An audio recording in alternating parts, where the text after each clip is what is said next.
it's like, whoa, no, that's too much. I can't believe that. That's just, you know what I mean? And then only when I started looking into it, that's like, whoa, there's actually no evidence. The biggest thing for me was that there's no evidence on the flat Earth. I mean, sorry, of the globe Earth. There's no evidence to show that the globe Earth measurements, whatever, at all. There's no measurements that they have for the sun to the Earth. There's no measurements of the size of the Earth. There's no measurements of anything that they've ever proven. And that was like one of the biggest things that clicked for me. That there was actually no measurements at all.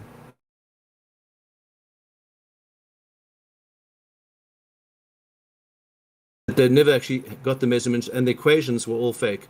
For me, the maths was one of the biggest things as well. That all the equations that they have were open equations with where they could put multiple amounts of figures into different locations and variables, and they could just make up the equation. So it wasn't actually a real equation because it was just a they actually just filled up the numbers with whatever they wanted, basically. So they could put anything in there, basically, and they just made these formulas. That was the biggest argument that actually showed me that the maths is completely out. There's no maths for any of it. You know, the 93 million, the planets, all those things.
Testing, testing, testing. Anyone there?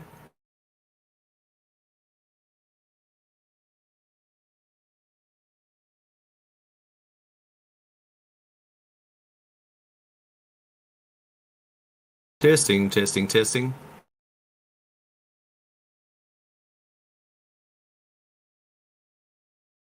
Everyone going to sleep?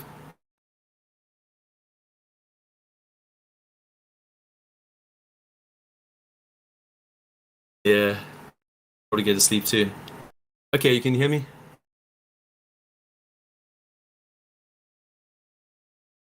Yeah, I should get to sleep too. See you guys. I get some sleep. Have fun. Keep it flat.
Check 1 2.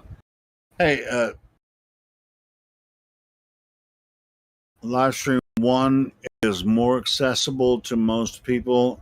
If nobody's talking, if you don't mind, go ahead and move back to Livestream 1, the original, the main live stream, and I, I think that'd be more beneficial for our conversation. Because, like, for Dead Air, I was trying to play some. I can't play videos or music, and nobody else can, because there's no live stream. I mean, there's no bot associated, so it's going to be dead air. Everybody should be in the, in the first live stream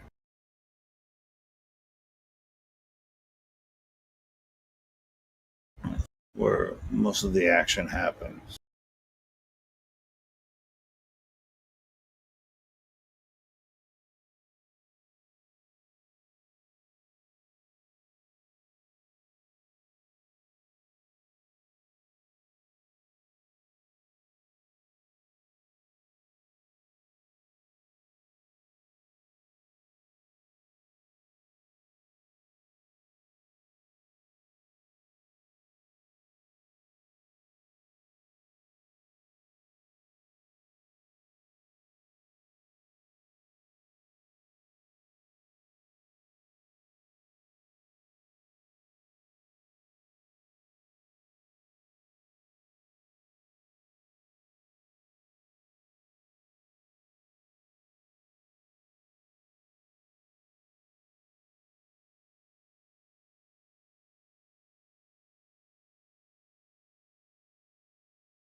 Right, back in regular live stream. Come on, guys.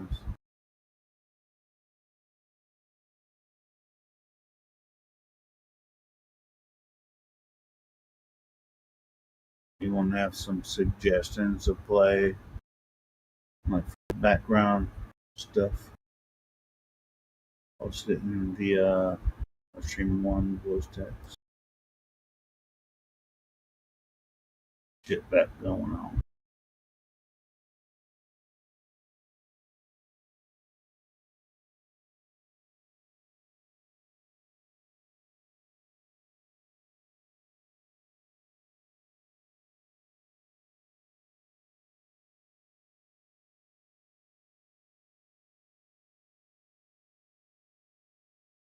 But I can find some decent shit to play from my channel. Old shit.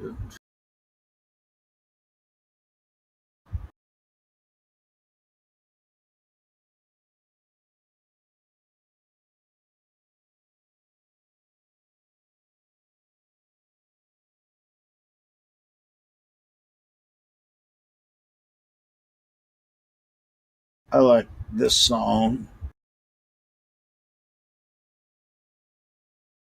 Oh, I clicked the wrong button.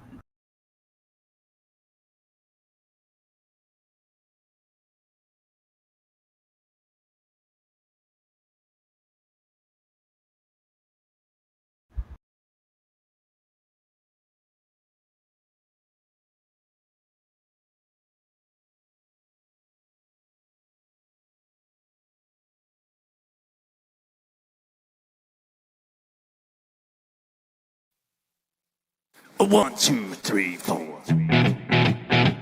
I told you so.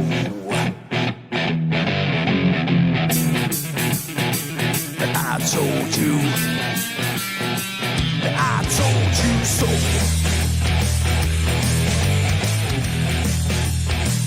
I told you.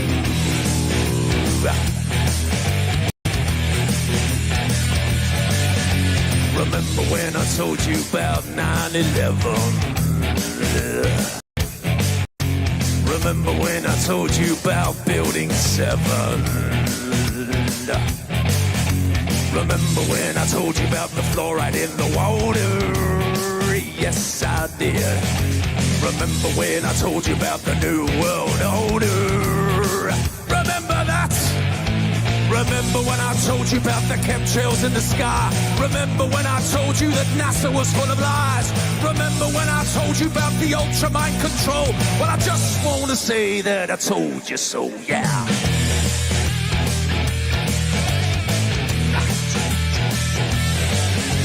Remember when I told you about 432 hertz, that is, and what 440 can do to you?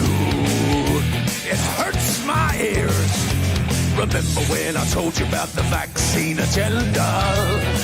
Yes, I did. And that Michelle Obama is a transgender. Yes, he is. The dinosaur fraud, the climate change scam, and yes, Sandra Bullock is also a man. Remember when I told you that there ain't no globe? Well, I just want to say that I told you so. I told you so. I told you so. I told you so. I told you so. Yeah.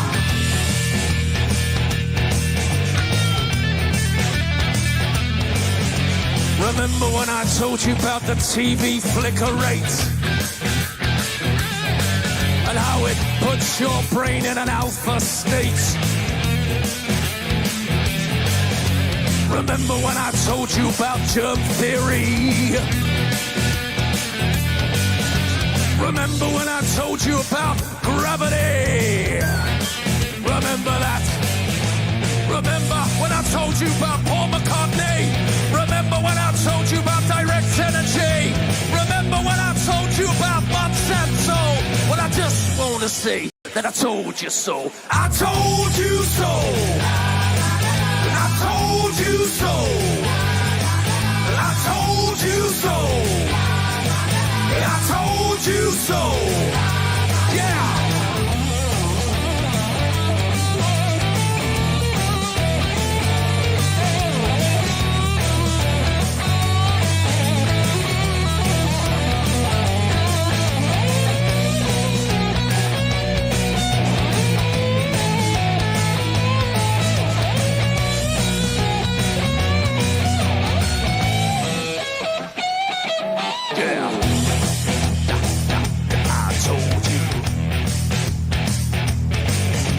Remember when I told you about the mainstream media? Your so-called celebrities and pedophilia. Remember that child trafficking and that adrenochrome? Remember when I told you about the Georgia Guidestone? Remember when I told you about the false flag operation? Remember when I told you about 5G radiation? Remember that I told you that? Well, I just want to say that I told you so. I told you so. I told you so. I told you so. Yeah, I told you so. Yeah. But you didn't listen. I told you so. I told you so.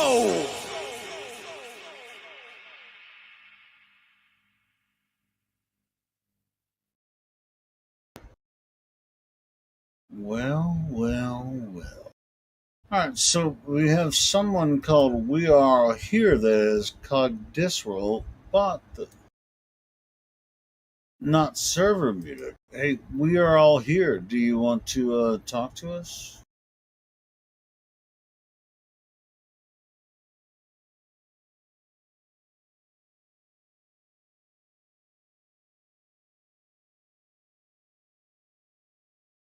That doesn't make sense. That as Cogdis roll, I'm actually going to remove the Cogdis roll and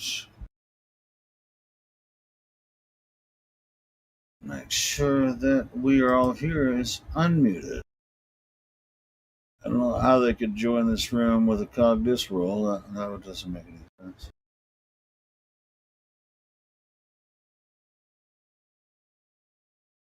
We all are here. You have access to your microphone. You can talk. The members here. You don't have to. You don't talk. I'm going to play something else.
Thought flat earth was only true in fairy tales, meant for someone else but not for me.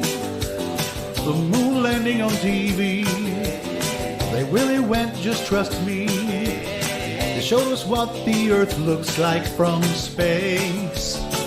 Then I saw the globe, now I'm a believer. Not a trace of doubt in my mind. I think it's real. But I'm a believer, I couldn't prove it if I tried. I thought globe Earth was more or less an obvious thing. The more I see, the less I understand. They couldn't be lying, there's too many involved. There is no way that this is fake. 'Cause I saw the globe, now I'm a believer. Not a trace of doubt in my mind. I think it's real, but I'm a believer. I couldn't prove it if I tried.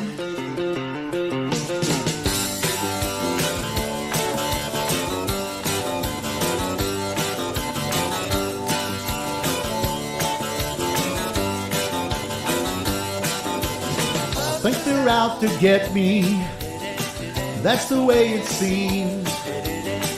Flat Earth has haunted all my dreams. Then I saw the globe, now I'm a believer. Not a trace of doubt in my mind. I think it's real, but I'm a believer. I couldn't prove it if I tried. Then I saw the globe, now I'm a believer. Not a trace of doubt in my mind. Yes, I saw the globe, yeah. I'm a believer.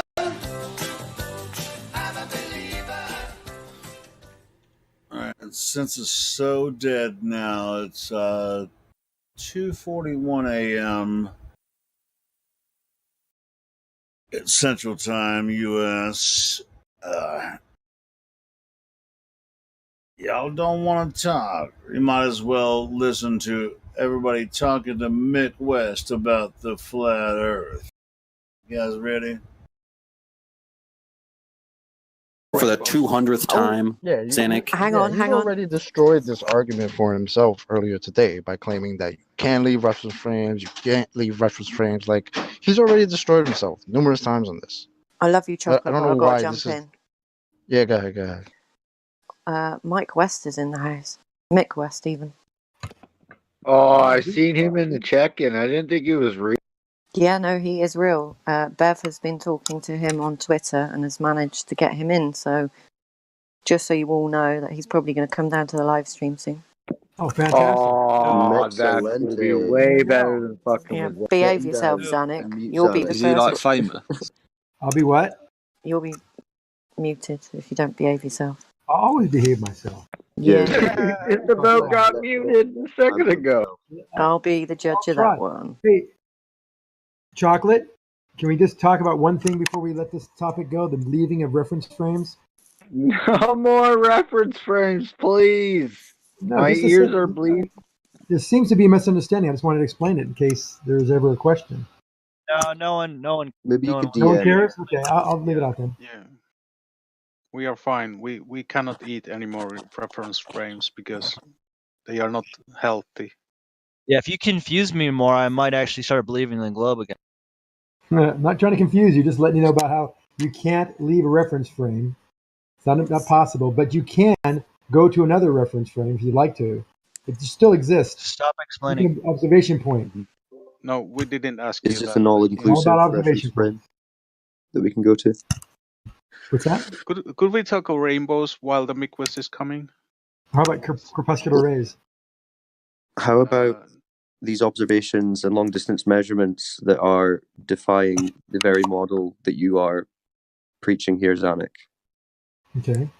How do we deal with those on a ball when they directly contradict the supposed curvature that we should be seeing according to their story? In the measurements of large mountains at a distance? Well, as well yeah, as just the long-range blade? observations in general, right? I mean, there's Mick West is coming. Sorry, got to reiterate. Mick West is literally coming in a minute now. Nice. I'm ready. Fantastic. Hello, buddy. So, Yeah, those are interesting observations, right? And a lot of them aren't very accurate. They're looking at, yeah, I see the light that should be 100, 200 feet below the horizon. How do we see that? And the answer is, from my perspective, not perspective, no. Yes, Refraction. perspective. Refraction What we has saying? only a small effect, but there could be something called diffraction, which could actually allow those. Yeah, diffraction can actually Could bend around could objects. be. Could we don't? I'm admitting that I don't know, and I'm interested in that test in replicating it myself. Could it be that we see what there is without anything? Yeah, else? until it's shown otherwise, that's the logical base assumption. So that's where we leave it. Well, I'm that's sorry. Like, Nick. that's the first step in it science, looks right? The like a observation. beaver. It looks like a Until beaver. It smells like a beaver. It has a No, tail like a beaver. no, but how Could come? it be a Then beaver? answer me this. Maybe. Then answer me this. So when I shine that same laser to an 11,000 foot peak, 123 miles away, what do you think we'll see when there's less refraction or diffraction involved? Do you think Well, we'll the fact, still the fact, I don't know. the It fact doesn't that you can matter. shine a laser on it does not something matter. 100 How and can however you many miles away just means there's no I curvature. would like. If we use No, a laser targeting device to aim a laser at a target, we'll probably hit the target with the laser if you've got a direct line of sight to it. Okay. Now, refraction over vast distances will have to be taken into account because quite possibly if you're viewing this mountain over a vast distance, it's going to be refracted to you, the observer, anyway. So you'd have to take account of it, wouldn't you? But you've shown 200 feet over 20 miles, so we got to see. I mean, a huge amount of diffraction or refraction that's going on over 100 miles, right? Well, yeah, more distance, more atmosphere, right? Okay. Well, that would play it into my case here in that when we show a mountain 125 miles away, why is it angularly much lower than it should be for that given distance? I don't know, because you're comparing a geometric function to refraction. Yeah, but You know, this observation of the mountain, you know, you're observing it, the light is being refracted through that atmosphere. More distance, more refraction, possibly, right? 3 degree. We're talking about a refractive Refraction index. over long distances is 7 to 0.0003. 8 inches per mile squared. yeah, Wait, Zanik, if you're able to shine a laser on a mountain that far away, refraction yeah, depends you on- shouldn't be you guys able to gotta- see it due to the alleged curvature. Refraction. Two factors, right? You have your angle of incidence as well as the material, the Okay, medium that's enough, sorry. you're shining light through. If it's air, it's very low refractive index. Then you have the angle of incidence on top of that. That no way accounts for the amount of sink those mountains would have at 125 miles. They're How come 11,000. they're visible? How come they're visible? We're seeing they should be. We're seeing them being angularly at 7,000 feet. That's fine. Where did 7,000 feet of that Okay. mountain go? Mick West in the house, people. How you doing, Mick? Yeah, Mick Hello. knows this. Mick knows this very well. I know. Yeah, I do actually. I know all about the refraction problem. It's very interesting. Awesome. So- Welcome to the server. Yeah, Thank you. Yeah, I'm pretty familiar with it too, Mick. It seems like the only time you can get light to bend down is in a tank full of sugar water. Oh no, you can actually do it fairly easy in any type of thing where the refractive index is higher the lower Cool. you go down. Can you demonstrate this? Yeah. Ooh, no. You mean well, then do it.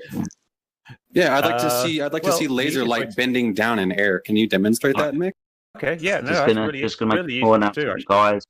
Just to make a small announcement, guys. I understand we've got Zanik and Mick West in, so if we could just dial it back 10% and try and keep him here as long as possible before we start getting involved. Okay. Yeah. Emotional yeah, conversation. okay. You should get married. No, I'm just asking a simple question. Mick West here is very informed about the. No. Mick West here is really informed I'd be about happy the to answer it. refraction problem. So I've asked something very simple of him. Can you demonstrate laser light bending down in atmosphere, not a tank of sugar water, please? Yes, I can. Cool. I'd love to see it. All right. Well, I have a video showing how to do it actually, but really simply, the way to do it is just to kind of cool the air lower down, and the laser light will bend down towards the cooler air. And the easiest way to do that is with a large ice pack, just like the type of thing you put in a cooler or an ice chest. You take that So, and like you shine the. when it's really cold and conditions are just Uh, right on the lake for us to observe a mirage of a skyline that's about 36, 40 miles away. So those are perfect conditions. No, well, I wouldn't. I mean, obviously conditions vary, and sometimes they're better than others. But yeah, if a lake is very cold, the light will bend down towards that because it cools the lower air and makes it denser. And more dense air has a higher refractive index. A light bends towards the higher refractive index, though, towards the denser medium, which is why on a hot road, when a road heats up, the air expands, it becomes less dense, and the light bends up, which is why you get that kind of mirage refraction. It looks like a mirror, the typical, like mirage, like pool of water in the desert type thing. That's because it's hot down there. But when it's cold, it bends in the opposite direction. Is it the same reason that I saw an experiment done with laser and the iron? Iron was heated, normal, like an iron, what you iron your shirts or whatever. And iron was put next to the laser, and it changed the direction of the laser. Yeah, it is. With hot things, it's kind of tricky to do because hot air moves around a lot more because it rises. Cold air just sinks, so it doesn't move so much. So you get a lot more turbulence with hot air. But you can do it. I have a video. Can I post links in here? So I've got a... Maybe post Give me 2 seconds. I'll give you the appropriate link. Hey, Mick, I got a question for you. Sure, yeah. The flat community has done is they did an experiment out there at the Salton Sea, and they basically it was really simple. Guy sitting in a chair with a camera, guy across the Salton Sea 20 miles had a mirror and was changing the mirror angle up and down, up and down, up and down, and they were shining the sun off the mirror to the person holding the camera, and they did see a flash when they got the right angle from 20 miles away, which would be about 150, 200 feet below level. So my thoughts, and that's when I kind of was interested in, because refraction would only account for so much in air, as we know, 0.003 or something. It varies though based on the conditions. Right. But in this case, it was a fairly warm day. They saw the light flash from the camera. We all saw it. Is it a chance, because the light is traveling over an object, water, that there could be diffraction involved? No, diffraction happens around the edges of things. It doesn't really work over a surface like that. Diffraction is when when a wave kind of spreads out when it goes up to a corner or something like that. So it's not really an issue, other than I suppose atmospheric diffraction, which is just kind of glow, which really isn't an issue here. What they're seeing there was an actual line of sight from the camera or from the guy's eyes all the way to that mirror. And indirectly to the sun, because it's reflecting an actual beam of light. But because the lake is cooler than the air, the water just above the surface of the lake is cool, and it curves around that curve of the lake. It seems like hold on. So it curved that much around over 20 miles, it actually followed the surface? Well, it's not really that much when you think about it, because the Earth, being so large, the curve really isn't very much. It looks flat because it's curving so little, so it doesn't really bend the light very much. Oh, okay, that makes sense. So the angular change is not that great, but over long distances, it was enough to where it would. Yeah, exactly. So over 10 miles, it's only got to bend a few feet, which is hardly anything really. This implies duplication of the image, a real image that is giving light rays that are coming more or less straight from the object, and a duplicated image from the light rays bending up and refracting. It's a bit too much to beg the person to believe that a duplicated image essentially of the actual object is being shifted up and over a curve with the actual object with the straightest rays possible coming from said object somewhere else. There are no straight rays coming from it. They're all being bent. If you took the object and drew a ray in every single direction, all 360 degrees, the ones that go across the lake are going to be very slightly curved. The ones that are a little bit above that are going to be slightly less curved, and then the ones going straight up will not be curved at all. So the curve is so small. What's it got a bending of the? This is not on your regular air. I can understand. We're not talking about sugar water, Mick West. We're talking about the atmosphere, which is much less of a refractive medium than sugar water. So it only bends a really, really tiny amount. The reason you have to use sugar water to demonstrate it, it's been proven. There is no refraction at night, Mick West. Are you kidding me? There's refraction anytime that there's a No, difference there is in the not. refractive index. No, there is not, Mick West. Quit May I lying. ask a question? Let's No, let West respond. We're starting to harangue him a little bit. Mick West, you had to respond? Yeah. Lasers at night, no refraction. Oh, well, yeah. Why are you Yeah, saying and right that? there's the data. Show me where there's refraction in that data right there. It actually shows none from 6 p.m. to 6 a.m. Literally. That's why tests are done at night, Mick. That's why these laser tests are done at night. Okay. I have a question. If you look, there seems to be quite a lot of change in the angle for a lot of the time there. At some point, like over a small height variation, sometimes things equalize because at some point the refraction bends down, at some point it bends up. So there's some time during the day when it laser light bends up. We've seen it. It bends up because of the humidity rising off the water. If it does, that's why they choose a frozen or a partially frozen lake to minimize that effect. Thank you very much. Prove that it bends up in our atmosphere. Show me, or it bends down in our atmosphere. Please do. Well, yeah, like I said, I demonstrated it. It doesn't. We can demonstrate it goes up, Mick. But I've just said that I personally have demonstrated, and I have a video No, of me you actually haven't. Not showing in the atmosphere. Atmosphere. I had to use like an ice No, pack to cool it locally because, well, you're accusing me of lying when I actually have a video showing me doing this. Are you? Yeah, I'm accusing you of being very deceptive. Yes, you are. We don't need exactly. to Just like accuse you, Dr. but you may be Dr. John D called you out big time for your calculator and all the other lies and bullshit that you produce. Oh, I'm one not going to take it lightly with a shill in here. But if you're just saying I'm lying, then like, how are you? Why are we even having a discussion here? Like, are you a government agent? No, I'm not. I'm just some guy. Well, Mick, going back to the refraction, when refraction happens, not all colors. Oh, there's a bit of an echo. Sorry, but not all colors of light refract at the same time, which leads to an unstable, hazy image when there's been like miraging and different effects. Now, when you go to a cold layer of air, there is some stability, but you have what essentially amounts to a faded, duplicated, hazy image that is unstable.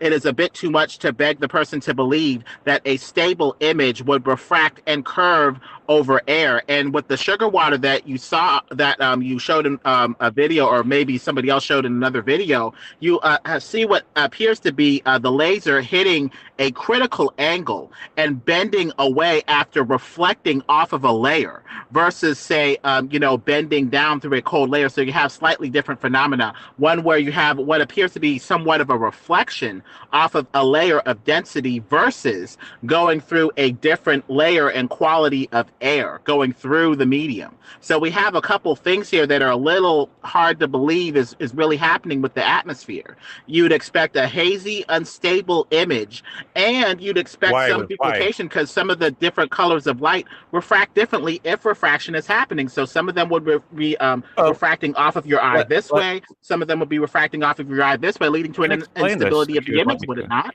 Yeah, and that's why Dr. John D used two different color lasers on his test. He tested for your refraction and found nothing. The amount of refraction with Jesus different colors Christ. is about the same. It doesn't really vary very much. Now, if you look through something like a magnifying glass, no shit, and he took this into consideration over a distance. I'm addressing the issue raised by the previous person, and he's saying that different colors refract by different amounts, but they really don't refract by very much difference. When you look through something like some glasses, the light is being refracted a lot. It's being bent a lot, but the colors really don't change very much at all.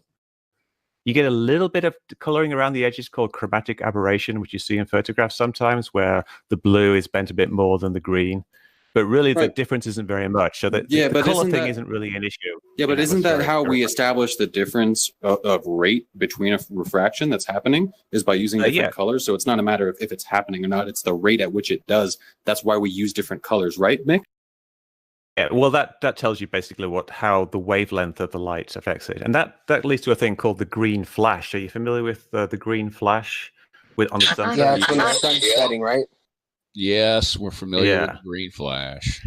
Yeah, and that's the difference there between the red light and the green light kind of shows you really how much the sun has been refracted. You can do the math because we know the different refractions. It's only like 1% or so for the difference between the red and the green. So you can tell by the size of the green flash how much the entire sun has actually been refracted. It turns out it's been refracted by an amount that's about equal to the diameter of the sun. So when you see the sun just above the horizon, in reality, under the conventional model, it's actually just below the horizon. It's being refracted upwards by the standard atmospheric refraction. Well, another problem with the way that this Lasers don't refraction is bend like applied, you can have 1% from the origin where the light ray is put out, or you can have 1% by the time it reaches the observer.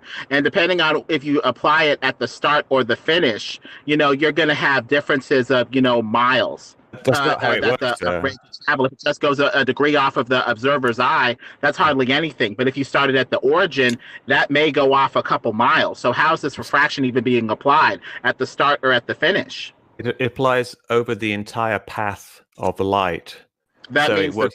which means that you're going to have a lot of miles that are going to be added to the calculation when really it may only affect the observer and be even less, even smaller than that. You have to look at what the light goes through every single step of the way from the start to the end. You can't just look at the start or the end or something in the middle. You've actually got to look at the entire path of the entire beam of light, which is why I actually use ray tracing when I in my more complicated calculator, the refraction simulator.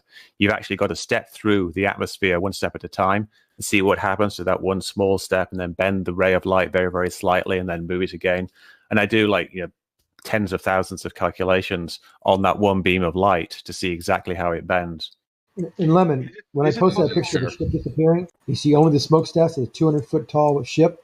You think if you had a laser pointed at the bottom of that ship out to shore, you'd be able to see the laser when you can't even see the boat from the shore? Yes. How much refraction would you have to see the bottom of that boat 20 miles away?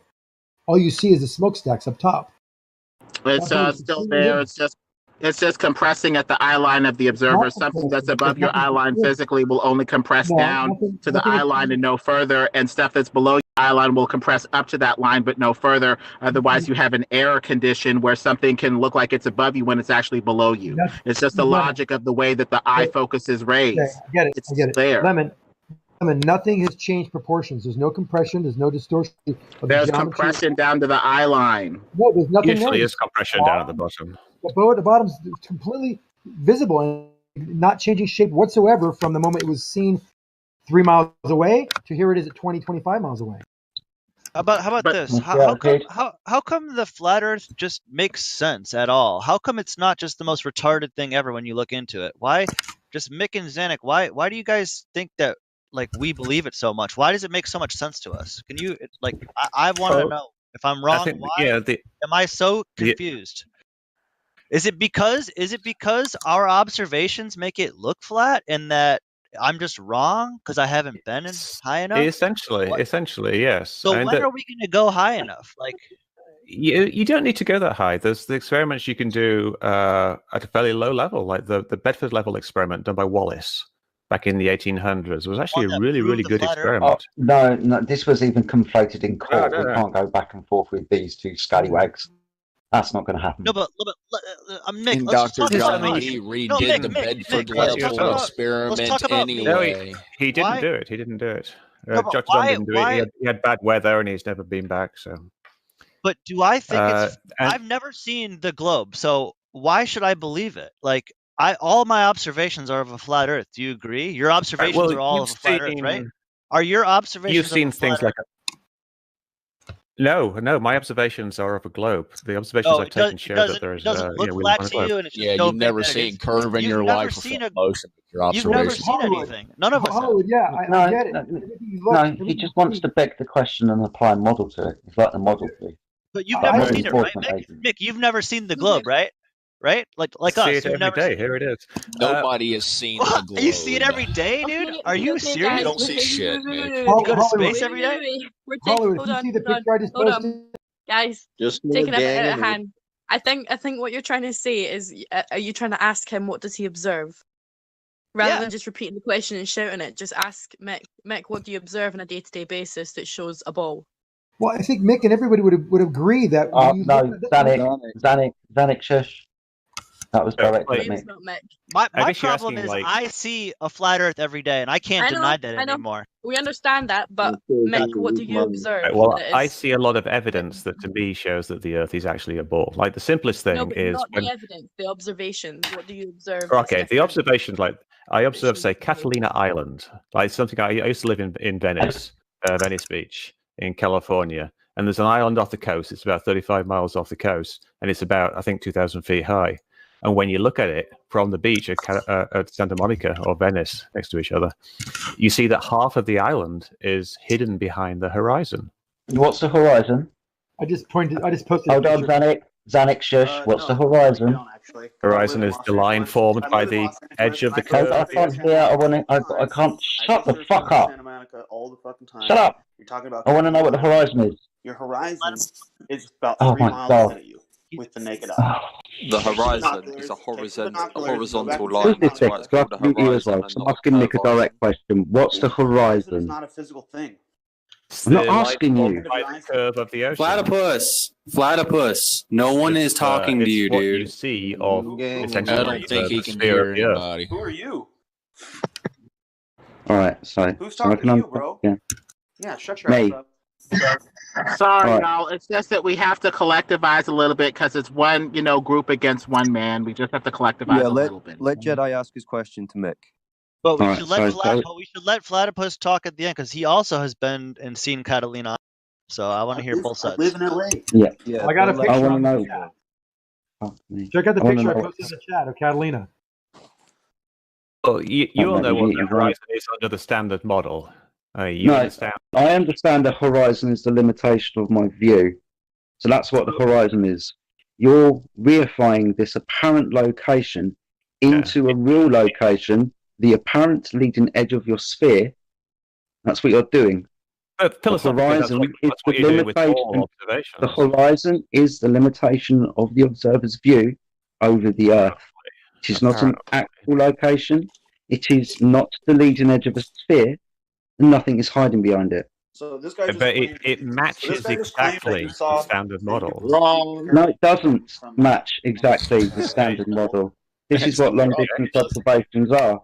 I mean, if you're at the beach and you're observing something that's 35 miles away, and you can't see the bottom of it, I'll give you your 6 foot tall.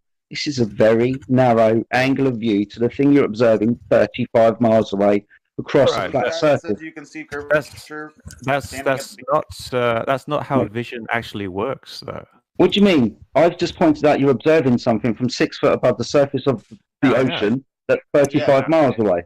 It's reduced in angular size. You've been to Santa The Monica. angle. Next person who ever talks to me is going to get You've seen a muted. bulge. You've seen the water curve up and block your view of the shore of an island 30 miles away.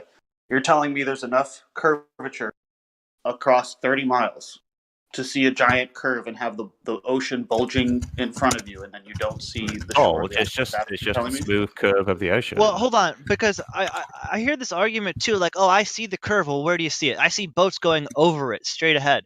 If you're seeing something 35 miles out straight ahead, imagine how long a distance of horizon you're actually seeing, and how many hundreds of miles you're actually are in your vision. Like, there should be something else. There should be left and right curve too, if it's real, but it's not. No, the horizon is flat. Of course. Yes. Yeah, but if you're saying it's curving like away from you, it should also be curving left and right. Visually, you should be able to. If you think you can see the curve away from you, then you should also be able to see the curve left and right because of you're seeing way more distance. You're seeing way more distance. That's not how it works. That's a different curve. It's a different curve, but it's still a curve that you can actually see. It's based on your angle of view, is what it is. The higher up you go, the further you It's can a see, and ball, it's got dip to do supposedly. with a curve. It's got zero to do with a curve. You can prove this to yourself by standing on your damn kitchen floor and laying on it. Put your eye next to the floor, and you can't see very much of it. You stand up or even raise up a few inches, you see more of the floor. Yeah, but you can see the same This amount is what of happens wall. on a flat surface. Literally. Yeah, but we're talking about the surface. We're talking about 0.05 arc radians at 30,000 feet. There's nothing to see as far as curve around you. We see the effects away from you. There's a difference. Well, you know what? Here's the reality. No one has ever seen. Yeah, you're right. No one's ever seen the left and right curve, and no one's ever going to see it because it's not real. Because you're not, No not one's ever seen any curve. All you guys can do, is take a perception of something 0.05 weird arc and you can say that's curve. you. All you can take. Hold on, guys. Hold on. Hey, hold on. Hollywood, hold on one sec. All right, guys. I know everyone's a little excited because Mick is here. Let's try to keep it constructive, though. You know, like if Mick's making a point or Xanix's making a point, let them finish and then continue with the point. Don't bounce a different idea because this is getting really hard to listen to. All right, guys. Let's stay on topic. I'm happy to answer any questions, but like it would be good if you could actually stay on the one question for a second. Like, say that the side-to-side curve. That's a great question. Why can't you see the side-to-side curve? You can actually see it if you go up about like 700 to 1,000 feet and take a photograph of the horizon with a rectilinear lens, one that keeps straight lines straight and doesn't bend lines, and then you look at that in Photoshop. You'll be able to detect an actual curve. If you take a large straight edge up to about 1,000 feet. And you look along it carefully, you will actually see the curve of the horizon curving down a little bit at the ends of that straight edge. So it is actually visible. You won't see it from the beach. Are you looking for an airplane? Sorry, are you looking for an airplane window when you make this observation with a straight edge? No, you wouldn't be able to see it from an airplane window because it's right. too So you know that you've got distortion at the edges of those two planes of perspex that are convex in nature, especially when pressurized. Nothing to so you're making this observation through a curved surface. Infrared photographs. Not talking about. We're not talking about airplane. Concession to this? Yeah, at about 32,000 feet. About what happens through a curved lens. An infrared camera to take pictures of objects that were about 1,000 miles away. So really through a lens, through another two curved lenses. A ball that's spinning, but for some reason we were able to do it. Yeah, so through the camera, the aperture of the lens, which is curved. And then through the window. That would allow us to see things thousands of miles away at only 32,000 feet. It wouldn't. So you're misidentifying what you're seeing. Platypus, I just need to make this clear. Do you hear Jedi? No, I don't. You don't hear Jedi? Yeah, you'd like to. You should unmute him. You're misidentifying what you're seeing. If you think you can see something 1,000 miles away from 30,000 feet, you're not. You can only see about 250, 300 miles or so from 30,000 feet. So you are misidentifying what you are saying. Why another moderator can't hear me, or why I can't hear another moderator. Mick, I also posted a picture of a HUD display that shows the level line and then the horizon below the level line, which would only be possible if the surface below you was curved. Dude, that gets so or sloping away from you, but yes, essentially, yeah. And this is something else you can take. You can take a water level, like two tubes that are connected. And you can see that the horizon drops below eye level, which would only happen if the Earth was a sphere. So parallel horizontals that way of the Himalayan range is not possible on a globe ever. 2,800 miles away. I'm not sure what from above Dubai. Above Dubai in the air on an airplane, and even the pilot admits it. 2,800 miles away, and then tries to explain it away. Hey, Mick, can I just get yes, from Dubai. Himalayas and Mount Everest from Dubai, 2,800 miles away. I think that's probably misidentifying the mountains that you're saying, if that's in fact what's being claimed. Watch it. Mick, did you? Would you say that about Jay Tolan when he clearly pointed out the 700-mile one was perfect? Hey, Mick. I mean, but you're going to say that was cloud. No, it wasn't clouds.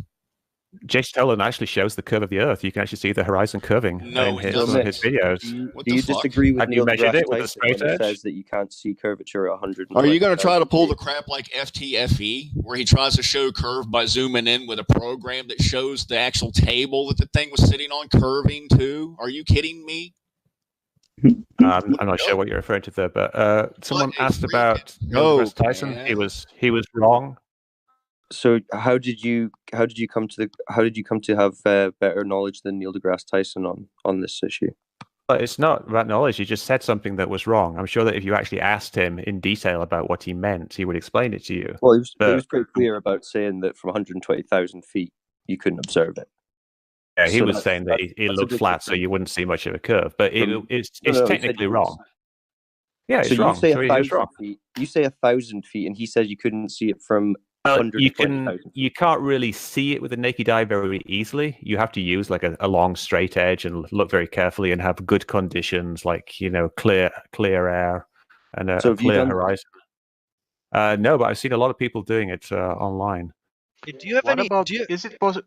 I'd Is be it interested possible to that see it's that. a circle of vision what you are seeing, not the roundness of Earth? Because we have a circle of vision. We see in circle. We don't have a circle of vision. We have eyes and we have cameras, and they share the same thing. you have Yeah, but peripheral vision. from your though. point of view, you So see it's irrelevant, the same. though. Like, let's You see don't the talk same about amount. vision, because vision's irrelevant. What's relevant here is photographs, because the photographs look like what we see. So let's talk about like how a photograph is made. You can make a photograph. That's not true, mate. A photograph is not what we see. A photographic is a distortion of reality, actually. It looks I did like say that right, didn't I? if you take a photograph of something and hold it up in front of you, it will look like the thing that you're looking at. Will it not? But all lenses are curved, so they're going to add curvature. Even the rectilinear lens, it's going to add it after bigger distances and bigger elevation. All lenses are going to do that if they are convex and curved. Whole camera. Different cameras will take different images depending on the air clarity of the day. This can be observed with 12-hour time-lapse footage of things in the distance, and the midground and the near-ground undulating throughout the day, including the horizon, depending on the air conditions, right? So it does appear that things do undulate. So you're going to tell me that everything that you see at vast distances is exactly what it is all the time? Or is refraction definitely coming into play? Refraction is usually coming into play. But what I'm saying is that what we see with our eyes is just essentially the same as what we see with a camera. There's nothing special about our eyes other than them being round. If you take a pinhole camera, which doesn't have a lens at all, it produces exactly the same images as a regular camera. Up close, but up far, not the case. Yeah, at distance. So, Why would it be different? Hold on, real quick. Do you have any alternative viewpoints, or are you going to defend the official narrative on everything at all costs? Because I know the official story and all this stuff. Are you going to provide us with anything or do you have any conspiracies that you kind of think are real or anything like that? Like anything alternative? You must be new to Mick West. Mick West was actually a big debunker for chemtrails in 9/11, so. He's on the wrong side. He runs a website called Made Up. I think there's a lot of corruption in the world. Mick West. Mick West is the antithesis of a conspiracy theorist. He's specifically here to shoot down any conspiracy and tell you that you're just an idiot. So do you have any? That's why I called him a shill. That's what I'm saying. Wait, hold on. Do you have any alternative viewpoints? Can y'all all other than the stop official talking at the narrative? same time? I just want to know, do you have any alternative viewpoints other than the official narrative on everything? Yeah, I think that there's lots of corruption in government, and I wouldn't trust Give me anything an a politician example. says. Be specific. Like one thing that you're concerned about. Well, like say the prison industrial complex. Like I think politicians pass laws to increase sentencing based in part on lobbying from the prison industry, and the prison industry gives money to politicians, so they will pass laws like the drug laws that end up with more people in jail. That's his official narrative. What about JFK?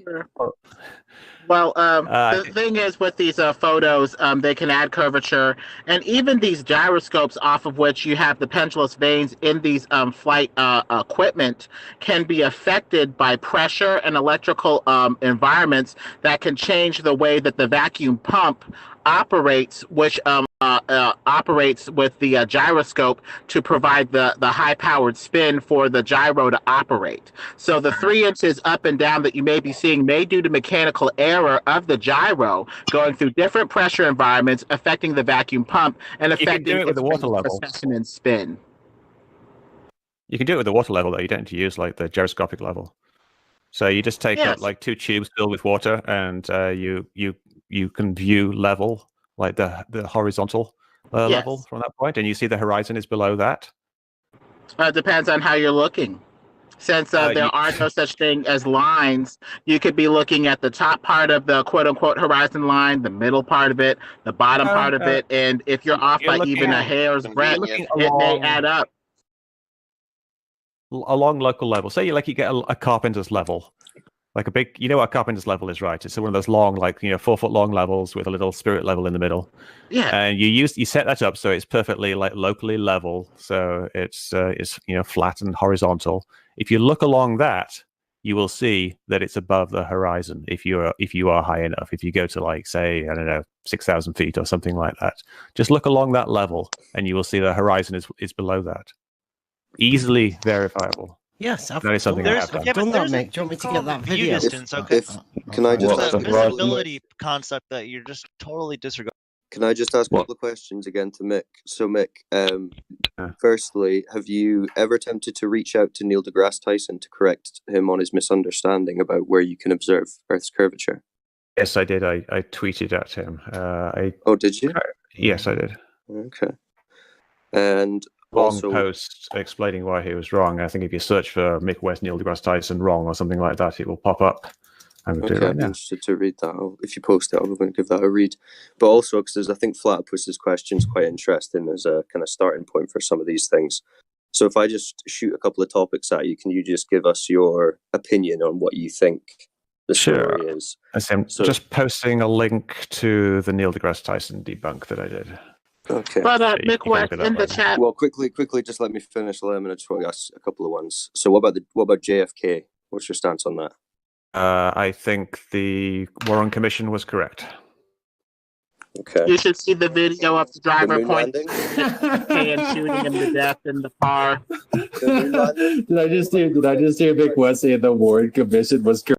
Hey, Mick, was your dad? Oh my God! Right, just a couple more and I'll be done. The moon landings happened. Happened as they described, right? 9/11. Yes, 9/11 was done by terrorists flying planes into the buildings catching fire and collapsing. World Trade Center 7 was hit by World Trade Center 1, caught fire. You're an absolute buffoon. You're an absolute. Just getting a quick gauge on that. Hold on. On the link you sent that 45,000 feet. Whoa, that's a curve.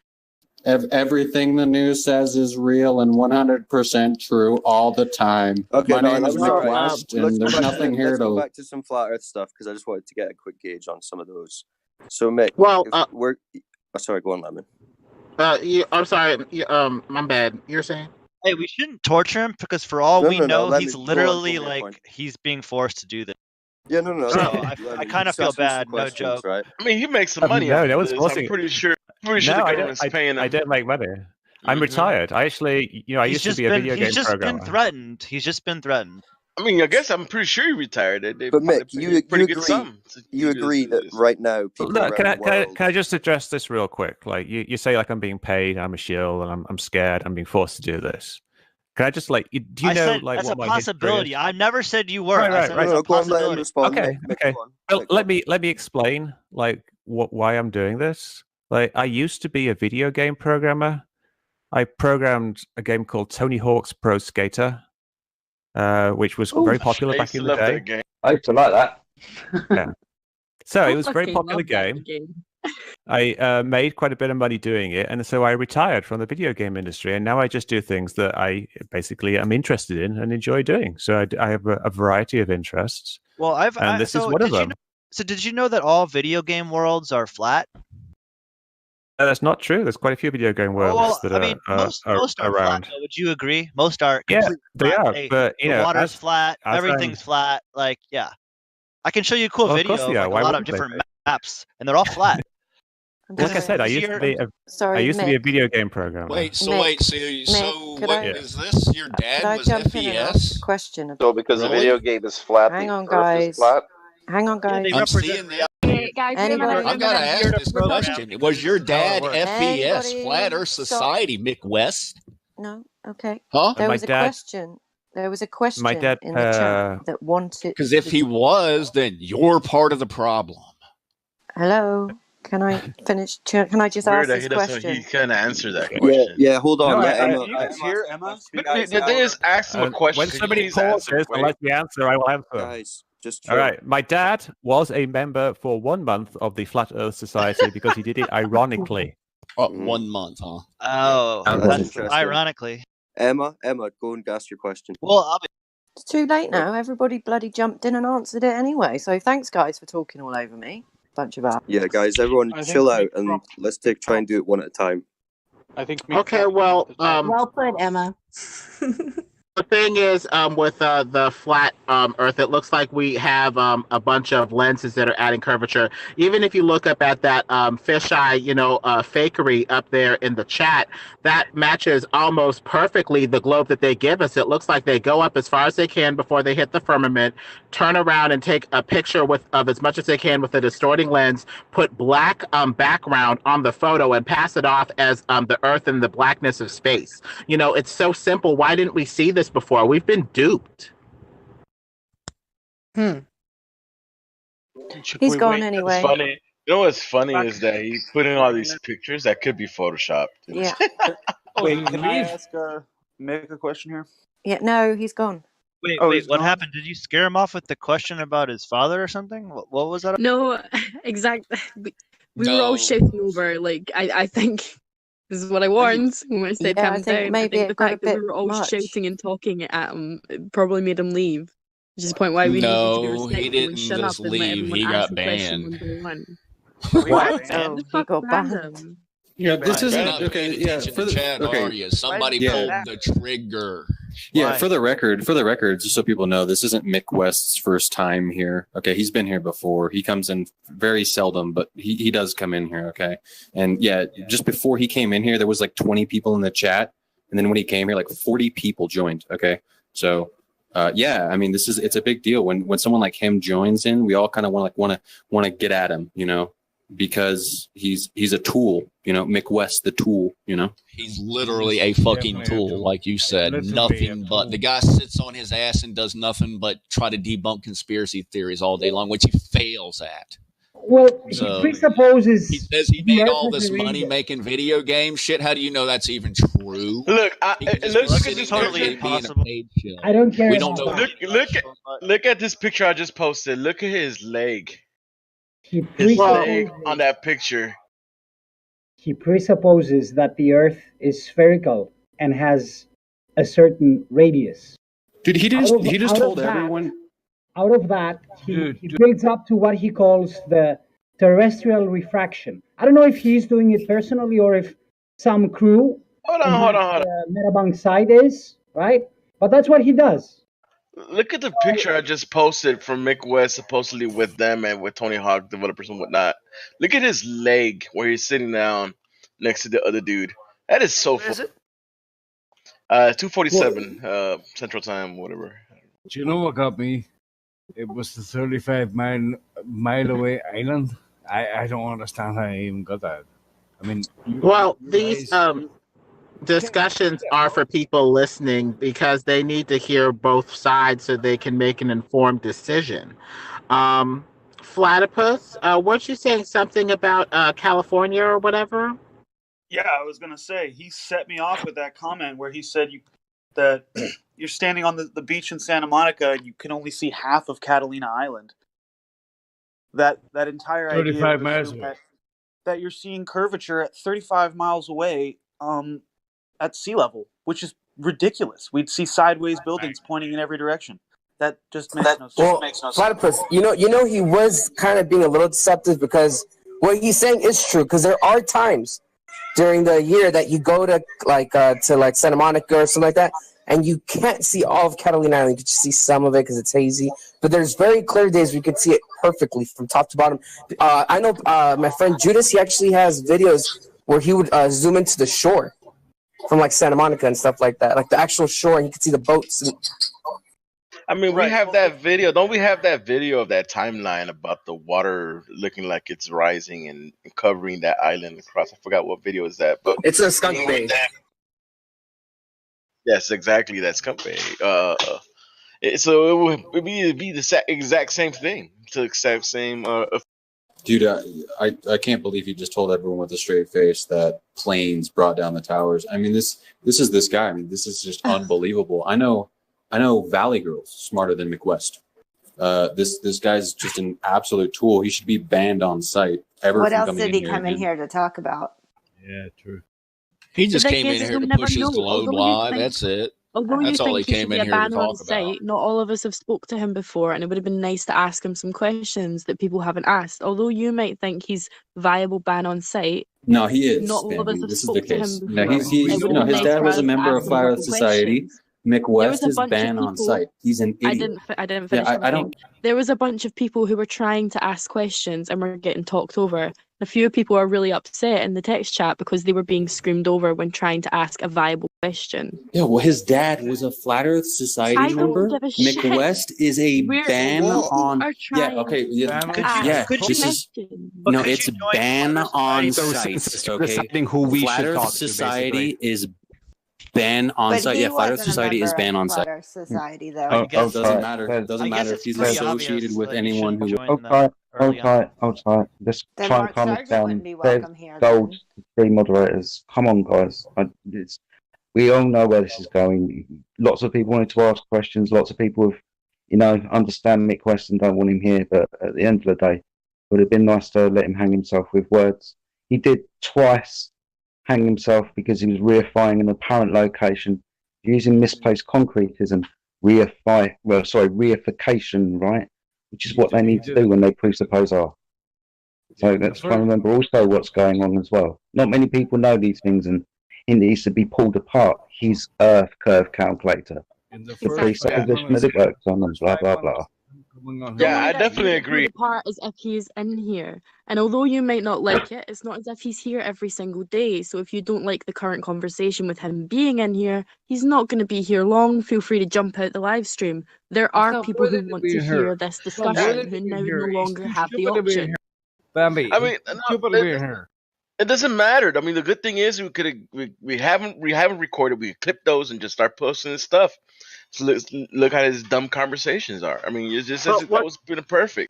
But what about our mission? This helps people see both sides. They need to see this themselves so they can make a proper decision. I mean, it's not like he's, infiltrating and destroying the server from within, hopefully.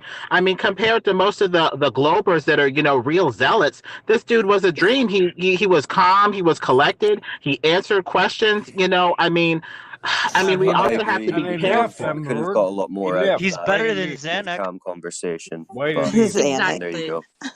We could have got a lot more. To be fair, I like Zanuck more than Mick West. True. That whole conversation could have been much more productive, and we honestly ruined our time there. I don't think so. Never mind. I don't Listen, think so. listen. It's Doesn't alright. matter. He can come back or not. Somebody message him and tell him to come Here's back. the thing. Here's the thing. It's really hard to.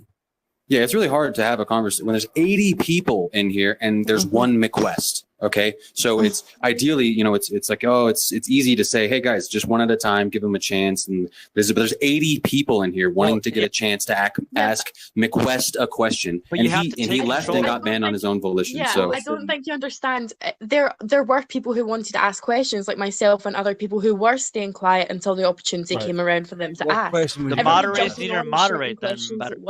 Yeah. Well, see, okay, so Bambi, so now you know though. Guys, but now you know. Now you know.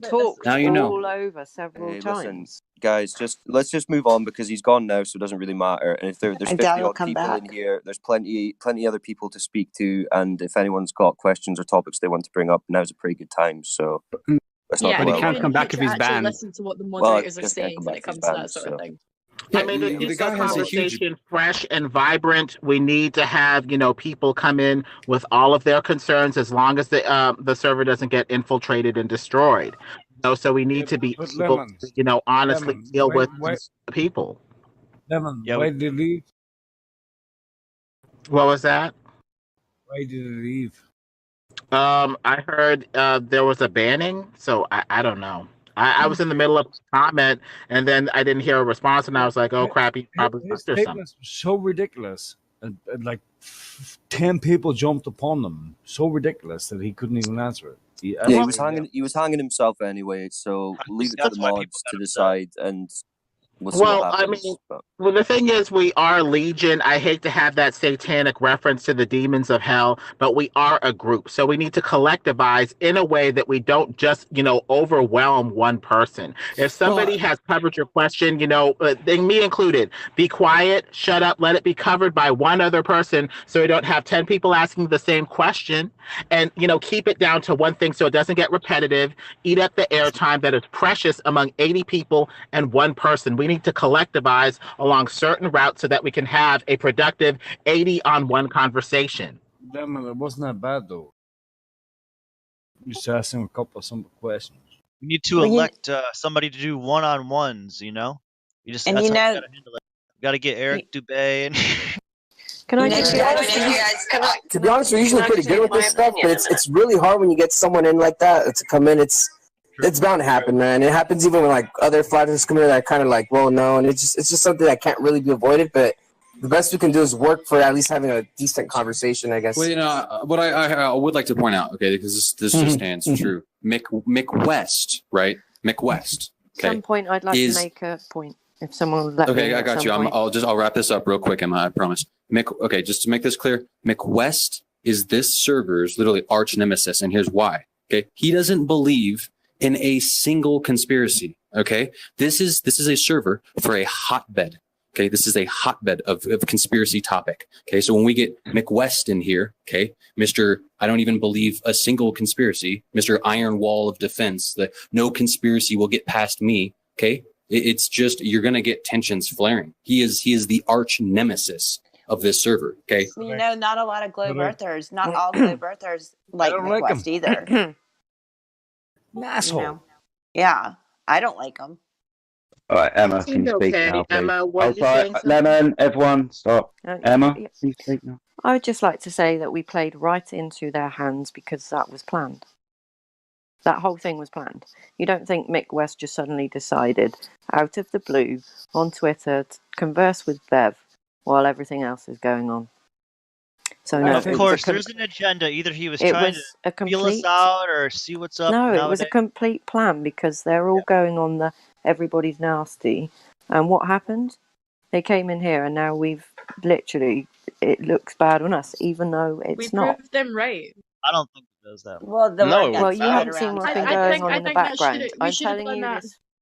I'm telling you this from experience of stuff that's going on behind the scenes. That Well, the a few thing of is- us are watching, and he came in for a reason, and he got what he wanted.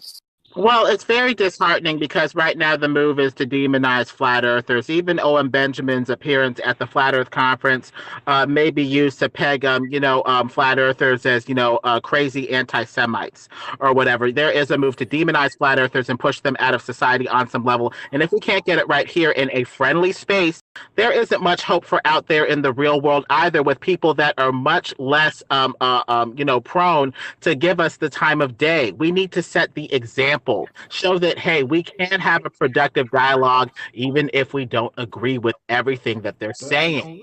I understand what you're saying, Lemon, but do you think that he didn't have productive dialogue? Did you hear the shit he was speaking? It was very productive. He wasn't yelling. He wasn't ad homing. He was maybe his answers were BS or whatever, but he was answering and being productive. If we can have other people on here that a straw man even more than him, I just don't get it. Well, that's even with Yeah, the flat earth society, with good information. But the hard part is to find an individual like him because he's clearly trained in this. So he's well versed and good at what he does. Right. Well, so if it's that's nice the to be. case, It's nice to have a worthy opponent, but I kind of get. Well, if that's the case, let's not give it more time than it deserves, especially when there's so many people in the room. Let's open it up. Is that Gem Panda in the house?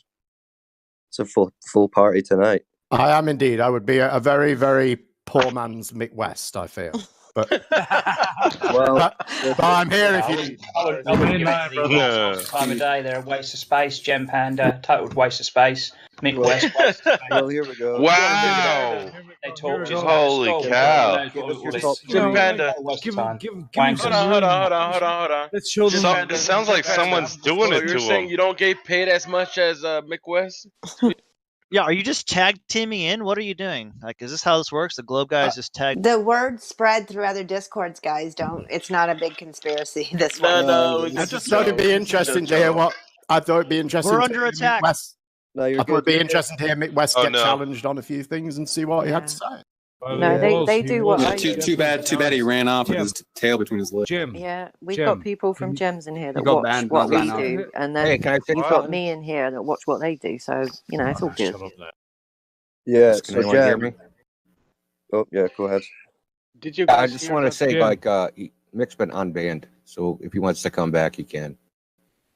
I don't But, know him. I don't have any line of communication with him. I'm there just you go. saying, Type his if name and anybody click can get the word or whatever, I'll get he's it, just been guys. unbanned. Don't worry. Well, there you Anyhow, go. I also want to comment on like him generally. Is He's there obviously a crazy shill, and he does believe in conspiracy theories because he believes the is official there a government controversy conspiracy in going on 9/11. now that So he like, is a conspiracy theorist. It just depends on who the conspiracy comes from. Ooh. Yeah, you should just let the guy talk. You know, let him. But he said a lot of things which are utterly just nonsense, and Yeah. he needs to be challenged on them. Yeah. Things like But he's not a that conspiracy pinhole theorist, camera is Indio. just like an His- eyeball. No, he, Yep. Or yeah, a his camera web, is just like a human eye. Yeah, Just, this is that's for just the ridiculous nonsense. yeah, this is for the audience, guys. So when they come in here, we want them to say what they say so that the people can hear them. The audience who are all the people who are listening. So when we challenge them on those ideas, they could hear how ridiculous it sounds when he's presenting the globe nonsense. So it would behoove us to let him come in here and kind of spew his nonsense so we could tear it down. You know, one at a time even. Like Lemon had the right idea. So he was calm, collected. We could do this. I mean, just let him come back in here. Let him say what he's going to say. Take one question at a time, and then answer him appropriately. We could shut this down. I mean, if we do it collectively. Wait, is I mean, live- I do believe that we can do it. is You guys are Livestream- very intelligent. And you're able to, Hello? take any argument down. I've heard all of you, Hello? speak your mind on the thing. So it's not really a big deal to let Mick West come in here and say what he's going to say. Yeah, you guys have to Hello? understand like what Hello? his argumentation is. He's the ultimate hand wave. Argumentation, He'll what's just that? make claims and assertions without Hello? any type of evidence to back it up. Hello? And the best bet is to just expose it. Just demand his That's right. evidence for those things. I have a singular question. That's people like him.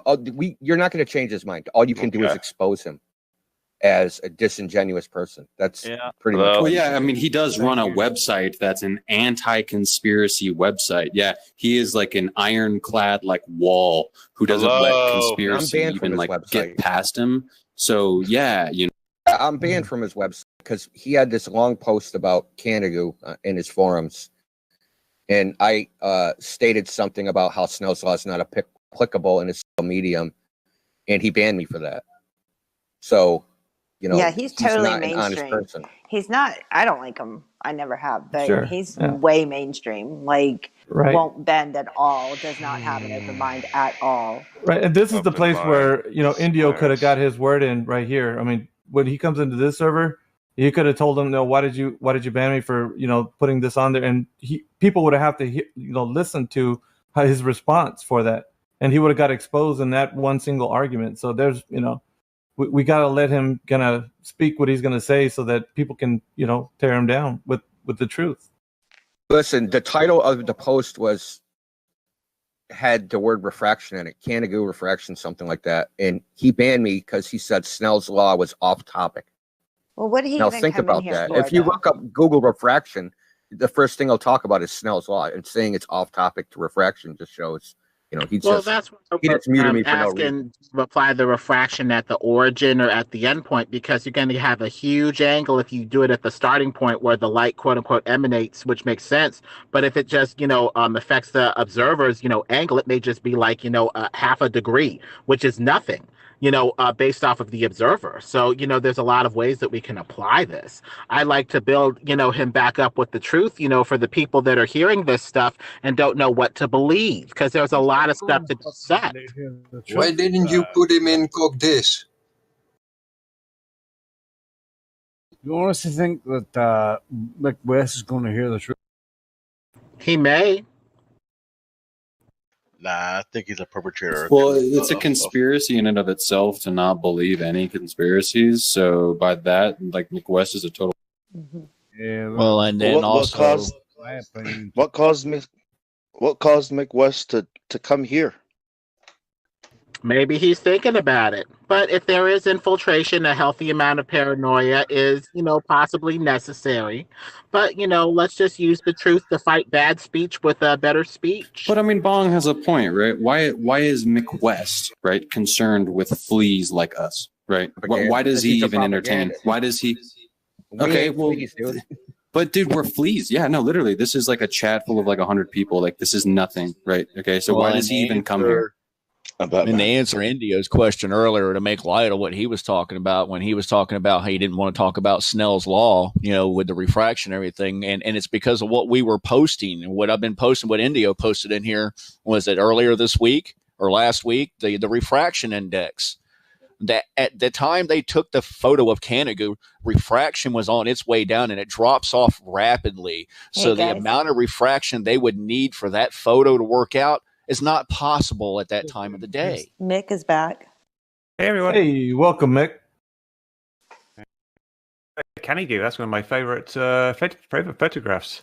It's actually amazing how much of the mountain is missing with Canigou. It's just this tiny, tiny bit that's visible over the top. And it's very difficult to explain. It's definitely more than 4,000 feet that's visible. You shouldn't even see the tops of them. If you actually calculate in the height of the mountain, too, and then put it in with the 16,000 feet of missing curvature, that leaves you with almost a mile of missing curvature to even see the tops. I don't think so, but let's go with it that. Leaves 4,000 feet, basically, a little over 4,000 feet. How many feet in a mile? 5,280? Yeah, that's pretty close to a mile, man. So what's with all the missing bits of the mountains? Why is there's mountains in the foreground? There's mountains in the foreground. So what about when you get 125 miles away? There's 1,800 meter mountains in the foreground. Yeah, but there's other mountains which are only visible over the ocean, where there's nothing in between, where literally thousands of feet of the mountain are hidden apparently behind the ocean. No, that's the blur line. That's where your eye can't make out what's going on there. Do you understand perspective? Where do you think? Holy shit. I do understand perspective. Hold on, everybody. Hold on. Let's do this right. Let's do it one person, all right? Because this is getting annoying. Indio, go ahead. Oh, if you look at the image, so I'm going to talk about the 443 kilometer one, right? So I'm sure you've seen that one. From Peak Fenestrel to that one exactly. Have that photograph on my board in front of me. Horizon is supposed to be in that image. The edge, this leading edge of the ball, you think exists? Where do you think that's supposed to be in the image? It's that kind of like darkish line you can see just below the peak. But so that's what you think. But if you look at the map, it's supposed to be 128 miles away. And 128 miles away is the far shore of the ocean. I'm not sure. I have to see the actual picture you're looking at, but the real issue here is that there are many thousands of feet that are hidden that should actually be visible if the Earth was flat. And I told you why, because there's 4 mountains in the foreground that are 1,800 meters high. Not with the Pic de Fenestrel to Barre de Ekrin's photograph. It's all ocean. If you look at the topographical map, right, and actually look at it, there's mountains that are 1,800 meters tall in the foreground. Before that mountain, is this guy? If you get the angular size, it's going to block off 3,000 meters of the other mountain. Hold on, but is this guy asking it with the naked eye, or is he asking with some type of optics? Naked eye. It's an image. It was taken. I think that image was taken with a apochromatic telescope in a Nikon. Yeah, but what the guy's asking, he's saying it should be visible with what? You should be able to see the whole mountain. Visible with the naked eye. Is that what you're asking, guy? Or are you talking about? If there's mountains in the foreground, you can't see the whole mountain. That's impossible. Yeah, but if there are mountains that you can't see over the top of, but we're looking at things that are over ocean. Flat. Yeah, he's saying it's flat, so you should be able to see all of this. How? If it was flat. That's what I want to know. Hey, guys, hold on a sec. Let Indian have a little exchange. Let him get some groundwork because you guys are interrupting and throwing in other ideas, and it's taking away from the points. Well, I'm going to just give my general opinion, then I'm going to shut up, right? So my general opinion is you guys only taking, when I say you guys, I mean people that believe in the globe. When they look at these images, they are only looking at one particular data point, right? They're not looking like the whole prediction of the globe. Where's the horizon in this image, and where is it relative to the peaks, right? And what distance is it away? So Yeah, we can I'd look be at happy to look topographical at maps. that type of thing. Well, yeah, just listen. All you have to And do what- is come up. Yeah. You can use your own calculator that you have, right? Good. So get the Google distance Earth is to the actually really good for horizon. this type of thing. So you can get the distance to the horizon, and you can figure out where that would be in the image. And if you look at it, it's basically the far shoreline, right? And then if you go a little bit further, looking at a topographical map, there's foreground mountains that are 1,800 meters high in the line of sight. And as you know, things that are closer have a larger angular size than things that are further. So if you have mountains that are 1,800 meters high, and there's a mountain that's another 125 miles away, it's going to obstruct a significant portion of that mountain.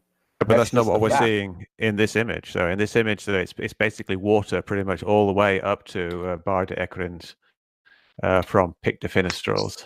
I If I may- suggest you apply a negative color filter, and you can see all the foreground mountains.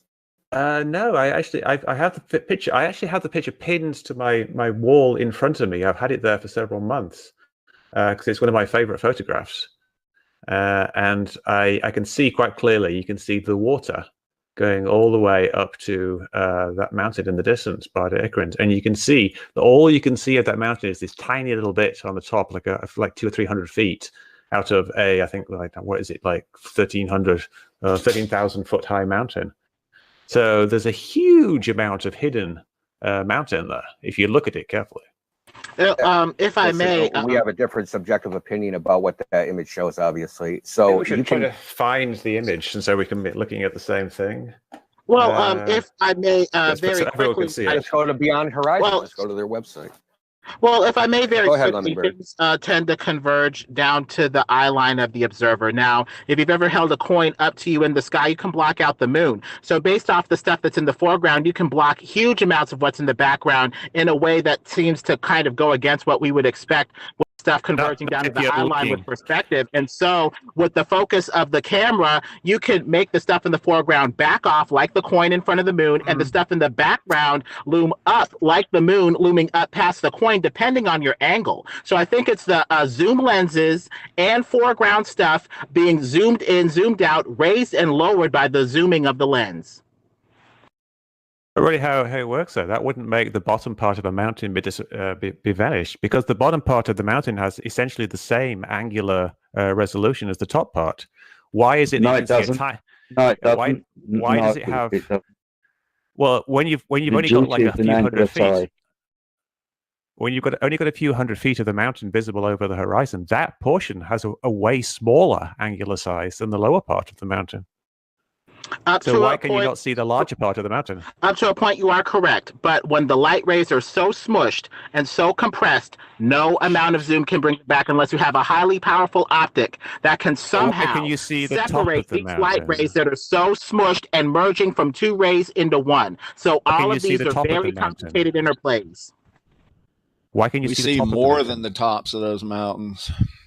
Can you? Why is it only the top of the mountain above the horizon? Equal elevations, We're not right, only equal seeing the angles. top. I don't think you're understanding that. Like, Oh, I understand. And No, you don't. No, you don't. No, you don't. You have no idea Listen, what you you're can talking look about. this up in a book called Trigonometric Delights, right? So the equal angle. So so say I have 100 Programmer. meter space, right? If it's at eye level, so if it's at eye level, it's subtends one angle. But if it's Oh, below boy. angle or above eye level, that angle subtended is going to reduce. This math, what you're Right. talking about, is what I used to do every day for like Wonderful. 20 Now, years. do you Fantastic. take You're it not that addressing it's a- anything I said. Hold on, Fraud. You're just Oh, like we had appealing to to your own address it. authority. Like you're using yourself. Can you map the boat that I've posted a video of that's disappearing over the curvature of the driveway? Can you map that? Can you tell me why that boat is See, disappearing I from the think bottom I'm up? looking at the Joe wrong played thing mobile. here. Idiot. So I'm just It's a little looking. boat. Oh, yeah, I see it now. That like if that boat disappears behind something, that means that the ground isn't flat. But if it disappears from the bottom up and the surface is flat, and it also creates some, Oh, other no, it atmospheric has. effects at the horizon. Green, for You know how? example. Do you know how cameras work? Yeah. How Yeah. do they work? It's time to propose a new model, Mick. Oh, You the need to talk cameras? about the compression at eye line.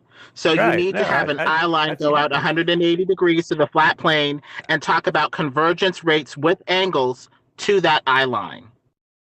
Right. I think the issue here is that people are talking about optics and cameras and looking at things, but you don't really understand how optics work and how cameras work. And No, I see.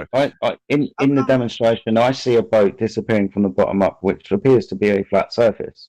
It That's just appears to be a happening. flat surface. Well, I use my eyes. Is it flat there? I use I mean, my how eyes. many Measured it with a laser? I mean, laser's different. We're talking about observing something. I Different observe. function. Sorry, go ahead. Hey, whoever's talking, let Jedi talk.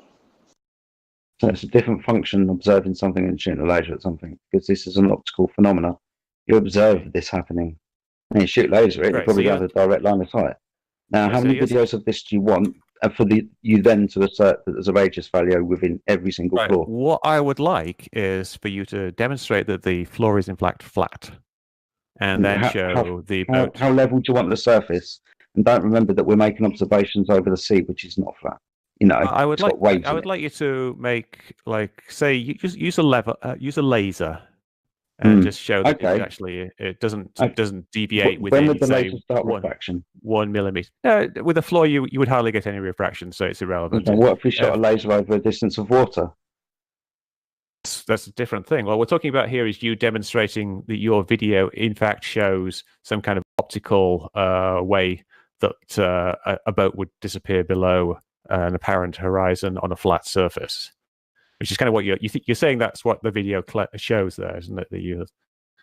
Yeah, I'm showing you an optical phenomena, which appears to be, as the angle is decreased to the surface of the floor. If that's true, if that's true, that would be great, because that means you could actually you could disprove all these this nonsense optics that apparently people are using in the real world. So why don't you do a bit of work and try to rigorously demonstrate? I'm just making an observation. You're the one who's coming along and having to math and model, apply a model. What I'm saying is that your observation is wrong. What, my eyes and the camera are wrong, so you are declaring that this can only happen over a curved surface. Obviously, what you see is what you see. But your interpretation over a curved surface. It can only happen over a curved surface. Even though I can probably go away and give you another 30 demonstrations, which you will just hand wave away and claim there's an R value in the surface of the floor, even if it's a supermarket floor or an ice rink. It could be an inclined surface with an angle in it. It doesn't have to be curved as such. But yeah, a flat surface inside a building, anything like less than, say, 100 feet, then you would always be able to see the floor from any position above the floor, because there's a line of sight from your eye to that point. If you can draw a line from your eye to something, then you can see that thing. That's a fundamental law of physics. That's not always the case. It's demonstrated. I have tried it in my home with. First of all, that's not true at all, and you know it's not true. I don't even know why you say that. It is entirely true. So the Sirius, it's supposed to be 2 stars. So why do I see 1 star? But if there's a line of sight to each star, right? Because there's a difference between being able to see the light from something and being able to resolve the individual thing. How come I see that the sun and the You moon just said we could see it in the sky? But if you can't perceive it, if you can't distinguish the difference between 2 objects, then you can't see the object, right? If there's 2 objects there and you see it as one, it doesn't have to be obstructed by something else, one of those things. Right, so there's an angular size.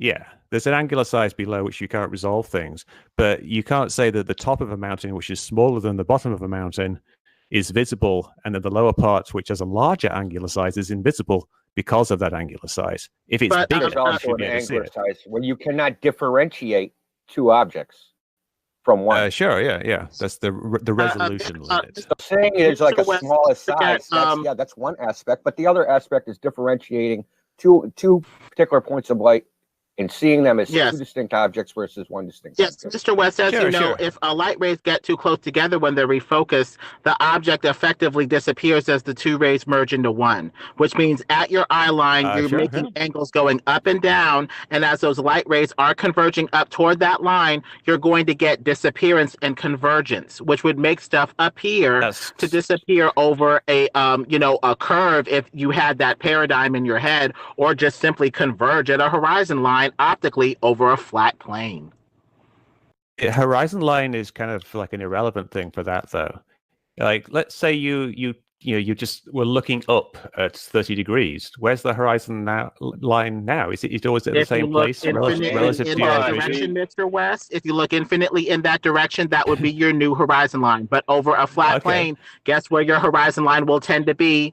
In the forward direction infinitely. So if I were to look down at the ocean instead of looking at the horizon, would that mean the mountain would now be visible because it's now above my horizon line?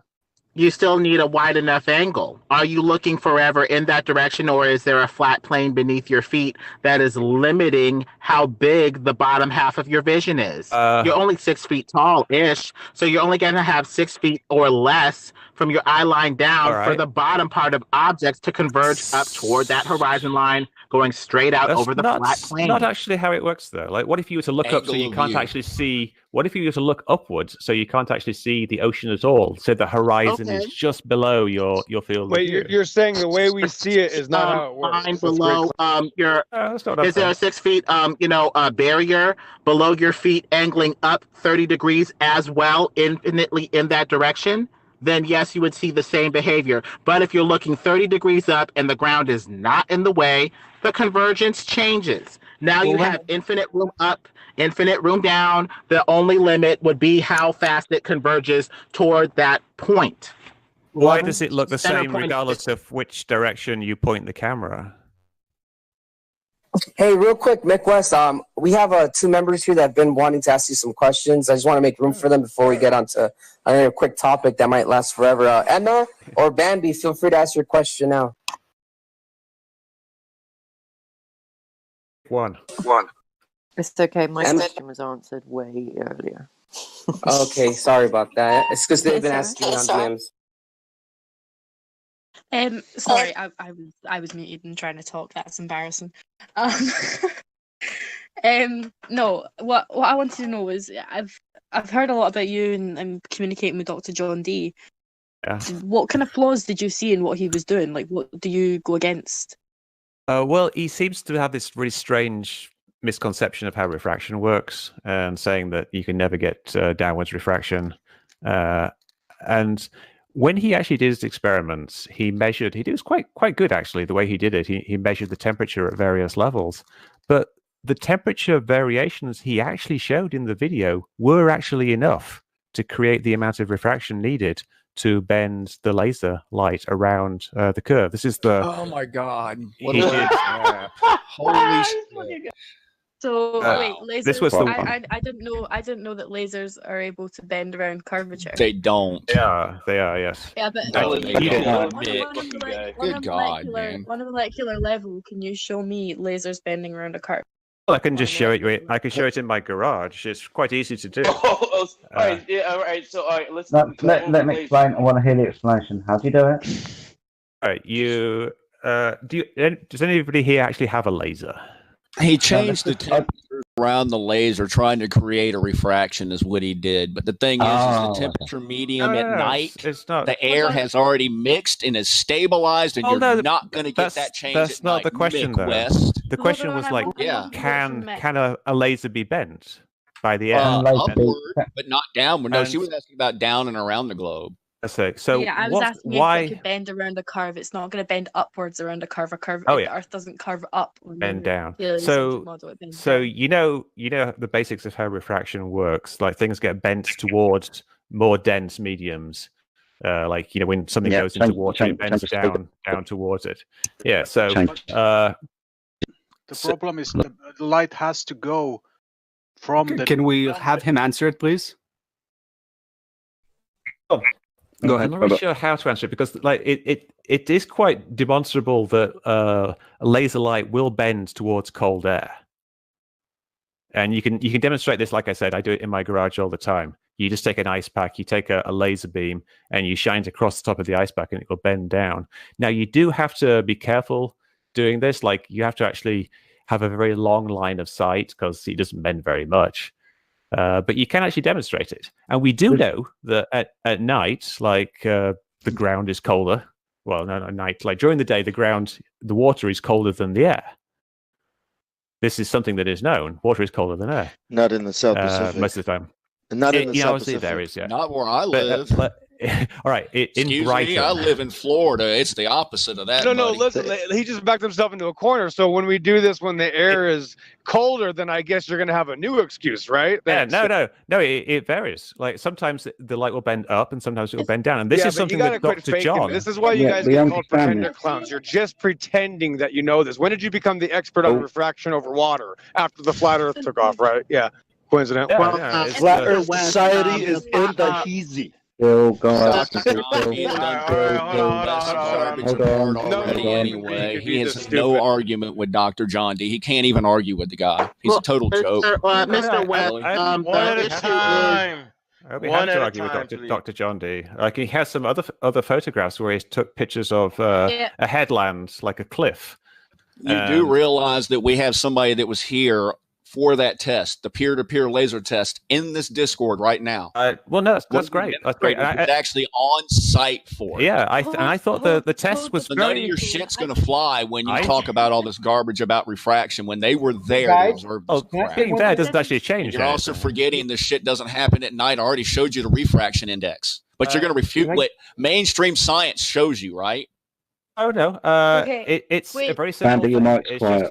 It's the temperature gradient of the air, and that varies throughout the day. So, at night it mixes and it becomes stable. And that's why it's nil at night, Mick. No, that's what that graph literally shows. But no, that's not what Dr. John showed, though, is it? No, just one second. I want to address this one point. So this one point first. He said that there was no refraction at night, but his actual own measurements showed a temperature gradient of about like 3 degrees over the first, I think, 2 or 3 meters. Okay, and they accounted for that. They took in account for everything. They did found, and guess what? Yeah, they did. Yeah, he did. Couldn't be any Ask CJ.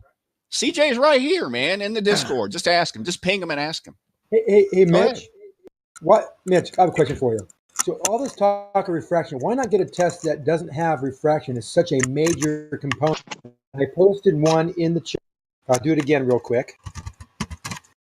And that shows high altitude view of the horizon versus the level, with the moon in between the two.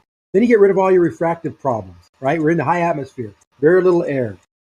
Level. You still get refraction if you're looking towards the horizon.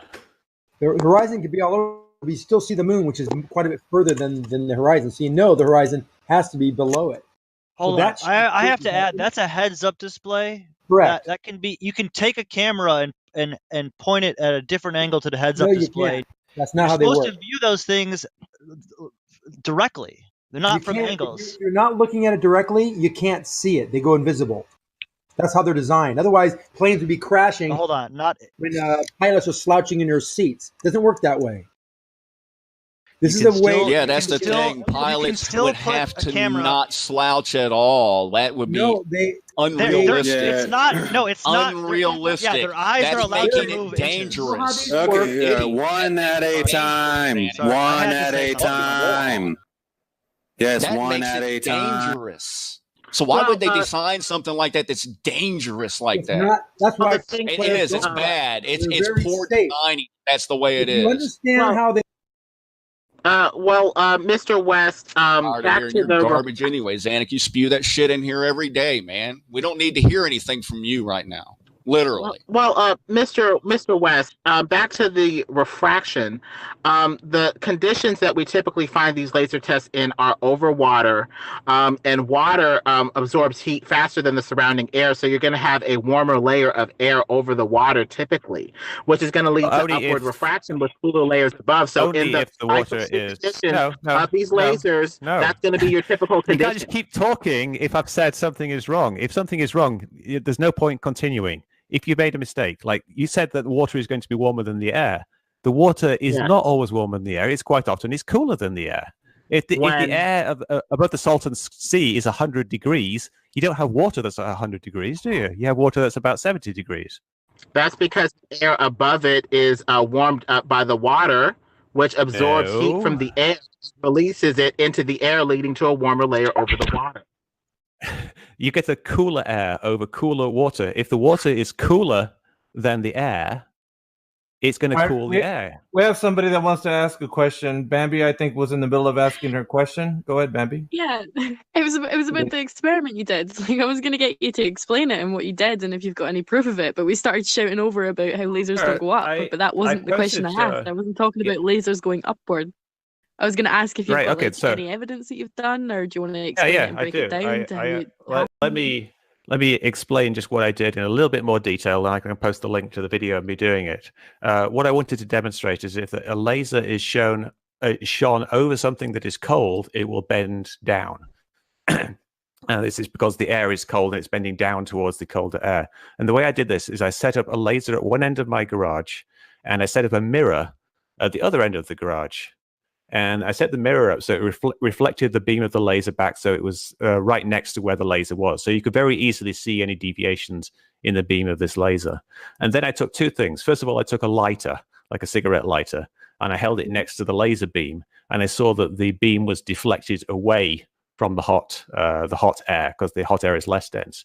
Then I took an ice pack and I held it underneath the laser, and I saw that the laser beam was deflected down, because it's deflected towards cold air, because cold air is more dense. And we know that in the atmosphere, these two types of things exist. We get hot air, we get cold air, and sometimes we get air which is colder lower down, and sometimes air that is warmer lower down. So it bends one way or the other. So we can demonstrate that this bending actually exists, and that hot air and cold air can bend laser light. And we know it exists in the atmosphere. Consideration the temperature and the heat of such things. What if we were to take that into consideration and that would be great. That would be great. And the problem is that Dr. John didn't actually do that. He did these measurements, but he basically said, and the measurements showed that there was no refraction. But that's not true. You've done this to prove it. If you're making that claim, you've done these measurements. Yeah, you said you had a link where you didn't post it. Every meter you've done these measurements, Nick. Every meter you've done these measurements, Nick. Also forgetting the fact that the air is already mixed after the sun went down, so you're not going to get your damn refraction, Mick. Dr. John did the measurements. You keep avoiding that one specific point. Mick, where's Dr. your Dr. John. Dr. John. To prove refraction, where's Wait, your measurements? What? Come on, Mick. You are saying that Dr. John is an expert. I am asking you where your. Well, he has a PhD in spectrophotometry. What do you got, Mr. Gamer Boy? I just have a BSc. Oh, yeah. You got nothing. Exactly. The experiment you're talking about. The experiment. That's what you got. Now you tell me where your experiment is. You tell me where you have measured the atmosphere to prove that it is happening. You say he hasn't measured it, so he can't. It isn't. Tell us where you. Mike, can you put your link in the live stream, please? Yeah, sorry. I was I trying to answer this guy, but he won't let me get a word in. Well, first of all, you haven't even looked at the experiment. You will answer what I told you to answer now, or this is over. Hold on. I still haven't got the link of him doing I'm not sure what you want me to do. Like, we know that. To show us the measurements that you have taken to prove. Okay, right. But like, do you think that the air doesn't get colder? The measurements you have taken, Mick, where are they? Oh, the measurements you have taken. Come on. The measurements of what? The measurements you have taken. Well, let me post the link to my video. Let me find it. That's what I want. The fucking video. Post it, please. You tell me. You tell me. I'm driving. I'm not watching a video. I am driving. Okay. You will tell me. He can explain it to you in a minute, but I want the fucking video, and I've been asking for a very long time. Please let him send the video, and then he can explain it to you. Meme, you're also coming in a bit distance. I understand you're driving, buddy, but you're a bit far away. Not coming in very loud. Yeah, you sound pretty low. So yeah, Mick, if you could please send the link into the live stream Yeah, and then yeah. just explain No, your I am. I'm numbers just and looking for it. stuff I have so me. many videos that I know. have the word reflective. I had it. I already posted it before, but I got booed. Oh, here it is. Dude, No, just post it when you get it, and then for me, I got because it, he's I got it, driving, I got can you it. just explain it to him? Thank you. This is All right, so Nick, real quick, where we post things, I don't know if you're familiar with this Discord, but there's a channel right under the live stream. It's called Livestream. Oh, it's above the live stream. Sorry, it's Livestream 1 voice text. You can drop it in there, and that's where it's. I just did. Awesome. He's got it, Jose. When I gave him PC Verified, I explained that. Yeah. So that it's basically it's what I explained earlier, and it's showing that that you know that's my garage, and it's showing the light bending towards cold and away from hot. No, where have you measured this across the great distance we're talking about? I used Dr. John's measurements. He posted it in his video, the temperature gradient. He actually measured it. I haven't done it. I'm using Dr. John's measurements. Why? What's wrong with his measurements? I'm asking you about Dr. John's measurements. I'm asking you about yours to prove that it is happening.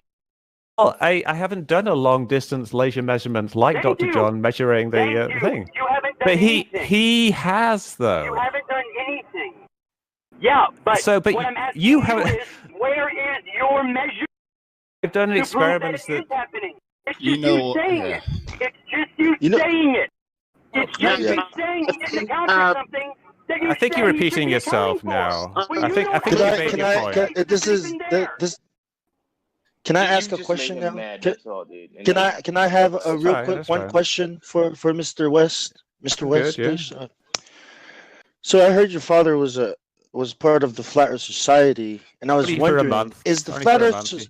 is the Flat Earth Society like a bunch of globers that are actually going around trying to make Flat Earth look stupid, Some of them- and how are you not part of it? You know what I mean? And what do you think of Flat Earth Society? I tried to make you look Thank you. stupid. And my dad just did it ironically. I think he did it in the He did it ironically, 70s. but he told you that the other side needs to be done. That's what you said on JRE. Don't you lie? Don't you lie? You limey. What am I lying about? I'm not sure what you mean there. You just said he did it out of irony, but that's not what you said on JRE.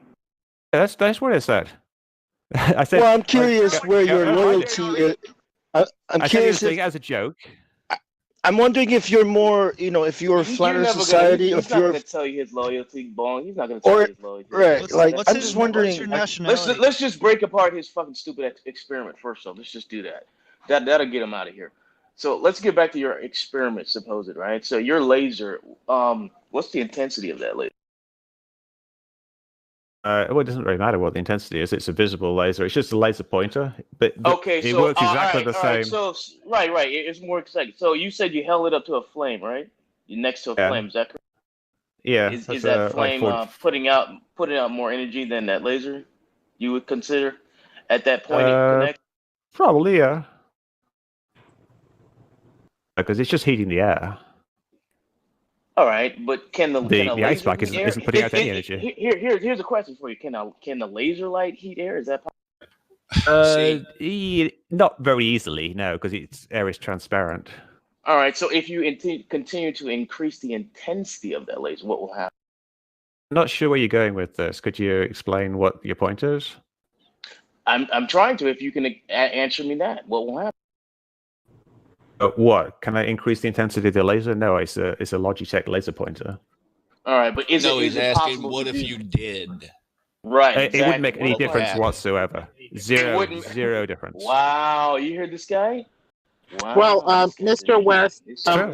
it's a problem because if you take the supposed globe and surround it with concentric rings of air layers, then you would have, say, what you're trying to say is basically a warm layer under a cooler layer toward which the light refracts. Okay, that's fine. But over long distances, you're essentially saying that light goes up into the second layer and goes back down into the first warm layer to hit the eye of the observer. That's a little hard to believe because that would have to take for the thing to go I'm up. not sure what you're saying. But he So. just doesn't. This guy doesn't understand lasers. There's no point arguing with him. He just doesn't have. He has no idea what he's talking about. It's got to go. But here's the whole problem, guys. With his whole entire thing, he's changing with the experiment that he's doing. He's changing the temperature around it, right? Exactly. Okay, but what's going on at night with these laser tests is it's stable. It's not changing anymore. So we're not going to see this. This is the problem. You're inducing this refraction. This is not happening naturally because there is no mixture of air where you're having that huge change at night anymore. Literally, you're not having that much change. So guess what's not going to happen? The refraction. But Dr. John, Jesus Christ, this is why we posted that damn graph, man, that you're going to deny again. Well, are you going to deny Dr. John's This guy measurements? doesn't know what he doesn't know. What No, the graph he's talking about, Mick West, is I forgot who did it exactly, but it was a bunch of people that got together and they were trying to test the refraction.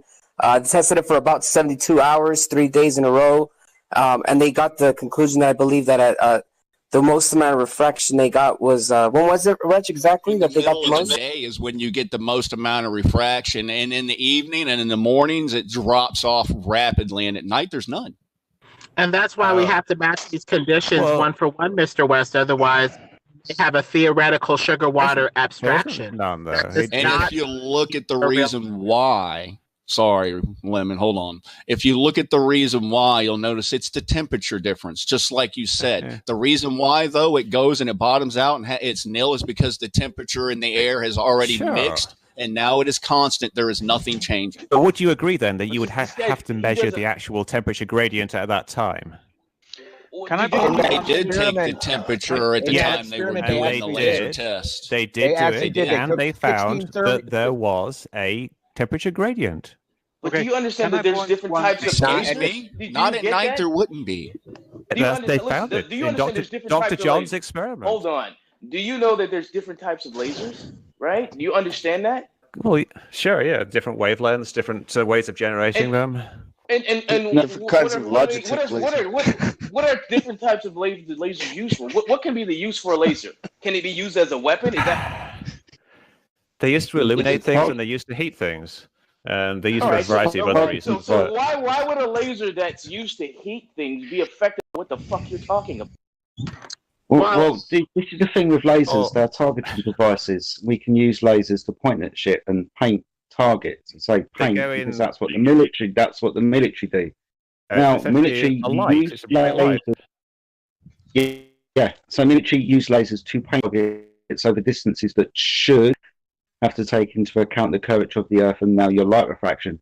These are from vessels that it seems, with a little bit of research, that quite a lot of their ordnance and weapons that they use for the shit out of stuff requires a direct line of sight targeting system up to and including about 100 miles. So if they can aim lasers at shit up to 100 miles away, that's got a direct line of sight and is directly in front of them from a vessel at sea, and the targeting device is somewhere about 40 foot off the surface of the water. Excuse me. So if that's happening, practical, everyday use, I think we're fine shooting lasers over 25 miles, right? You wouldn't be shooting things that are at sea level because you wouldn't be able to see them. According to you, but right now I've just pointed out, I said military, I should have said Navy. I did say vessel. I did give you a height of 40 foot above the surface of the water, aiming at a direct line of sight to a surface-based target. Now, this is 100 miles, it seems, with a little bit of research. Many of the ordnance they use require a direct line of sight. I think you're probably referring to rail guns. I think you're conflating two different things. No, I'm not. I'm actually not talking about rail guns. All right, so post a link then. Yeah, I'll go and get through. But what I'm referencing is military do seem to have lasers that paint targets that require a direct line of sight at distances where Earth curvature and refraction should have to be taken into account. That's great. Let's go with that then. Let's post me that evidence, and that will prove it. Okay. I'm surprised you haven't looked into this before yourself, Mr. Mick West, who knows everything about light refraction and what lasers do. We're talking about a test that's done over 25 miles, or one that's done over 10, or any other laser test or line of sight test that requires, like I just said, a direct line of sight. That's easy to understand light refraction. No flat earther is denying that light refracts through the medium of the atmosphere. Can it be demonstrated to curve around the curvature of your Earth? Not just in a little box where you've got an ice pack underneath it. because we're talking about the majority and most conditions, depending on the air clarity and conditions of the day. Direct line of sight is required when shooting lasers at shit. Oh, it's can you hear me? Yeah, line of sight is, but not a geometric line. Yes, we can hear you. So I want to put in my 2 cents about this. Like the experiment, that would be what you would consider a special case. That is not the general case of the atmosphere. So the basic claim of globe proponents is that the general case, generally, that air will refract light down because of the weather conditions. And that has not been demonstrated, right? Not been demonstrated in the environments that these tests have been done in. Now, of course, you can make a special case test. I think it was Greater Sapien did one over CO2 in frozen ice, right? So, but he didn't take into account that CO2 has a higher refractive index of air, and it's way colder than any environment on Earth. You know, so these are special case experiments. These are not the general case conditions that we find ourselves in. And I think like just showing that light can refract says really nothing. We all know light can refract. Okay. So you got to look at the actual conditions. Did it refract in this situation? And what do actual measurements and tests of refraction show? Look at the actual measurements that Dr. John did.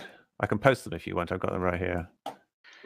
Mr. McWest, I have one point in your courage test that is wrong, or I have a question for that.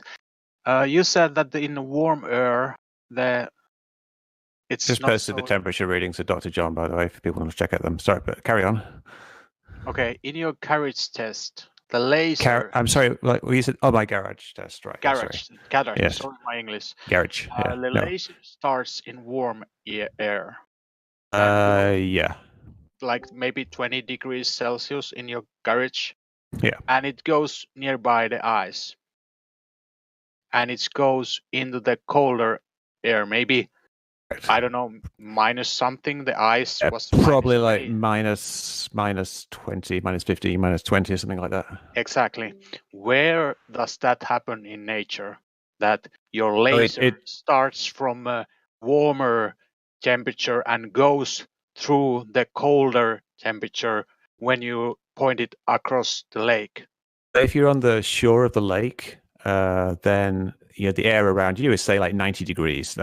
How many degrees Fahrenheit difference is in the where the laser starts? What you need actually, it's quite interesting. You only need about 1 degree of difference to curve like over the surface of a lake. It's quite interesting just how little of a temperature gradient, because the gradient it's not really the amount, it's the amount per meter. So if you've got a gradient of say 1 degree per meter, that's actually a huge gradient.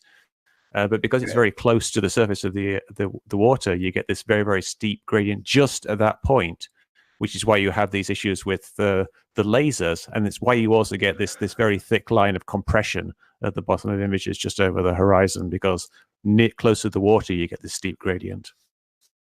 Okay, so I'm looking at which is what Dr. Don showed.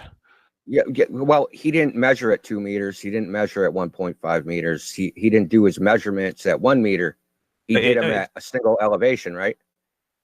No, it's this 5 measurements there. Oh, sorry, 4 measurements above the water: 0.5 meters, 1 meter, 1.5, and 2 meters.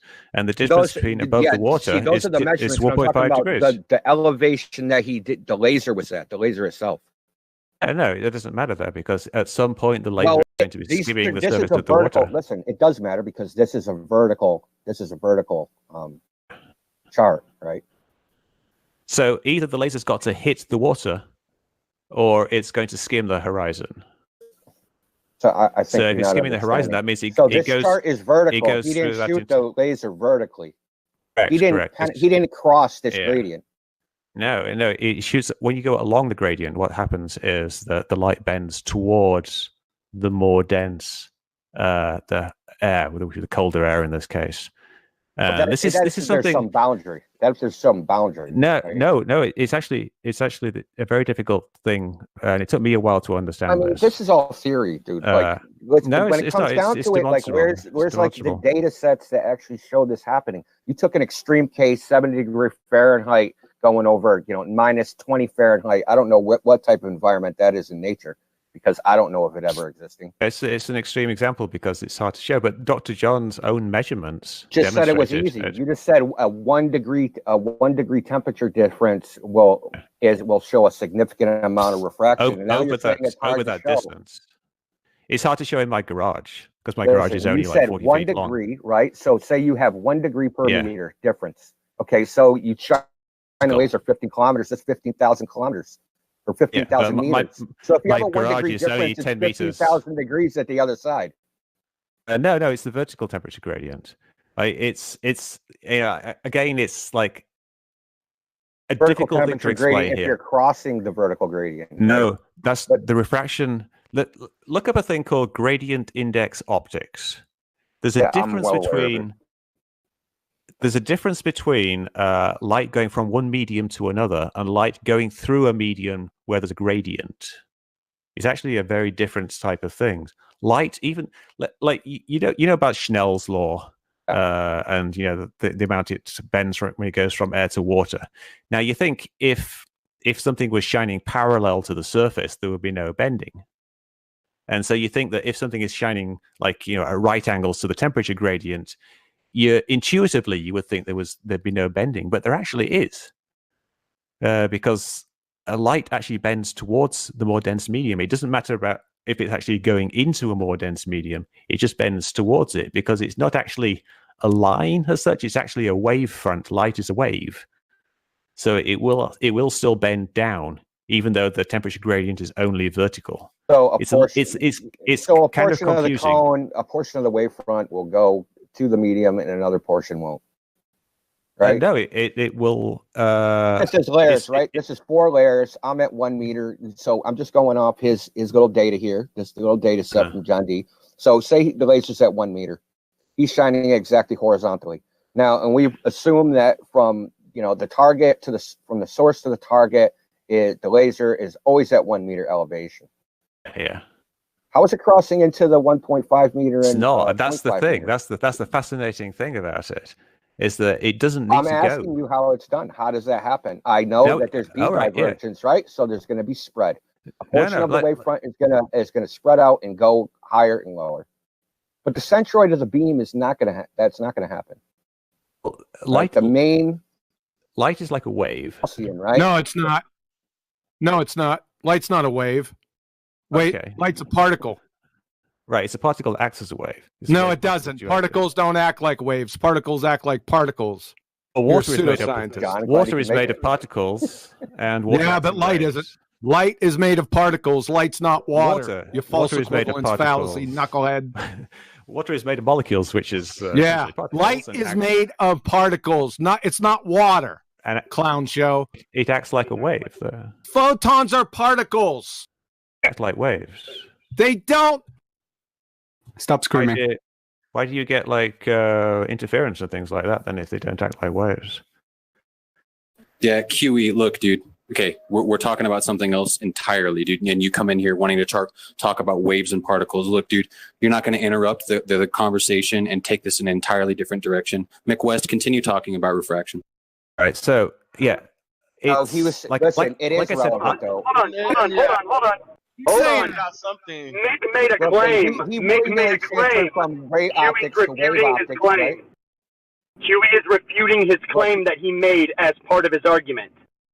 That light acts like a wave, which it does. No, it doesn't. You can keep on saying it, but you're wrong.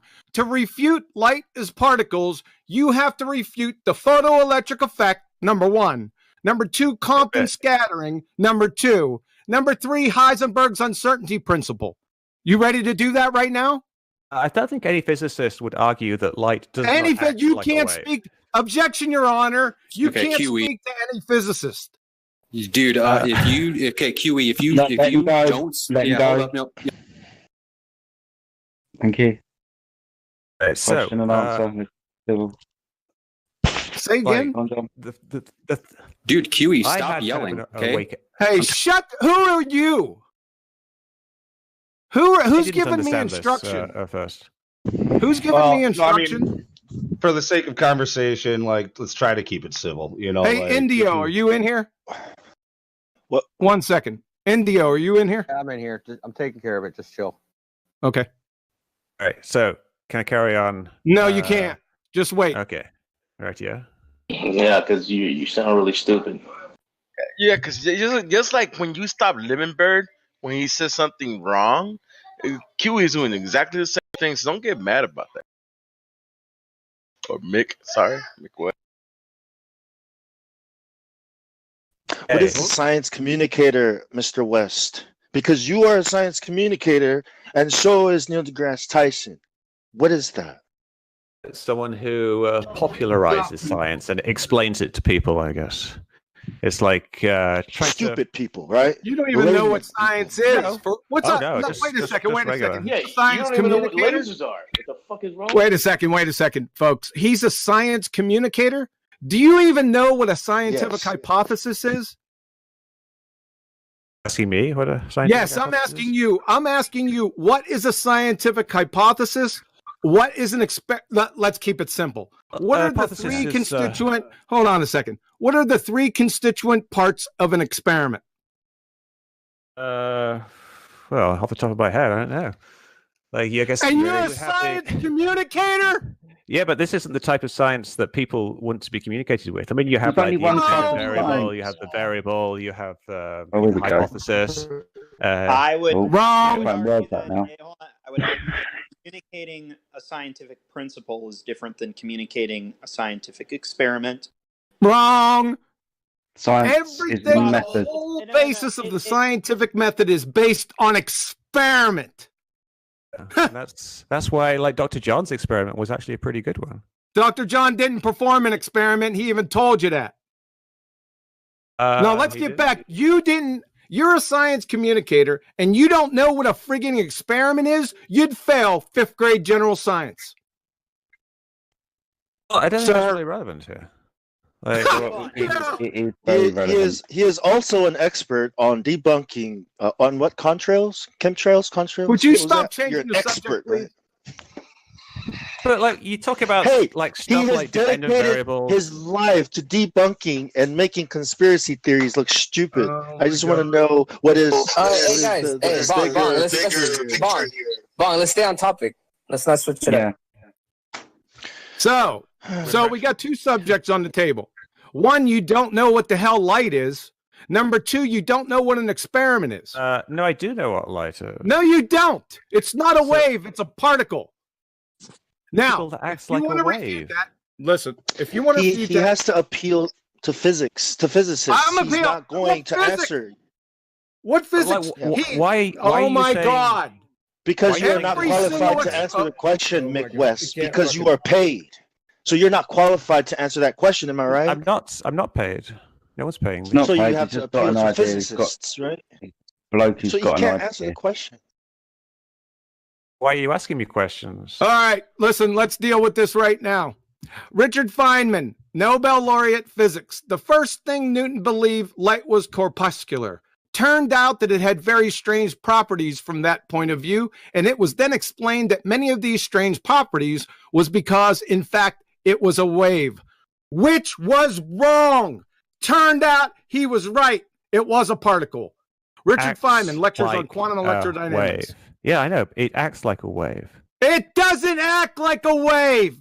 Particles aren't waves. They don't Why do act like waves. Why? Can someone mute him for fuck's sake? Yeah, Kiwi, Why can do you stop get yelling like a constructive and fucking destructive kid, dude? interference? I'll tell you what, brother, Mr. Kid. Let's meet up, man. Me and you. Who said that? Who said it? I said you should be muted, you fucking. All right, you know. All right, hold on, guys. Hold on. Hold on, everybody. This is what's going on. Hold on, everybody. Look, we got a bunch of the people that hate Q in here interrupting. All those people are getting muted because literally I'm trying to hear this discussion between Mick West and QE and everyone else. Kind of let them go at it for a while and stop interrupting. Here, I'm going to go ahead and ban everyone who's been interrupting QE like that, because I know y'all don't like him. Okay, congratulations. From the chair of physics at Yale, Professor Shanker, everything is really particles, all things, electrons, photons, protons, neutrons, they are all particles. So let there be no doubt about that. Of course, yes. Clown Everyone show. agrees with that. I'm not you disagreeing said with it's a wave. that. I said it acts like a wave. That is horseshit. It's demonstrably true. It's okay, demonstrate it. Well, constructive interference, for example. Oh, here we go. A wave. The wave function is not a wave. It's a mathematical construct. You're talking Acts about like the a wave function, not a Right. physical wave. So Young slits, the Young splits experiment. You're Young familiar with that, splits. It's not Slits. a split. It's a slit. I know slits. Young slits experiment. Yeah. Demonstrates the wave particle duality of the nature There of is light. no wave particle duality. Well, the experiment seems to disagree with you. Oh, really? Professor Shankar, chair of physics at Yale. So we have to play this game in two waves. It is particles, but its future is determined by a wave. But the wave is purely mathematical. You can output an instrument to measure the energy due to that wave. It's a construct. You can see the effect. though. It's a construct. You're mixing up the concept of a wave with the wave function. If you It's can just see it, misplaced concretism. It's To reifying something that isn't real into something you're that's real. reifying the wave function. It's not a physical reality. It's a probability amplitude of possible outcomes. That's all it is. Exactly. There's no physical reality. Exactly. but you can see it though. You can see the effect. You can't see it. Young Show it to slits. me. Post a It's picture visible. right now. Someone posted. Can you? I can see the green codes falling down like Neo from the Matrix. Okay, but let's not yell and hurl insults, man. Just for the, There's, the PR. Oshkosh point. Bajos. From the University of Tennessee, in one dimension, wave functions are often denoted by the symbol psi. They are functions of the coordinate x and the t time. But psi is not real. But a complex function does not have real. See, don't rumpus me, you clown. You don't even know what an experiment reality. is. You're denying reality. You can actually see. Kiss my ass! I just pummeled you. You can actually Pummeled see it. you. Are you denying that you can see the effect of Young slits? Oh my God. But the wave function itself has no physical interpretation. That is a physical interpretation. You can actually see The it. University of Tennessee, the professor of physics at Yale, Richard Feynman, and now we got Mick pseudo fucking West telling us the opposite. All right. Well, if you want to deny the evidence of your own eyes, Deny then the that's evidence. fine. Bullshit. You don't have any evidence. You just got clobbered and you already denoted. You don't even know what an experiment is, Mick. Wikipedia. Do you want to know what denying the evidence of your own eyes is, Mick? It's looking at the sun and the moon and thinking that they're different sizes. That's denying your own eyes. This guy doesn't even know what an experiment is. He doesn't even it's know. a little weird. It's Yeah, a little I- weird I- you that know, you don't know what an I- experiment is, and you just yeah, said talk- that you teach it. The You thing is, teach like, science. You don't know experiments. the parts of an experiment. The vernacular of an experiment is just something that you do to test or to demonstrate a Yeah, hypothesis. but you need things in this test to conduct it, right? Oh, you don't. You this like you you get the idea that you need a dependent variable, an independent variable, and control. Idea, that's a scientific method.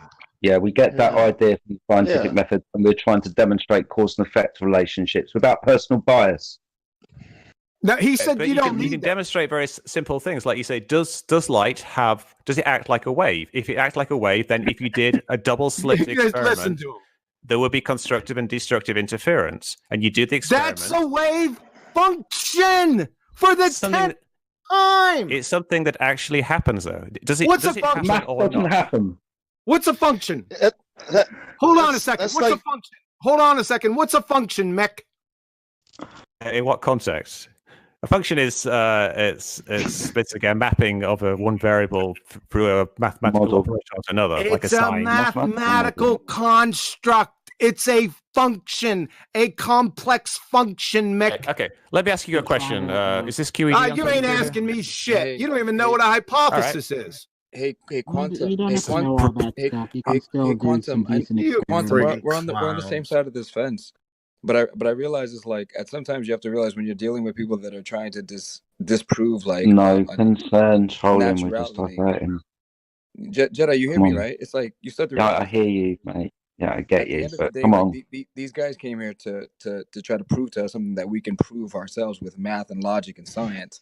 So at the end of the day, we don't have to start to get upset or like get rivaled or triggered by them. Yeah, but they're pretender Make clowns. sure. Oh, I already know. He's just doing his At the end of the day, job. we should always. At the moment, what we're doing is my we're job. talking about light and it acting like a mathematical model. But Now, a mathematical model isn't real, is it? It doesn't matter if it's real. Like, No, I when you understand drop an that, apple, it acts like the mathematical model of gravity. See, that's exactly what I just said. I just said that. I was like, that's like fucking Neil deGrasse Tyson saying, "This is gravity drops the mic." Are you serious? Is that it? Bong, I'm on. Is that all you got, man? But I'm trying to say, like, you know, at the end of the day, like, if we're on this side of the fence, we should be sitting back in our chair and chilling. Like, we don't have to sweat them. Hey, you should be. Like, we have to let them fucking sweat because we already know we've done the math and they haven't done the math. So, Done like, the I don't math? give a fuck what Done the math. Yeah, done the math. Bring You Neil know what math deGrasse is? Tyson Done the here, math? West. Bring Okay, Neil Mick, deGrasse Tyson here. Mick said he doesn't have to have independent and dependent variables in an experiment, right? He just said that. Well, it depends what type of. If you want to have a strict So Penn interpretation State of a scientific University. experiment. Let's go through these. Can we go through them, Mick? So Through we what? have Mick that says you don't have to have Mick. Yeah, but Can you I know, speak you don't have to here, have, you don't have to be frustrated by guys that are just talking shit, trying to fucking waste our time. Can I speak, please? I'm gonna refute Mick. Go. Pseudo McWestian 2 space. I'm gonna refute him right now. Are we ready? Space. We live in 3 space. Not according to your friggin' fairy tale gas model, but I digress. We'll get to that in a moment. Experiment. the You gas said model, you that's didn't good. need Mick. You said you didn't need a dependent and independent variable in an experiment, right? That's what you said. For the common understanding of what an experiment is. Yeah, and I got you procedure on tape, carried so out, that's yeah. what you said. Here we go. Maybe on Experiment, Penn State University. There should be 3 categories of variables in every experiment: dependent, independent, and controlled. The Institute of Physics. Would be great. Yeah, that would be great now, wouldn't it? That's just one definition of. That's an okay. experiment, Let's get another one. Institute of Physics. When planning an it's the same. investigation, You're giving the same students need. definition Please over shut and up, over Mick. again. When No, I'm I'm gonna pummeling keep you, talking. please shut up. You're No, just going to hold keep on. doing the same thing over and over again. Yeah, I'm if going to keep just refuting your Hold on, dumbass I'm going to take over and control, John. Going to take control. If you're just going to turn around in a minute and say, no, I'm just going to keep over talking you, then that's not helping the conversation. Just let him finish. I'm sure he'll finish much quicker if you stop interrupting him. Yeah, but I Right. know he's going to do No, the same. don't even appeal to me. Next person is going to speak is going to be John. He's going to finish, and then you're going to answer. Institute of Physics. When planning an investigation, students need to identify the variables that they consider significant and then select the ones they want to look at for cause and effect. If possible, any other variables that will affect the outcome of the experiment will need to be kept constant during the investigation. The variables are independent variable, dependent variable, and controls. Anne-Marie Helmetstein, PhD, Biomedical Sciences. When you design an experiment, you are controlling and measuring variables. There are 3 types of variables in an experiment: controlled, independent, dependent. Is that enough yet? Do we need to go a little further for you, Mick? It's fine by me, because Unless I you already can said provide- that. That's one Were you useful already aware of those definition of an definitions? experiment, scientific experiment. Yeah. I mean, it's the type of thing why that are you Nathan being so Oakley loose in likes your to go language, man? on about it. Because when people talk about an experiment, they don't necessarily mean that very, very precise thing. They Doesn't often matter mean what they something mean like in the colloquial science. sense of experiment, just the broad Yeah. umbrella experiment. We were talking about like, you know, scientific communication. When I meet a girl at the bar, I want to How to experiment. You know. Scientific experiment. Science. And you're It's- saying Can I- you don't I- need the IV, DV, and the CV. That's what you're saying. I think that if you're trying to communicate science, those are not useful concepts to discuss with the general public because What they the don't understand experiment what they and are. breaking Really? it down into a very easily formulated method of where your dependent variable comes from, you know, your naturally observed phenomena, and then how you build your hypothesis, you know, Generally, you're answering the question of what causes that. So there's your independent variable. And then obviously you've got a control shit. So there's your controlled variables. You then got to take this forward in your experiment and test your hypothesis. Without How these well- independent how well variables has that are this very been working for easily you? explained, if that for you you, just this hand away method. them away and them in an experiment. Can you point doesn't involve something that you're trying to manipulate to prove a cause of an effect? Right, and the gold standard is basically that when you change something that you know is the cause independently, since you're independently changing the variable, you get a dependent variable that acts in accordance with your hypothesis to prove with as much proof as possible the causal relationship. And you have controls in the experiment that shouldn't change if the experiment is properly controlled, all the factors have been factored, and nothing weird is changing in the experiment. If one of your controls changes, well, then perhaps there's another explanation you haven't explored or controlled for. Take with gravity. Let him answer. Let him answer because hold on. Calm down. He said that you didn't need an independent or dependent variable in an experiment. I provided many citations here that said the opposite. Let him answer, please. We're talking about scientific communication. And when you talk about things like dependent variables and independent variables and control groups, it confuses things for the general public. It's usually better simply to describe what the experiment does. You can keep that other stuff in the background as useful information. Like, this is why we need these things. We need controls. We need like this independent variable. We need a dependent variable. But in terms of scientific communication, it's usually best just to describe what's actually going on and what it shows. Nick, you baited. Nick, I'm sorry, I'm going to have to stop you. You baited and switched us. I didn't ask you what you were teaching them. I asked you personally, what are the three constituent parts of an experiment? And you didn't know. I couldn't remember off the top of my head at the time, and now I remember. Man, can I quote you? Can I quote you from Wikipedia? It all stems from a fundamental distrust of science and authority. Are you not trusting science and authority when you say those things? Like, you don't have to explain the variables. Like, So you're quoting about? Wikipedia? Like, if you look at the Wikipedia, Are these your words or not? Are those your words or not? Which words? The word on Wikipedia. Which ones? What? I'm not sure what you're talking about. Read them again. I didn't write anything. Right. Yeah, just read them again. It all stems from a fundamental distrust of science and authority. You are always going to get a percentage of people who are true believers. My goal is to minimize that as much as possible, to stop people falling for it and help them get out as easily as possible. What does that mean? That is what I said. So we're talking about the scientific method here, accurate. and we're asking for the variables, and you're saying, what are you saying? You don't need those, or what? You don't No, need to I'm saying explain it's that not to us? productive. It's not productive for communication not to the general public. It sounds not to the me like general he's public, describing atheists when it comes to religion. But people ask me about science communication. They said, you're a science communicator. What is science? And I was trying to talk about it in the context of science communication. That you even know what that is?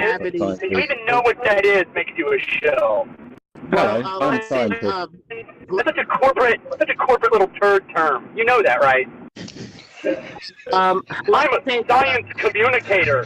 I'm a product communicator. I communicate what the product is. You're an advertiser. I don't say I'm a science create communicator. synergies between. You're an advertiser with a stick down your throat.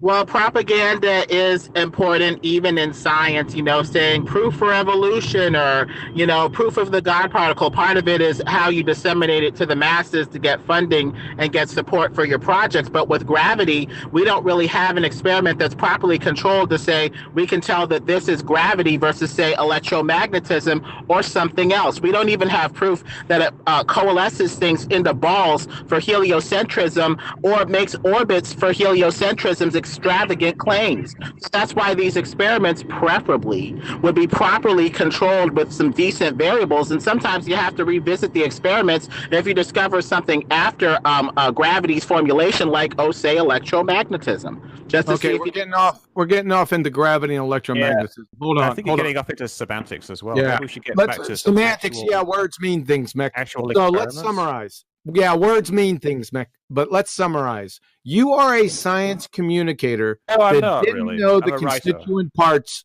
of a scientific experiment. Off the top of my You head. fail 5th grade general science. Just to let you know. Okay? Thanks. That's fine. No. and light isn't Well, a wave. that's the general pattern. I mean, he knew what we were talking about in general. That's not what's important. What's important is the shape of the Earth and these experiments that are used to undergird gravity. Light appear not to have been very well controlled, and so we may have bad theory, built on top of bad theory, built on top of bad theory, leading us to where we are. You don't have bad theories, Lemon Bird. Just stop. There is no bad scientific theories. Scientific theories are validated, confirmed hypotheses. There's a lot of things that go under the term theory that are not scientific theories. To the general public, the word theory and the word hypothesis are pretty much interchangeable. Sure, not for scientists. Yeah, for the general public. Yeah, that's the problem. Not scientific theory, man. So, You're talking about colloquial theory That's intentional. or scientific politics. theory? Yeah, And this is why words mean things. That's just you changing the meaning of words so you can weasel it around and make it mean whatever you want. And that's The been meaning of intentional. words And politicians, is how people use them. politicians like have been doing that for a long time. Really? What? There's a word that we use quite often, just band it around, hoping it's going to do something that it probably won't because you can't demonstrate it. Refraction. Words do definitely mean things as well. Yeah, go on. Let's get back to this bending of light, and you tell us what light is. Let's go. All right, excellent. So the problem is that, like, I brought up the idea that light kind of acts as if it is a wave. Wrong. You're wrong, things... Mick. I just drug you through the friggin'. I just drug you around by the short hairs for 20 minutes over this. Okay, please tell me in the photoelectric context how light is a wave. Please, the floor is yours. Well, what I'm saying is that it appears to act like a wave. Appears is not reality. I just told you the wave function is what you're talking about. The wave function is not real. How many more times do I need to go through this? I thought that the entire flat Earth thing was that appearances are reality. Oh my Can't you God! just know what you see? Well, to be fair to Mr. West, the wave function is based off of activity in reality and is a close approximation, ideally, as possible. But it is a mistake to reiterate it as reality if it's math and numbers. It's a model of what we think happens in reality. That's all. Let's forget this whole wave thing then. Let's just ignore that for now. Let's just go back to just observable refraction. Like you would agree that... Oh, hold on a second. Are you talking about terrestrial refraction? Talking about refraction as a physical phenomenon. On Earth, you're using terrestrial refraction. Is that correct? Oh, I'm talking about light passing through a medium and how the refractive index gradient affects. Okay. Can you please post? Okay, I got you. Can you please post? Let me pull Discord up in the live stream. I want the formula for refraction, please. Which one do you want? Which one? one? Because that's not the one that's actually applicable. Which one? No, we want refraction, terrestrial refraction, Mick. Ah, dear. So this is where we get into problems with science communication because it gets quite complicated. Refraction happens because of the refractive index slows down light. So light. I don't want to. Mick, what did I just ask you for? The equation of refraction. But so I guess if you want an equation, I've got to know what are the inputs to that equation and what's the output. You're the one that claimed refraction, Mick. What do you want me? It's not my job to support your claims. So please give me how they compute terrestrial refraction. That's all I want. We're going to evaluate the formula to see if there's any begging the question fallacies in it. Right. So fundamentally, the refraction is governed by the speed of light in a medium. The speed of light in a medium is the speed of light in a vacuum divided by the refractive index. No, it's not. No, it's not. You don't know this. Don't go into the speed of light, Mick. We want the terrestrial. Go to Wiki for fuck's sake. At least that actually is the underlying formula. Oh my God! It's a simplification. Refraction. That's actually a simplification. All right.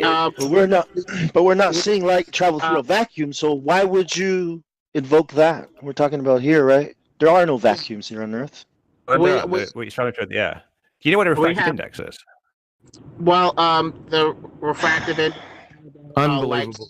travels through a medium, but we've seen 7.6R, we've seen 1/16 of it, of R or whatever or a degree. How about the one that gives the biggest amount of refraction? That'll help hedge in the discussion. How about the equation that gives the highest amount of refraction? Let's go to the limit. How about that? We just want to see the equation they use for refraction. That's all I asked for. That is the equation that you use for refraction. It's the speed of light divided by refractive index. Where do they get the refractive index from, Mick? I want to see every variable in this equation. See, Mick, with equations, right? Every mathematician will tell you that every variable in an equation must be rigorously defined. I want you to post that friggin' equation right now, and I want you to define all the variables. You claimed it. You support it. You're a programmer. You know that. There's only two variables here, which is the speed of light. Well, it's not a variable; it's a constant. The refractive index is the only actual variable. Oh my God! Now, it varies based on the density of the air, which kind of varies based optical on temperature density. and pressure. It's the and, optical density, not the mass density. Humidity. Yeah. The optical density, which defines the refractive index. There's a square root of epsilon times mu. So the refractive index electric curves around permittivity the of free globe space, perfectly. and mu being the magnetic permeability of free space. So that's the actual refractive index. The values the values of vacuum is 1, and every other medium is set relative to that. But I think the thing that's missing here is, obviously. I think the thing that's actually pretty straightforward. Yeah, hold on a second. I think the thing that's missing here is people are assuming that the refractive index is perfectly following the curve of the globe. Over 20, 30, 40, 50 miles is following perfectly. The refractive index within water or whatever medium that we're talking about is going to be whatever it is. But to assume that it's going to follow the globe perfectly all the way along at whatever distance we're talking about is ludicrous. It's not what anybody's saying. It's laughable. Nobody is saying that. So you can laugh at it all you like, but no one's saying it. So you're laughing at ghosts. So then at what point does refraction become a moot point? At what point? It never becomes a moot point. 10 miles? Give me a number so I know, okay, refraction goes up until this point. Refraction is always there because the atmosphere is always there, but usually Always you get there, extinction. There's no demonstration. It's actually that it's always there. What distance? What measurement? Give me a number. Give me some numbers so I can put my numbers to it. The density refraction you should have is 7 inches per mile squared. I think the max with 7.6R is 6.8 inches per mile squared. That's why it helps to put this discussion within certain boundaries. That's a simplification. Yeah, exactly. I was explaining earlier. Matter.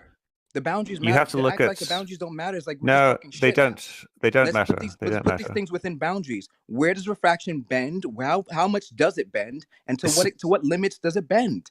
And if it's beyond the limits of refraction, if we're talking about something that's beyond the limits of refraction, then we shouldn't be talking about refraction anymore.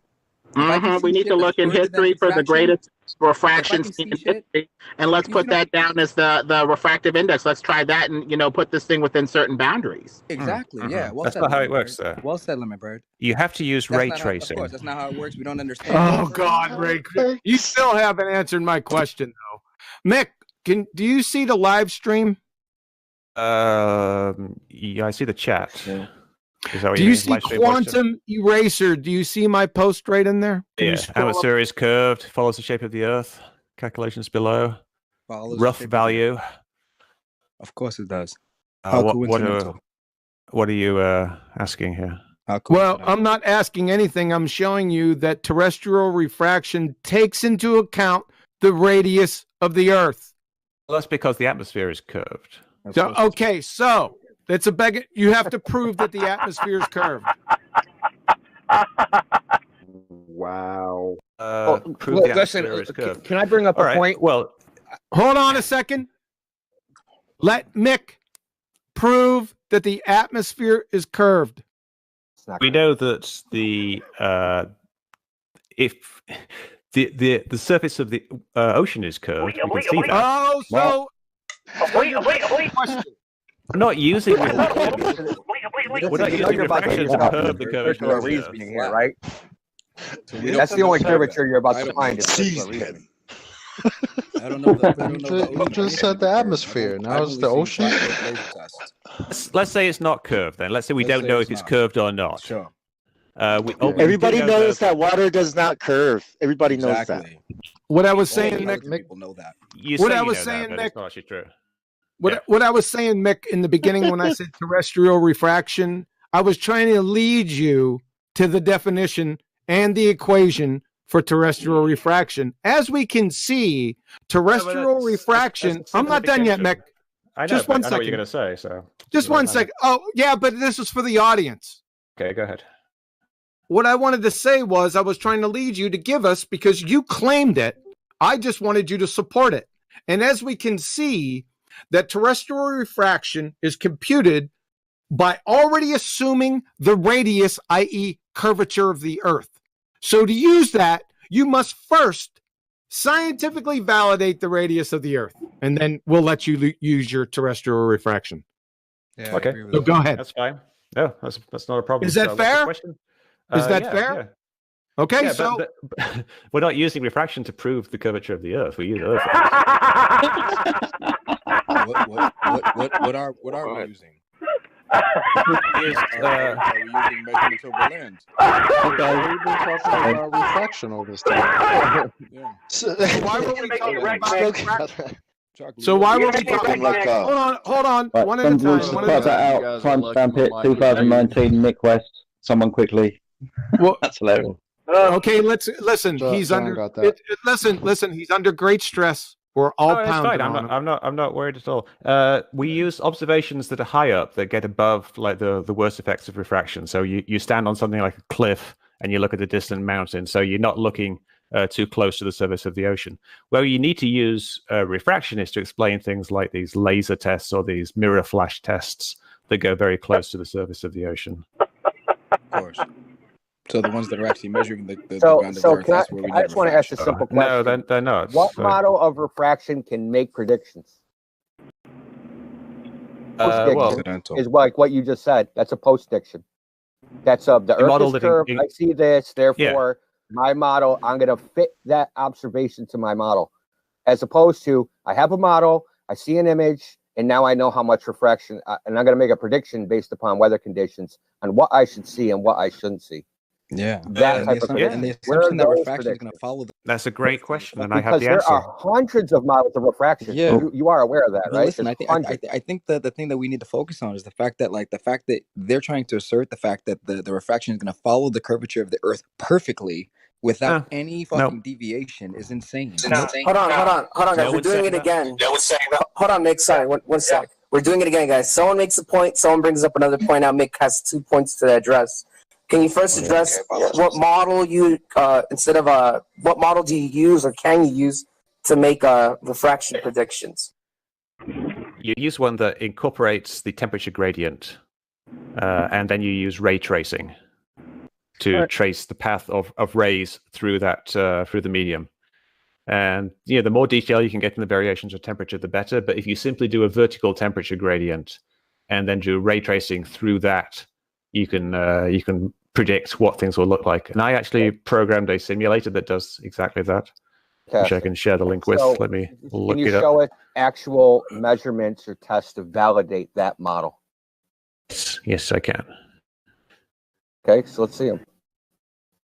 Well, you want me to actually? I did it with Dr. Johns. I know they don't exist because I've seen every experiment on refraction ever done in the last 150 The dog years. ate them, Indio. Used Dr. Johns' numbers, and it came out to be like basically matching what he saw with his numbers. Indio, he said he had scientific evidence of this. On a curved. Indio, he said he had scientific evidence of this. Can he give us? I'm sorry, Mick. I'm still wondering how it gets sucked. Like it's sucked into other layers. I'm still wondering that. You got a vertical that's what we were talking about earlier.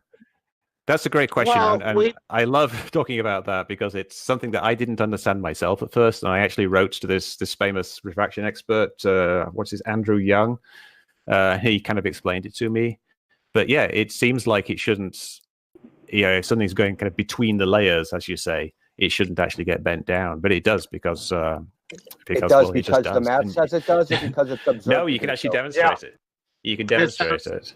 It sounds like we're assuming curvature. I just want to see these demonstrations, dude, of these models. Right? Well, these the problem models is that actually make predictions that are accurate. Yeah. All right. Let me get my refraction simulator link up so you can see it. Wait a second. Wait, you wouldn't even give people data on your calculator, but yet you're going to expect us to believe that crap? Really? I'm saying sending there's you models, a link. right? I've got And then a link there's reality, called... and we validate models by experiment, right? So where are the experiments validating the models? Yeah, we want the hypothesis, I know who sir. A.T. Young is. I've read everything he's published, right? So I know who these people are. Where at San Diego State University? Use ray tracing. You're going to get a bend just from the nature of the equation, right? But that's just the equation. But that's fine. That's a model. So where's the actual experimental validations of these models? Dr. John's experiment Controlled validated. experiments. Dr. John, hold on a second. Hold on a second. We already talked about Dr. John. Dr. John didn't conduct an experiment. He already said as much. You don't know what an experiment is. That's the problem. Hey, Indio, he said scientific evidence. Can you please have him post the natural phenomenon? Go through the steps of the scientific method, please, Indio. The natural phenomenon that he observed? There is there isn't one. What's your dependent variable? Let's see, the temperature gradient. Of the Earth. The temperature. So the temperature grading. Hold on a second. Hold on. So I'm going to write this down, Mick, because I want to make sure that I got this correct. Temperature. It's just what changes. Are you doing the changing, or is something else changing based off of your changes? That's it. Hold on a second. He said hold on a second. Hold on, people. Relax. That's the dependent variable. Actually, will be the image itself. So we're going from the temperature to the image now. Get them mixed up. But it doesn't matter. Wait, 1 second. So if I manipulate the image, what will I get? No. If the temperature gradient changes and the image changes as predicted by the model, then that validates the model. Mick, you have to have a hypothesis because a hypothesis is a scientific prediction. So we're only at the first step. Mick. 1 second. Now, the dependent variable, your observed phenomena, is now the image? Yes, the image. Okay, what's the independent variable? I don't know. What would you give me an example of an independent variable? He doesn't even know. The temperature, the moisture. Oh my God, Mick! Thank you. So just want to make sure we got the right terminology here. Mick, so yes, the temperature gradient. Mick, it's your experiment. You're asking me for the independent variable for your experiment, son. Yeah. So somebody clip the temperature gradient varies. It has an effect, which is changing the image. So, the hypothesis is that there's a model. There's the Earth is no. Every time you stop real-time shit. It's over 5 dozen people in here. We're already on a ball when this is happening, right? This is a clown show, Mick. The hypothesis? Wait, did you really just say the hypothesis is it's a model? Have you seen my refraction simulator? Let him describe it. Let him describe it. Hold on, everybody. Please let him finish. Could you please let him Yeah, go ahead, Big. Go ahead. Mick, I'm going to have you over for a beer. Cool. So the model, you want me to describe the model that I use? No, let's just summarize. 1 second. You said the dependent variable was the image. The independent variable was what? The temperature gradient. Temperature gradient? Okay, give us your hypothesis.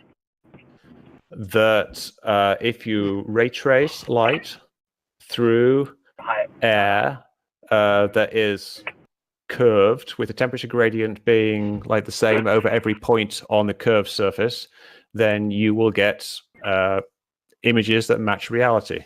So I thought you said the temperature gradient was your independent variable. In your hypothesis, I didn't see any temperature gradient being manipulated. You would take 2 different temperature gradients. No, you, Nick, You can't manipulate temperature gradients because that's just what they then are. it's not a viable independent variable because your independent variable is number one, your cause. Number two, you have to vary and manipulate it. You vary and manipulate it by waiting to a later time in the day. Waiting. Very manipulating anything that's waiting. So is this proof yes, of but time? it changes. It changes. Are we going to prove time? If your hypothesis is time, is that what we're trying to prove? Let's say your hypothesis is that you can see better. You can manipulate the Would distance. this have anything to do with the flat Earth? God, he's Doctor Who. Flat Earth, guys. All right, guys. We have to. Mick, thank you very much, sir, for showing what a complete imbecile you actually are.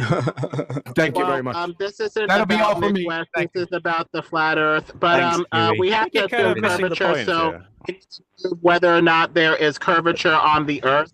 And so if we do not have reliable sources, say because NASA is lying, or because lenses are adding curvature, we may need to revisit the very basis of our hypotheses that we're, making these experiments off of.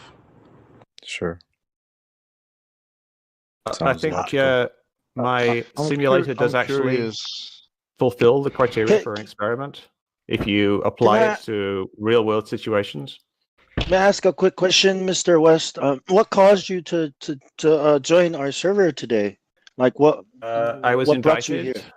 invited by somebody. I can't remember his name. It's somebody flat Earth literalist. No, flat Earth level literalist. Horizontal level. Thanks, Bev. I thank you for gracing us with your presence. Yeah. Welcome. I'm Even happy though, to talk about this stuff. Did he happen it's to very, ask you very if- interesting. I like the Did he variety happen- of feedback that I've got, and I know that you think that I'm wrong, but I would disagree. And I would encourage you to have a look at the refraction simulator because it's quite detailed, and it simulates a number of different things. So it even does lasers. Does this refraction simulator When simulate in the engineering distance with which refraction starts to divert from the curvature of the Earth, or does it just follow the curvature of the Earth all the way around 360 degrees? Well, when does the refraction stop? Is my question. It doesn't stop. So it goes all the way It around doesn't 360 degrees. conform. No. So when does Look at it? If it doesn't Look go at this, and you'll if see. it doesn't go 360, it has to stop somewhere, right? It stops because of atmospheric extinction and scattering. Okay, but where does it break? Theoretically, Where the does the problem simulator stop working? Is my question. Simple question. My simulator is only set up to go to really about 200 or 300 miles because I didn't Okay, see much so we point have going a beyond that. limit to the simulator. Okay. Yeah, actually, let's see. I think you can set it to be quite a long way, but it's kind of pointless because you wouldn't be able to see that far anyway. 200 to 300 And there's miles too much of variation. Is that a flat surface or 200-300 miles of a curved surface? You can do both. You can set it to be flat or curved, and you can No, turn I mean, refraction no, on and off. on your simulator. What's the drop on 300 miles? Either. What's the drop on 300 miles? It's like that's a crazy amount of drop, right? Yeah, no, there is a crazy amount to drop. That So, would be, so, I don't so, know. so you're trying to say a laser that was shot over that? Oh distance no, I'm not followed trying to the say that drop at all all. the way around and still hit a Not target? at all. No. It's not going to hit a target. No, you're so, not. So then, how is it accurate if it won't hit a target over that distance? It will show you not hitting it. It'll show you not hitting it, but then it's not accurate. So that means that the distance that Well- it's actually accurate is less than that. Am I wrong? If I showed it hitting it, would it be accurate? At 100 miles. I'm asking you the refraction indicator, whatever the device you're talking Simulator. about. It's a simulator. The Have a look simulator at is it. going to Have tell a us look at it. refraction up to a certain distance. Let me show you a If the screenshot if the of laser, it. don't interrupt me. If the laser does not hit the target within that distance, that means the simulator's wrong at that distance. That means we'd have to scale it back because the simulator is shit. Maybe the simulator only works for 200 miles or 50 miles or 100 miles, whatever it is. But there's a distance where the simulator breaks and it stops working. So we need to know Still what that waiting is on that data to support with a it, laser, because if we're talking refraction bullshit right now, there's a limit where the simulator is going to stop working, and my laser's not going to make it around the curve. What's that distance? If you're telling me it goes 300 miles, I need to know what the drop is at 300 miles, given the numbers that NASA gave us. If it doesn't add up, something's broken with the simulator or something's broken with NASA. Nothing's broken with our math on this side. So somebody has to set straight for us so I get what's wrong here. Simulator uses like real world situations, so it's trying to real-world like situations, demonstrate you talk what you about a actually see. simulator that can go 200, 300 No, it miles. doesn't. But if it doesn't go 200, 300 miles, then something's wrong with the simulator. Is it The simulator uses real world conditions to an extent, right? Until you invoke that radius, right? Well, did you account for the temperature of the water if there's water in there, and the gradient temperature, whatever, of the atmosphere? Did you account for all that? Like, probably not. Yeah, Right. I don't believe Because you just spoke about how you did an experiment where you put cold, the hot pushes the laser towards the cold, right? Did you account for that? No, that's not an experiment. It's basically I've built got into the lasers. simulator. None of that It's is in part your of the model. simulator. Lasers shoot straight to my eyes. No, it I'm is, calling 'cause bullshit you can- on you can- refraction altogether. I don't give a fuck about a simulator. The That shit is temperature bullshit. gradient.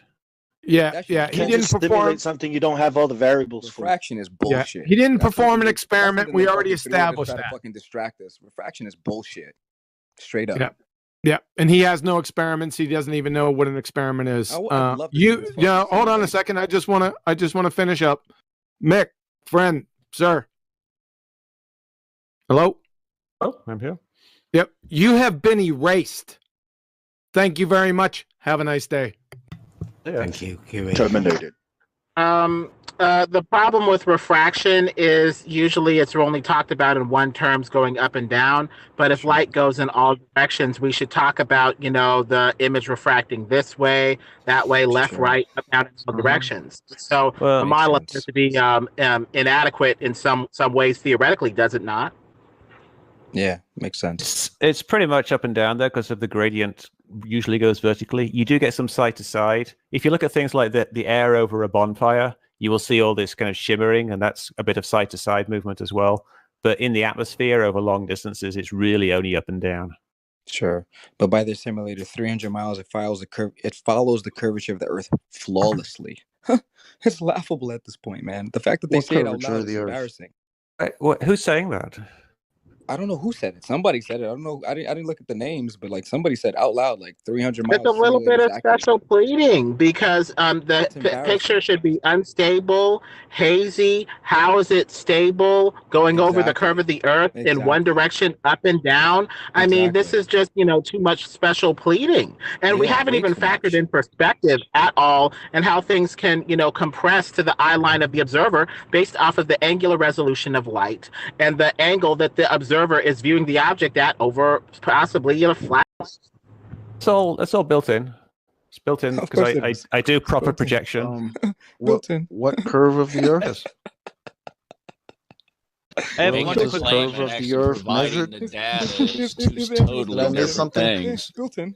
Your bullshit claim means nothing Holy without shit, data this guy's behind it. fucking delusional. Or he's Prove your fucking calculator's lying. even worth anything.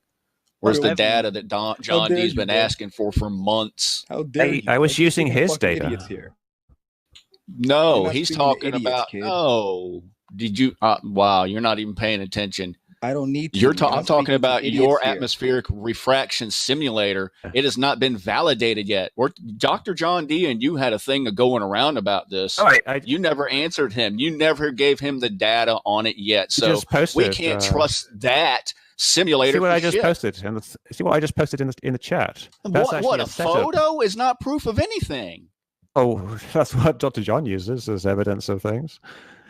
What I posted is no, he's output of my asking for the simulator data for your Dr. John's. simulator to validate it, to make sure your simulator Gave is it to following him. the proper laws. That's what he's asking for. I gave You're it to him not I providing gave it. it You to him never like a year did. ago. I gave it. No, you You didn't. can go. You can. Really? Would you Where's want the it right video now? of I him can send going you a over it file. then? Because it's not there. He obviously did not. Let me find it. My email that I sent to him. I have a quick question. I just want to know, Mick, when did you start debunking conspiracy theory? It's about 2005, but it's kind of stuff I've always been interested in since I was young. And don't forget, we can find out if he let's see, actually Dr. communicated with John. you or not. We have. Yeah, I've got all CJ his in emails here. You a Yeah, like screenshot of my screenshots of what? my exchanges with Dr. John. Screenshot of what? Like I said, it could be anything. It could be, but it It doesn't my have to be you Gmail. and him. Literally. But Come yeah, on. it could be all lies. We Couldn't need to it? validate that you actually made this conversation with him and not through you. I need to hear it from him. All right. Well, you can. I can't can trust CC you. on an email if you like. You kidding me? No, that's true. That's true. I would encourage you not to trust me. I'm just trying to find where I sent him That's a weird statement. Hey, I just looked at the values in your little calculator here. Is that in degrees? The beam divergence? Which one? Oh yeah, that's. Let me. I think the degrees are radians. again. I'm tired of the math that they're handing us, bro. I'm just tired of the fucking math they're handing us. The only beam math divergence for the laser. It's just a bunch of magic tricks. Only math I want to talk about is the curvature of the Earth math. No I other think math. the laser divergence is the standard laser, which I think is like in degrees per 1,000 meters. I'm not entirely sure though. But whatever, like the standard unit of laser divergence. Large. Well, I'm just going by the screenshot. Yeah. So it's or per 1,000 feet or something like that. I can't remember what it is. I could look it up, but I was looking up something else. Well, I mean, there's only going to be one angle not in that screenshot. It isn't going to like. Listen, if it exits, on the like screenshot, 45-degree angle, it's going to stay at that. It isn't going to get crazy. Divergence is greatly exaggerated on the screenshots. You can actually turn that off with one of the options, side zoom. It turns it to flat. Yeah, I'm not interested. Anyway, in that. I want to talk about the measured flat Earth and like why that 8 inches per mile squared. At least that parabolic equation doesn't fucking ever come out the way NASA told us it should. Like that's because the of only thing I want to focus on. Because of Anything refraction, besides basically. that, I'm not even interested in talking about. I don't want to talk about space. I don't want to talk about refraction. I don't want to talk about shit. You know, the problem is the 8 inches per mile squared. Why is it found by the people that you've got a big problem, though. You've got a big problem. That's all I want to talk about. Everything else is bullshit to me. Everything else is word salad. Everything else is obfuscation. Everything else is bullshit. Catalina. Where's the 8 inches per mile squared? Let's The talk Catalina. about that.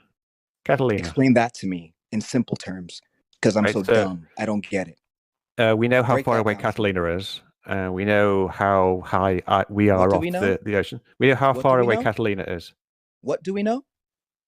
How far away Catalina Island is from Santa where? Monica. Santa Monica. And what's the distance? I believe it was 35 miles. 35 miles. And what does that equate to in terms of curvature? You mean in terms of how much should be hidden? Droppage. Droppage. Well, from droppage curvature. isn't the important No, it thing. is. It's the actual. I should not see how many feet should be obfuscated from my view. That's what I want. Well, that's not the same as drop. That's the hidden value, which is different because that depends upon the viewer height. If Let I me just can't go to my see it, that means curve. it's no longer in my view. It's obfuscated from my view because it's Correct, past the yes. curvature, right? All right, so let's stop 35 parsing words here. miles. How much miles? How many feet? Let's You keep it should simple. have 682 feet hidden. 682 feet. Or And is that what we 576 observe? with refraction. Yes. Is that what we observe? Yes. And, it and is. that's what we observe. Mick, I got a picture in the chat for you that shows your point. There You it can't is. invoke. Thank you. You can't invoke terrestrial Is that what we refraction, observe Mick. in reality? Zanuck, hold on. I'm talking. Hold on a second. He Hold on. invoked I'm refraction talking to Mick. again. Is that Oh what we my observe in God. reality? We can ignore that if you like. He added it. Mick, Not is a that big what deal. we He just observe added in it to the, reality, or can we equation. actually see Catalina Island? We can see Catalina You Island. see what We I can showed see you as part of Catalina the Island. picture. Well, that's a problem. If you It's not can a problem find a because picture, Catalina Island is like 1,400 feet high or so. Okay, well, how much of it can we see? I just did a The quick amount video. that is expected. Look at the photograph that Zanuck posted. let me show you what it looks like without when you're closer in the shore. Well, I've taken I found a video. I just did a quick search, Catalina flat Earth, and here's a video that shows flat Earth and Catalina Island from 48 miles away. So what do you have to say? Here we go. I'd say I've looked at many photos of Catalina. What distance is this? About That's this up guy close. he has Okay, a but video. Listen, but this is an up close picture. But his video is just showing That's that you can not- actually see Catalina. Of course, you can see the we top of need it. someone that 48 actually did the miles away. observation. 48 miles, We not would need someone 36. that actually 48 did miles. the observation from Not across the 48 water miles. to Catalina Island. This guy and then is not measured Order in the court. Guys, You can one at a see- time. You can see the amount of Catalina Show me a Island that picture you of would the island expect. is useless. We need someone that actually did the entire experiment across the water. I've been there. Measured the shoreline, measured how much we could see. of That the- wasn't an experiment. Right, so do you deny the existence of Catalina Island, or just how No, big it wasn't an experiment. Is the Not problem? an Mick. experiment. Observation. You're taking a picture of Hey, like man, the mountain, like you look, can see Catalina Twin Island. I'm Harbors like, there. what does that have to do and with you can anything? see the We're talking picture about from the shore the of curvature Santa Monica. of the Earth. What about the video I posted where there's 2 minutes of a guy zooming in from farther away than you guys are saying? And there should be no Catalina Island at Well, let me all. look at that real quick. Oh, we could do the math on that. From Santa Monica Pier, how far it was? You can say your little observation, but I just posted a video with the I got the alternative video. I'm observation. watching it now. What are you saying? See, but here's the thing. It's like, You're saying exactly what I showed you. Here's From the thing. 48 miles away. Here's how Can you far hear we me? are. What you would expect to see. Santa Monica. Here's the thing. It's showing exactly what I showed you. See that? Hear me out on this one. I'm not even gonna watch the video. Let's be honest. Like I'm not even gonna waste my time with the video. There's so many observations that people have shown distances that we should not see. So if you post a video that I can see it, I'm like, well, now I'm like, did you doctor it just to fucking make a point? Because like, if we have observations after observation after observation after observation of shit we shouldn't see, why don't you reconcile the shit that is on our side? Don't bring me another video that I've never that I didn't reference, that didn't come from one of us, didn't come from an independent observer. Give me a video that I've seen on my own. You know, make the Chicago skyline disappear, and then we'll have a conversation. Until then, I'm like, well, where are make you the based? Chicago skyline disappear. Do you have a place where you could go? Magic. Do you have a and then well? Do you have a understand place where you can we're coming go? from. I mean, I've been to Catalina and done it What myself about the many Chicago times. skyline? That's not you can just disappear. I don't know where your video came from, nor do I trust it. There's lots Do you of think I'm gonna trust videos you? of the Chicago Do you skyline think I'm being going hidden. to trust you? I don't know who you are. No. I don't So know do an who pays experiment. you. I don't know how you make your money. You think I'm going to trust you? Do You an made my money by experiment, doing Mick. disappear Tony over Hawk. the Great Lakes. Then Do we'll an have a experiment, Mick. conversation. Wait a second. He said do an experiment. Mick, you didn't know what an experiment was when we first discussed this.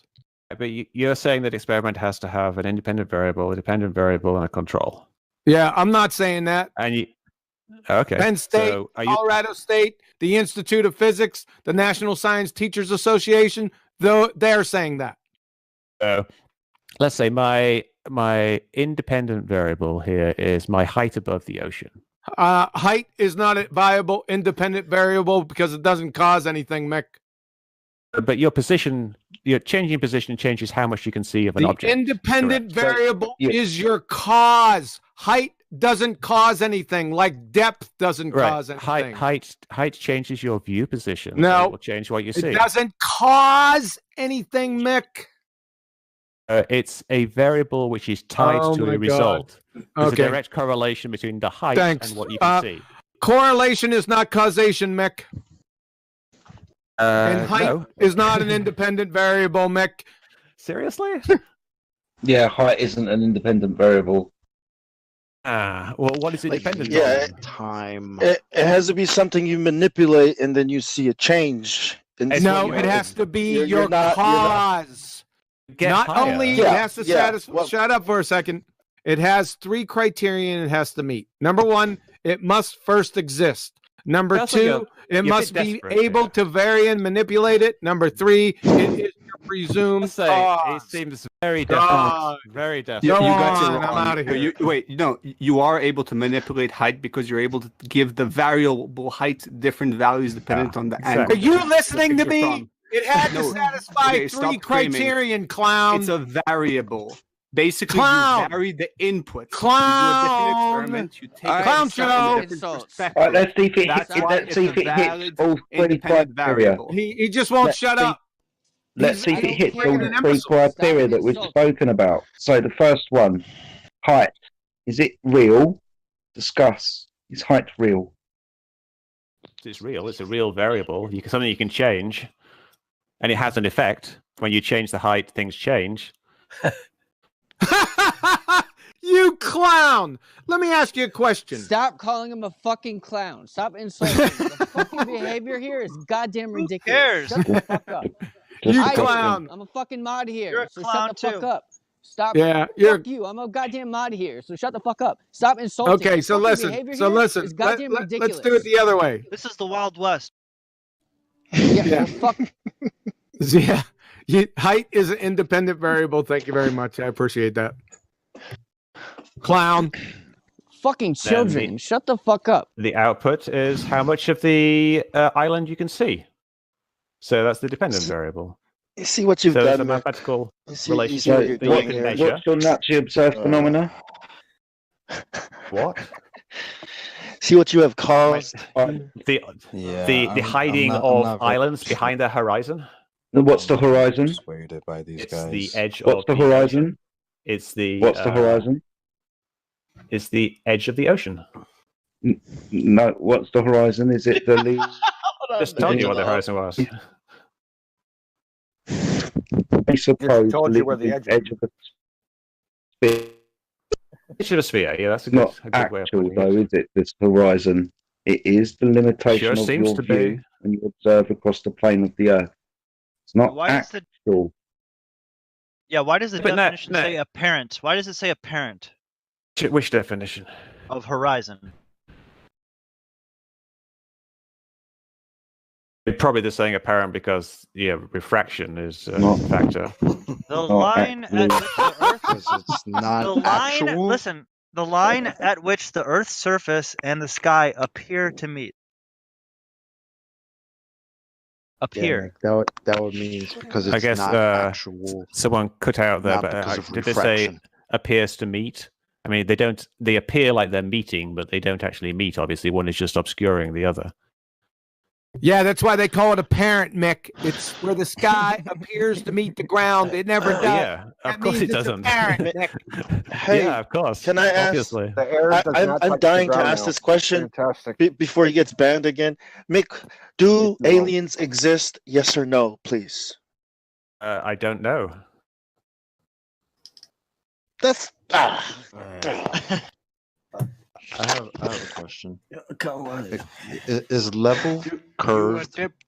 Let me do that, chocolate. That's my. Oh, I'm sorry, Bev. Not even had a chance to go yet. Bev, get in there, get in there. Go Hey, ahead. listen, anyone that wants to ask Mick, since he's our guest here, a question, like just speak up and so we know who wants to ask. I'm going. It's my turn. Give it back. Okay, get it. I want to ask Matt. Do you want to ask a question next? Matt Philosopher? Yeah. Need some more lube? No, wait till Bev and then you go next, okay? Put him on the list. All right, yeah, I'm good. Go. Sweet Mick, you still here? Don't forget the KY. Yeah. No. Are we going to get onto the level being curved? No, just the reason I invited you here and the reason you came onto the thread. All right, yeah. Is like, let's take it right back to basics, right? We want to know about the curvature, right?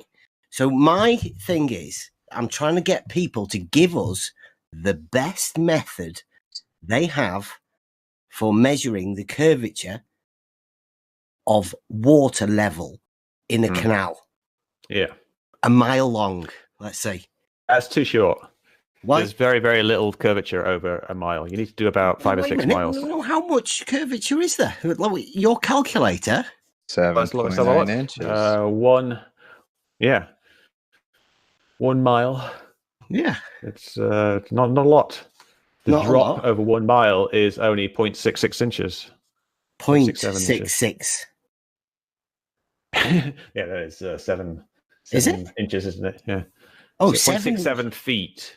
0.67 feet. Okay, so that's Over 1 noticeable, mile. like, isn't it? It's hard to see. So what would your... No, I'm not asking you to do it or anything. I'm asking you, what would be your method Yeah, that's a for good measuring the curvature of said water level in a canal? I would use what's known as the Wallace method. And the Wallace method uses raised targets. It's something that Jeranism did in Beyond the Curve at the end of Behind the Curve, the documentary, which you've all seen, I imagine. And basically what you do is you set 3 targets up. One is the camera, one is in the middle, and the other one is at some long distance. And you get them as high above the waterline as possible, but you make them all be the same height above the waterline. And then you look from the camera through the middle target to the end target. And you will see, if you've done it right, that the middle target is above the end target, which shows that the water is raised up in the middle. Would you not like call a surveyor and use a level? You could do, yeah. Yeah. Do you think that would be a little bit more accurate than setting things? Essentially, it's doing the same thing. Essentially, it's doing the same thing. Looking or actually measuring. Well, no, that's what surveyors do essentially. They measure stuff really accurately. They do. So then, how do you handle the discrepancy when people measured across 25 miles 0.04 and the degrees measure of from drop from in their boat water and level? the laser are, Yes, 0.04 degrees of drop of the horizon. Of what? Of an apparent location. No. Stop. No horizon. We're on water level in a canal. Yeah, so we're not going to the horizon. You don't need to do that. Yeah. You can. We just have the best method for determining the curvature in the water level. That's then exactly what I said. Then you would set up these targets high above the water, so you get above any refraction or minimal refraction. Yeah. How high above and water? Then you see where the line of sight from the first target to the last target intersects the middle target, and you'll set up like a datum. The datum you are using is going to be your sight. I think Jedi was asking how high above the water, because refraction is obviously to you guys a big deal. So we want to make sure. No, you don't need refract. There's no refraction in when we're measuring the level of the water. The reason why I'm asking how high is because the higher you get off the surface of the Earth, you're increasing the radius value. So, for example, if you have three lasers, one foot above the surface, pardon? Enough to make a difference. It's like a thousandth of an inch. It will eventually, with altitude, start making a difference. But especially, hold on, I haven't finished. If you're presupposing on a curved surface, your target is going to be angled away. Also, if you have a low target, a mid target, and a higher target, because of the speed of light, having to traverse a longer distance across an arc, you wouldn't necessarily notice this speed of light change or the time that light would take to get to the top target, because you've increased the distance between the two. Keep doing this with altitude, then that's exactly what you should find on your ball, and increasing the time it takes light to get from the laser to the target, and the target is curved and angled away over a distance of an arc. We're doing 12 feet, all at the same height. So if it was flat, I want this one now. I want this one now, because you're saying that we're on a ball. So if you increase the radius value of that ball, then this demonstration would take into effect, correct? You will be able to prove your curve if you could demonstrate with altitude it took the lights longer to get from a target, which was further away because it's on an arced tangent, right? Yeah, you could do that, but that's not a very easy thing to do. Like, we're talking about an easy demonstration, like which you can do if you've got a 5 mile long body of water. You set up these targets 12 feet above the water surface, and you look along them, and you see that the middle target's raised up. What would your datum be, though? Like, in order to measure a curvature or a drop or something, the water surface. The what? The water surface. And I call the water surface is level, being because the ground's going to rise up as it goes out. It smells like a lot of bullshit going on. What you're measuring, that's perspective coming into play. So the object in the middle is going to look like it is risen up anyway. Dude, did you not just hear what he said? What did I just say? The datum that you are using to determine drop is a level. It's the water level. Is the water, yes, which is horizontal. It's level. Yeah. Thank you. No, it's level. Which is not horizontal, it's level. Sure. Different things. There we go. Yeah, There's they are two the types same of level. There's two types of levels. What? Yes. What, the real one and the fake one, right? No. There's true level and there's apparent. The one you can see and the one you can't see, right? True level, and then the one that they I've done say. construction since I was a kid. Level is fucking. There's the one you can see and the one they say is curved. In construction, The one you can see, and the one they say is curved that you can't see. Construction, apparent level and true level are pretty much Probably the haven't same. lifted a fucking hammer in your life, by the way. I can tell by. No, they haven't. Anyone who talks like this hasn't had a I job. own a lot of hammers. I can show you a I hammer. don't believe you, bro. By the tone of your voice, you've never lifted a hammer in your life. I'm a worker. I've got a hammer. I probably own more hammers than you do. And I'm a worker. You've never lifted a level in your life. Can the real I level own like please 5 stand up? different levels.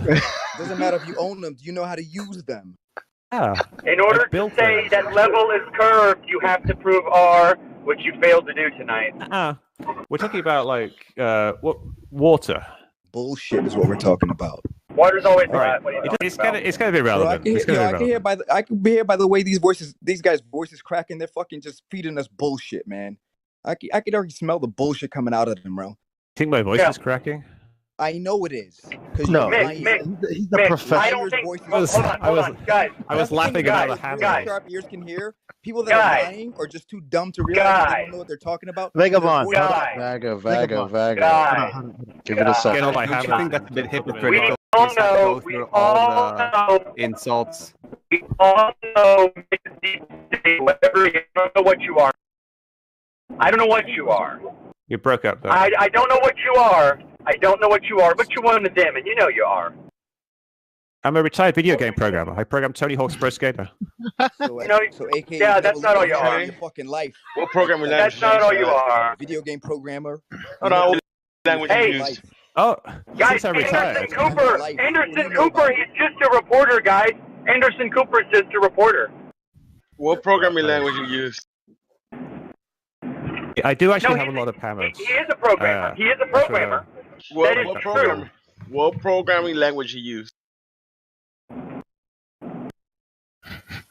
That should have been like right off the bat. You should have been like, "Oh, I use C++, use C, use C Sharp." You broke out. We use C++ in programming video games. I mostly program in JavaScript now, though. If you look at the refraction simulator link I posted, I'll post it again. You can do a view source on that, and it will show time, bro. all the code. We don't need your simulator. I'll just play Skyrim.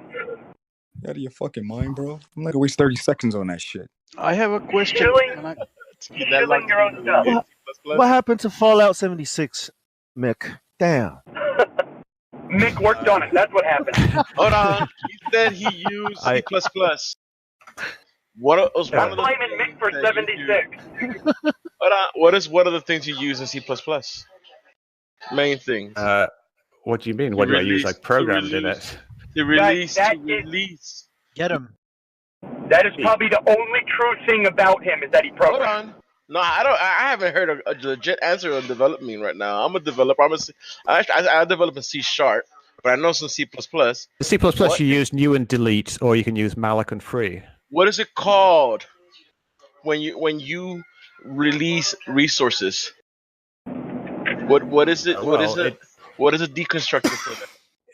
You're freeing the memory, so it could be a dereferencing, and it could be garbage collection. But it depends what you're talking about. There's lots of different ways of doing these things. All right, so you give me the garbage collection. All right, what are pointers? You're breaking up there, so What are pointers? No. He's He's verified. We know he's a programmer. How do you? No, what are I like talking about programming. Garbage collection is easy. One of the easiest things you can figure out. What are pointers? Pointers? Just ask him what's a stack. That should have been a 2-second answer for you right there. Buffer overflows? No, sorry, you're cutting out, so I can't hear the question. So, can you repeat the question? You already repeated a question. I hear everything. You just repeated the question. No, I was asking if that was a question. Buying time. Okay. Now you had the time to look for what is pointers. You have the guy in his ear explaining. What? Yeah, your programming skills are very. I can't hear what you're saying. Why don't you type it in the chat or something? Because I have no idea what you just asked me. Yes, because you're gonna search and look it up. I've got a website called Cowboy Programming. It's cowboyprogramming.com, and I've got loads of articles I've written in there about programming, and they're all really complicated and technical. So if you doubt my programming abilities, don't make it real, bro. And if you want, you can go and look at the credits for Tony Hawk's Pro Skater 1, and I'm listed there as the lead programmer. My God, I could hire a fucking writer to write me a fucking article with a fucking neurosurgeon tomorrow, bro. Doesn't make me a neurosurgeon. You could go to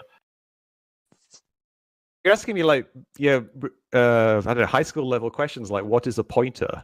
Exactly. Exactly. So this should have been like, oh, dude, the pointer is this and that. It's garbage. No, I know what a pointer is. Like, I started programming it in Z80 or 68K, well, later 68K, and a pointer then was just one of the registers, like one of the address registers in 68K. It's a location of a variable in memory. What is this now? Yeah, but Oh, where's so the you finally looked for the answer, did you? Yeah, bro, but where's the curve? I know what it is. Where's No, the he knows curve? what it is. Let's We know focus on that you're it. good at programming and manipulating stuff, and you can show it on your Right. simulator, but you're not really, because you can't, list the variables like you're just gonna give us a simulator. I'm telling you the variables. The variables are they're right there in the simulator. But the temperature gradient would be the one that you'd want for doing an experiment. Yeah, but where's the curve at though, bro? How come water is always flat in video games?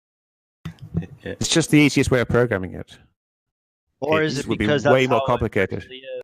Yeah, because No, it's because it's the easiest way It of would programming be it. a little weird if you programmed it with curve, right? Because it would we be don't complicated. see It would that be hard to in do reality. because it's not real. Yeah, if you want it to look like it does in How real would it life, find when you its look at own the level? water. It is actually programmed with curve in things like Microsoft's Flight Simulator or X-Plane. What when? Actually, How I've does been, it I've find been its own tracking- level? I've been tracking the Well, simulator, and it's it's not what you think it is. With a it's when lump it's- in the when middle. it's stable. How does it It's do like that? saying, how does a pendulum find like its No, own it's level? not. It's like Yeah, asking it's- how does a fluid find its equilibrium. That's what Why they do. because if it's in disequilibrium, then it moves towards equilibrium. That's just like it doesn't law have of a big thermodynamics. lump in the middle, does it? I think that's what it means. It doesn't have a big How lump in does the a middle. body It's a of sphere. water curve? How does a body of water at rest curve? By being attracted towards the center of the Earth by gravity. Gravity. Here we go. Gravity. So It's a how come model. gravity? So how come What's no scientists gravity? can demonstrate gravity and replicate it? I've heard that word. You can demonstrate the effects of gravity. Sure No, you but can. they can't demonstrate what they're actually wait. claiming. Chris, Alright, guys. It only works at a Excuse me. planetary level. Excuse me, Hollywood. We really wanted to give Most Mad the opportunity to ask a question as well. We seem to be veering off again. I have to be going soon anyway. man. So Next up. Go ahead, Can I have Matt. one question? If Matt doesn't want to go ahead. Are you Boss Matt, familiar you got with something? Sorry, he must be AFK. Let's Yeah. give Mick a little breathing room. How are you doing, Mick? You all right? I'm fine. This is Yeah, all okay. fascinating stuff. Yeah, it's all yeah. Okay, good. I Professional. understand that people are passionate about their beliefs and they get angry Right. sometimes. Not a problem. Who's getting angry? All right, next. And I heard a few Does raised anybody voices. get angry? Cool as a cucumber. Yeah. Are you Yeah, there's some familiar with people who just yell all the time, so it doesn't necessarily mean they're angry either. I just don't like liars when I figure I'm them out. angry. Oh yeah, I'm Does, angry. does someone have a question? Once I figured out this thing was a lie, I'm furious. So anybody that comes in here, they better have their shit correct.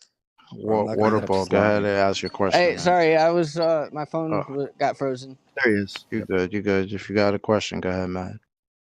Yeah, are you familiar with the heliocentric? Mick. All right, go ahead, James. I have a question, if Yeah, that's okay. James. Right. Hang on a Yeah, minute. No, James is going. Mad philosopher, Go, James. please. Mad philosopher, please. All right, so Mick, you're obviously aware of everything that happened post 9/11, correct? I wouldn't say everything, but I'm Well- I'm familiar with things. well- Yes. Right. Sorry, I guess I should have reworded that question. Everything, like the wars that have been fought since then. Yeah. Since like we invaded Iraq, Afghanistan, Libya, Syria, all of them. Do you Against know? it. Right. Well, I'm asking. So, do you know what those countries were doing prior to 9/11?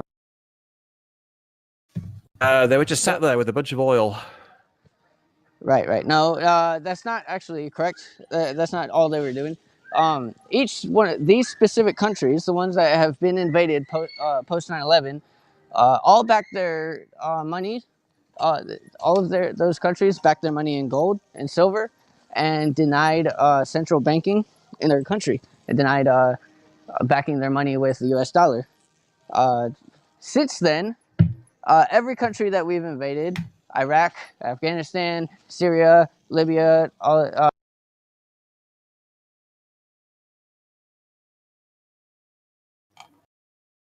Okay, someone cut out the.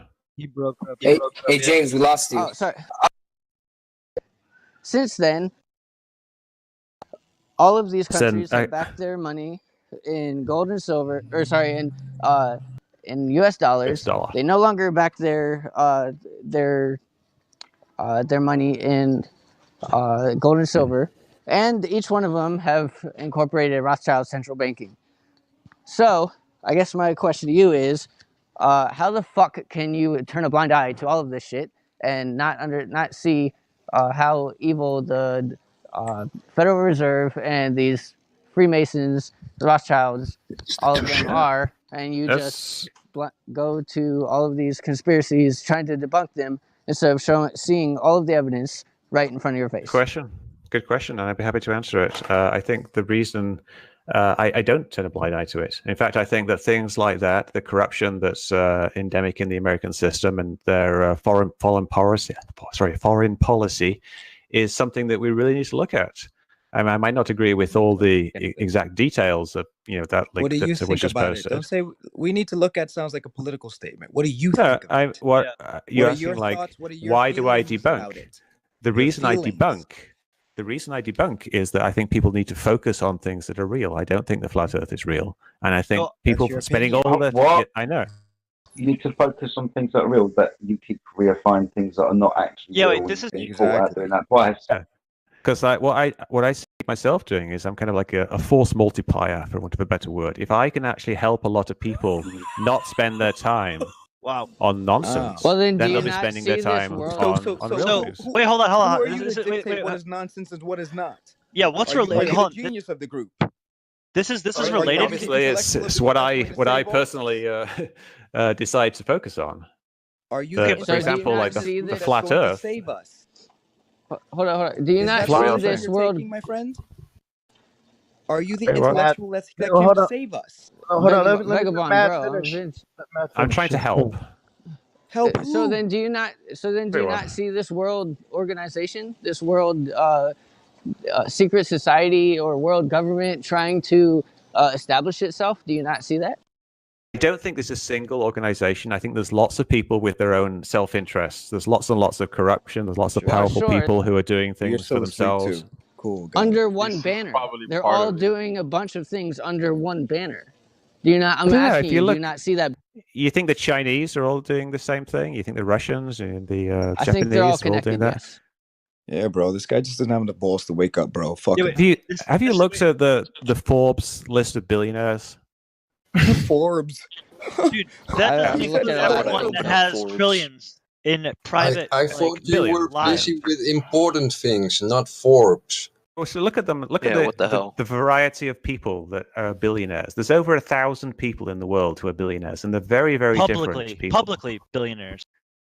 Well, yeah, but that's all we have to go with, isn't it? So if you're just imagining things, that's just something I can't really comment on. Not but what we actually see is that people who are in power are very variable. There's lots of very, very different people, and they all have their own interests at heart. So there's obviously a lot of corruption. There's a lot of problems, and that's what we should be focusing on. All right. So wait, real quick. This is related to Most Mad's military kind of thing that he's talking about. So when we went into Iraq under the presumption of weapons of mass destruction, what's your opinion on that? Because you're like debunking stuff. So like at some level, so like what's your opinion on all the weapons of mass destruction? I think that they basically made up a case for going into Iraq, and that they essentially lied about the weapons of mass destruction by just exaggerating evidence that really wasn't there, like the stuff about Colin Powell said about the labs really wasn't. So why can't you imagine them doing this at a different scale, a different subject? Why can't you imagine them lying to you them doing it about other things, dude? Was that a conspiracy though? Was there weapons of mass destruction? Was that a conspiracy? People, I think, conspired to, modify the evidence to make it seem like there were weapons of mass destruction. Yeah. But the whole Iraq thing started with a secret conspiracy. You know that, right? The Sykes-Picot Agreement. I'm not familiar with the whole geopolitics. The Sykes-Picot Agreement was a secret agreement where France, Great Britain. It's secret. How do you know about it? What was the other? The Ottoman Empire decided that they were gonna divvy up Iraq. This happened in the 20s, right? So this makes sense. I mean, they were doing that type of thing back then. Yeah, so the current Iraq war is a base. That is the basis of the. Yeah, no, the Middle East is completely fucked by Kuwait, all that stuff. The colonial system basically just messed up Africa and the Middle East. So it's but that was a real conspiracy. That was a real conspiracy. I mean, you can Google it's called the Sykes-Picot Agreement. I mean, there's lots of real conspiracies. Oh, I'm just glad you admit it because you believe in a conspiracy theory. Yeah, you believe in 9/11 was a conspiracy among I wrote a book. 19 hijackers. It was a conspiracy of 19 hijackers, right? Yeah, well, more than just 19 hijackers. There would have been a lot of other people. There's like who financed it. Then there was the organizational things. So yeah, there was a lot of people involved. So the conspiracy. Well, I'm just saying the official story is a conspiracy theory. Yeah, is my point. Yes, I'm not sure. Calling other theories a conspiracy theory is just saying just a different conspiracy. There's a difference between a conspiracy and a conspiracy theory. I mean, a conspiracy theory is just essentially, in the scientific sense, a hypothesis. If you want to get scientific, I believe in the lone wolf theory of 9/11, like Lee Harvey Oswald. Like there was just one person flying all 3 airplanes. That's just silly. I mean, I know it's silly. That's the point. So why are you saying that? Because when the government says it's a conspiracy, people believe it. When they say it's not a conspiracy and it's just some lone nutter, they believe that too. Like, you just believe anything that comes across the television set. I didn't believe the weapons of mass destruction thing. Well, it came across the television set that it was a big lie. But I didn't believe it. If the New York Times didn't out that, then everybody would just believe there were weapons of mass destruction. Well, how you're going to go to Iraq and find them for yourself? Well, they could just put them there. You can actually find them. You can measure the curve of the Earth yourself. It's hard to do things in geopolitics for yourself. May I just ask a question? May I ask a question quick? This has come from one of my friends that's just messaged me. What's your opinion on Jeffrey Epstein? Did he kill himself? I mean, considering we're talking about conspiracies. Just a quick one. I think he probably killed himself. You sure he's dead? Good. Yeah, he might have been allowed to kill himself, and that's about as far as I would go in terms of conspiracy there. But I don't think he was murdered by someone coming into the cell and strangling him. And what about what about his overall setup? I think he was a bit of a perv. The broken hyoid bone? Broken hyoid bones happened quite commonly in older people with suicide strangulation because it gets more brittle with age. Well, I've seen two forensic pathologists with a total of 50,000 autopsies between them say they've never seen it in a suicide. I don't know, but I've looked at a bunch of unless it's a height, you know what I mean, like 16 feet, something like that, not the 4-foot bunk. There's been scientific studies that predate this by decades that show that the hyoid bone is commonly fractured in suicides, just by regular, like hanging from a bunk bed type suicides. Well, thank you for your time, Nick. Thank you for answering. Cool. Can I have my short question? I should also say the hyoid bone wasn't the only bone that was broken. Well, I'm not familiar with anything other than that right now. I could look it up, but there was three. The hyoid bone was fractured, and the vertebrae underneath that had 2 fractures, and the cartilage had lateral tears in it. The people who actually performed the autopsy say that it was consistent with the suicide. Now, the Epstein family hired another pathologist who attended the autopsy, and he is saying that he thinks that it might have been a murder. Where's the video? Yeah, Michael Baden. Footage? Conflicting opinions. Real. Any what? So the independent one is saying it might have been a murder, but the one that's got paid by the government decides to say, yeah, it was. No, the one who is paid by the family is the one who is saying there's something suspicious. Now, the family have already said that they think that there's something suspicious going on. So they're paying a pathologist, and he's giving them an answer that conforms to their suspicions. Now, does that mean that they've influenced his opinion? Are they going to fire him and get someone else if he doesn't give them what they want? Who knows? Well, Cyril White, who's a famous forensic pathologist, saw the autopsy report, and he says that it's more consistent with murder than suicide. Well, perhaps you should do a survey of all the different pathologists. But well, yeah, that's why when something like this happens, you have a coroner's inquest, right? And then you get a jury of people to judge the evidence to determine whether it's a murder or suicide. That's what we used to do in this country. Well, we'll see if it happens, because I seriously doubt it. It seems like the family is kind of heading in that direction, but I don't think they would win such a case because they don't really have the evidence to back that up. Well, it's not really winning. It's getting people to look at the evidence. I mean, from one perspective, I guess, but it's not really a win. That dude's still dead, suicide or murder. Yeah, but then they can sue the government and bring down people in power, which would be pretty impressive. Why was the photo of his body not him? It was somebody else's body. No, it was him. Yeah, so but the photos look very different in different situations. Why did you recognize any birthmarks? You're comparing it to photos from 10 years earlier, and also he's dead. His left ear was showing. You can compare it. You can compare it to his left ear. The blood flows down to the lowest point of their body. It's called lividity, I think, because you get all this pooling and purpleness. How do you when someone lies on the side, without even questioning it? I'm questioning. You're not even open. You're not even open-minded. You never thought about it. You just automatically. You're like. Well, no. The reason it seems like I'm not thinking about it is that I've spent an awful lot of time already thinking about it. That's pretty weird. Like I was on. Is your default position to support the official story? Is that your default position? No, it's not. My default position is to go with whatever I think is best supported by the evidence. I don't think you've actually seen the evidence. You haven't seen it. Yeah, but what I have seen is it doesn't really suggest murder to me. Like there's things like the cameras being switched off or the guards sleeping on the job and things like that.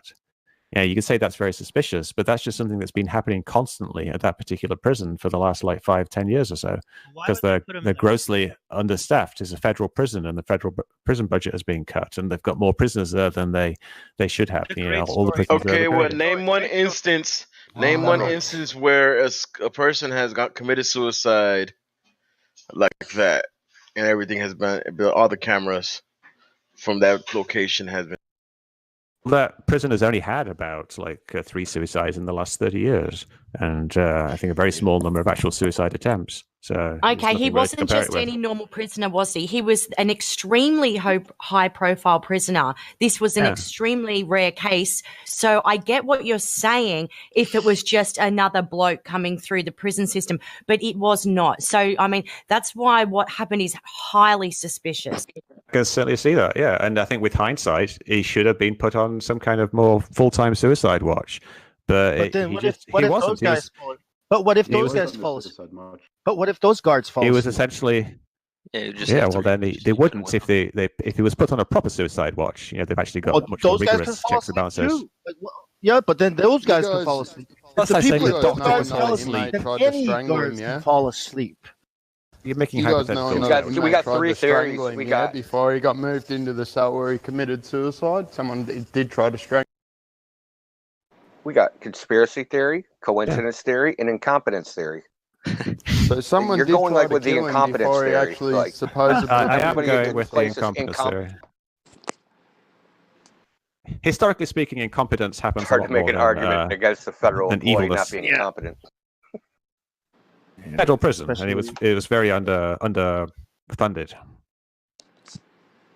Okay, look, basically, the end result is here.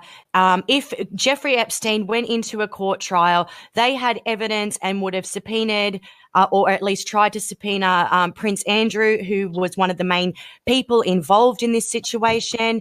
So whether Epstein killed himself, was killed, or was relocated, that's the reason that he's gone now. He couldn't go into the courtroom. It would have opened up too much information on Prince Andrew.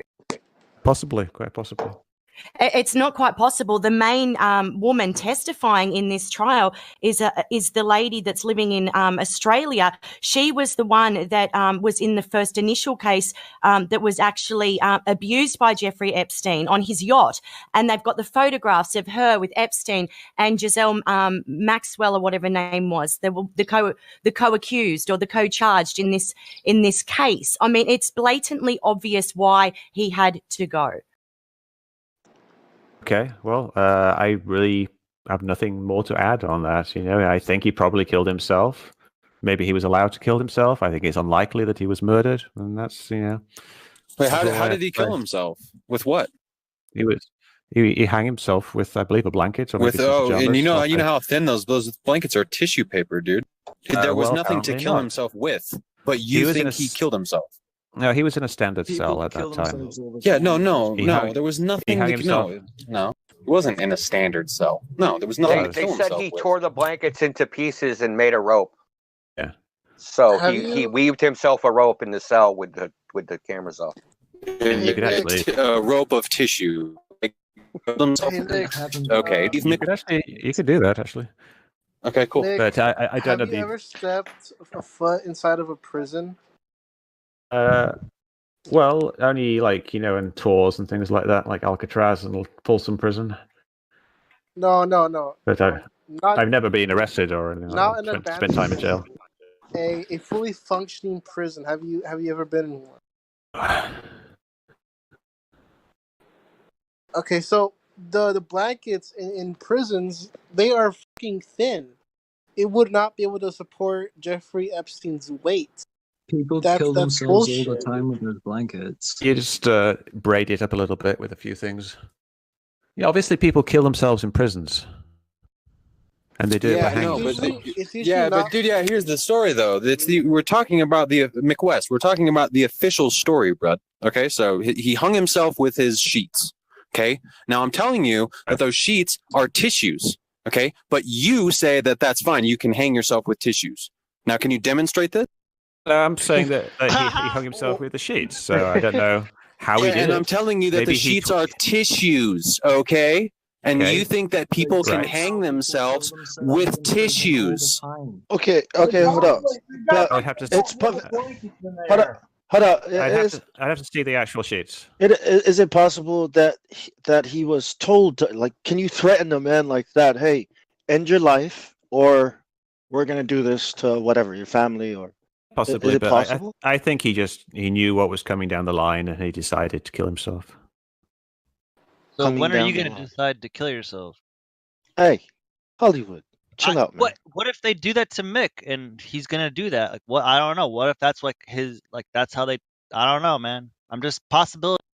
I've already told people. They do it to me.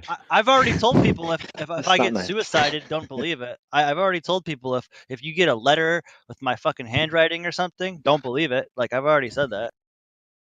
So it's possible to anyone, dude. I got a flat Earth challenge. I'm still interested about aliens, though. What we ought to do is do 200 proofs in 200 hours, and every hour on the hour for the next 200 hours, pull up the 200 proofs and debate them. One by one, each one gets an hour's debate. Oh, any other conspiracies or theories? Yeah, I really have to go, so if you got any last questions, then speak now. I have a question. Thanks. If that's okay. Thanks for your time. My question would be, what do you think people's criteria for evidence should be? So when you see a claim and some substance presented for that claim, how should people look at that substance and decide whether it holds ground? Well, good evidence is evidence that's verifiable and testable. So if you can verify, like, repeatable, testable, verifiable. It's the three criteria of evidence. But verifiable is probably the most important one. But then if you got reproducible, that kind of verifies it naturally. So things like, I don't want to get into a big argument again, but like the observations of Catalina is evidence that is verifiable and repeatable, and you can test it. You can do things like change the where you view Catalina from, and you can go to Catalina and measure it. No, it's not every day, because the weather is sometimes quite often actually you can't see it, but on a clear day it's visible with the naked eye. So yeah, if it's those things, verifiable, repeatable, testable. Mm-hmm. All right, thank you. Anything else? Thanks for coming by. I just want to get that out there. Right. Thanks a lot. We appreciate it. Yeah, thanks. Stop by again. Maybe some other time. And if there's anybody who wants to have a more extended one-on-one discussion about this type of thing, I do have a podcast, and I would like to talk to people, like more varied people than I have been talking to. So if someone was interested in being on my podcast, maybe have a quick look at it. It's called Tales from the Rabbit Hole, TFTRH. Yeah, and just send me an email if you would like to be on there. The inverse is also just say rabbit hole. We've got one of our members here, Dr. Science. He does Bladder the Initiative and Friday Night Fights. So it's a more structured sort of debate.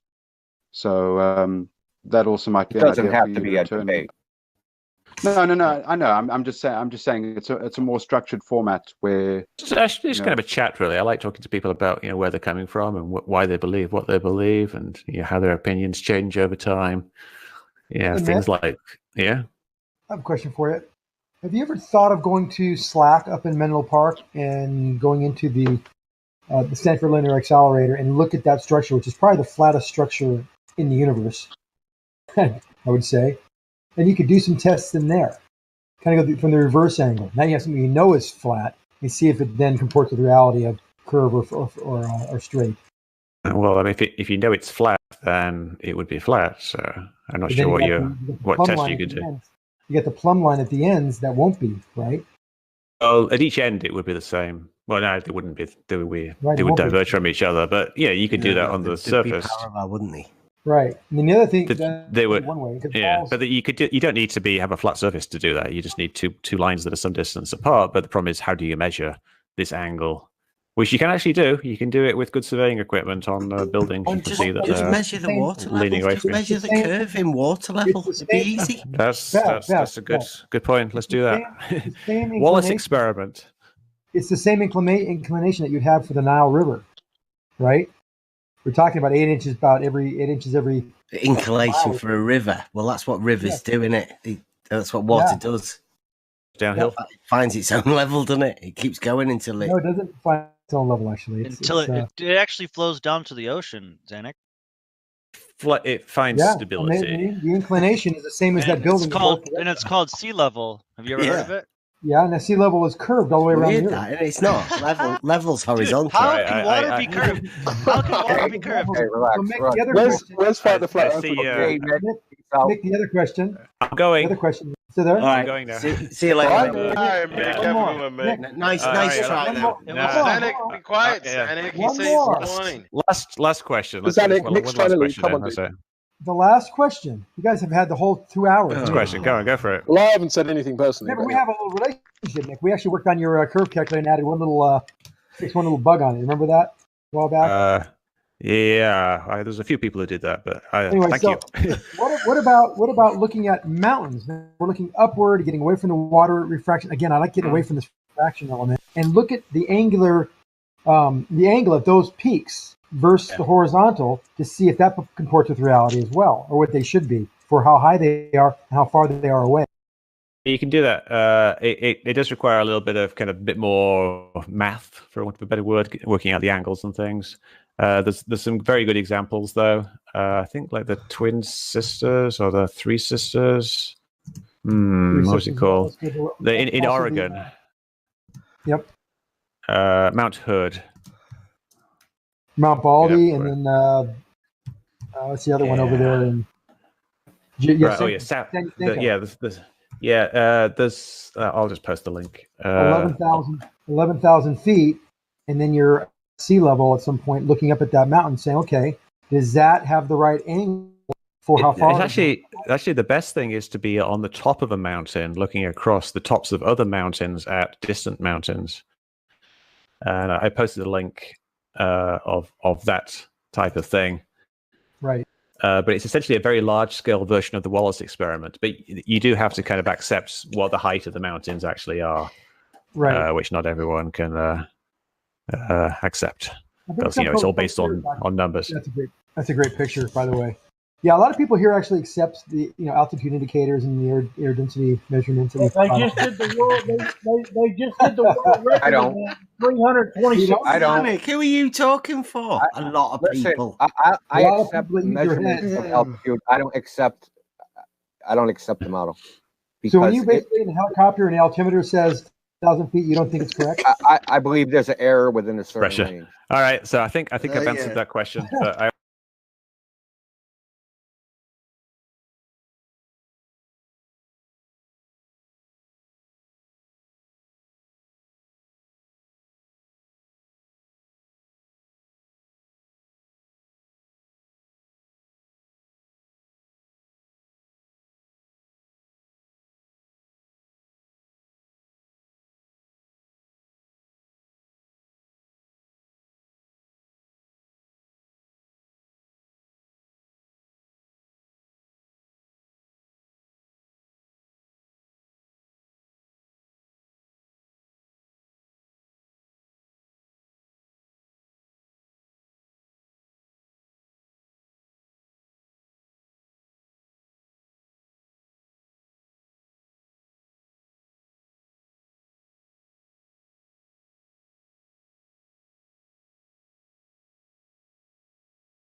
The Earth is flat. Yeah, thanks for giving me the intro. Yeah, it's 10:05 west of the Rockies, south of the 33rd parallel, just north of Mexico. Man, what a great time to be alive in this wonderful deception we live in, where people think they live on a cartoon ball and literally think their friends are Gumby and then call people crazy. Everybody needs for to accepting wake up. reality. So other than the little lag that I'm having, I'm sure I'm lagging a little bit. We got a special guest in the chat right now. Let's go there right quick so we can see the intelligence of people raised by cartoons.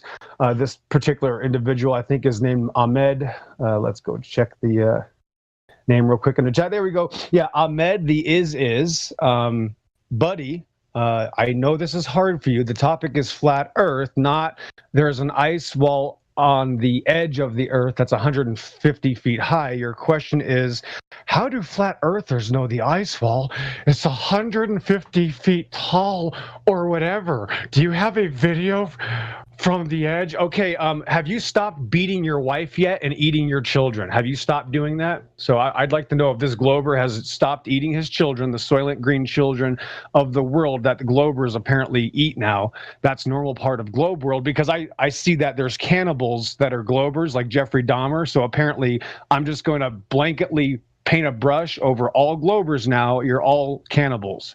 So why are all Globers cannibals? As soon as I get this answer, I'll tell you why all flat earthers supposedly claim there's a 150-foot tall ice wall. So let me know when you have that. Other than that, in the meantime, shout out to Triple for the Truth, 1006. Thanks for playing. There he is. Triple for the Truth. He is wrenched up. He's ready to go. It is game day. This is Sunday, the first day of the week. I know that's confusing. And here we are. So back to you, Ahmed. Yes, Ahmed, I don't know where you got your information, but nobody in this chat for the last, I don't know, about 9 months that I've been listening to, I haven't heard one credible flat earther or any flat earthers say that they saw that there was a 150-foot ice wall. So when you're ready to back your claim about somebody else's claim, let us know. However, we do know that you claim you live on a magical spinning water paroid ball in a magical vacuum that's going in a helix formation because there's magical gravity things that go on in outer space. That's your claim, which you have no evidence for. I haven't claimed a 150-foot ice wall. I claim that I know the Earth is a stationary plane of existence because not only have I proven it, but the entire military-industrial complex admits they depend on it. That's my claim. Would you like to prove me wrong? Best of luck. Thanks for playing. You have been listening to excerpts from the 24/7 Flat Earth Discord Live YouTube channel. If you would like to join the discussion, simply type in your address bar discord.gg/flatearth. Thanks so much for listening. Hello and welcome to the Roundtable Podcast. My name is Shogun. Joining me today is my friend Hank Hill, an expert in the subject of flat Earth and all the questions surrounding the Earth-shaped debate and the problems, anomalies, and questions around the heliocentric model and its alternatives. So before we get into this and the free discussion and debate to follow, please make sure you've joined us on the Roundtable Discord server. We record special events every day at 9 p.m. Central. You can see upcoming events in the announcements channel and all our hundreds of great past special events in the #RT podcast channel. Check out the YouTube and BitChute channels there. That being said, welcome Hank Hill. Thank you so much for joining me. How are you, my friend? Good. Yeah, thanks for having me on here. I really appreciate the opportunity to get to speak my mind and share information. So thanks very much. Thanks so much for joining me. So please just take us through this journey in whatever way you think is appropriate. Yeah, so first of all, I would just ask everybody to be open-minded. Science is never settled. Like, it's not like a religion, right, where you're like a heretic if you're outside of it.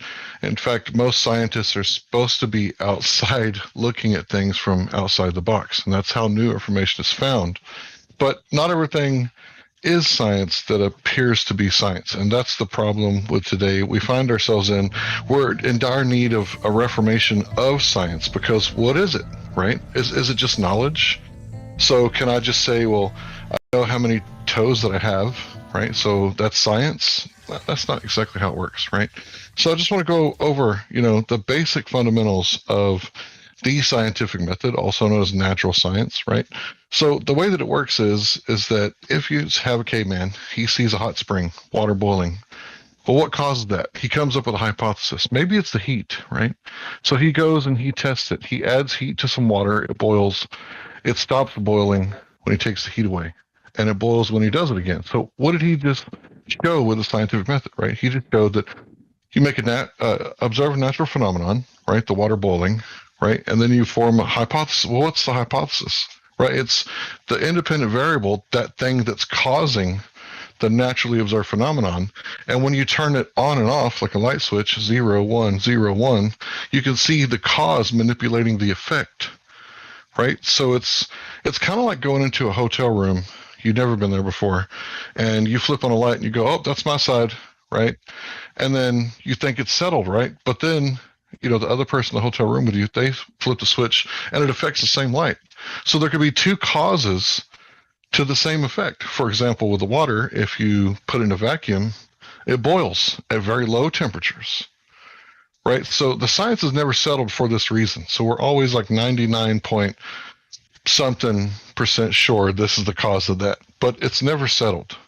So what we have here is like a really old argument over the shape of the Earth, but it's never really been settled. And the reason is because it's not science, right? This is geometry. We're measuring the shape of something. So really, I don't think we should be called flat earthers. I think they should call us flat waterers, because what we're doing is we're going out into the natural world and we're measuring over water. And the best way to do it, obviously, is, still water, right? That's, not a whole lot of waves, not during the tides. And what we're seeing is that we can see too far. Now, I would ask everybody to participate in this part, because this is really interesting. You can search right now, what is the radius of the Earth, right? And then they'll tell you, Google, whatever search engine, they'll tell you what it is, right? And then you can go to an Earth curve calculator right after that, right? So it's 3959 miles. You go into an Earth curve calculator and you type 1 foot observer's height, or eye height, and you just look at the horizon distance, and it'll tell you where the horizon should be, because we can work it out mathematically. So if we can do that, then we can actually measure it for ourselves and falsify it. Now, see, here's where science really becomes important. You got to pay attention to this part. If you're not doing the scientific method, then it's not a scientific theory. And if there's no science involved, well, I could just dismiss it as poetry, right? Because anybody can say anything. Any village idiot can describe something and explain why he thinks this is happening, but you don't really know until you manipulate the independent variable and you see the cause and effect relationship. That is where you know something is true. And what I find, a lot of people are just going around committing all these false cause fallacies. So it's like this. How do you know the moon's gravity is affecting the tides? You can't manipulate the moon's gravity to see the cause and effect relationship. So it's just something that's widely accepted that nobody really knows what's causing it. I mean, you could say it has to be the moon's gravity, right? But that's a fallacy. What if it's the sun's energy? Just for example, like, we haven't tested it, so we don't know which one it is. Both are equally true. Now, a lot of people will say that, it's knowledge that they have that the Earth is spherical. Has they been out there and directly measured it? If you haven't directly measured it yourself, you believe that someone else has done it. And if you believe that someone else has done it, well, you're just believing what they're saying, right? So it's a belief that you have that it's spherical. It's not an actual knowledge type thing. So what you have to do is you have to ask yourself, how do you know? How do you know these things? How do you know that if you measure the curvature over the water, which it should be 8 inches per mile squared, then you should be able to measure yourself and detect that. But the thing is that all over the world, people are doing this with different apparatuses like lasers and flashlights and mirrors and telescopes, long zoom cameras. And we're all agreeing that we can see too far, right? So the question is, why? Why are we seeing too far? Well, the flat earth is going to say because the Earth is flat, or at least it's not the size of the sphere that they told us. Maybe it's much, much bigger. And some of the measurements I've seen with the black swan indicate that it could be, the Earth's radius could be the what was it? Like the moon's circumference, 238,000 miles away. Like, that would be a really big Earth, and they would be hiding a lot of land, and this whole global warming thing wouldn't really make sense under such conditions. So what we're trying to figure out is, if the Earth isn't curving anywhere, well, what is it? Well, you would say that's what you call flat. That's what we'd say it's flat. So you believe that it's spinning because you see the stars in motion, but according to classical relativity, all motion is relative. So how do you know it's the Earth spinning or the stars spinning or the Earth going around the sun or the sun going around the Earth? You don't. You can't tell. It's relative motion. So ever since you stepped foot in kindergarten and they started saying, you live here and the sun is over there and we're spinning, that's not really true, is it? Like, we can't verify that inside the solar system. You would have to have a third reference frame outside of the solar system and observe the Earth from there, and which you can't do. So because you can only observe the Earth from here, well, we all say that it appears geocentric. And that's what we all witness. Sun, moon, and stars make an orbit overhead roughly once every 24 hours. So you might believe that this is settled science and the Earth is spinning, but science has never settled and it's never been proven. So you might believe that someone else has proven it, but that's just a belief that you have, because you yourself haven't done any test or experiment, and there's none that you can do to prove it, because nobody can feel it, nobody can measure it, nobody can falsify it. And Karl Popper, he was all about, if you can't falsify it, it's not science. So he was really into that, it has to be empirical, it has to be testable, it has to be repeatable, but most importantly, it has to be falsifiable. So the third claim is that if you go high enough, you can see the vacuum of space, right? So if you just keep going up and keep going up, you'll see it turn into a sphere. You'll see it start to spin, and then eventually you're in the vacuum of space. And we all know that you can't buy propane without propane accessories. I mean, Hank Hill said that on his show every single time, without fail. Got to have the propane accessories, man, because you can't just take gas pressure, right, and put it in a vacuum without a container. If you got a vacuum, you got some sort of container that you've used to create that vacuum. And we can't have high pressure systems sitting next to low pressure systems anywhere in nature without a container. So if you want to, grill for your mother on Mother's Day, make sure you get your propane in a container, because if you put it in your hands, by the time you get home, your mother's going to be very sad, right? It's not going to work out for you. So here's something I want to illustrate. Like, imagine if you could, okay, this is your three beliefs. Here's my three beliefs, hypothetically. Now, this isn't actually what I believe, but let's say I go high enough. I believe that you could see like unicorn nipples and Pegasus breasts. And then I believe that if you keep going higher, then you can see, green grass on the dark side of the moon. And that's what's causing the tides. Like, those three claims are just as scientific and unfalsifiable as the claim of curvature, spinning, and the moon gravity thing and the vacuum thing. We can't verify any of that. So they're all on equal footing, scientifically speaking.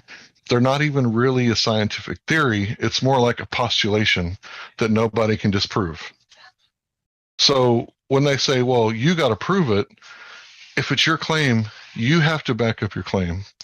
And then if you don't, they can just miss your claim without evidence. It's easily dismissible without any evidence. So all I'm trying to illustrate here is that anybody can go out and measure where the horizon should be and see if they can make observations that they shouldn't be able to see. All you need is an Earth curve calculator, binoculars, a mirror. I mean, these sort of things will get the job done. And I've been out there and I couldn't detect any curvature at 1 foot above water. I was standing in the water at the ocean. So I'm not asking you to take my word for it. I'm not asking you to do anything but to test it yourself, because it is falsifiable. It is something that you can actually prove. And when you ask globe earthers, they'll tell you to look at the sun, look at the moon, look at the stars, look at the shadows, right? They'll tell you to look at everything, look at a pendulum, all the stuff they tell you to look at, but they'll never actually tell you to go measure the Earth's surface. And I'm not talking about, the Earth is like completely flat, like a piece of paper. Of course, there's topography, right? That's why we measure over the water, because if the Earth is over 70% water, then you would expect it to be curving at 8 inches per mile squared. It would have to be, unless the Earth is 70% flat. Well, that's what we're measuring right now. We're measuring flat water all over the world. And this is what the argument boils down to. And this is where the nitty-gritty part is, so you should pay attention right here the most. So we see an object with the horizon further than 10 miles away at 1 foot observer's height. The horizon should be at 1.225 miles, but it's not. It's somewhere else. And we're saying that this is because it's about weather condition. It's about how the eye works with perspective. It's about, how far you can see, because you can't see forever if you're in the atmosphere. You can't see forever, period, because you don't have, owl eyes. You have human eyes, and they're very limited, right? They're really good at detecting food or danger, within 100 yards. Not so good at 3 miles away, right? We can't really detect danger from 3 miles away with our eyeballs very good, because where in nature would we have danger 3 miles away, So when you look at this thing, you have to look at it like, why would the globe earthers tell you to measure the sun, moon, and stars? Why would they tell you to look at everything but the surface of the earth? But the flat earthers, the one that, the dumb ones, they're telling you to measure it directly. Now, if I were to go buy you like a new pair of custom boots, right? They're going to measure your feet, right? They're not going to go in there and measure your head, right? They're going to measure your feet directly. So that's what we're asking. All flat earthers are asking for is show us some curvature over the water, right? And what they do is they show us, partially blocked images or objects, right? And oftentimes they don't even know it, but that itself is still a black swan. And this is how the black swan works. If you have a woman that's 9 months pregnant, and she's pregnant with triplets, and she lays on her back, and the doctor says, "What color are your toenails?" She's going to say, "I don't know," right? So if she can see her toenails, then she's not 9 months pregnant with triplets. So with these observations that we're making, you guys keep showing us white swans and going, "No, it's not a black swan," but it only takes one black swan to debunk all the other white swans. And you can show me 1,000,000 white swans. If I got one black swan, then I've debunked you. That's how the black swan argument works. So if the Earth is a sphere with a radius of 3959 miles, then every observation must be, sorry, I forgot it, 1.225 times the square root of the observer's height in feet. So if the Earth doesn't have that radius, we can see too far, which we can, then it's not an Earth with a radius of 3959 miles. So what we're saying here is that we're testing it and it's failing. And this is the crux. This is where it's at. They say light is bending down at 8 inches per mile squared. So I don't know how you would verify that, because light travels in a straight line until it reaches a different medium, right? So this is what refraction is. Light goes from atmosphere into water, right? You can see the straw bend in the glass, right? Now that's a big bend because that's a huge difference in density of the water and the atmosphere. Huge difference. So what they're saying is light is bending down because of temperature. So the temperature would have to be getting colder and colder and colder and colder and colder and colder every mile for it to keep bending down like that. So if they want to prove that this is what's happening, they have to get a black swan observation, and they have to get people out there, like 10 people every couple of miles or whatever, and measure the temperature to prove that that's actually what's happening, because so far this is their just so story, right? We're seeing things we shouldn't be seeing in places we shouldn't be seeing them, way past the horizon. And they're saying the light is bending down around the curve. Well, they got to prove it. They can't just use a snapshot of the temperature of that day. They got to measure the water, the air, everything for 10 miles to prove that it's getting colder and colder and colder, causing the light to bend down, down, and down. Otherwise, light travels in a straight path like it normally does. Now, it does bend when it goes into glass, or there's from atmosphere to glass, or atmosphere to water, or water to glass. It does bend there, right? The light doesn't actually bend. What it does is it changes its angle of attack, right?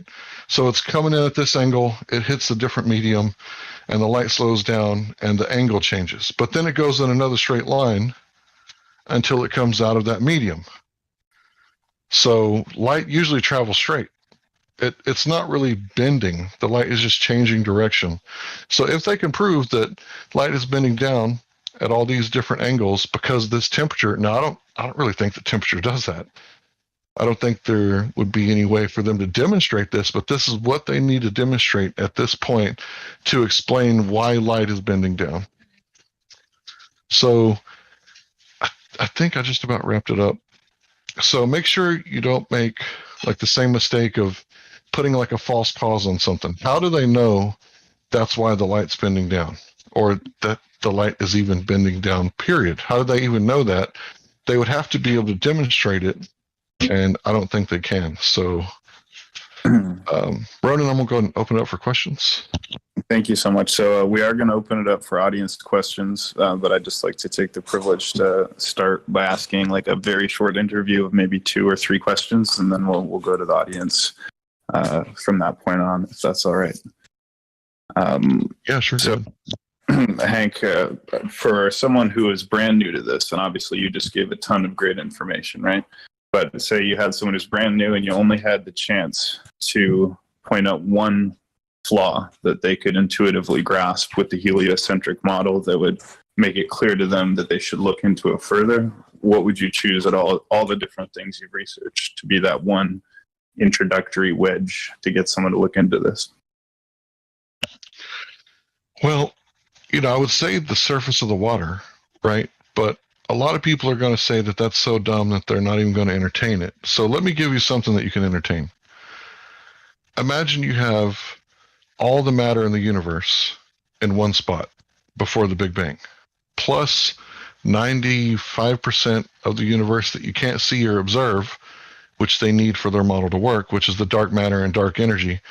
So everything you can see, plus everything we can't see in one spot, that would be a pretty deep gravitational well, wouldn't it? If mass attracts mass and this causes the bending and warping of space-time, or whatever kind of gravity they choose, that would be a pretty deep gravitational well with a hell of a lot of pull, wouldn't it? How could anything escape that gravitational pull? Right. Well, thank you, Hank. So there's a lot of people here. So let's open it up for questions. Does anyone have a question that comes immediately to mind for Hank? And again, obviously, always being respectful is the name of the game. But does anyone have a question? I have plenty more, but I want to give everyone a fair chance. Yeah, I got a question. Hank, when it comes to the flat Earth theory, the most striking situation about it is the fact that the UN made over 123 countries sign a treaty, the Antarctica Treaty, and preventing people from going to Antarctica.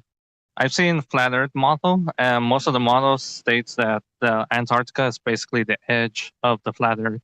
And it makes me curious why the UN made over 123 countries sign that treaty. And, it kind of boggles my mind the more I think about it. Well, the flat Earth isn't a theory. We all observe a natural stationary plane of existence. I don't think anyone here can say that they've experienced curvature or axial rotation, right? So it's not a theory. It's what we all experience. It's what your senses are telling you. So I would say if you believe flat Earth is a theory, what secondary knowledge has convinced you that your primary knowledge that you receive from your own senses is lying to you? So, and another thing, it's not a model either. A model is like a toy, right? It's like, this is what we think is going on. This is what we're going to use to make predictions off of, and they may or may not benefit us in technology and other aspects. But a model isn't reality, right? The dirt between your toes is the reality. And I would just say that the whole UN thing, I think it's a lot like Iceland. They told the Norsemen told the rest of Europe that it was Iceland. So they said tundra, basically, in modern English, right? They said, oh, it's just tundra. You wouldn't want to go there. You wouldn't want to live there, right? Because it turns out that they were ethnocentric and didn't like foreigners. Imagine that. So I think that's what's going on down below, right? They say that down south, it's all tundra. Well, wouldn't it if Yeti crab can exist, right, and these are just crabs that can live in the deepest, darkest part of the ocean near these geothermal vents, wouldn't it be possible with these geothermal vents to irrigate that thermal energy and maybe make even places that were livable if they did it correctly? So I think that it's just hidden land. That's what I think it boils down to. Hidden land. Thank you. If I could ask another question, with the advance of technology that we've had, right, all the different technology like drones and rockets and videos and cameras and so forth, is there anything that's come out in recent times that is sort of like new visual evidence that helps to prove either that the Earth is flat or to debunk the globe or anything like that? Like, is there anything that's come out new as a result of technology that Flat Earth has been able to show? Well,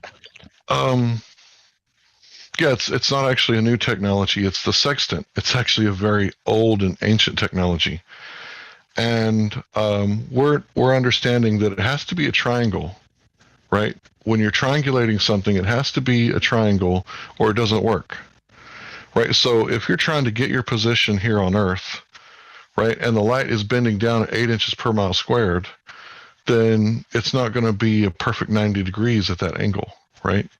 It's going to be some more acute angle, and you wouldn't be able to get they wouldn't work. The sextant it wouldn't work. Now, there's a big misunderstanding. A lot of people think that you have to go up to measure the curvature, but why would you have to leave the Earth, the thing you're trying to, measure, to measure it? You're right here on a surface. Wouldn't it just make a lot of sense to measure it here directly? And because of topography, that's too many variables for the average person who isn't like a mathematician. So we say do it over water, because anybody is smart enough. It doesn't matter who you are. You're smart enough to plug in the numbers in the Earth curve calculator and decide for yourself whether it's flat or it's curved. And that's all we're asking people to do.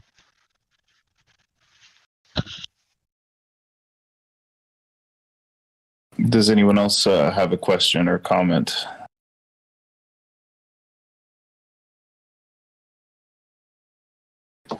So Hank, you also believe in the firmament? Is that a necessary component in your thinking as well? The solid or semi-solid dome over the planet as well? Well, we don't know the shape of it, but a lot of us think that it's a firmament dome-shaped. Some of us think that it's a flat top, a flat ceiling. And because of this, think about how perspective works. Let's say you have a drone, right? And you lift off and you stand on the liftoff pad. It's going to be right over your head at the zenith position, 12 o'clock, right? And you start, let's say it's a really good drone. Okay. So you start going west and it gets lower and lower and lower and lower till it kind of disappears into the horizon, but the altitude of the drone isn't changing. It's still, right under that 400-foot ceiling that they give us here in America. And it's still at the same altitude, but it appears to get lower, right? And then let's say that, once it leaves, you can't see it no more. This would be illegal to do. This is not advice. But let's say you could circle back around and come back around from the east. It would appear to rise like the sun, even though it never left that 400-foot altitude ceiling. It's never getting lower. It only appears to get lower. And that's why the sextant thing works so well, I think, is because anywhere in the world, if you know what time it is and where the star's location should be, you can almost pinpoint your exact location on this Earth. And the stars, they don't change. The position of the stars, they never change. Only the wandering stars, the so-called planets, those are the only ones that change. Right? All the other stars have the exact same position for 32,500 years, according to the BBC and the oldest known star chart that they found. So what do you consider planets to be? Are they flat as well? Are they there? Are they do they have a spherical shape? What are planets to you? The wandering stars that you mentioned. So to me, it's a light in the sky. And what it's made out of, what it's doing, how much it weighs, what's the mass, I don't know. It appears to make certain patterns in the sky at the exact same time that you would expect it, over and over again, so well that we can predict where it's going to be for thousands of years in the future. Now, that doesn't sound like a result of a random Big Bang. That sounds more like a Swiss, watch, a timepiece. One of those really high-end, really ornately designed watches. That doesn't sound random at all. So what are the planets? The honesty is we don't know, but they're more dependable than anything else we've ever seen. So whenever there's like a meteor, right, like something that comes from the heavens or comes from outside of the Earth, and it breaks through our atmosphere, and then it hits the Earth, how is that possible with a firmament dome? I would say you'd have to show me, because when they've dug and tried to get the iron from these so-called meteorites, they can't never get it. It's like they dig and they don't find anything. They don't find the iron they were looking for, they were hoping to get, and they wasted a lot of money trying to do that. So I would say, because you see a streaking light in the sky, right? How do you know that it's made of ice and metal and all these other, known elements? When you see a light, why don't you assume that it's like all other lights, right? And all other lights in nature is plasma. Fire is plasma, right? Lightning is plasma. Well, I know I have seen some in museums and stuff, right? And others are sold for huge amounts of money. Well, you can also buy Martian real estate. I hope you don't, but This is true. so how do you verify that's from some other place? Do you know what other places are made out of? And if they're made out of the same material that we have here, then how can I verify this rock has been to this place that is supposed to exist out in a vacuum, where there's these gas balls like Jupiter, where all the gas doesn't, do what it normally does and fill the available volume. It's just sitting there in like a big pile, right, of gas that's in a perfect sphere, and it's not doing what it should always do. So I've recently come up with this understanding of the second law of thermodynamics. And this is basically the gist of it. Entropy, right? Hot always goes to cold. So if you got a cup of coffee, you get a phone call, you come back 30 minutes later, it's all the temperature is leaked out and it's reached equilibrium. So it can't get any colder because it's in equilibrium. So the same thing with a charge. If you have two car batteries, one's completely charged and one's completely dead, you hook them up with the cables, 24 hours later, all the high charge is going to move into the low charge until it reaches equilibrium. Then you're going to have two halfway charged batteries. So the gas pressure works the same way. If you have a propane tank with 250 psi, despite all the gravity and bending and warping of space-time and mass attracting mass, I'll give you all of that. It still doesn't contain it. Once I open that propane tank, even though it's facing up away from the pull of gravity, at the surface of the Earth, where it's only stronger in the middle of the Earth, but we can't get there. So this is the strongest source of gravity. It's going to spew out until it reaches equilibrium, and you come back 5 or 10 minutes later, and it's going to be 14.7 psi at sea level. Well, I'm going one step further, right? So this is specific gravity. Anybody can look it up. Specific gravity is the only gravity that is actually testable by the scientific method. So let's say you got a pail, right? And you put an apple in it, right? So you pour water in the pail, the apple rises. You take away the pail. You take away the water and the apple sinks to the bottom. Well, what did you manipulate? The cause, right? So what is the cause in this case? The relative density of the object. That's what I manipulated. And what was the effect? The effect was I proved that if you manipulate the relative density of an object, this is why objects here on Earth go up and down, except for birds and aerodynamics. Every other object in a medium is going to reach its equilibrium, and then it's going to stop. So if you drop a feather and a bowling ball in a vacuum, they're going to go at the same speed until they reach their equilibrium, right? Now, if you do it in an atmosphere, let's say you do it above the Kármán line where there's no atmosphere, allegedly, right? And you drop the bowling ball, it's going to go down really fast, and so is the feather. And then as the atmosphere starts to increase the pressure, right, it's going to reach terminal velocity, which means it can't fall any faster. So that 9.8 meters a second, yes, that happens. Thank you. But it doesn't always happen.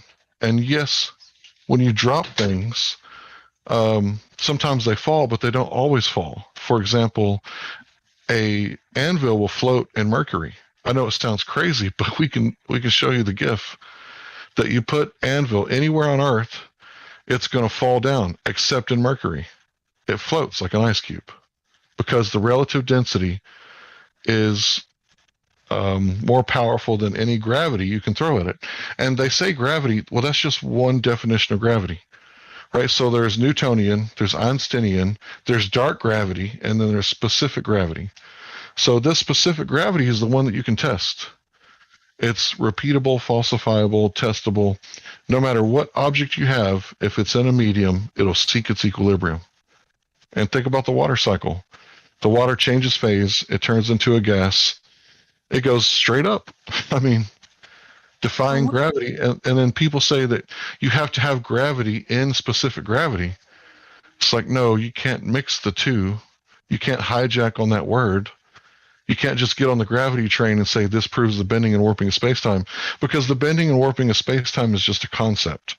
Like, I'm a Texan, so I have this concept about liberty and freedom, right? And governing myself. Like, you can't take those away and bend them.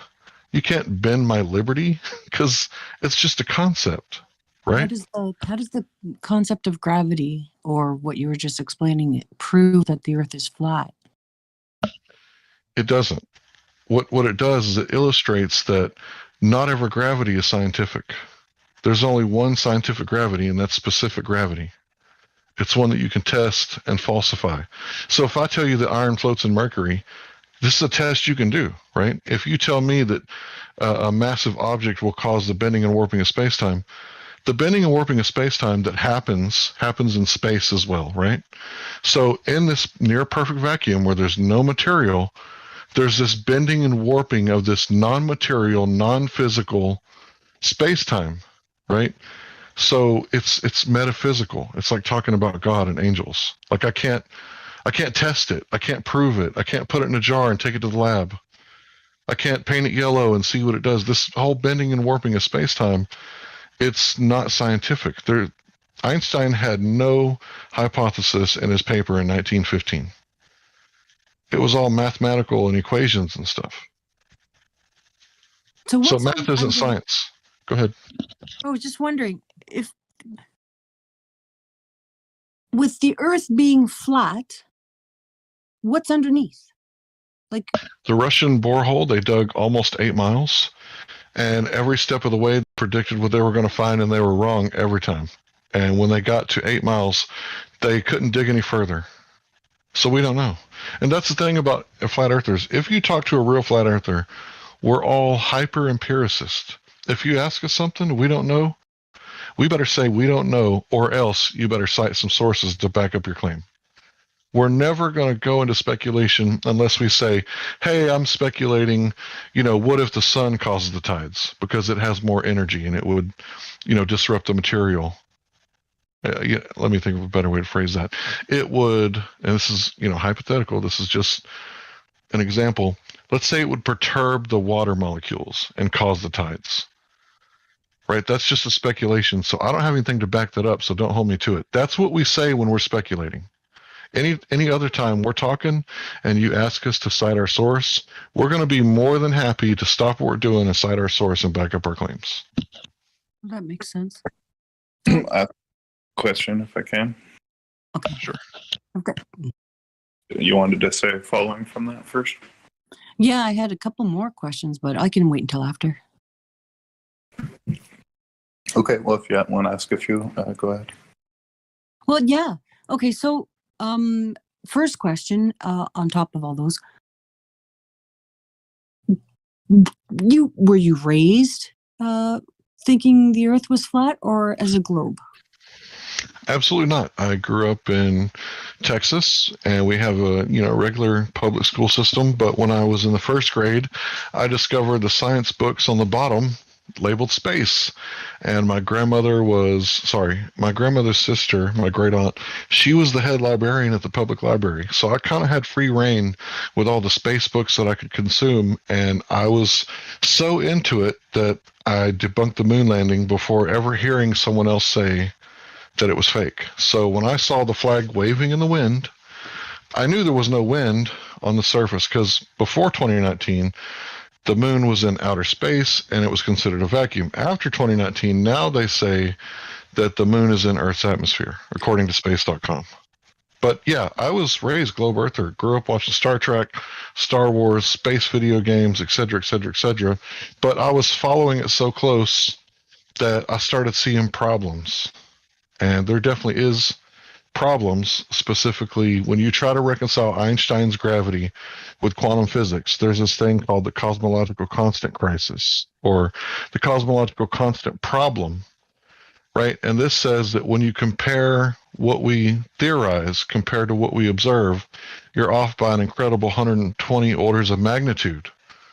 This is the huge factor, according to Michio Kaku. He said, if you're off by a factor of 2 or 10, oh man, you need a new theory.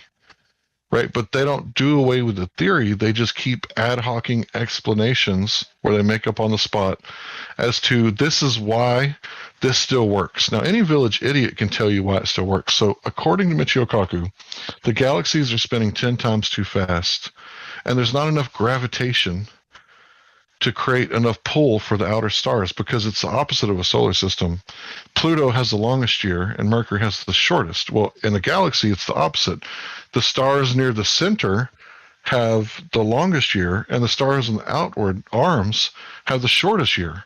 So it's like taking kids and put them on a merry-go-round and see what speed they fly off and then increase it by 10 for your next experiment and pray to dark matter that it's going to come save the children and that none of them get hurt. Right, that's what's going on. The math doesn't work out at the galactic level. Now, as far as making so-called predictions, which are actually postdictions, because it's a pattern, the sky is like a clock, like a pattern. They say they're making predictions, but they're all postdictions. But the math works out at the solar system level, but it absolutely doesn't work out at the quantum level, like I said earlier, quantum physics, and it doesn't work out at the galactic level, and that's why they need the dark matter theory, because it doesn't work. So when you realized at one point in time in your life that the earth is actually flat, it's not what you were being taught in school or what everyone around you thought, did you find that you were talking to everybody, trying to get them to see that that was the case, and then maybe be ostracized by people or ridiculed by people? And if so, how did that affect your life? Well, the thing is that I'm backing up what I'm claiming, right? I'm telling people to go do it themselves. So when I tell people, let's say 10 years ago, I told my uncle, yeah, man, look into that 9/11, that building 7. He's like, oh, you're crazy, you're a conspiracy theorist. And then a couple years later, he'd come around and be like, you know what? You were right. I'd be like, what was I right about? What are you talking about? He'd be like, about, building 7, about how it collapsed. And then a few years later, September the 3rd, I think, a few years back, Fairbanks, Alaska, did a 4-year study with another college professor from Japan. And this college, it's a structural engineering college. And they nearly quoted me word for word. So this is what the abstract says.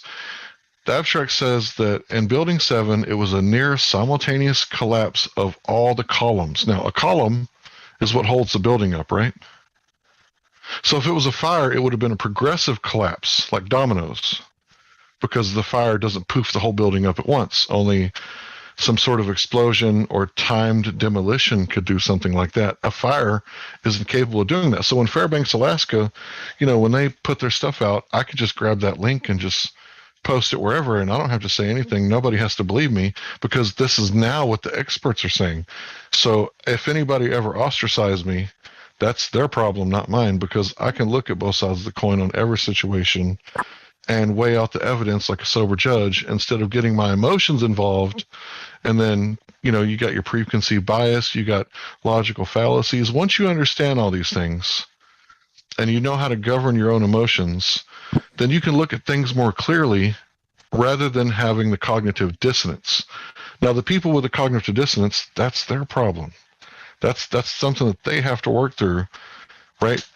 And if they treat me different while they're going through that, I don't really care. Well said. Thank you. If I can ask you a question now, So postulating, you said that there's a firmament, whether it be a dome or a ceiling type of firmament. Do you believe, like as the Bible says, that above that firmament is water, that there is perhaps outside of that or above us a watery layer or water beyond the firmament? Is that part of your understanding? So this is the law of correspondence. It's a natural law. As above, so below. So they say that there's water above and so there's water below, right? So we know that there's deep underground oceans, right? North Texas, the Panhandle, is connected to one of the largest. They found a whole bunch of them in China, right? So we know that there's water below, and if there's evaporated water above us, then it has to be above us. But when you're talking about on the other side of the firmament, I mean, who could know such things? We could speculate that, there is a firmament, but there has to be a container because you're breathing right now. So if you got gas pressure, the necessary antecedent for gas pressure is containment. So there has to be something. It's like you can't eat a steak without cow. So nobody's eating a steak and wondering whether or not cows really exist or not. So yeah, there's something up there, but who knows what's above it or who knows what it's made out of. So a follow-up question to that. Do you believe that the Earth's moon, the moon that's visible from Earth, is inside of the firmament, or is it in here with us, or is it on the other side, or is it part of the firmament? I would say it's hard to tell the location of the moon. They say that it's 238 miles away. 238,000 miles away, but we can allegedly see a piece of it that's like 50 miles across with our naked eye.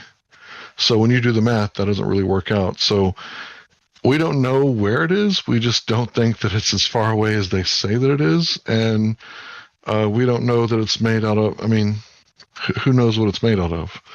The astronauts gave petrified wood to, I think, Holland and passed it off as a moon rock. So we don't know what it's made out of.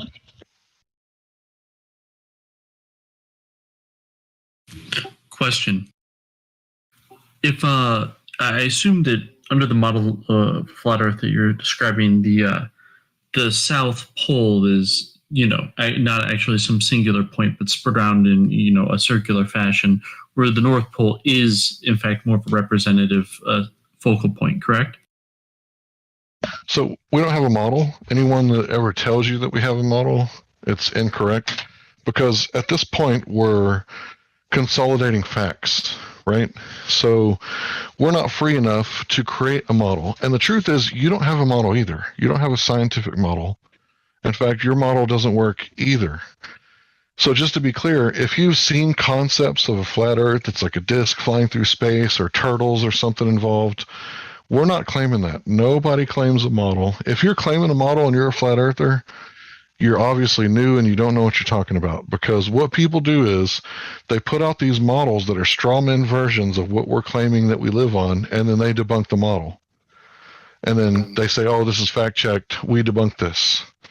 Well, you debunked a straw man. Classic. I mean, so there is no model. Now, I've seen the concept that you're referring to, right? That's not what I'm claiming. What I'm claiming is that you can measure water and it's missing curvature.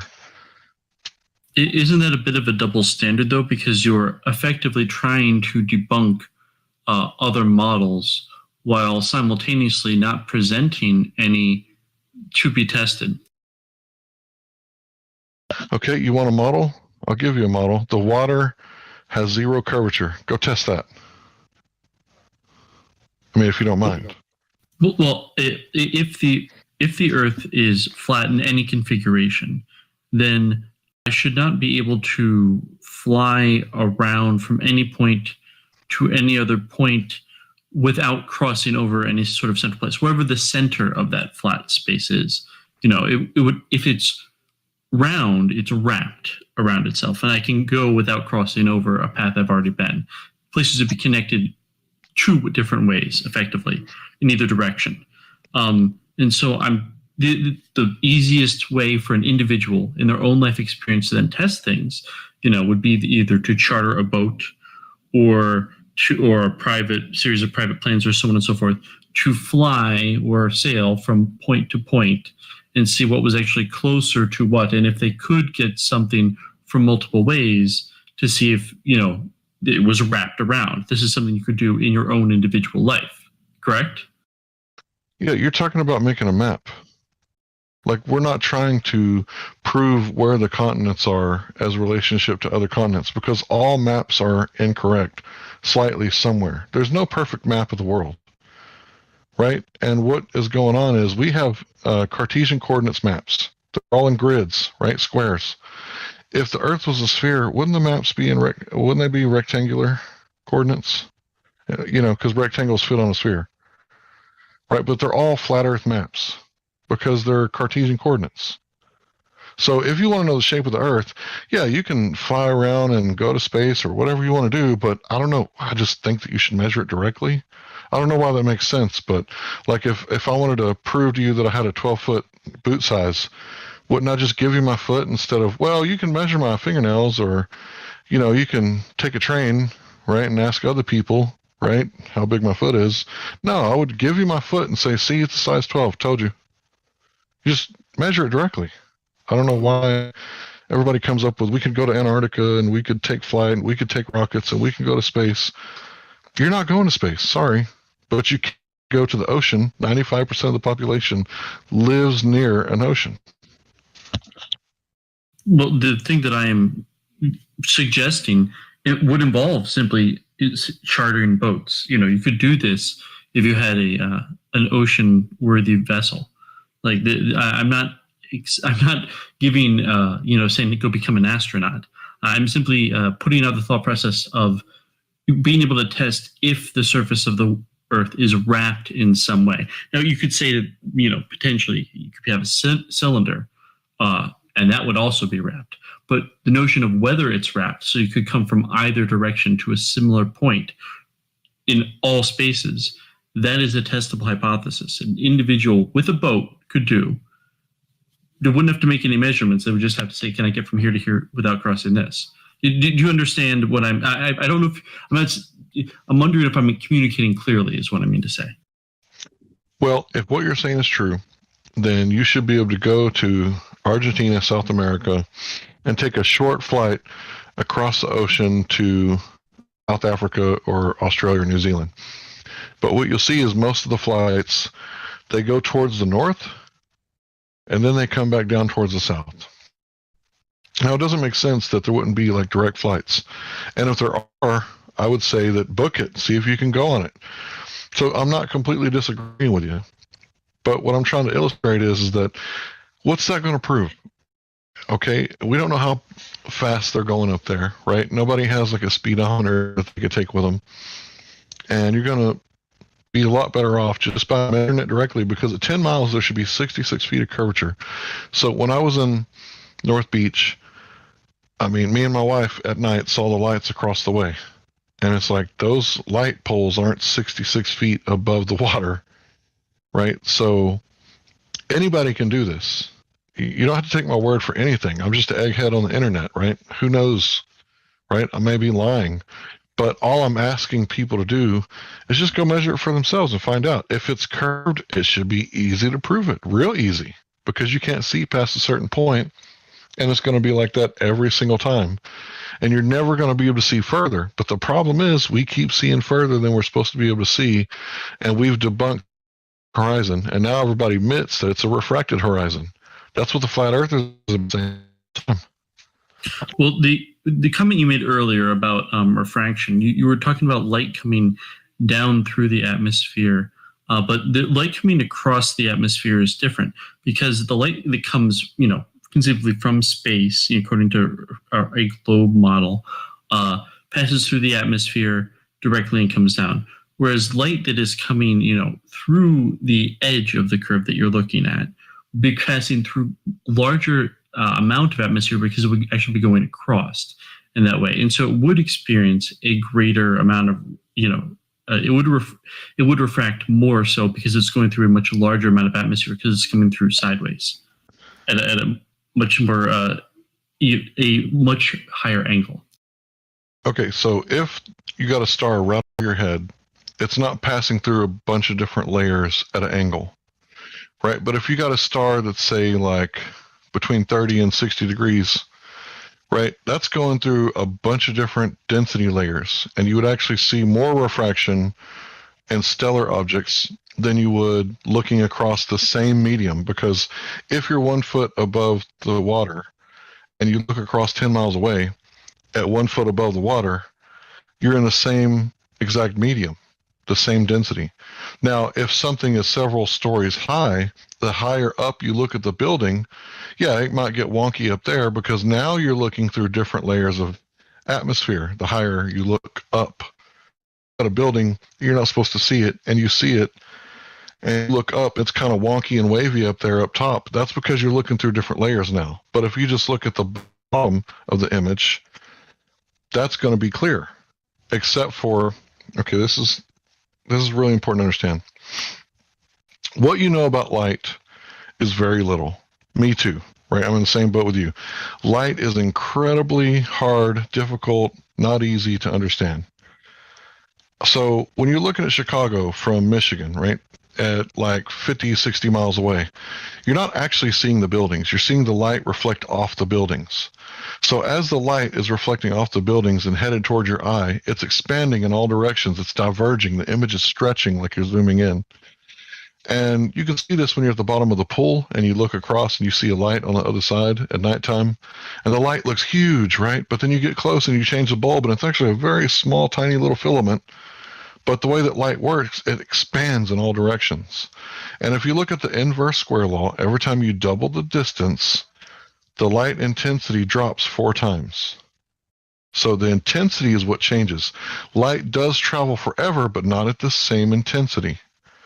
So I guess it could never go down to 0 because it's always going to be a fraction of a fraction of a fraction. So when you're looking at light from that far away, it's like, say you got a cowboy and you want to read his belt buckle to see which rodeo he won or whatever, right? As you zoom in, his feet are going to get cut off on the bottom. Well, the same thing's happening to the image of Chicago. The light is diverging in all directions and stretching, and one of those directions is down towards the water. When the light bounces off the water, it never hits you in the eye. So this could cause false horizons. And anybody can look up Skunk Bay time lapse with grids and see what I'm talking about. You can see that as the day progresses, there's a GIF. I'm sure somebody's posting a GIF right now. And you can see how it looks like the other side of the bay is getting flooded out as the day progresses and the sun perturbs the atmosphere, but it's not. It's just the light, or the way it's interacting with the atmosphere, it's causing a false horizon in front of it when the actual real horizon is actually behind it. And you can see it. It's clear as day to see the false horizon come up, swallow the buildings, and at the end of the day spit it back out like it never really happened. But it's really difficult to see this sort of refraction happening where you can notice it, because when we're looking at refraction, it normally takes instruments, right? So in this case, we took a time lapse and we sped it up. Now you can see it, right? But what really happens is that the horizon changes places throughout the day based on interference of the conditions of the atmosphere and the sun interacting with it. Sorry if I went on a rabbit trail on that one, but it's very difficult to understand what light is doing. I followed what you were saying. I disagree with a little bit of it, but one of the larger points is I don't understand how many of the points you're making actually relate to the differences between a globe or flat model of the Earth. Like, for example, you're pointing out many flaws in, institutional sciences and what they pretend to know, what they don't really know. I mean, they've changed what they think the speed of light is on occasion, things like that. And these are true. Fair enough.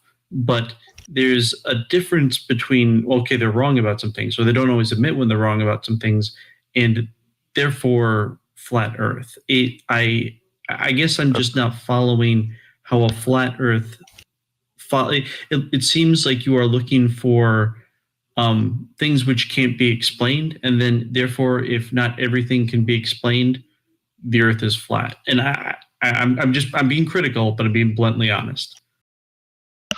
Yeah, I just want to say that, that's not my argument. My argument is go measure the water yourself and falsify or verify it. That's actual my argument. That's my real argument is here today. Everything else about a model, we don't have a model. We don't live in a model. The Earth is the real Earth that's outside. You know, when you go walk around and you get dirt between your toes, that's what the real Earth is. And it presents itself as a flat stationary plane. And you can all go outside and verify this. So the whole model thing, we don't have that. We're not worried about models. We're not free enough as a population to go test this world and its boundaries and see what it is and what shape it is and, you know, what it's doing and where the boundaries are. As far as I know, we have these mandates from governments saying that we can't go to Antarctica and we can't tell what it is. So all we got is what's right here, right? And this is the real Earth, and you can actually go test it and see what it is. Now, as far as the other stuff that I've talked about, gravity is important, right? Because how are spaceballs made? In the heliocentric model, gravity pulls the matter together because mass attracts mass. So if I debunk mass attracting mass, which I don't need to do that, Professor Shankar has already done that for me, Professor of Physics of Yale. And, you know, I can cite my sources for that and show you that mass attracting mass, that's 106 years out of date, pseudoscience. And then the whole bending and warping of space-time, yeah, you can't prove it. So I can just dismiss it because there's no hypothesis test or experiment that we can demonstrate the bending and warping of space-time. So, yeah, all I'm trying to do is let you know that the real shit, sorry for cursing, is the specific gravity. And you can test it with balloons. I mean, all children, you know, like to play with balloons because, you know, this is what the real world is, right? Not everything falls when you drop it. Yeah, you drop your cell phone, it's going to break. Did you expect the atmosphere to hold it up? No, there's not enough buoyant force in the atmosphere to hold up your cell phone. But there is enough buoyant force to hold up the balloon.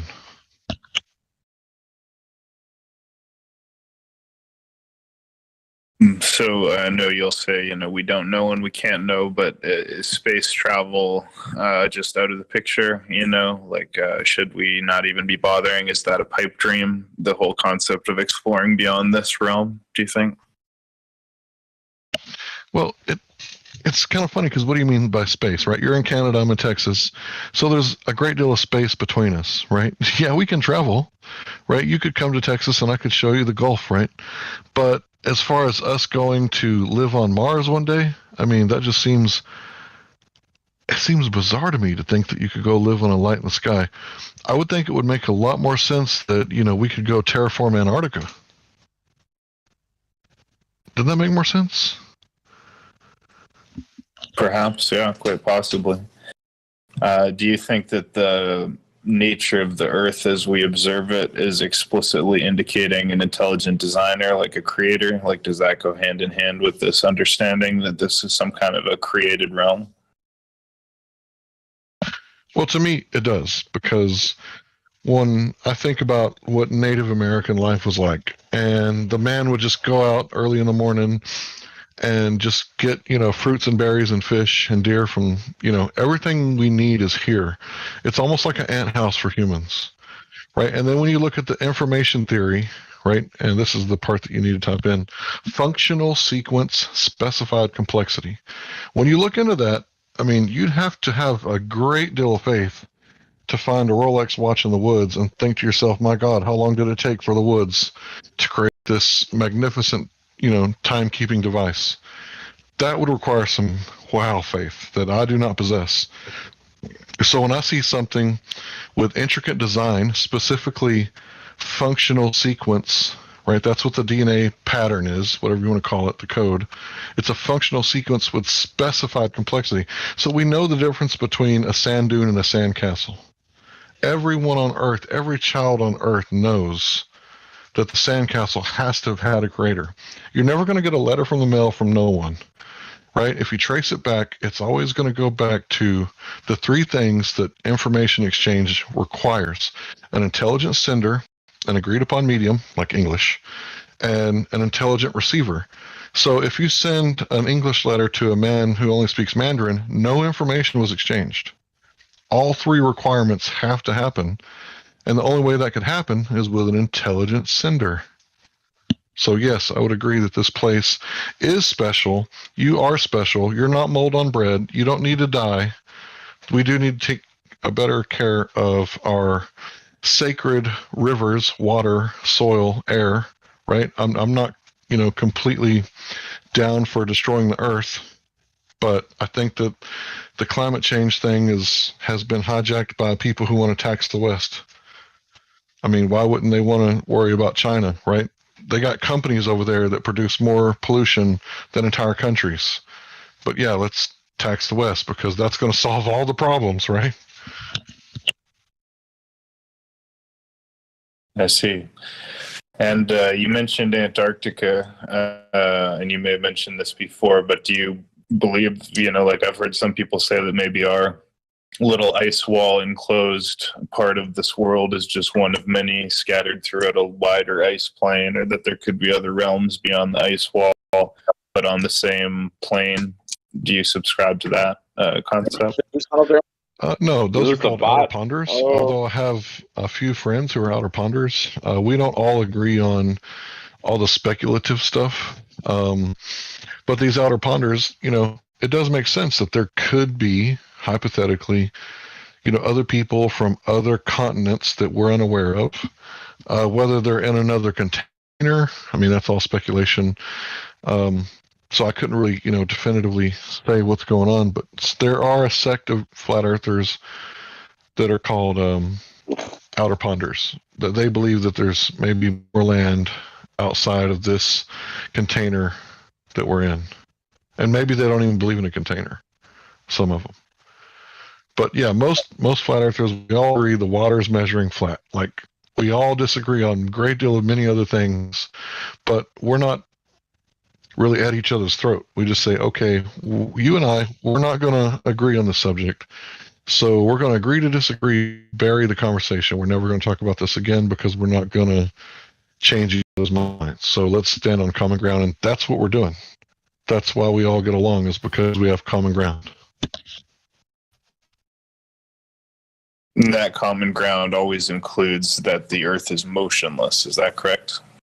Yeah, I don't know of any true flat earthers who think we're flying through space upward at 9.8 meters a second squared, which is really important to understand.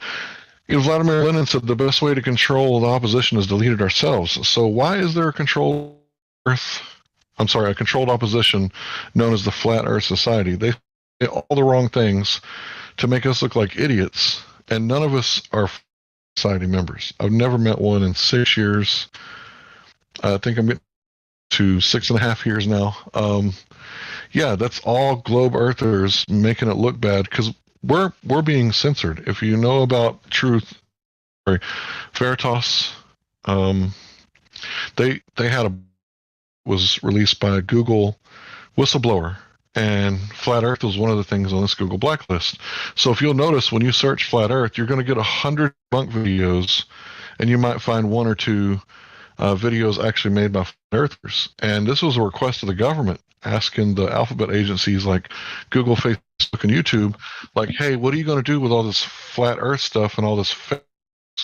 Right? So now on everything that's flat earth related, you're going to see that it's an archaic theory about what people used to think the earth was like. Yeah, like back during the Egyptians lived and we could build buildings that lasted for thousands of years into the future, people thought the earth was... Yeah, that's an archaic theory, but guess what? 2,000 years ago, apparently there were some Greeks back before archaic times who thought the earth was round. So you guys have a model, just like we do. We don't have a model. And you guys have an archaic thought on what the earth is. I mean, think about it, guys.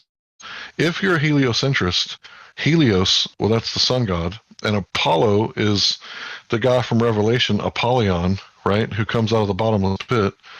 And, all this stuff like Jack Parsons, he was a known occultist, and he was like with Aleister Crowley and L. Ron Hubbard, and they were all hanging out back in the day. And it's like the NASA was started by Nazis. So Werner von Braun, like, is a Nazi guy, and other Nazis got tried and, hung, but these guys got to lead like NASA programs and all this other stuff, and the planets are named all these pagan gods. I mean, obviously, it's the Big Bang as a creation. There's no science involved. The first step of the scientific method is to observe natural phenomena. Nobody observed the Big Bang. So if it can't even pass the first step of the scientific method, how can we prove that this static that everybody sees on their tube TVs from the 80s, 1% of that actually comes from the cosmic background radiation? How do we prove that's from the Big Bang? How could you possibly prove that? How could you prove that they're directly related unless you could manipulate the Big Bang, which is the cause, and see the cosmic background radiation as the effect? You can't do it. It's not science. There's no science in cosmology, astronomy, theoretical astrophysics, paleontology. There's no science involved. It's not natural science, to be specific.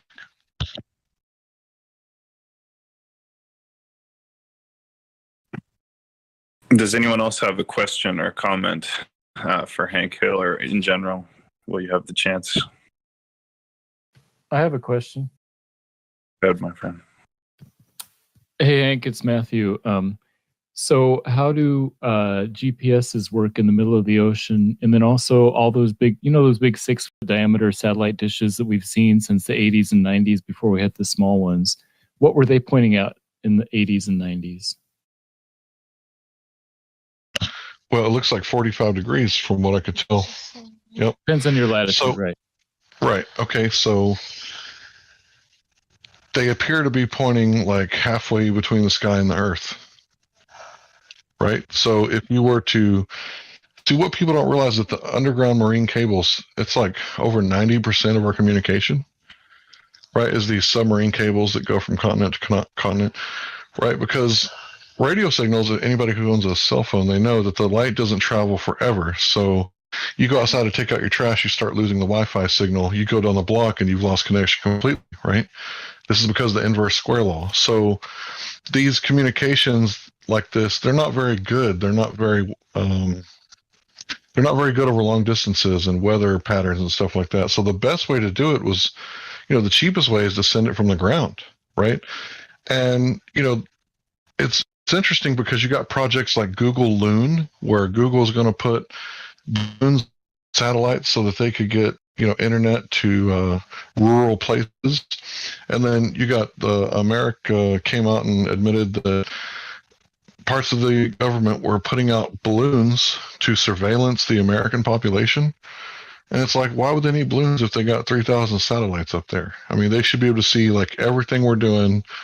We should get like live feeds. And, back in the 90s, they would just like zoom in on nude beaches and show you that this is what they're doing with their satellites. But I don't think we can verify any of that stuff can actually be done. So where does the source come from?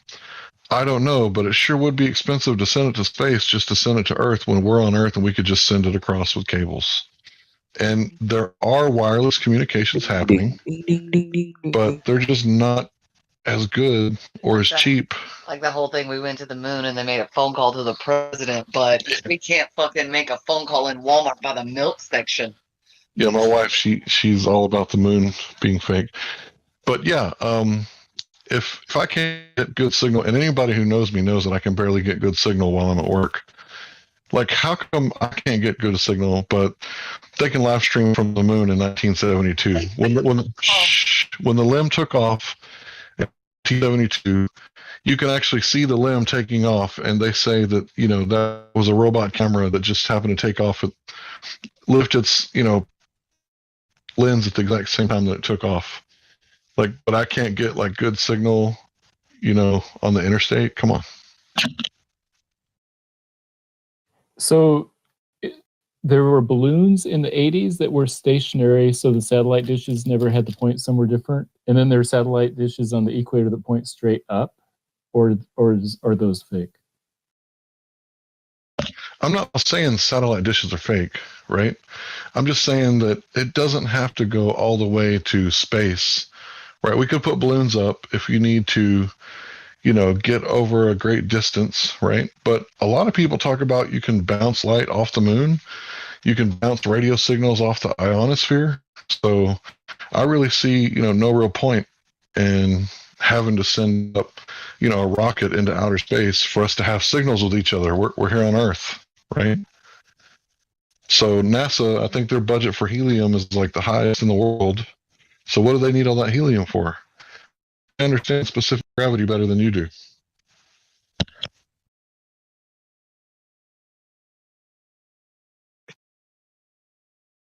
So, Hank, for those of us like myself who can't do math and don't have instruments of any kind, what are some of the ways, and you've probably covered this already, but just some of the ways that people can use their own senses and their own intuition to start piecing this together for themselves?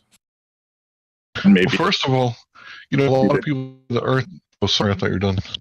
Yeah, I am sorry. Go ahead. First of all, people say that the globe is common sense. And which senses are you talking about when you say that it's common sense? Because can you see curvature? Can you experience motion? Well, they say you wouldn't be able to feel it. Right? So I would say, common sense, number one. What does water do when you pour it out? It seeks equilibrium. Right? Like every time, no matter what. And it's the physics of water. It's very easy to understand that it would be level. That's why we call it sea level.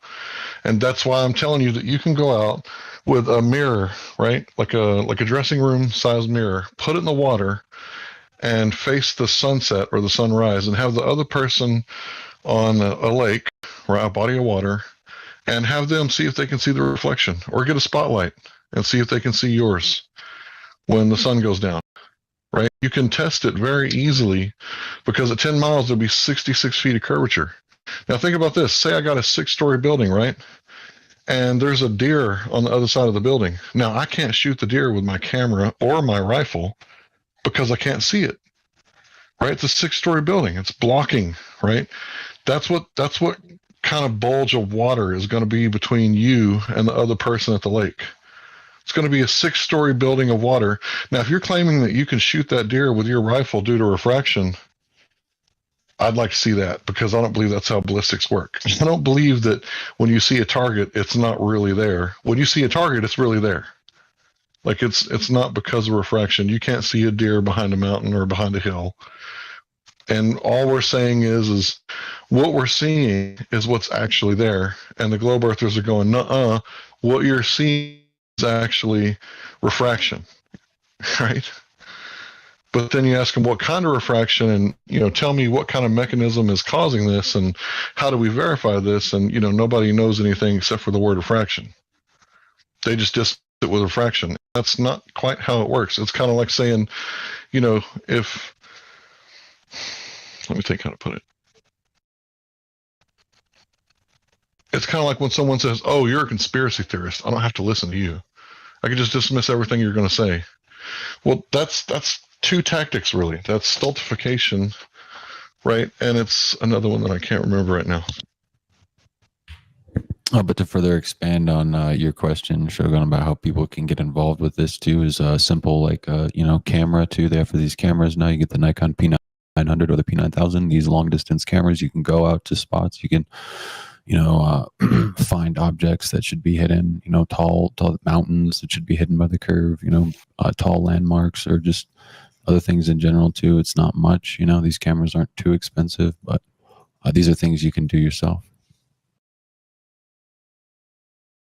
Thank you. Just with the Earth curve calculator, anybody can do this. I mean, even if, I don't know about other states, but in Texas you can drive on the beach. I mean, even if you just drive up to the beach and turn on your lights at a cove, right? And then someone's in the water, right? Or on the beach, right? If, you do the math, right? It's really easy to plug the numbers into the Earth curve calculator, and they're going to calculate refraction and all that stuff for you. It's really easy to just punch in the numbers. Can you do the same with binoculars, not just a camera, like a high-powered lens or something? Yeah, you could use lasers, binoculars, telescopes, high-end cameras, right? There's lots of stuff that you could do. But what you're trying to do is you're trying to falsify or prove that there's curvature. Now, I've already demonstrated with the Skunk Bay time-lapse that you can have false horizons due to atmospheric conditions. So if you see a white swan, this isn't like a one-time measurement type deal.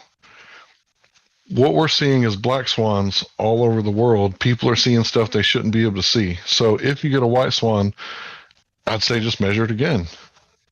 Just keep going back to the same spot and measure it. And, the thing is that it should be done like over a matter of, in my opinion, as much as possible. You want to test it as much as possible.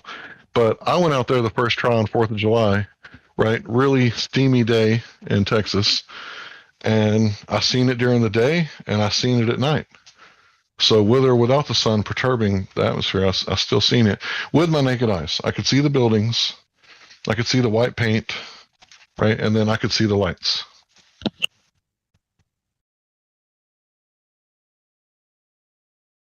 Well, this has been a lot of great material, a lot of good information. Does anyone else have a question or a comment they want to get in? If not, Hank, thank you so much for your time and for your knowledge. I was just wondering, do you have maybe like a takeaway message or a parting thought you want to leave with the audience here in the room and also those listening later on YouTube and BitChute? Yeah. Think for yourself, question authority, right? And if everyone were governing themselves, would they need to be governed from without, from the outside? So if you govern yourself and everybody follows natural law, then people can't stomp the breath out of other people and other people get pissed off and riot and steal stuff and burn stuff down. If everybody would just follow natural law, then, the society would be a lot better off. So, take a look at the 10 Commandments. It's pretty easy to follow. I mean, all you have to do is love your neighbor, and if you love him, you won't steal his wife or his car or his life, and you'll be cool to your parents. And, that's all it takes. Love conquers a multitude of sins. So, yeah, don't believe anything that you see, especially if you see it on TV, right? Wise words from a wise man. Thank you, Hank Hill, again for your time. Thank you to the live audience and everybody who came to listen to the podcast. We do these podcasts every day pretty much. We'll have them usually at 9 p.m. Central Time. We'll have one tomorrow on the subject of distilled water urine therapy and the God complex with Strix. But you can see on the announcements channel, there's always new events coming up. And all the past special events, debates, interviews, etc., can be found in the hashtag RT Podcast channel. All the channels have different, YouTube channels have different episodes, so check them all out. Like, follow, subscribe. Thanks so much, guys, and God bless.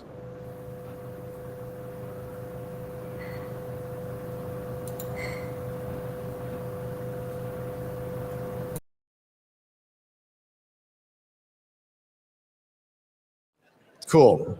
Okay. All right. All right, here we go. Let's get this on the road here. Everybody back in their seats.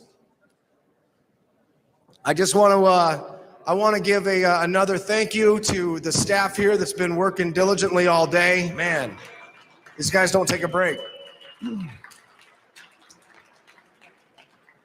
Want to say thanks to all of our speakers and, of course, all of you, everybody that's here and everybody watching on the live stream. Thank you so much. This has been great.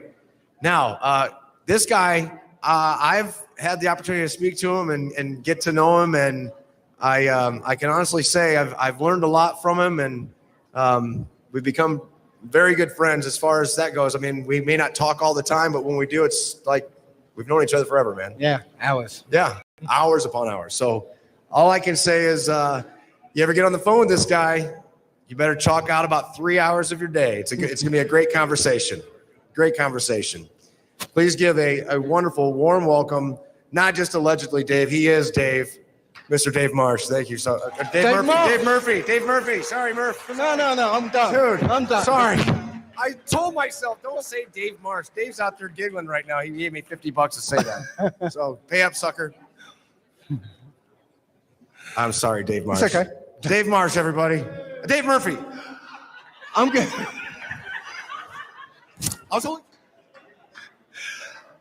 Hello, everyone. I think you can do better now. I demand audience participation. All right, that's more like it. Hello, everyone. I'm Dave. I was going to do a different presentation. it was going to be called Beyond the Flat Earth, and it was going to go the whole truth journey that I've been on. But that would have gone into what I've been sort of studying just lately. And some of you might know I've done a video called Exposing Jesus, which has ruffled a few feathers. So I thought I've made a few waves enough for 1 week. So I've given you a safe presentation this time. Yeah. So I know that people. Somebody's already done a Flat Earth 101, and there was a presentation about gravity. But you know, so be it. The point is that I've just done a video called Flat Earth 101: The Search for the Curvature. So this was going to be the next presentation, the next video that I was going to make, and it's called The Gravity of Dropity. Okay. Now, the word dropity, I just made it up, like, you know, our opponents have done. They keep making up words, so I think I can make up a word, yeah? So what dropity is, it's the tendency for things to fall when you let go of them.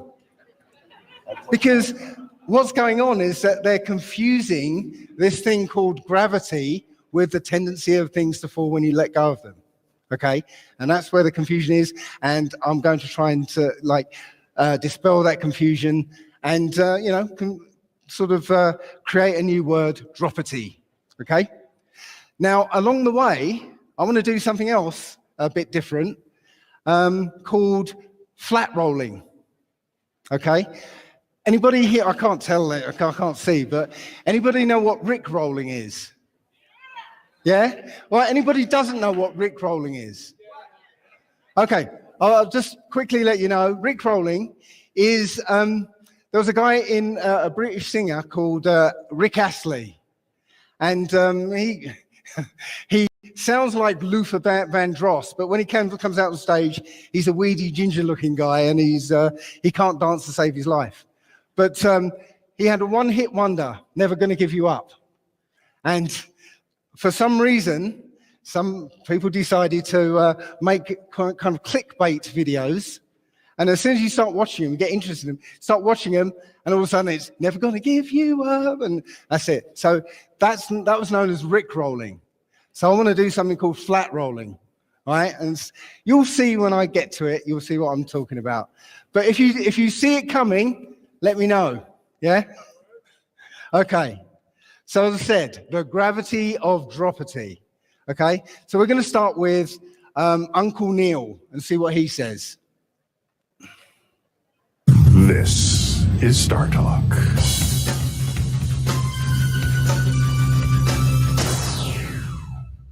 What is gravity? You have no idea. Okay, next question. Wow. No, here's the difference. We can describe gravity. We can say what it does to other things. We can measure it, predict with it. But when you start asking, like, what it is, I don't know. So did I accidentally ask a deeper question than I meant to? Yeah, no, you were meant to ask deep questions. Apparently I was. In life. So to say, what is it? I think Einstein, in an Einsteinian answer, we would say gravity is the curvature of space and time. And objects will follow the curvature of space-time, and we interpret that as a force of gravity. That's probably the best answer I can give to a what is gravity question, or why is there gravity. That's the best I can do there. I think that's a good start. And I can also say that Einstein noted that matter tells space how to curve, space tells matter how to move. Yeah, so that was Uncle Neil. And so what was Neil actually saying there? Okay, he was saying that he doesn't actually know what dropity is. Has no idea what dropity is. Okay, he said he can describe it. He can, what it does to other things. Basically, it makes things fall. We can do that. Yeah, he can measure it, and they can predict with it. If you let go of something, it will drop. Well, okay, that's cool. But he's saying that gravity is a curvature of space-time. Yeah. So that when matter is in space, it curves this thing called space-time, but yet they still don't know what the actual thing is that is dropity. Okay. So this is Isaac Newton, and his idea was that two objects, right, will exert, with a mass, will exert a mutually attractive force, proportional to the mass of each object. Okay, so you can see there that the moon is being attracted with a greater force. Was it the greater force? Oh yeah, the moon is being attracted by a greater force, and the Earth is attracting the moon. Well, you get the picture anyway. And this is Isaac Newton. Now he formulated his ideas, with this huge tome called Principia Mathematica. Yeah, massive book in which he created a whole branch of mathematics.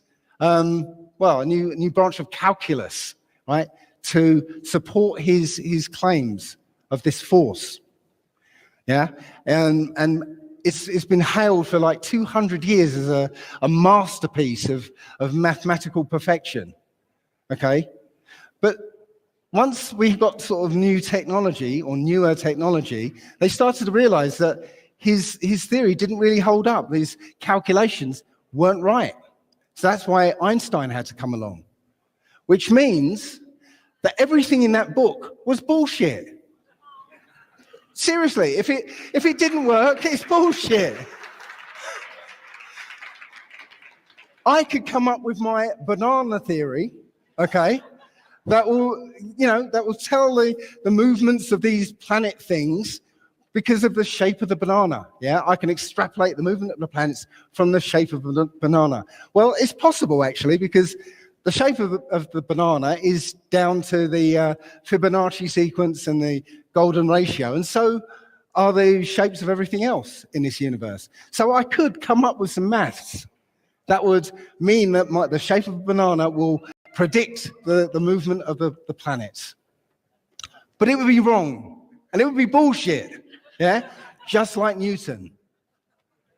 So this is what replaced Newton's ideas, yeah?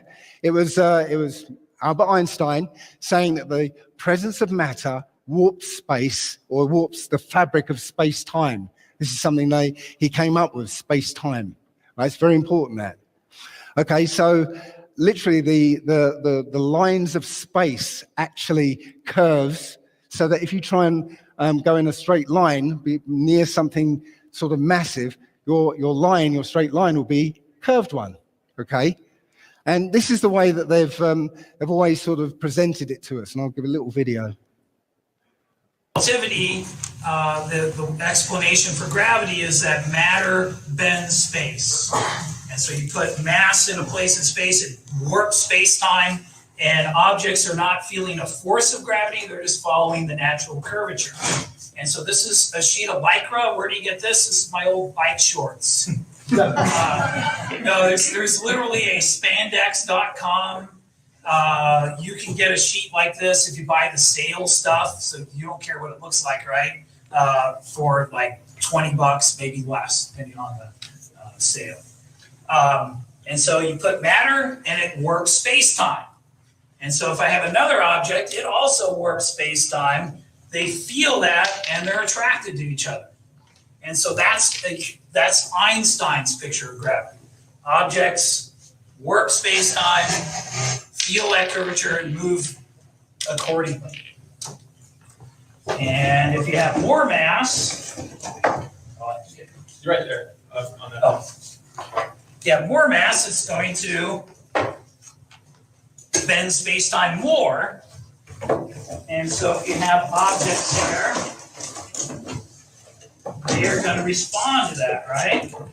And so you put something there, now it's attracted. Now, in reality, that big mass would feel the warping of space-time by the marble too, right? It would move a little bit. We usually ignore that. The Earth makes the sun move a little bit, but it's so small you can ignore it. The moon makes the Earth kind of wobble around a point 3/4 of the way from the center of the Earth. We usually don't account for that when we're looking at satellite motion. Well, instead of just letting go of one, what if I give it a sideways push? Now it orbits. Now it's losing energy, which wouldn't happen in the solar system, right? Not noticeably. There's some perturbations from other planets and things, but this one does lose energy and spirals in. If I don't push it as hard, it will do an ellipse for a while anyway. And So, does anyone see a problem with this? Okay. Well, the problem I see is that model includes dropity. Yeah. The thing is, you know, the warping of space or space-time, yeah, is literally just showing a moving object where to go, but it doesn't actually move the object. Yeah, because Einstein got rid of this mysterious force. Yeah, there's no force now. Yeah, so literally that object, the little marble on this diagram. Yeah, if you just okay, we'll do a little scenario. All right, if we had that trampoline thing, okay, exact same trampoline thing, and we had it in a weightless environment. Not that one exists, but you know, we'll assume a weightless environment. Okay, well, the bowling ball or whatever it is in the middle, well, we can't have that because it wouldn't make a depression. There'd be nothing there to pull it down, right? Right? For crying out loud. Anyway, right? So there'd be nothing there to pull it down, so it wouldn't make an impression in the trampoline. So you'd have to pull it down from the middle and make a dip. Okay?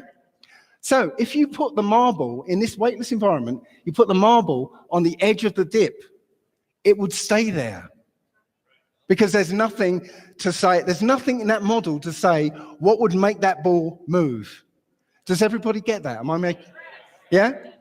So that's the total the reason why that model doesn't work. Yeah. Even in sort of free space with this huge Earth, right? This model only works if something is already moving, and it will follow a curved path. Yeah, if you just place something there, it won't actually move. So it's just like if I've got this little torch here thing, right? If Einstein's model worked, right, I should be able to let go of this torch and nothing happened. Yeah? I'd have to push it down and then it would follow a path because everything here, the lines of force will be aimed downwards. Yeah? Does everybody get that? I mean, okay. Okay, well, they're tough.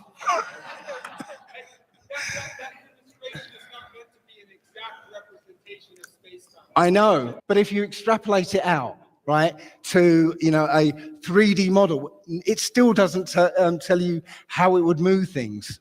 It still needs dropity. It still needs some force to get it move. No, actually, it doesn't. It doesn't. Okay. So, and there was this experiment called LIGO. Okay, that just recently, you know, claimed that it proved Einstein. Okay, now LIGO is essentially a kind of facility with two arms that go out at 90 degrees from each other. Okay, and it's supposed to actually detect what's called gravitational waves. Okay, so I'm going to let Brian Cox explain what a gravitational wave is. I don't know if I have to start this. What do you mean by what happens as a wave goes through the space-time? Do you want me to incorporate that into the Yeah, answer? no, but I just want to know. That's the bit we're not touching on. You're telling me about squeezing and stretching. Yeah. I want to know, take me one simple. All right, so as a wave came through here, the space here would expand and contract, and expand and contract, expand and contract. It would be a moving, stretching and squashing of space. That's what it is. So if you took flat, if you made something into a bend, you've actually stretched it, and now you're moving that bend through the space-time. that No. your analogy or not? No, you don't mean anything through the space-time. Space and time. Space-time is squashing, stretching, and squashing. It's not moving through it. Away. Well, it's a moving stretch and squash. So the space here stretches and squashes, stretches, squashes, stretches. It's moving along. I can't see that as a wave. Tough. Help me make that as a wave. As a wave comes through, does the top bit compress and the bottom bit stretch? Are you being weird now? Are you trying? No, I'm trying to work out the wave. I need to go back one step. You can't just tell me the wave comes through and this happens and that happens. Why? Because when I sit on a wave, my board gets pushed forward. What is a wave? Yeah, that's because you want to actually describe what a wave is in a sentence. No, just saying that when a wave comes through, what happens? Does this bit get squashed and this bit gets stretched? No. No. No, So that's not what a wave is. Well, what is a wave? A water wave No, is a exactly. wave. A wave is a disturbance that moves, right? But it's exactly the same as a water wave. What happens in a water wave is not that something moves. No. It doesn't move. The water molecules go up and down. It's the same as a sound wave, right? The sound waves don't move air, right? Okay. They vibrate transverse to the direction of motion. So now how? So that is a distortion. Yeah, it's very difficult to explain. In this section, you don't want to speak about gravitational waves. No, I want to know what a ripple in space-time would mean to this sandwich. That's it. I know that's it, but I need one. This is a scientist. A, Z. There you go, that's the alphabet. It's not. I need a bit in the middle. I have no idea what you're talking about. Right. Just a couple of seconds. Right? If you want me to explain what a wave is, then I'll explain what a wave is. But to me, it's obvious. If you say what I've just said that ripples in space and time move out. I've said this. So if I move, ripples expand out. Just like if I do swimming pool and I swim, waves go out. So if one of those waves comes through here, what happens? Space and time stretch and stretch. It moves through. So it passes through here. That does that, and that does that. Why is that not obvious? I don't understand. Can someone else other than him tell me that this is incorrect? Me, Brian. I'll tell you it's incorrect. I'll tell it. Me. That'll be me. Okay. So this is how LIGO is supposed to work. Okay. You got these two arms, and I've got the these kind of gravitational wave coming in from one direction here. Okay. So what happens is a laser is fired to a beam splitter, and that laser is split into two beams. Okay, it bounced off a mirror at both ends of these two arms, comes back, is recombined, and projected onto a screen. Now, if the laser light on both arms comes back at the same time, you just see a splodge of light on the screen. Okay. But if a gravitational wave comes through in one direction and, compresses one arm, okay, then that laser will come back slightly quicker than the other one, and there'll be an interference pattern on. Yeah? Everyone got it? Okay. Okay, so the problem is, okay, that it's not a compression of space. It's a compression of space-time. And one of the central tenets of Einstein's theory is that when time is compressed, or space is compressed, then time slows down, so the speed of light stays exactly the same. Does anybody sort of understand that, this was a central thing about Einstein's theory, that the speed of light stays the same no matter what for all observers? Yeah, but if space contracts, time slows down, so the speed of light stays the same. So if a gravitational wave goes down one arm and compresses that arm, time will slow down for that arm as well. The laser will come back at exactly the same time. You'll never, ever, ever detect a gravitational wave. So it literally disproves Einstein. Okay? Literally, no. There's no way that could have proved it. So I know it's a bit sort of sciencey and stuff, but I'm sure. But it doesn't matter where it is. The fact is, it literally goes against Einstein's theories. Doesn't matter. It's bullshit. Literally, it can't work.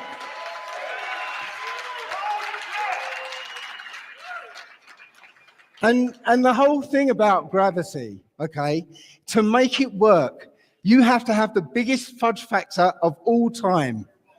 Literally, to make this cosmology work with this gravity idea, you have to assume, like, was it 22% of stuff that you can't see, okay? You also have to assume 74% of energy that does the opposite of gravity.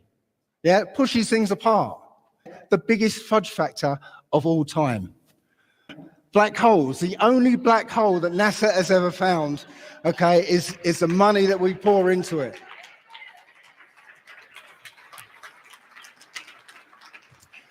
Does anybody been to Las Vegas?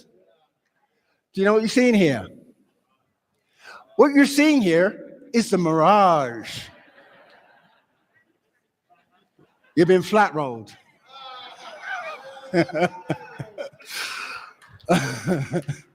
Now you get it, yeah? Okay, watch out for it. Okay. So now we're going to go for a quick crash course in how to spot a liar. Okay. Now, the brain's a very clever thing, and it kind of betrays itself a lot of the time. So the only interesting part of this image here is when you're constructing a lie, when you're constructing an image in your head, okay, you'll tend to look up and to the right. Okay, so when you're trying to think of some sort of construct something in your head, right, you'll look up and to the right. If you're literally trying to recall an image, you look up and to the left. That's a kind of rule of thumb. Okay. Another way of telling if somebody's lying, because the body wants to say, I'm lying. So when you're lying, sometimes you put your hand over your mouth, yeah, or do this sort of touching your nose gesture. Okay? Everybody got that? Right, because now you're experts at telling if somebody's lying or not. Okay? So now we're going to go back to have a look at what Neil says. What is gravity? You have no idea. Okay, next question. Wow. No, here's the difference. We can describe gravity. We can say what it does to other things. We can measure it, predict with it. But when you start asking, like, what it is, I don't know. So did I accidentally ask a deeper question than I meant to? Yeah, no, you were meant to ask deep questions. Apparently I was. In life. So to say, what is it? See that?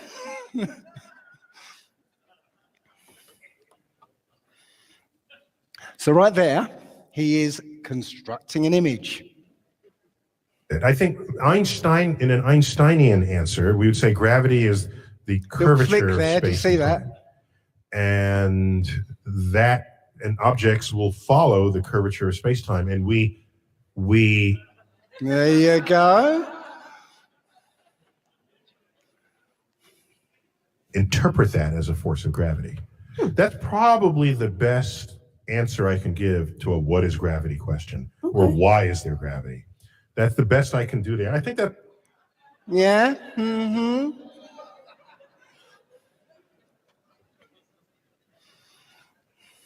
That's a good start. And I can also say that Einstein noted that matter tells space how to curve. Space tells matter how to move. That's it. Guy's a liar. That's it. He can't say anything else. So, when describing gravity, it's known as a weak force. Yeah, out of all the forces, it's supposedly a weak force. And this idea of, the magnet picking up paper clips is a standard experiment to show how weak gravity is. The fact that a small magnet can actually overcome, you know, the entire Earth pulling down on these paper clips. Yeah. So I wonder if there's anything else that can show that can overcome gravity in exactly the same way.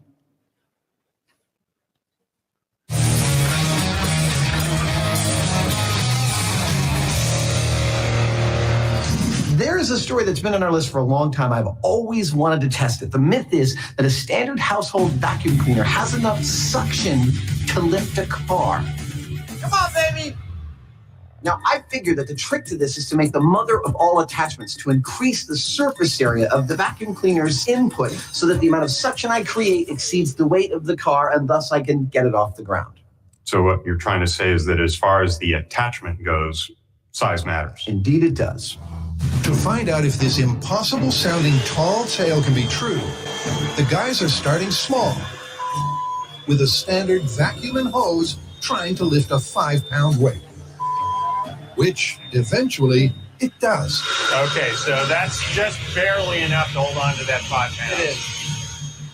Our previous method was what we call the octopus arm method, and it involved many different caps distributed across the whole of the car, and that turned out to be completely 100% wrong. So now we are going with a method we call the box method. I don't know how do we come up with these names, but it's just a gift we have. Instead of 40 points of failure, we now have three big, sturdy wooden boxes made out of plywood, sealed with a gasket between them and the car. We pull a vacuum from them with the manifolds. I think this is going to work. We're going to build some boxes. We're going to lift this car. These boxes are best to be thought of as the workers we are using to lift the car. So far here, all 3 boxes are saying, hell yeah, I can lift that car. Well, to find out, it's back to Treasure Island for some predictable preparation. Looks really nice. First, the guys position the steel cradle above the car. I think that looks good. It's right over the rear view mirror. Then they add the boxes to the trunk. A little more, a little top. Perfect. Roof. Yeah, that's tight. And hood. Nice. Next, they secure the boxes to the cradle. I think we're good. With that, the guys bring in the crane. That's good. Before Adam adds the vital ingredient, the vacuum cleaner. Starting the vacuum in 3, 2, 1. But with the vacuum on, the news is good. It's climbing. It's climbing? Yeah. As the crane takes up the slack, Come on, baby. Hold on to this car. the car does start to rise. Yes, it's off the ground. This freaking car is off the ground. This is amazing. Oh, dude. We are lifting a car with nothing but a single vacuum. Remember, the crane is lifting the steel cradle. Holy. There you go. That's about how we're feeling here. But it's the vacuum cleaner on its own. This is every bit as satisfying as I was hoping it would be. Sucking the cradle to the car. That is freaking awesome! And to prove just that, once the car is maxed out, Jamie's going to pull the plug on the cleaner. 3, 2, 1. Oh!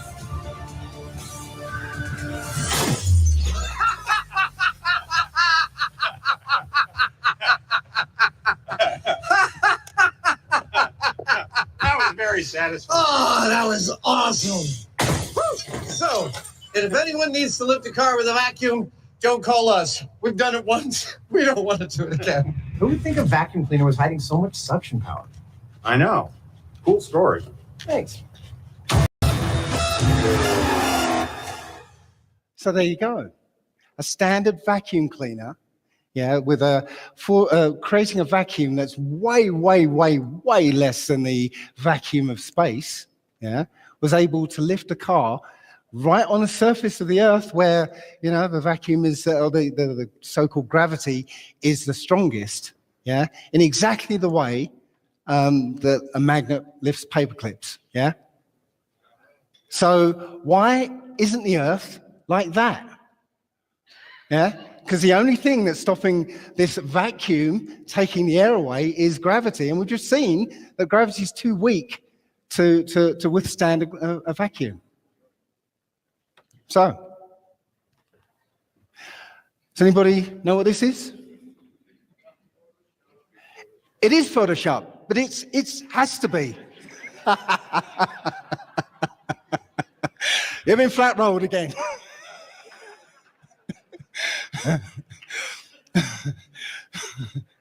So, could dropity actually be density and buoyancy? Yeah, this is a standard kind of image that shows the different kind of liquids sort of layering itself and various things, on those liquids being held up just by, buoyancy. So there's a little thought experiment I'd like you to do, okay? So imagine an empty gas bottle, you put it on a scale and zero out that gas bottle, okay? And you fill it with 10 pounds of helium, okay? And you fill a balloon with that 10 pounds of helium, okay? So when that person standing there with a balloon with 10 pounds of helium and a 10-pound weight, let's go, what's going to happen? Well, obviously, yeah? But the thing is, that helium weighs 10 pounds. We've just done it, experimentally. Weighs 10 pounds. But literally, it's buoyancy, okay? And I would bet that if you measured the speed that balloon went up, it would be 9.8 meters per second. Yeah? Does that make sense to anybody? Am I just talking? Yeah. So dropity is density and buoyancy. I don't know if anyone's seen this. An anvil being floated in a bath of mercury. Yeah, standard anvil. Yeah, floating like a log. It's pretty amazing. I couldn't believe it when I saw this. It's amazing. So that mercury was able to lift that anvil. So, can we trust NASA? I just come across this story. It was from earlier on this year. Okay, NASA budgets for a trip to the moon, but not while Trump is president. Does anybody want to go to the moon? I'd go to the moon in a nanosecond. You can't. I'm sorry, you've been rolled again. Sorry. Okay, so let's see how NASA fakes microgravity. Okay, they've got 3 methods. Yeah, method 1 is harnesses, wires, green screen. Okay, this is the cheapest method they've got, so they use it a lot. It means that they can do live sequences. Right? They can do unlimited duration. They can bob up and down for as long as they like, and they can put in multiple CGI elements. I don't know if you saw the one with the astronaut, and she's sitting there, and all of a sudden she says, "Oh, I need some kind of prop," and all of a sudden a stuffed toy appears. Yeah, multiple CGI elements, real-time CGI editing. Yes, they can actually CGI out all the harnesses and wires, in real time. The other thing about this is there's no background noise. It's not necessary. One of the other things that's wrong with it is they can't do complicated motions. They can't sort of, fly around each other and do-si-do each other and that sort of thing, okay, because they're on wires. Yeah, there's multiple green screen glitches and also compositing errors, and gravity still is in effect, or dropity is still in effect. So let's see how, I think it's how the NASA actually uses it. So we've all seen this. We're going to have to do something for you.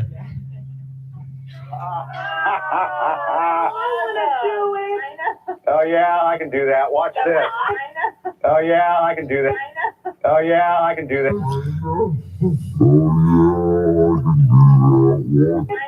Oh yeah, I can do that. Watch this.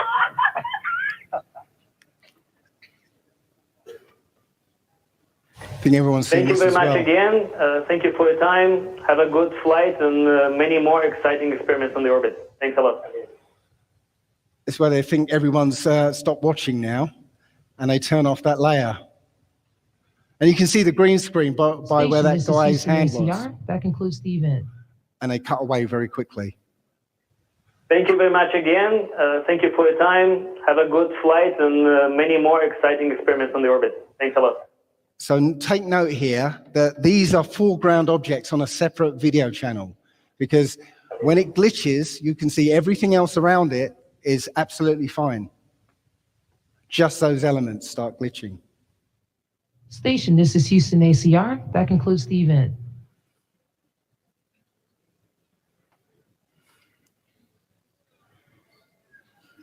Het is hetzelfde toilet als bij de rust, maar interessante systemen. Hier achter deze panelen wordt de urine opgevangen en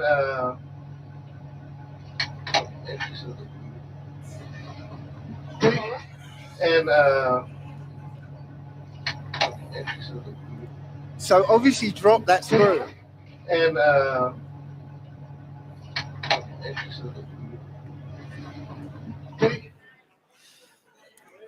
here's another one.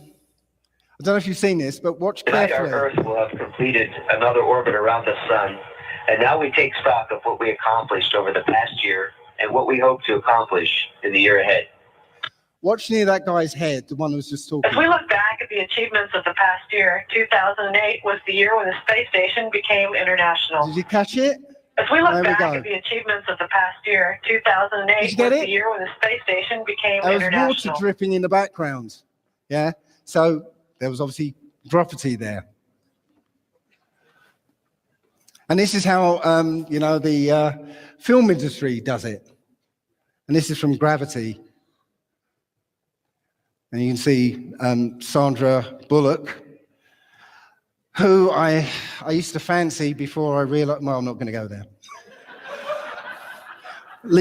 I might as well say I call her Sandra Bullock now, but that's an English joke, by the way. See, she looked pretty natural on those wires. Yeah, and I think a lot of the training these astronauts have is how to do wire work. So method 2, zero-G aircraft, okay? The thing about this, the limitation here is it's a 30 to 60 second duration. Yeah, they can only hold that course for 30 to 60 seconds, okay? And everything in the scene is weightless, so that's a good plus for them, okay? But the problem is it must be pre-recorded. They can't do anything live because of these cuts. Now, there's also a moderate amount of background noise. Obviously, it's a plane, so it's going to be a bit of noise. There's also these strange motions where at the start and the end of one of their parabolic motions, yeah? Because at the start, you'll see things will spontaneously start to lift. And at the end, they'll just drop, okay? Also, it's a time-consuming and very expensive process, so they don't use it an awful lot. So here's an example of them actually using it, and I think I might have to start.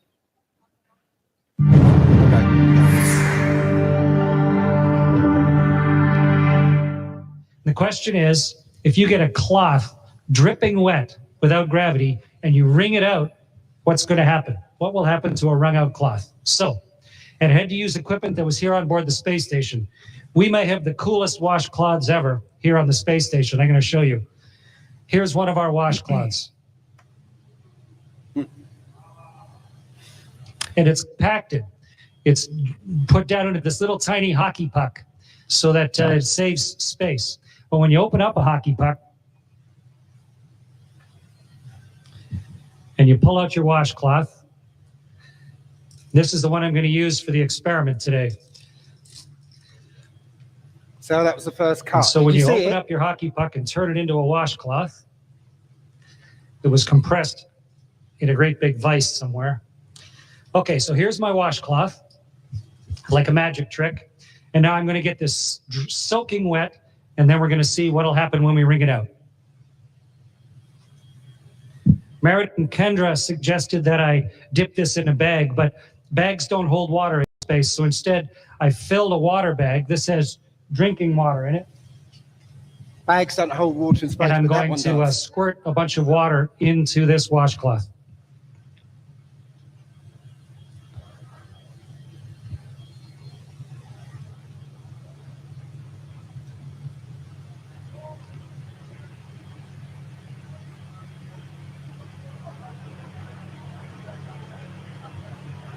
Okay, so here's a soaking wet washcloth. Get the microphone so you can hear me while I'm talking. And now let's start wringing it out. It's really wet.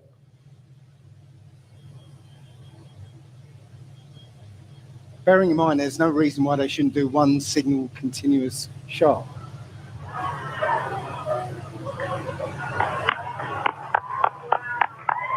It's becoming a tube of water. Again, another cup.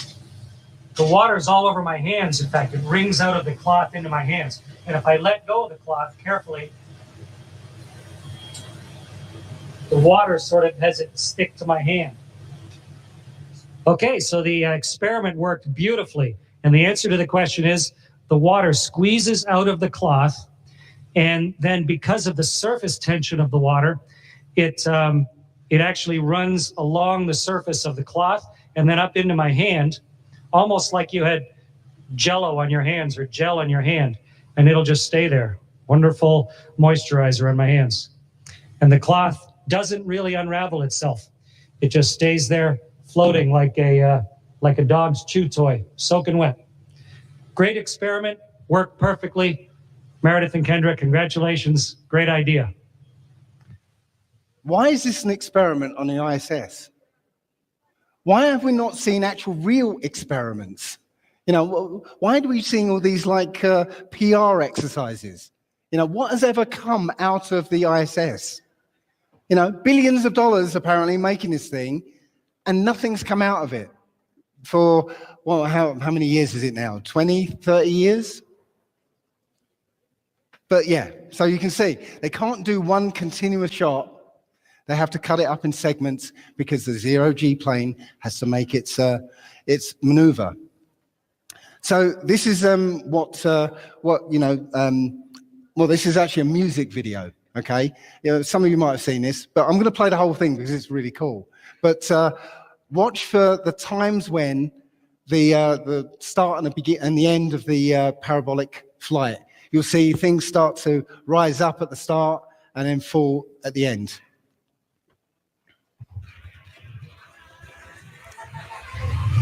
Has anyone seen this? Yeah.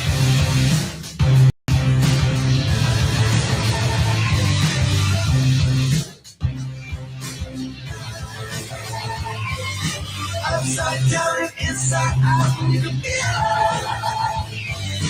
Upside down and inside out, you can feel it. Don't know where your eyes are, but they're not doing what you said. Don't know where your mind is, babe, but you're better off without it. Inside down and upside out, you can feel it. Don't stop, can't stop till you feel it go down. I wish I had said the things you thought that I had said. Gravity's just a habit that you're pretty sure you can't. Without the drop there. So when you met the new you, were you scared? Were you cold? Were you kind? Yeah, when you met the new you, did someone die inside? Don't stop, can't stop, it's like a freight train. Don't stop, can't stop until you feel it go down. Don't know where your eyes are, but they're not doing what you said. Don't know where your mind is, baby, but you're better off without it.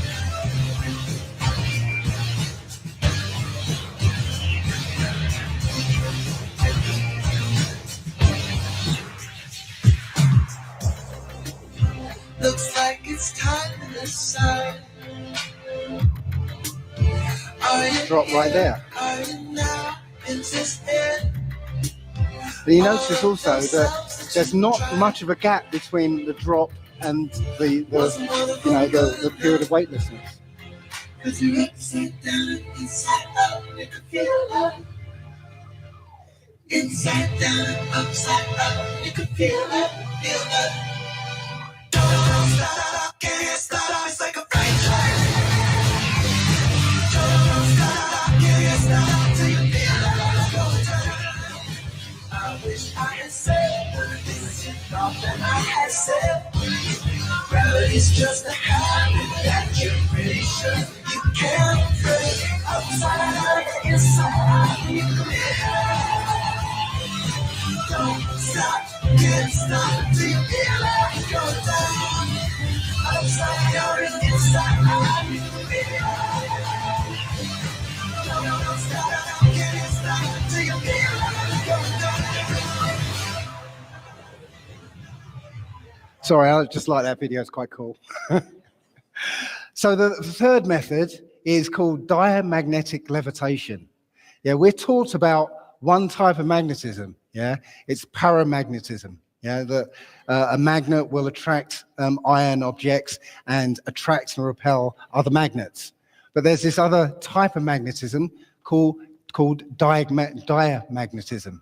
Okay, and literally, if you've got a strong enough a magnetic field, you can literally levitate anything: wood, plastic, humans, frogs, whatever. Yeah. So everything in the scene will be levitated. When they use it, when NASA uses it, they levitate everything. So that's quite attractive. Yeah. They can do long duration shots and continuous ones, not like the zero-G plane. And they're very realistic, absolutely realistic. And they can also be live, okay? So it's very, very attractive for NASA to use this. But it does suffer with a very, very loud background noise, okay? And we'll see why in a few minutes. And it's, again, very expensive to use, so they don't use it very often. So let's see NASA using it. Yeah.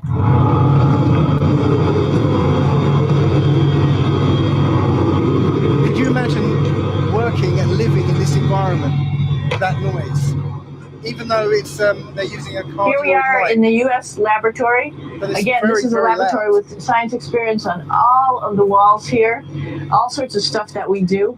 And one of the things we also do is we exercise. We have some exercise equipment on board the space station. We need to do that because we lose bone density and muscle mass while we're up here, and that's a result of not having to fight against gravity. So how we keep ourselves in shape are with a bike, a treadmill, and a weightlifting machine. This is the bike. You notice the clipped pedals. So all you need to do is actually clip your feet. Because this woman makes me sick anyway. So this is what's an experiment that shows this diamagnetic levitation in action. This is levitating a frog. With the next one, you'll hear the noise, the background noise. Oh, great. This is a nice yeah, this is it. Don't walk, don't touch anything, please. There's a noise coming out. Can you hear it? Yeah, it's because in order to generate a large magnetic field, you need a lot of power and you need a lot of cooling as well. Okay, so that's why when they do these long shots of tours around the ISS, it's very, very noisy. There is no problem with putting a man, to force a man by this magnetic levitation to fly in the air. So technically, we can do it with you without any problems. We put it here, let's put it here. So he says, as you see, no problem doing it with humans. Alive and moving. And he's showing that the frog is unharmed because it literally, all the molecules in your body are being levitated at the same time. So it doesn't affect you. So now that we know dropity is really density and buoyancy, this opens up some very, very exciting possibilities, okay? Now, there's an experiment that many of us have probably seen already, where you heat up a magnet and it loses its magnetism, And then when it cools, it regains it and it's magnetic again.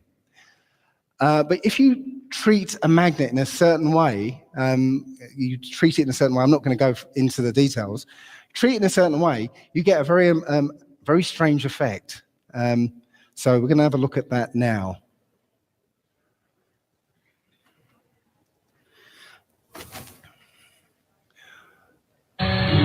So they've heated up an ordinary magnet, and the treated one is at the back there. And you'll see as it cools, well, the first one goes. But the second one, okay, it doesn't go when it cools down.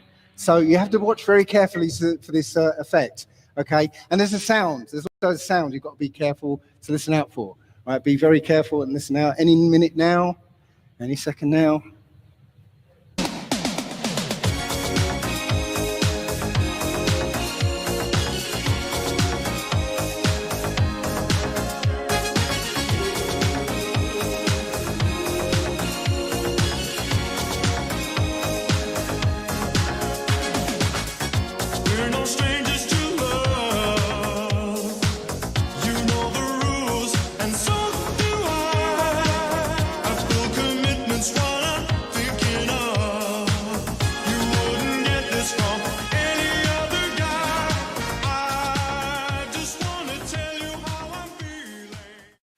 Thank you for watching.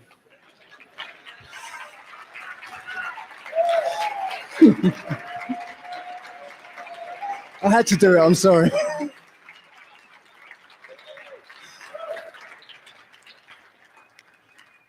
Have we lost Rick again? Oh, okay. Oh. I was going to tell jokes until you come. Dave Murphy, everybody! Real experiences too, I was going to play it longer and dance along with it, but no, I thought no. Well, you know the rules, and so do I.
Good evening.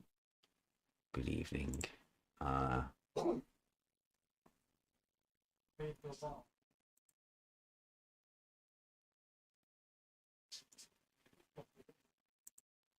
What have we got? Are we live?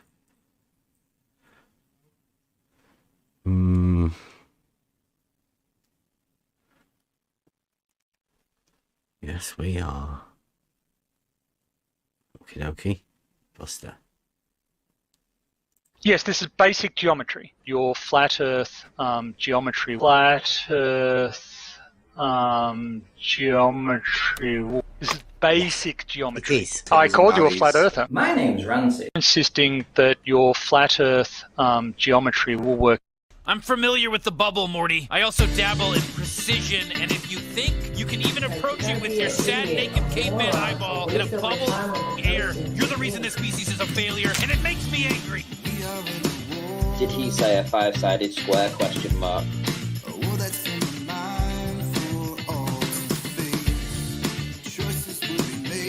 You're a universal horizontal waterer. You're drunk. I called you a flat earther. You want to experience true level? Do you? Yes. You want to experience true level? That auto level is establishing a horizontal. That's just the way it is. Because I've done the test with an auto level, which gives you a horizontal. Yeah, it's gonna look super flat.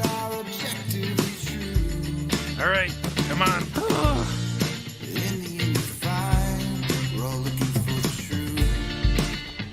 Wow, it's so...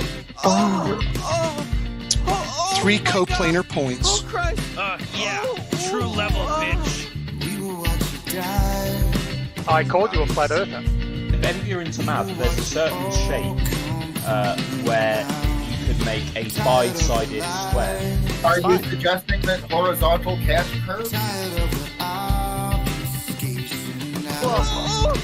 Oh, everything's crooked. Reality is poison. I want to go back. I hate this. What's his deal? Morty. Go to school, Summer. I'll go in Morty's memory and do a little. Randy, come on. That's a globe. And he eventually just gave up and said, yeah, I agree, it's a globe. Geodesic is a continuous string of infinitely small, straight lines. Yeah, true level, bitch. It's really flat and level now. Randy, come on. That's a globe. Yeah, true level, bitch. Randy, come on. That's a globe. Lance to the cosmic slaughter! Well? You seem to be in charge of what I get to remember. Why? Good question. Randy, come on. That's a globe. I'll go in Morty's memory and do a little.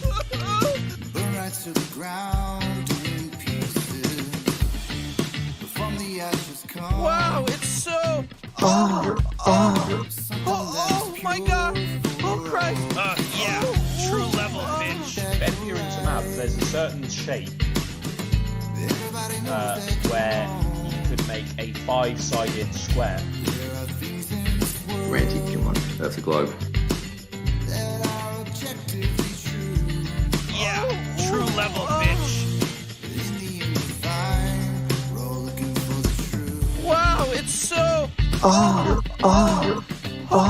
my god!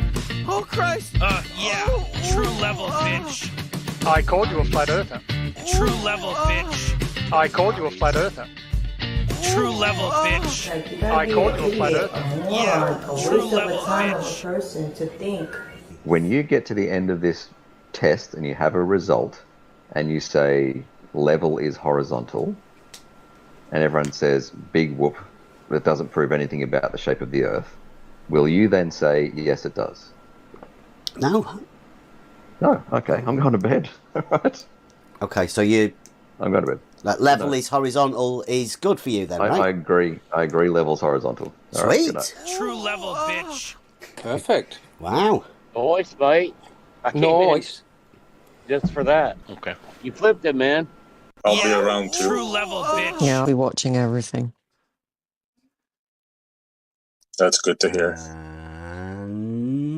And come on, OBS is dicking about. Okay, we are live. Yay! Welcome everybody. This is Hump Day, midweek. Just a bit of a brush it off and get back together. I am going to go out now though, live. The stream is going to be carrying on. But I will be out because we're going to go and traveling to do a live sunset. You guys might not be able to see it. If you want to see it, I'll try and do the best. But we're going to be filming it. 2 cameras. So as is, everybody else is going to be taking over for the show while I'm driving and whatnot. So if anybody wants to come in, this is going to be like a sort of free for all. But we're talking about back to the basics of the Trivium and like some of the weird stuff that's going on at the minute. So, I mean, can I open it up to you guys now while I sort of go and set the car up and get going? I'll swap over to the other one.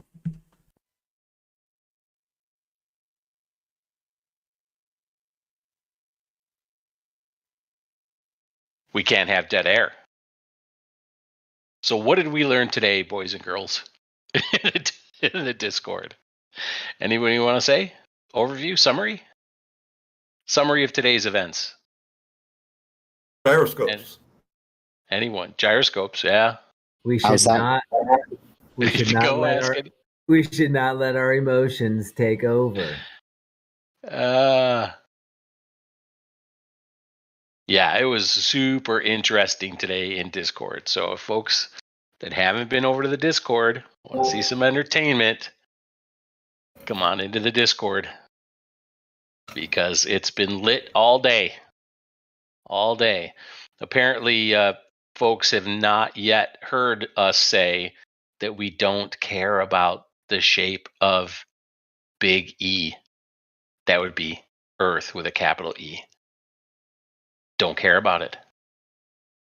So there it is. I've said it again. We don't care about it. And not to mention that gyroscope itself disproves globe by its own mechanics. Well, don't tell. I mean, Jesse had to leave. He's still lurking in the Discord live chat, but Jesse would disagree with you completely, Paper. Yeah. It doesn't matter who disagrees. I know. But if he has a chance to change the bearings in it, he can tell you about that.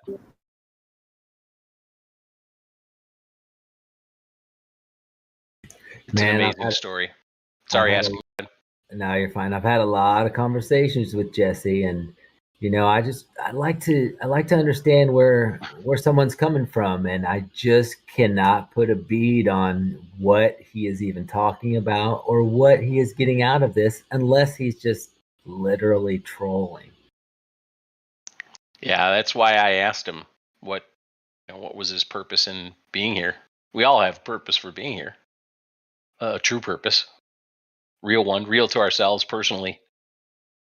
I'm not sure I ever got it out of him, but I'm sure he'll be back.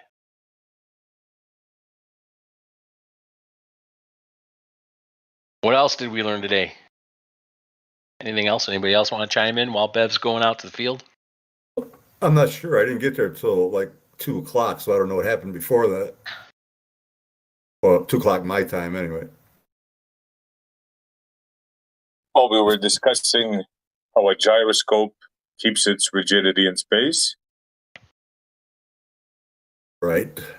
And we also mentioned that a mechanical gyrocompass can be made to point to any cardinal direction. It appears a lot of people don't know that fact about that.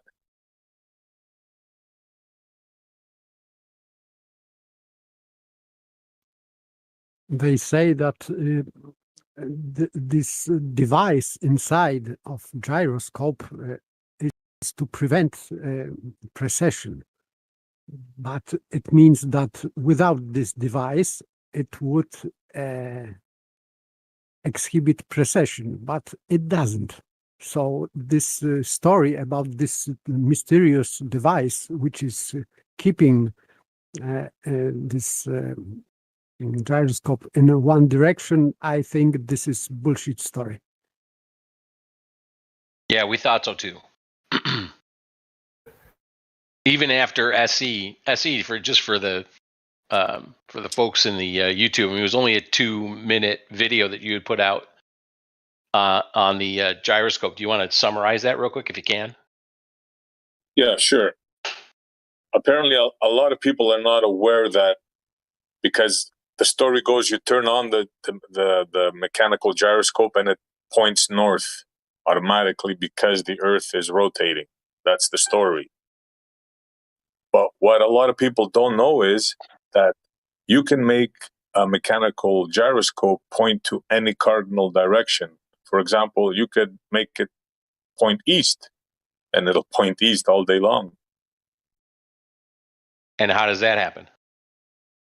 Well, they have it's a very complicated system, but the bottom line is they have weights on the bottom and they manipulate them. And that is how they can make it point to any cardinal direction. Because as we know, a gyroscope keeps its rigidity in space, right? Yep. Right. Thank you, Mike, for posting that. Anybody is interested, just check out that video on the Discord. Explains it all. So yeah, basically, bottom line is it's manipulated in such a way with weights that it can be made to point to any cardinal direction. Otherwise, you don't see a procession, as I understand it. Right. It's specifically. I'm sorry. What would be the purposes? What would be the purpose of having it point in one direction? Well, the purpose is because a magnetic, you can't use magnetism because of there's metal on the ship and so on and so forth. So that's why they designed this. And it's quite remarkable. It even has like a ballast system of mercury, the old ones. So rocking of the waves and everything, it's designed to be level. So it's used more as a compass rather than a device to show precession. You're saying exactly, yeah. Oh, okay. Because a magnetic compass is not reliable, so that's why they use this. So no matter what direction the boat would turn in, that gyro would always be pointing east if you had it set that way, you're saying? Yep. Huh.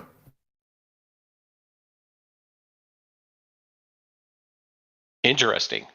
Yeah. Yeah, because think about it. A gyroscope is... Oh, sorry, Kevin. No, go ahead. I was just going to say, think about it. A gyroscope is designed to keep its rigidity in space. We've all played with gyroscopes as kids, right? You spin it up and it stays in that direction, right? Yeah. So why would it point north? So in this scenario, a gyroscope is not keeping rigidity in space, because if it has to overcome precession, it means that it doesn't keep rigidity, because it has to constantly conform to allegedly a spinning ball underneath. It doesn't make any sense for me. But for example, I'm with you. In World War II, I think they were using gyroscopes in aeroplanes, and I am sure that they didn't use any kind of that devices, just normal gyroscopes.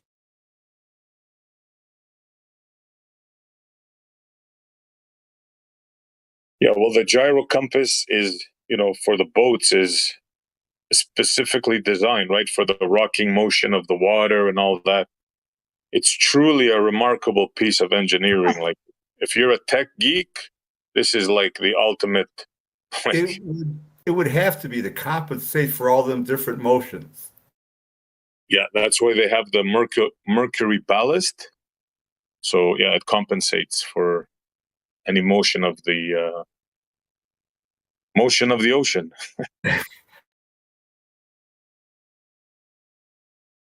That's pretty incredible. Hey, John. Yes, sir. Peter and Pete are commenting in the YouTube chat. Okay. Not sure. It looks like we're trying to help them get into the Discord VC. Yeah.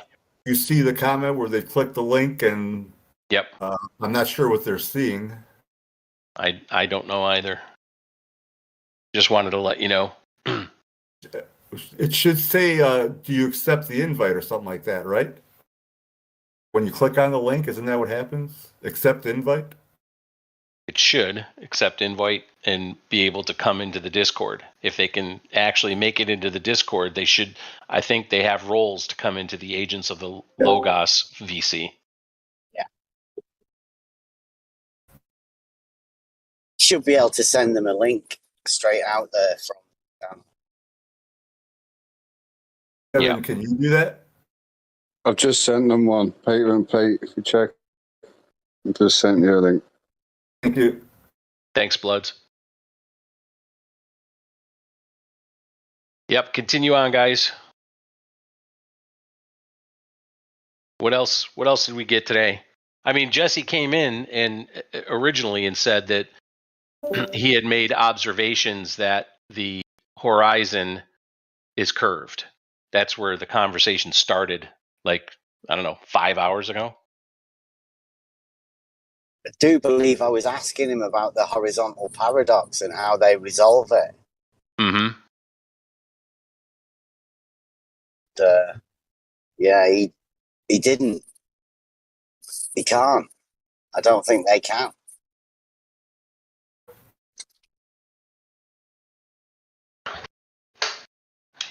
I was hoping to go over it, but I mean, it is a little bit. Well, it's not really technical at all, really.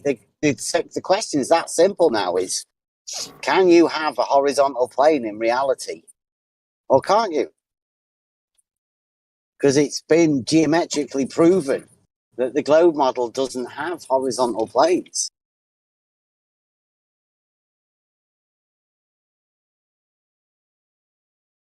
How much do you follow that through? And yeah, I think we saw today the struggles of the mind trying to wrap around that and trying to divert from it as well.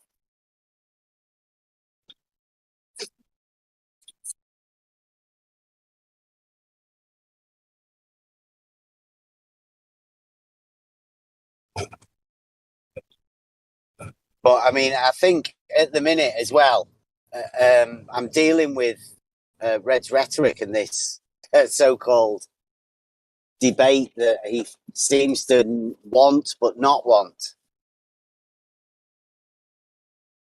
And it's bringing back the whole idea of why we were here, why we've come here. Because I know why I'm here. I'm here because I'm trying to study what happens with people and what is happening to the craziness that's occurring. I think there's a lot of people that are still here for that reason. They realise that the actual argument is nothing. There is no argument from the globe.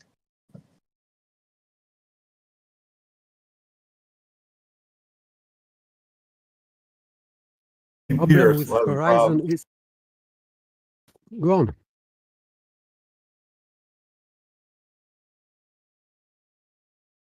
Come on, guys. Problem with horizon is that normal horizon is visible horizon, but in globe model, this horizon has to be geometrical, physical and geometrical. So this is the problem, because normal people don't claim that the horizon is a physical object, because it is not. Yeah, it is as we see our limit of resolution, etc. It creates horizon line, but in globe model it is not. It is real, for them, real curvature of the Earth. And there is a problem with that. Yeah, So it's purely geometric. Yes, they have just different definition of horizon. Their model dictates a different horizon, but everybody knows it's horizontal.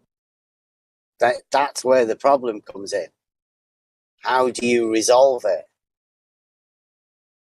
They cannot. They have to use refraction, but if they bring refraction on the table, they are killing their own argument, because it means that this horizon is no longer geometric, but is visible.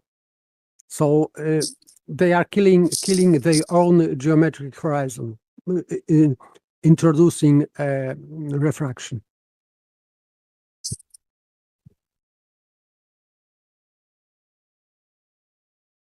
But I don't know. I've never, of all of this time that we've been doing this here, I don't think I've ever heard any one of the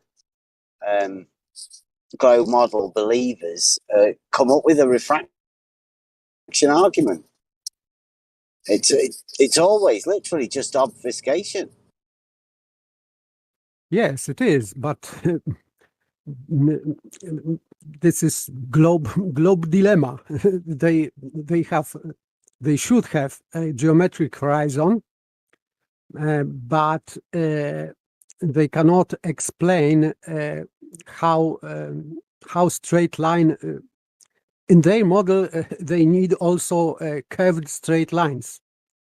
So, Yeah. So they have dilemma. Or we have geometric horizon, and as leading edge of the sphere, and on the other hand, they need refraction, because we see in straight lines. So, but if they are using this refraction, they are killing this leading edge, because this leading edge of an obstruction is no longer geometrical. They are killing their geometrical obstruction in vision by introducing refraction. So they land in dilemma what to use. If they use refraction, they are killing geometric horizon. If they are trying to use geometric horizon, they are killing. They cannot use refraction. So this is all their own dilemma in this stupid model. But of course, it is paradox, and they cannot resolve this. This is funny for me. How They have an are answer. stuck. They have an answer. Dialetheism. They take Yes. a bit of both. Yeah. I'll have this when it suits me, and that when it suits me over there. Simple. Guys, Peter said the link only takes them to their Discord server. Really? That's what it said. That's what they wrote in the comment on YouTube. The link only takes me to my Discord server. Is that right? And it shouldn't be. I think on the left side of the screen, it should be added new Discord server level. So he should click on that. If you check the icons on the left-hand side they're probably not at this point, or maybe they are. Go to the next level server with those icons on the left side. Click on that one.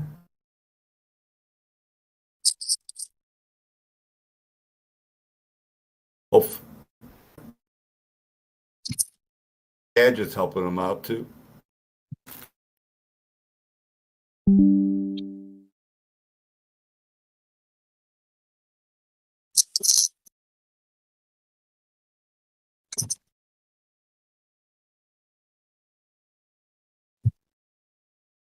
Well, I'd like to say none of this technical issues happened when I was in charge of technical support. Should have never got rid of me. Did we get rid of you? Well, I thought you quit. My job is done here.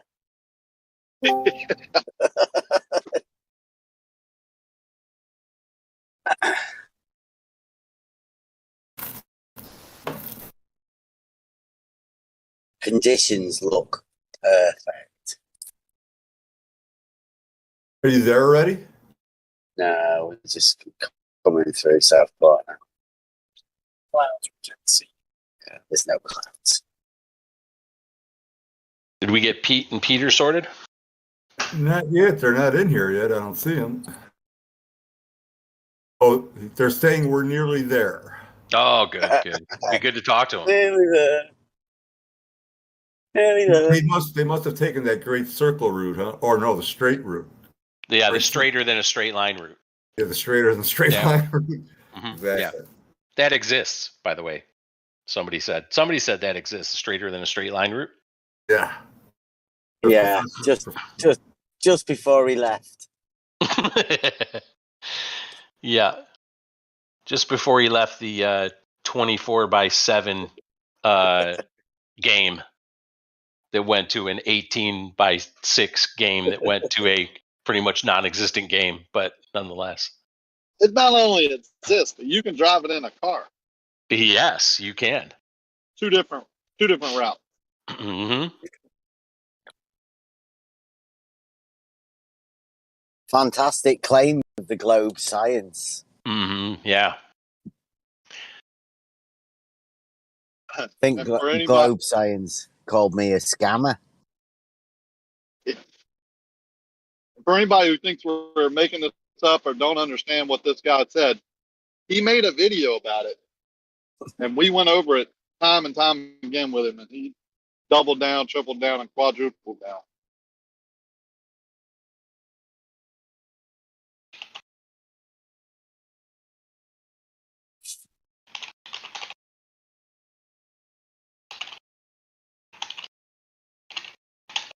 Yeah, Peter. I think it'd be interesting. Oh, click on agents. Click on Agents of Logos if you're in. It's the one where all the people are hanging out. Yeah, right at the top of the list where the names are on the left-hand side, you'll see Agents of Logos. Just click on that. It's highlighted. It says 18 of 30. 18? Ooh. That's not the age limit. It should be. Yeah. Hey, John. Club 1830, wasn't that? 1830. That was the party. Yeah, Discord is definitely not user friendly. I mean, they should work on that for real.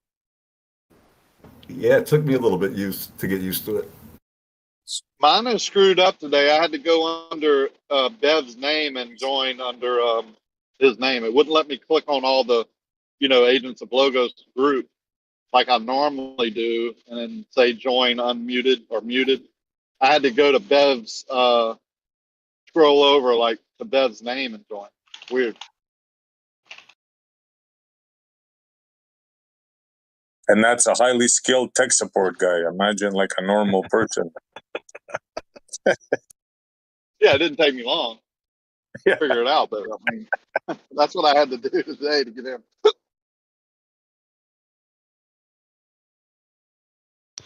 As long as you didn't have to come in as Buster. That would have been terrible. I'd rather die. Poor Buster's not here to feel the poke. Shout out Buster, world's famous Buster. Very cool. Ooh.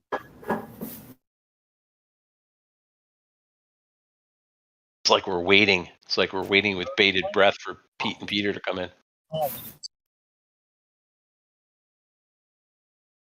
You know how celebrities are. They always like to make an entrance. I know, right?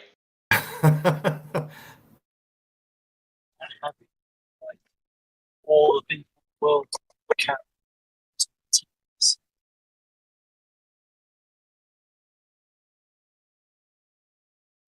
Like a break on off. Sounds like Bev and his lad are starting to get set up, maybe? Yeah, he's just on the way there now. Yep. Going down the high street. Good. One road over. Say hi to your son for us, Bev. Yeah, I'll say hi. K. What did you say y'all were doing today? I'm hoping to film Fata Morgana sunset, I think. But, you think the conditions are good? Yeah. We will get we'll get a sunset, and we'll get a difference between the infrared and the normal anyway, with the 950 filter. You're gonna run them you have cameras run them at the same time, or you have them switch? Yeah, Oh, I'm hoping to get both of them, right side by side, and we can see what they look like. Same sunset side by side. Same focal length, same everything. That'd be cool. Yeah. Yeah, that'd be interesting. It's been so cloudy and rainy where I've been the last 3, 4, 5 weeks. I haven't done anything.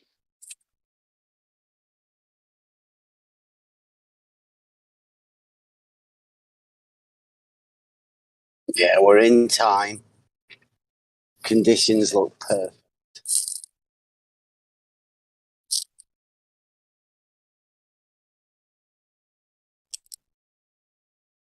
They said they can hear us, so they got to be close. They're in Discord and they can hear us, but they can't speak?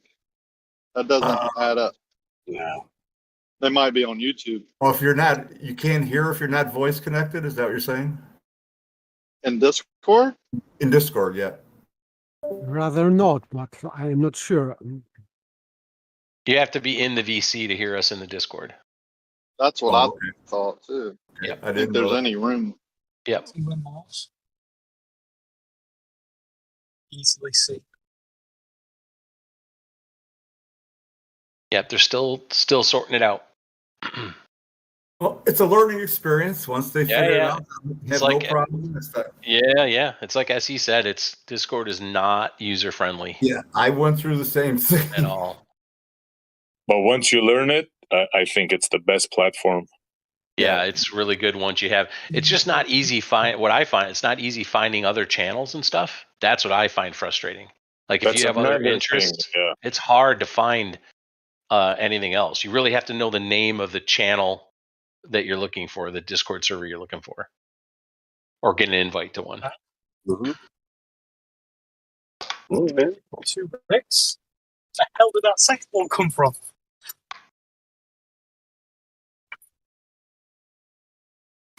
Is it just like roll on some tires or something? Yeah, we've got a new oil rig there. Like, look at all of those mountains. Yes. They keep on moving. Nope, somebody just joined. Let's see. No, that was just me. I'm sorry, guys. It's Adam. That's all right. Hey, Adam. That's all right. We're all like on pins and needles going. Peter and Peter coming. Peter and Peter coming.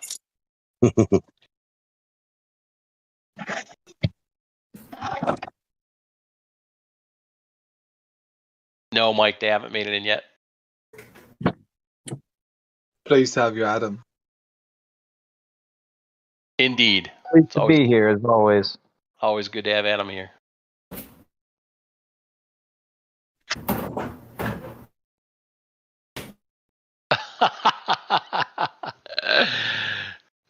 The YouTube will catch up in a minute, but Mike is insulting a certain age group of people that John may or may not be part of. Oh God, Mike! They're in the landing, apparently. I escaped it. I escaped that group by literally 4 months.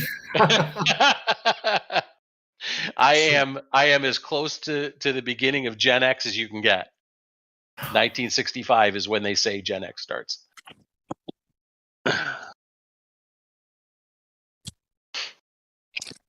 They're landing, Gadget says. They're landing. Their plane's coming in. Were you up in it? Hopefully the gyroscope is good. on the plane they're landing on. Yeah, hopefully it wasn't thrown off by precession or anything. Yeah, hopefully the ball bearings are the way they were in there, not like somebody put some ball bearings in there that aren't supposed to be in there. Yeah. Take a wire out and it'll process while the plane is sitting still. Yeah. It's all in the wire. Maybe they were catched by Coriolis. I watched a program last night that were talking about the ball bearings that are made for these things that have to be so precise that during the war, the U.S. actually provided ball bearings way back when during the Cold War to everyone, Russia, China, everyone. That's how precise, we were the only ones that can make the ball bearings precise enough to work in these gyros for the long range missiles and whatever they were using. Well, what do you know? Nice piece of info there. I also learned that Buzz Aldrin, the astronaut, he did his dissertation in school on how the best way to get to the moon, which is the way they actually use with the redocking and docking and whatever. I thought that was pretty interesting. That's what he did his dissertation on while he was in school, and then he actually supposedly does it. Yeah, we get it, man. He made that shit up. I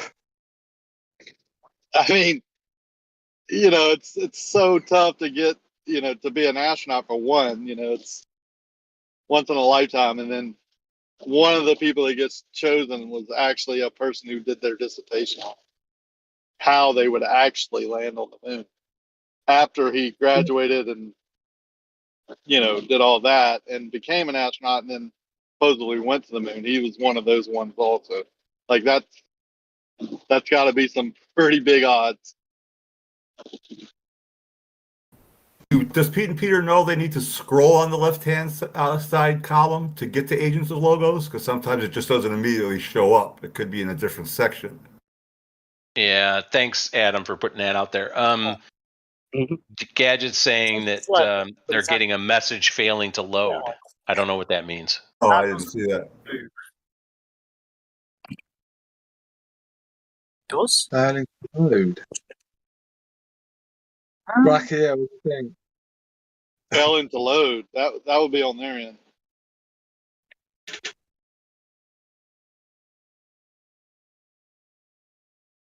Somebody should send out a link to, just have someone grab the link and see if it works. Yeah, Blood sent the link. They landed, so it should work if they were in the landing page. Let's see. Are they on phones or PC or? I don't know. That's the there's a lot more options when you're faced with a PC screen, the software, than you are with the phone. Very limited. So the link's working now. We get straight into live chat. You still got to click on Agents of Logos to get the voice connection. Yep. Yeah, it's just on the left-hand side. There's a list of different rooms. The one Agents of Logos has got like a sound speaker. Oh, yeah. I just heard a ding. That was Paige, I believe. That was Paige. Hello, Paige. With a P as well, but Everybody. Hi, Paige. Good Hi, morning. Paige. Good morning. Good morning. Good morning. If I can get on VC and Discord, anybody can. You recording? I need you to get rid of some space off that account. There's no space on it. Oh. Delete some stuff, so we need to do it quick.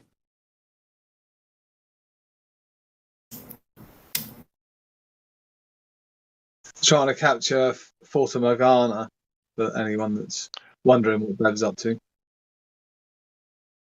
It's gone down to Southport, is it, Bev? Yeah, I don't think. Not too sure. Maybe a really low one. He's looking at the things here at the minute.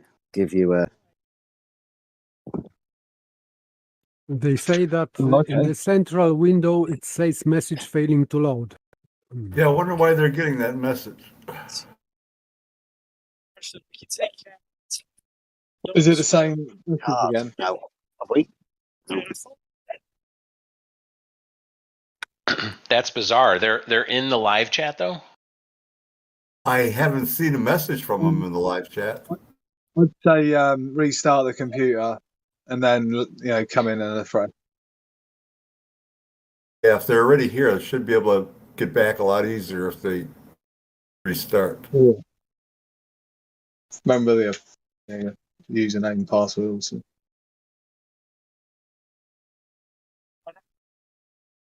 You should have everything.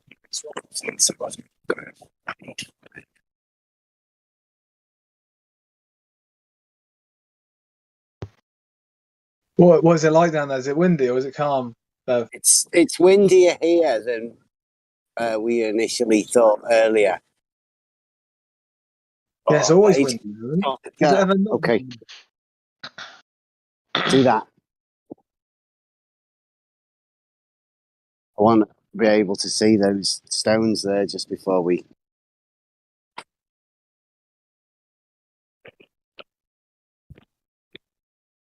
Yes, don't neglect the stones. Stones. Oh, there's the stones. Yeah. Nobody had Peter and Pete rolled up. How is that even possible? Did I roll them up? That's what Yoda said. Yoda said someone didn't have him rolled up. Hey! I think I see Peter and Pete. They're here. All right. All you got to do now is press that microphone thing to He's unmute got it. yourself. Are we here now? You are. Yes, sir. Yes, sir. Welcome. Oh, really? Well, that was fucking hard work. That was.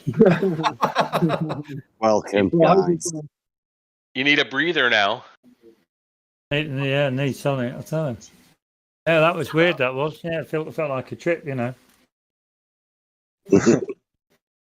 I know what Neil Armstrong felt like. How big do you want to get it? And he landed on the moon. Exactly. Why is the? Oh, it was. Oh, I thought you meant the moon. Yeah, if you're watching on YouTube, you probably want to either mute that. Mute it.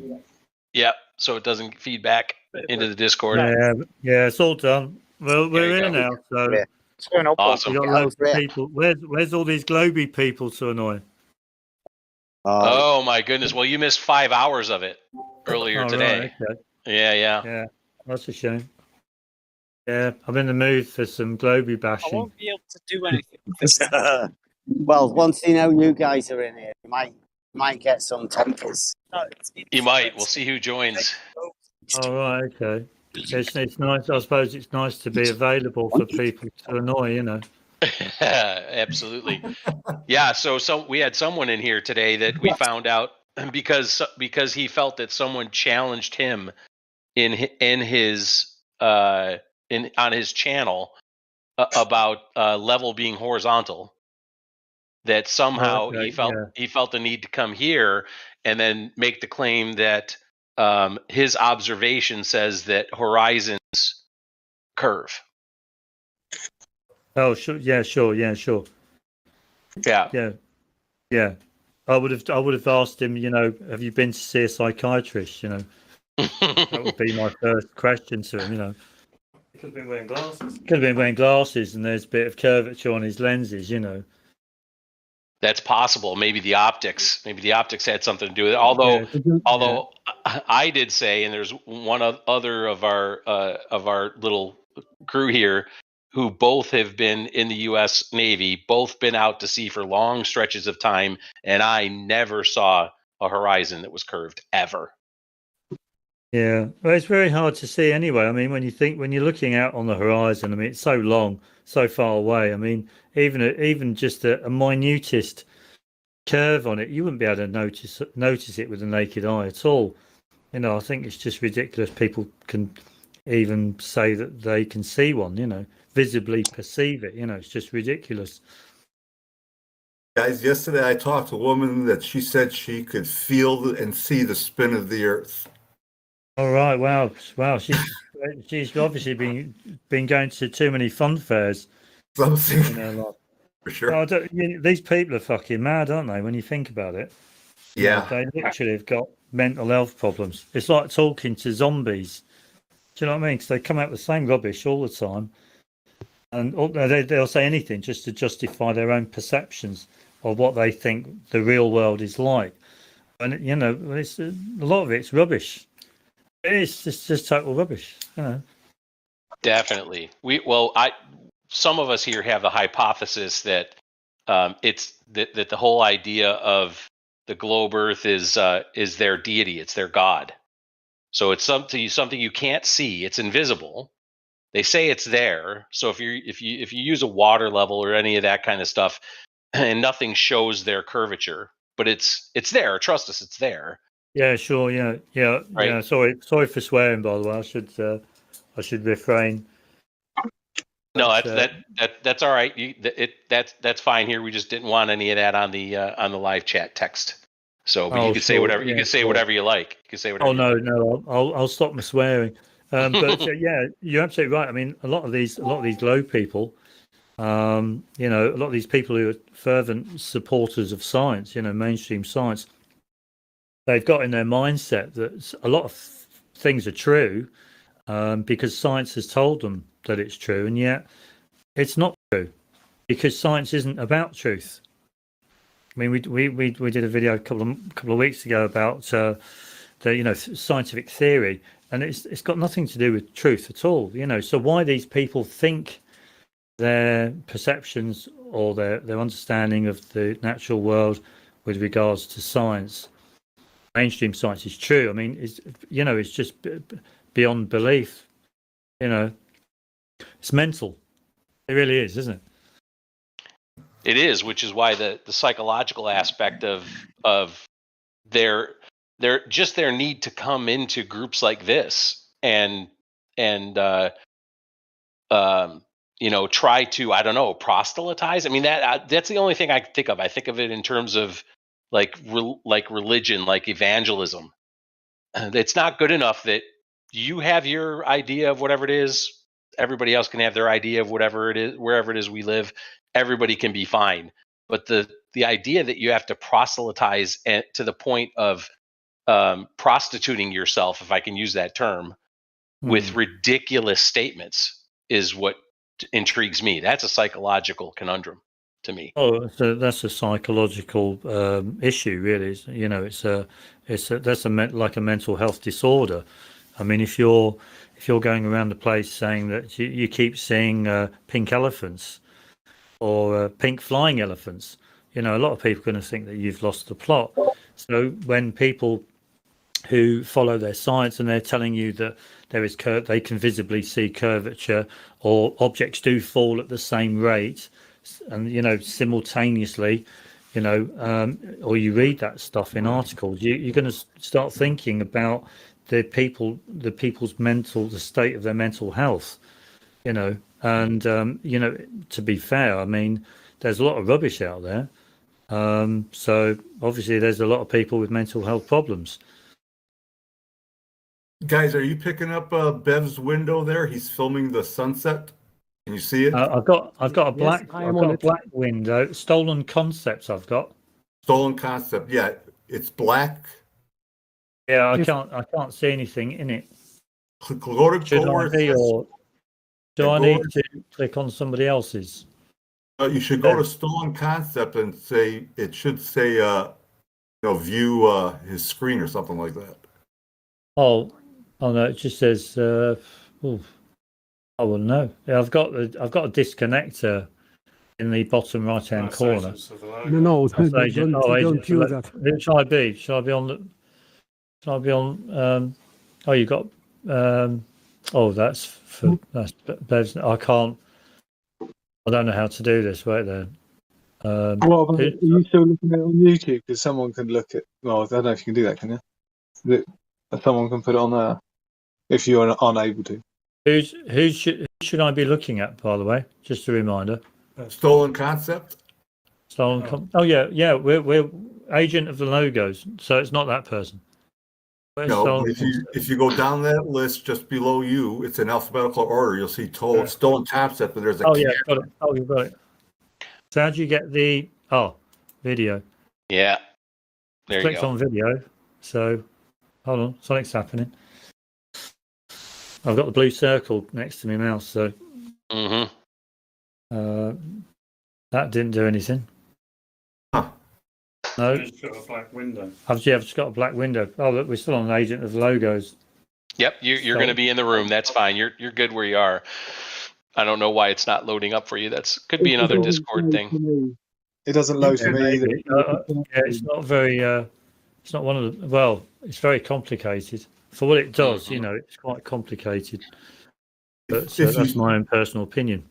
If you still have, you get used to it the more you use it. But if you still have the YouTube window open, you can look on that page and still talk in the live chat as long as your mic's open, so you can see what Bev's doing on the YouTube page. Is Bev wearing a purple top? I don't know what he's wearing. Purplish top. There's a camera there, tripod. Yep. Yeah. Oh yeah. Oh, we can see it. Yeah. He's on a beach. Yep. Mm-hmm. Yeah. One thing we've noticed about the sun, and just through observation, obviously, and that is if you compare the sun's movement and sunlight between January and springtime, and then you compare it to autumn time, you'll notice you get longer shadows, which indicates that in August you get longer shadows in August. But you don't get them in springtime like March. So that obviously indicates that the sun's taking a different path. So when you think about that in itself, I mean, you can't be on a spinning ball because you'd get the same length shadows. The seasons would be the same between, your spring and your autumn would be in the sky with reference to the sky. Should be the same. Yeah, there wouldn't be any noticeable difference. But there wouldn't be any noticeable difference. But there certainly is. So obviously, there's a difference to do with the sun's movement. Yeah. In the sky. That's what I think. Anyway, I'm sure lots of people would probably agree with that. Because it's there. It's observable. We can base it on the fact that the sun casts shadows, and that's a fact. So we now have a new scientific theory to do with the sun's motion across the sky. See, this is one thing that we've started to realise, and that is the globe signs can be countered with any other person's science. It doesn't really matter because all you need to come up with is scientific theory. So all you need to do for that is just base your theory on a fact, and that could be anything. You could base it on like I said, the shadows that is cast by the sun in August, as opposed to comparing them in March time. So, I mean, anyone could come up with a scientific theory. So, why people think mainstreams is so, better than anyone else's or the best or even true is, it's madness.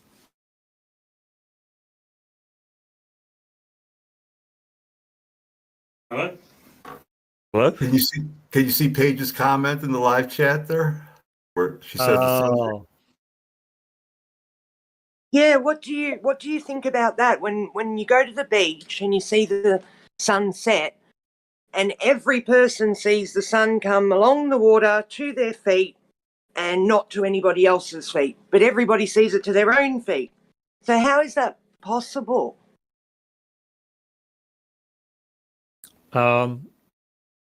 I would have to. I suppose I've not really. I've seen. I know what you're talking about. That's for sure.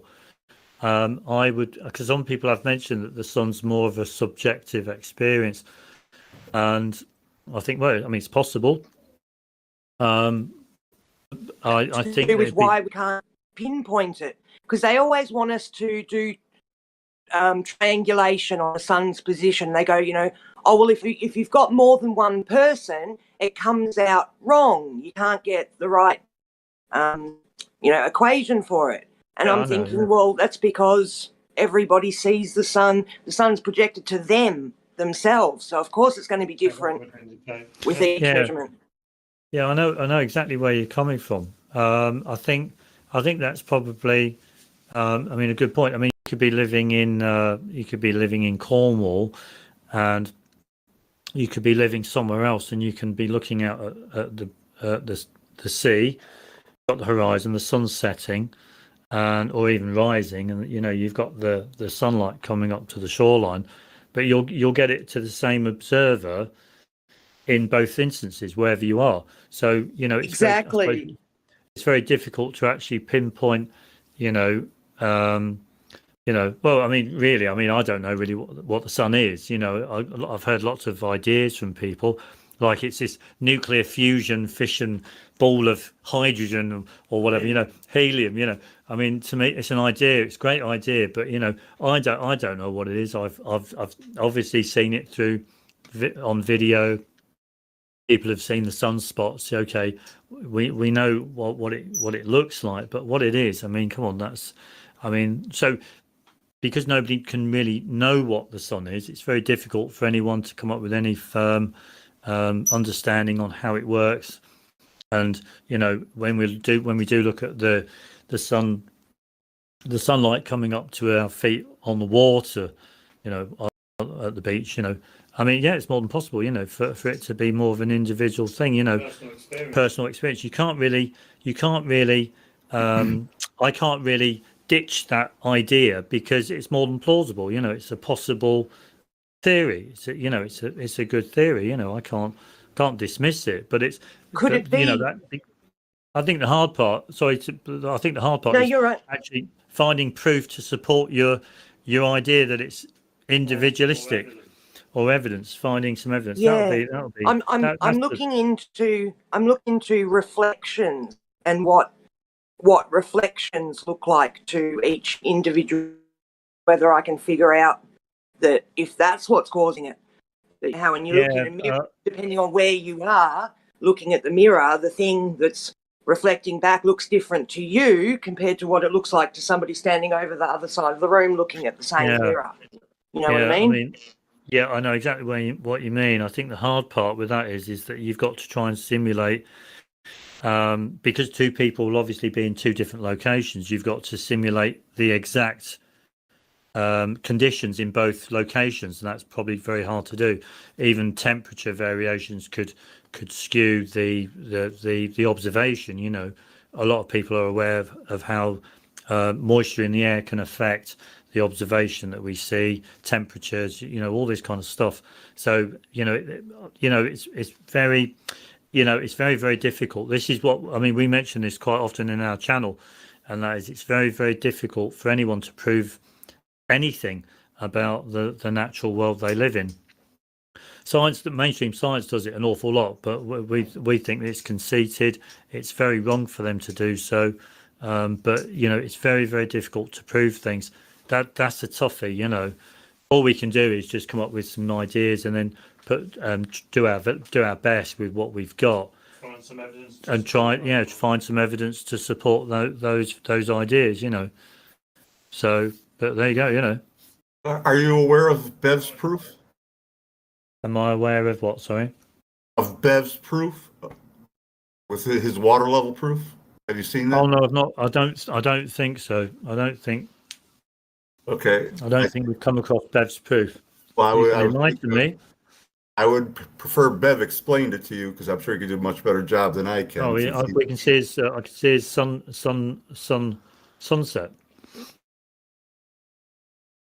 from the beach on the camera. Well, it's nice to see him actually outside. Yeah, I mean, it's great. It's great to be out there doing things. That's for sure, rather than being stuck inside, especially on a day like today. It's quite nice today.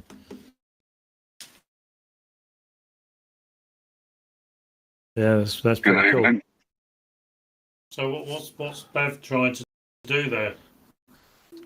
I was just filming, hoping for another Fata Morgana, but wasn't much of a Fata Morgana today. Oh, that's Mirage, isn't it? Mirage, is it not? Fata Morgana, yeah, it's where it gets inverted. What's spinning over there? Yeah, I've never seen one. I can see bottom side of this windmill, I suppose, is mirrored. So it's curving, and this curve is changing because it is adjusting angle due to the mirror part. What are you guys? What are your guys? What are your views on the different horizons? Because you've got the visible horizon, the astronomical horizon, and the true horizon. Yeah. What are your views on that? The only one really is the true horizon, and that is horizontal. That's it. All of the other ones are just make-believe imaginary ones that are basically the same thing, as far as I can tell. The plane of, anyway. They're all the same. Yeah, it's just that when if you looked at Bev's video of the sun, you can see some of the you can see the visible horizon clearly, obviously between the water level and the sky. But you'll notice that you can see some of the sun's reflection further away from the visible horizon. Yeah. So which indicates there's a horizon further beyond the because we our views are that you've got the visible horizon. So if you're looking at sea, you've got the visible horizon, and you'd be beyond that, way beyond that. You've got the true horizon. So obviously, if you've got your dumpy level, your dumpy level will be slightly above the visible horizon, because your dumpy level will be at the same level as true horizon.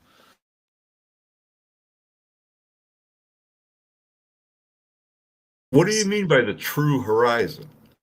The true horizon is the actual horizon. The horizon, it's way beyond. You can't. Yeah, but what is that? Because it's what is that point? I'm not clear on that. What would that? If you can imagine that, the best way to, I suppose, for me anyway, to describe it, if you can imagine, everyone's aware of perspective. So the more you get, the more further you get, everything gets smaller and smaller and smaller. So if you extend the line right back, even beyond how far you can see, and then if you were to, that would say be your true horizon. But because you can't visibly see that far, and a lot of objects that are on the land won't go back that far, you'll only see the visible horizon, which is much nearer to you. And you can see the difference between the true horizon and the visible horizon when you watch video footage of like sunsets, or on hot days where there's boats or certain landmarks that are further beyond the visible horizon, because you can see that there's that little area where there's that mirage effect, where that reflection is, and it's that area that's quite flat and smooth, which is why you get your reflection. Because we firmly think that one of the reasons why you get reflections is because the land or the water is very, very flat and smooth. I get all that. When you see tarmac, when you see you can see reflections on tarmac surfaces on roads. The only reason why we think they are reflective is because with your eye, with the angle of your eye, hitting the light hitting off the tarmac surface and then onto your eye, it's a level surface. That's why it only does that particular area compared to where your eye is. Cycle pathways, road tarmacs, streets, they all have that hazy, the reflective, shimmering bit in it. That, you can see the reflection, and we always think that's because it's flat. That's why you see the reflection. You wouldn't see it if it's bumpy and crooked, because the light would disperse off in very different angles, so you wouldn't see that reflection. But you would see the reflection if it's nice, flat and smooth. So that's another indication that beyond the visible horizon, it's all flat. The water's just totally flat. Yeah, I agree with you. But is the true horizon, are you saying it's a physical point? Does it stop there? Does it drop there? I mean, I'm not really clear on what you mean by a true horizon. Yeah, sure. I know what you mean. I think the true horizon is basically what a lot of people would say is eye level. Okay. So, I mean, everyone's familiar with eye level, so and everyone knows that due to laws of perspective, everything will your vanishing point is your eye level. Same height as your eye level, and that would be the true horizon. So you could extend if you can imagine you're looking out on water that is thousands and thousands and thousands of miles long. You won't obviously see, say, 2,000 miles away, but what you will see is that you'll see a point basically in the water where the water won't rise anymore, and that is your true horizon. It just extend out. It's an infinite plane. That's our view, anyway. Sorry. An infinite plane? No, because you all I'm talking about is just the water level.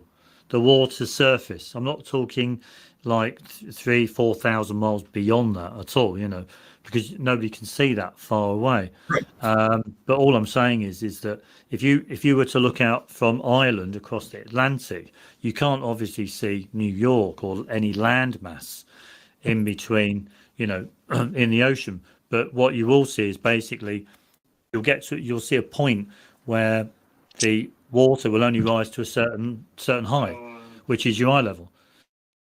It would be your vanishing point without distortion, right?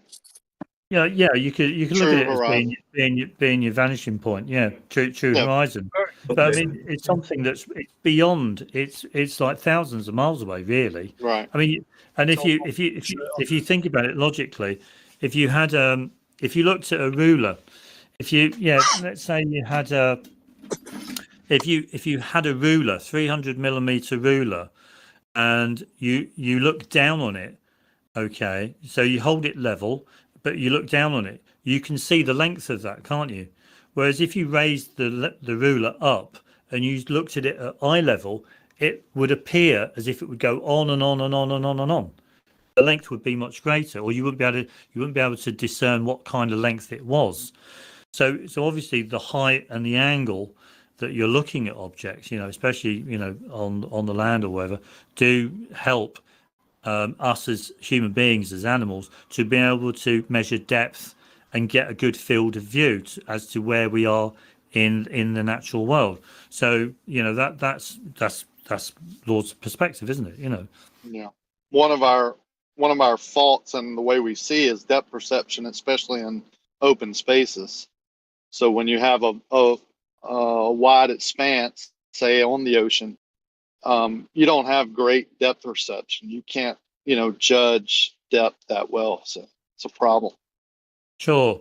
Yeah, but one thing you can do, and that is you can, because of certain objects and markers that we see in the water, like boats, for example, and maybe land masses as well, we can use those to gauge whether things are nearer to us or further away. We can also use the position of those objects in the water. Remember, water rises up to eye level. So if an object is further down, it's obviously nearer to us than an object that's higher up in the water compared to your horizon, your true horizon. Yeah, we can use just merely the height of it to know whether an object's nearer to us or further away. So Yeah, you know, I mean, it's strange phenomena. Like oh when yeah, you really sure. get into studying it, it is strange how things appear to be higher, although they should be lower.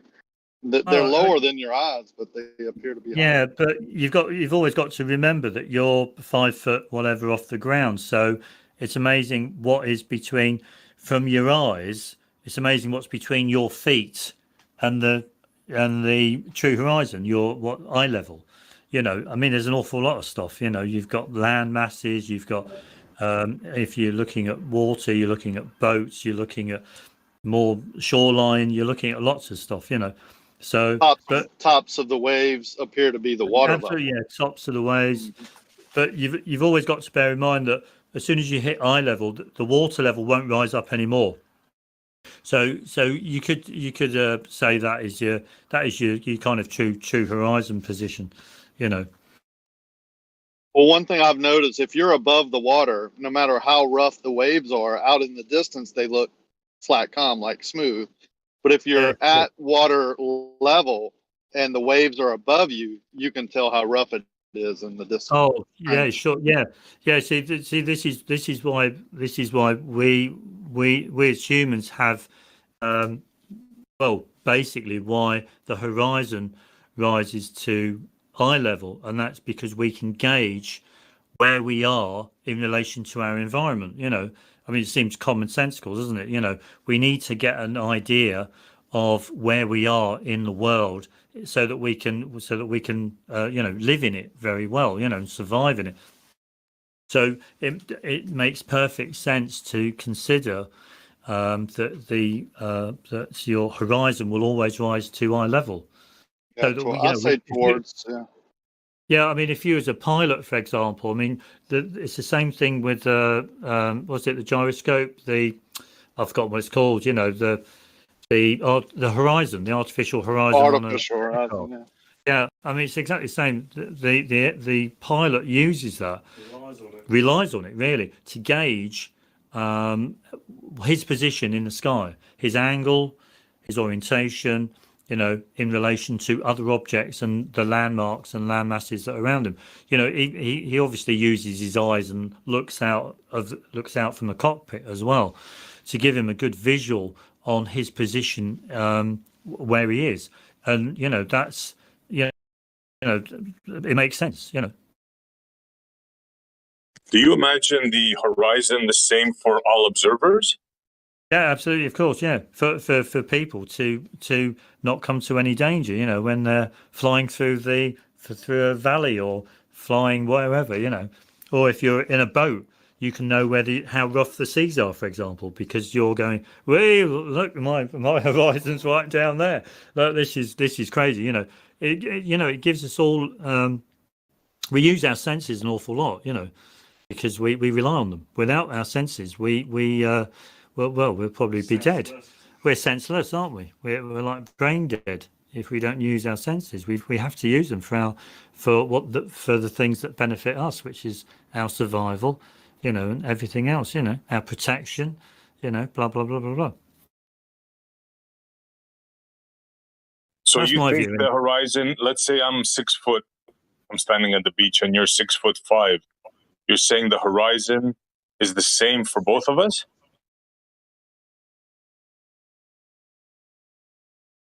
Now, you see, the thing is, now you bring into a different you've now brought somebody else into the equation, because you see, the thing is that we're getting into a territory where I could say something, and I'm thinking, well, I can't really prove that your experience of the horizon is exactly the same as mine.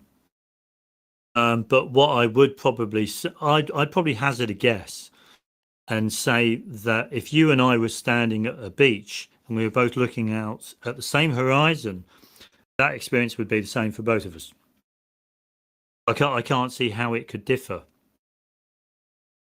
Well, if the horizon is an apparent location where the sky meets the ground or whatever's there, wouldn't it stand to reason that if I'm a little higher than you and you're a little lower, it would be different for us? I know where you're coming from. Your angle, the angle that you'd be perceiving it at would be slightly different. So the light, basically the light and the reflections would be slightly different. We're only talking slightly different because if you're looking at an observer I think you can see your visible horizon for, I think, about 3 miles from a beach if you're 5'7" or something. So if you think about your height, what is it? I'm 5'11", so we're looking at say 5 inches. I mean, 5 inches over 3 miles. That's that's kind of negligible. And then if you want to take into account the visible horizon, which is the true horizon, which is even further, way beyond that. I mean, I would say it's kind of negligible kind of stuff. I wouldn't say that it's a bird in the sky. To you, if we both saw a bird, if a bird crossed the sky, flew by, we'd both be able to say, "Yep, it's a bird." There wouldn't be much, and we'd probably be able to identify it as well. Oh, is that a seagull? Well, yeah, it looks like a seagull. Or if we I say, hear you. I get that. I just want a little bit of clarity. So if I'm on the beach, I'm 6'5", you're 5'11". Would the true horizon be the same for both of us, or would it be different? I would think it'd be the same. It'd be the same. Yeah, it'd be the same. I can't see how the true horizon can be different for you and I. For anyone, really. The true horizon it's always out there. It doesn't change for people. It's there, It's like a cliff, or a landmass, an island. Well, it's there, isn't it? The island doesn't change for people. It's always. So you mean the actual water? When you say true horizon, you mean the actual water? Yeah, well, if you can imagine, I know it's very difficult to explain, but if you can imagine looking out at 2,000-mile long stretch of water, okay, and you're looking at it at such a low angle, okay, because you're only 6'5", 6'4" off the ground. Okay, you're not really going to be able to see how far that water stretches out, are you? And you'll get to a point where the actual level plane of the water will be so small and so minute that in levelness that you won't be able to basically discern any point along it where it would end or even where it would start. Apart from the fact that it would be beyond your visible horizon. So what's the true part of it then? If you can discern, but I would just say that the true part of it is basically where the water level doesn't rise anymore. So you'll just see the sky. Where the water, your sea won't rise anymore. Yeah, I suppose that would be the way of saying it, or it can't rise anymore. Okay, I see what you're saying. You're going to be in for a bit of a surprise because what would you say if we have? Well, not we. Bev has pictures of the water being above his head. This guy's a complete moron. The most stupid person on the panel. Hey, hang on. What a moron. You're listening. This guy's... For goodness Please sake, disregard Rumpus. that fool. I got it. Thank you. Sorry about that. Well, I missed something. That is the rumpus. This is the rumpus. You wouldn't have any real conversations with that person. He just likes to come in and call people like us morons. And that's what Pete and Pete came in for, isn't it? Peter and Pete. Yeah. Are you telling me that a guy just popped in and just called us all wankers? Yeah, that's right. Yep. Yeah. All right. Well, he could have stayed. He's the great close defender. Oh, he should have stayed. He's obviously scared. Get him back. Someone get him back. No, we kicked him, but he's. I'm sure he's listening. He can try to come back. He won't come back. Come back and have a chat with Pete. If you behave yourself, Rumpus, we'll let you back in. Oh, is that his name, Rumpus? Bailey. The Rumpus. He's a real character, Pete. Real character. We just don't allow the personal attacks. That's why we kick him like that. But if he wants to come in and try to have a conversation with you guys and take you on intellectually, which I doubt he has the capability to do, that'd be fine. Sure, but I don't mind listening to his rubbish. I've got no They- problem. Or maybe we have can you- pick up his state of mental illness. Have mental you health. never heard of Rumpus? No, I've never heard of him. Wow. Or you're in Rumpus- for a big surprise. Rumpus is doing the Bedford level. Oh right, things. okay. Why? Why? Too many reads to be able to do that. Yeah, he's looking for the drop. He's looking for the drop across the Bedford Canal. Yeah, the full nutsack he's going for. All right. Yep. He's got a lot. He's got to tidy it up first because it's It's in the right state. No, that's all right. Is it? Yeah. All right. Well, wish him luck on that one. Oh dear. Yeah. I think it's a waste of time for him doing that. He's always on the panel over at Blues. Okay. who I'm sure you're familiar with. Yeah, Yeah, he's Blue Marble's co-host. Oh, Blue Marble. All right. Our friend, the Cavendish. It's a seismometer-dish. That's all it is. It's just a load of rubbish. Yeah, it's just total load of rubbish. I don't know all these. I don't know why these universities put up with have it in their stuff. Have it in their. Are you not grounds. aware of the dual capability of his apparatus? It's the seismograph. Oh yeah, it's seismometer probably as well. Yeah, yeah, it can measure Detects earthquakes. Yeah. Yeah. Yeah, sure. Yeah, that's how early seismometers were made. Very similar. They were just a pendulum with a needle on the bottom of the weight, and it would just scratch a plate on the bottom if there was any movement. So, I mean, a torsion balance would do more or less the same kind of thing. Full court pendulum might. Oh no, a full court pendulum wouldn't do that. No, but it's the same kind of principle, though it doesn't process. Yeah, okay, yeah, sure. I know what you mean. But yeah, I mean, yeah. Anyway, yeah. I do get tired talking about all this globe stuff. I think it's just ridiculous. The more I've gone into it, the more I realise it's just phenomenally ridiculous. Oh, here you go, guys. There is someone very special in here that you can talk to. Oh right, okay. Who's that? Brenda. Oh, okay. Hello, Brenda. Brenda. Is it Brendan? Brenda. Brenda. Yeah, Brenda. Showtime. Sugar cookie, control yourself. Pay. We got. Well, once people are done splurging out, squirting. Are you all done squirting? Yeah, it would Off be you good go. if people were a bit legible.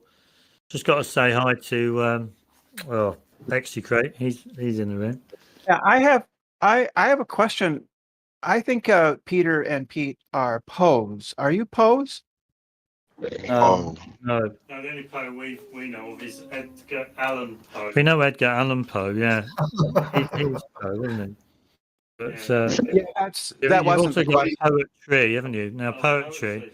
There's poetry. William Wordsworth. Now he was a poetry. Poet. He was a poet, wasn't he? Sure. Now, is Brenda a Globie? So you're pretending. So you're Oh, pretending. yes. So you're pretending not to understand the question. Is that Brenda's it? an expert Glober. You see, the thing is, we've heard the term before, but the problem that I have with a lot of these phrases that Globie people spurt out, and that is, a lot of them are total rubbish. No, it was just a question. Yeah, sure, but a lot of them are total rubbish. Like the term phrase "Poe." I mean, it's just total rubbish. What do you mean rubbish? In my opinion. I don't know. I don't know a lot of Brit slang. So what do you mean by it's rubbish? It's just a question. Yeah, but I can't. I find it meaningless. I find it a meaningless question. How's that? Well, it's a very clear meaning. It means that you are pretending to be a flat earther when you actually are not. Okay, right, okay, sure. Oh, right, I understand your point of view, but so why is it I think the Earth's flat then? So Is that true? Why Are is that? I you don't see are any you opposed? curvature anywhere. Why is it I think the moon landings were just staged and they were doing it on a film set? Why is it I think rockets can't work in space? In a vacuum, you know, they can't propel a vehicle in a vacuum. Why is it I think water's not H2O? Hydrogen and oxygen. Why do I think the electrolysis of water is just a load of rubbish? Yeah, Why is it I think all this and yet you're telling me that Could I respond, please? photosynthesis is Could just I- a could load I of talk? rubbish. It can't be demonstrated in the natural environment at all. Could I talk now? know. May I talk? Surely. May I talk now? Yeah, sure. Go for it. Oh, Yeah, go okay. for it. All right. None of those have anything to do, and none of those have anything to do with the question. So the question is, are you actually globe earthers who are pretending to be flat earthers? Is that true? No. No. That's not true. That's not true at all. There you go. I've answered your question. Very good. Okay. Okay. So why don't that means we're not opposed, so we don't need to hear that word ever again, do we? No, because it's done and dusted. Next question. Is it? Well, why is it that you don't think rockets can work in space? Because simple reason being that is a rocket thrust needs obviously something to push off from, and that's not how. In a vacuum or pressureless environment, you can't achieve that. Could you state the law of physics that says that a rocket needs to have something to push off from? What about the law of nature? Well, let's ditch the law of physics, and because they're man-made. Let's have a look at the laws of nature. Give me an example where you have to move, where you can move without pushing off from something. When you're sitting on the toilet in the morning, so you have to push off from the floor in order to get off from the toilet. Absolutely, of course, yeah. No. Could you tell me? Good example. That I like that. Sure. Good physics practical experiment there, Brenda. For you. Absolutely, yeah. Do it every morning as well. Always push on the floor to get off from the pan. You know, always do it. I bet everyone does that as well. Yeah. Do I get Even to? John Cox does it as well. Can I You know. talk? Can I talk now? in schools. Go for it. Go for it. I Yeah, have- sure. I'm asking permission to speak now. So, Do you push off to get off the toilet? so I would like permission to speak now. So I would just like you to cite the law of physics, of Newtonian physics, that says that a rocket needs to push off something in order to move. Yeah. Sorry to interrupt, but I think you're asking the wrong kind of question because Newton didn't apply his laws of motion to rockets. Rockets weren't made or designed or dreamt about by Newton, so you can't. He was only looking at contact forces.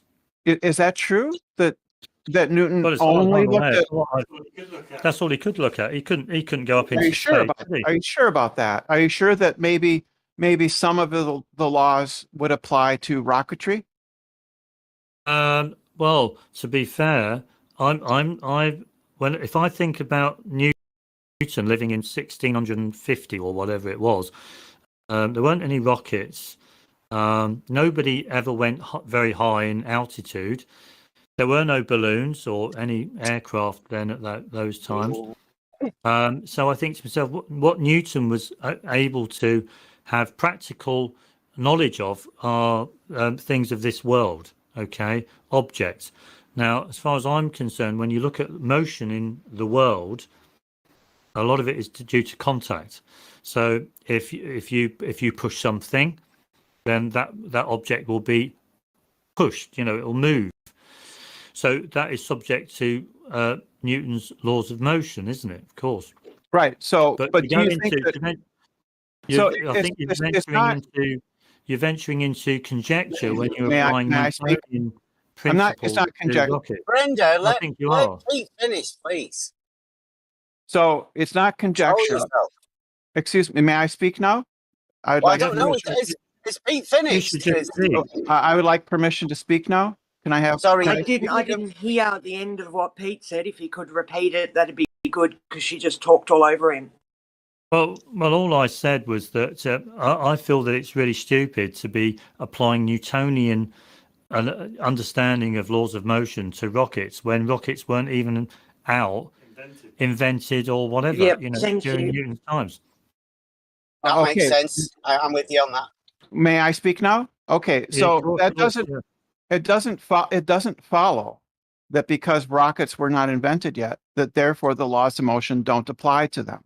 That is a non sequitur. Go on then, explain. Oh, what do you mean? Explain. It just doesn't follow. No, Okay. yeah, but Newton, no, you don't get it, do you? Newton lived in 1650, I think, something like that, around that time.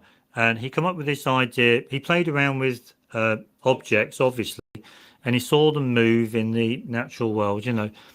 So he was bound to the physical world, wasn't he? Of course, yeah.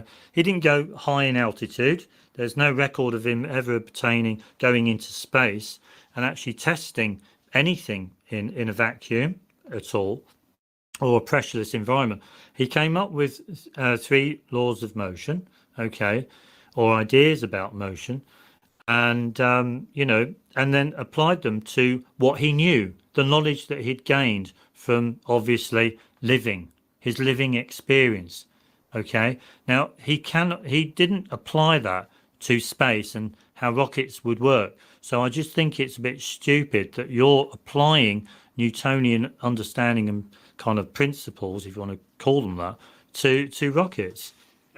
And also one thing I would like to say, and that is on the third law of motion: to every action there is an equal and opposite reaction.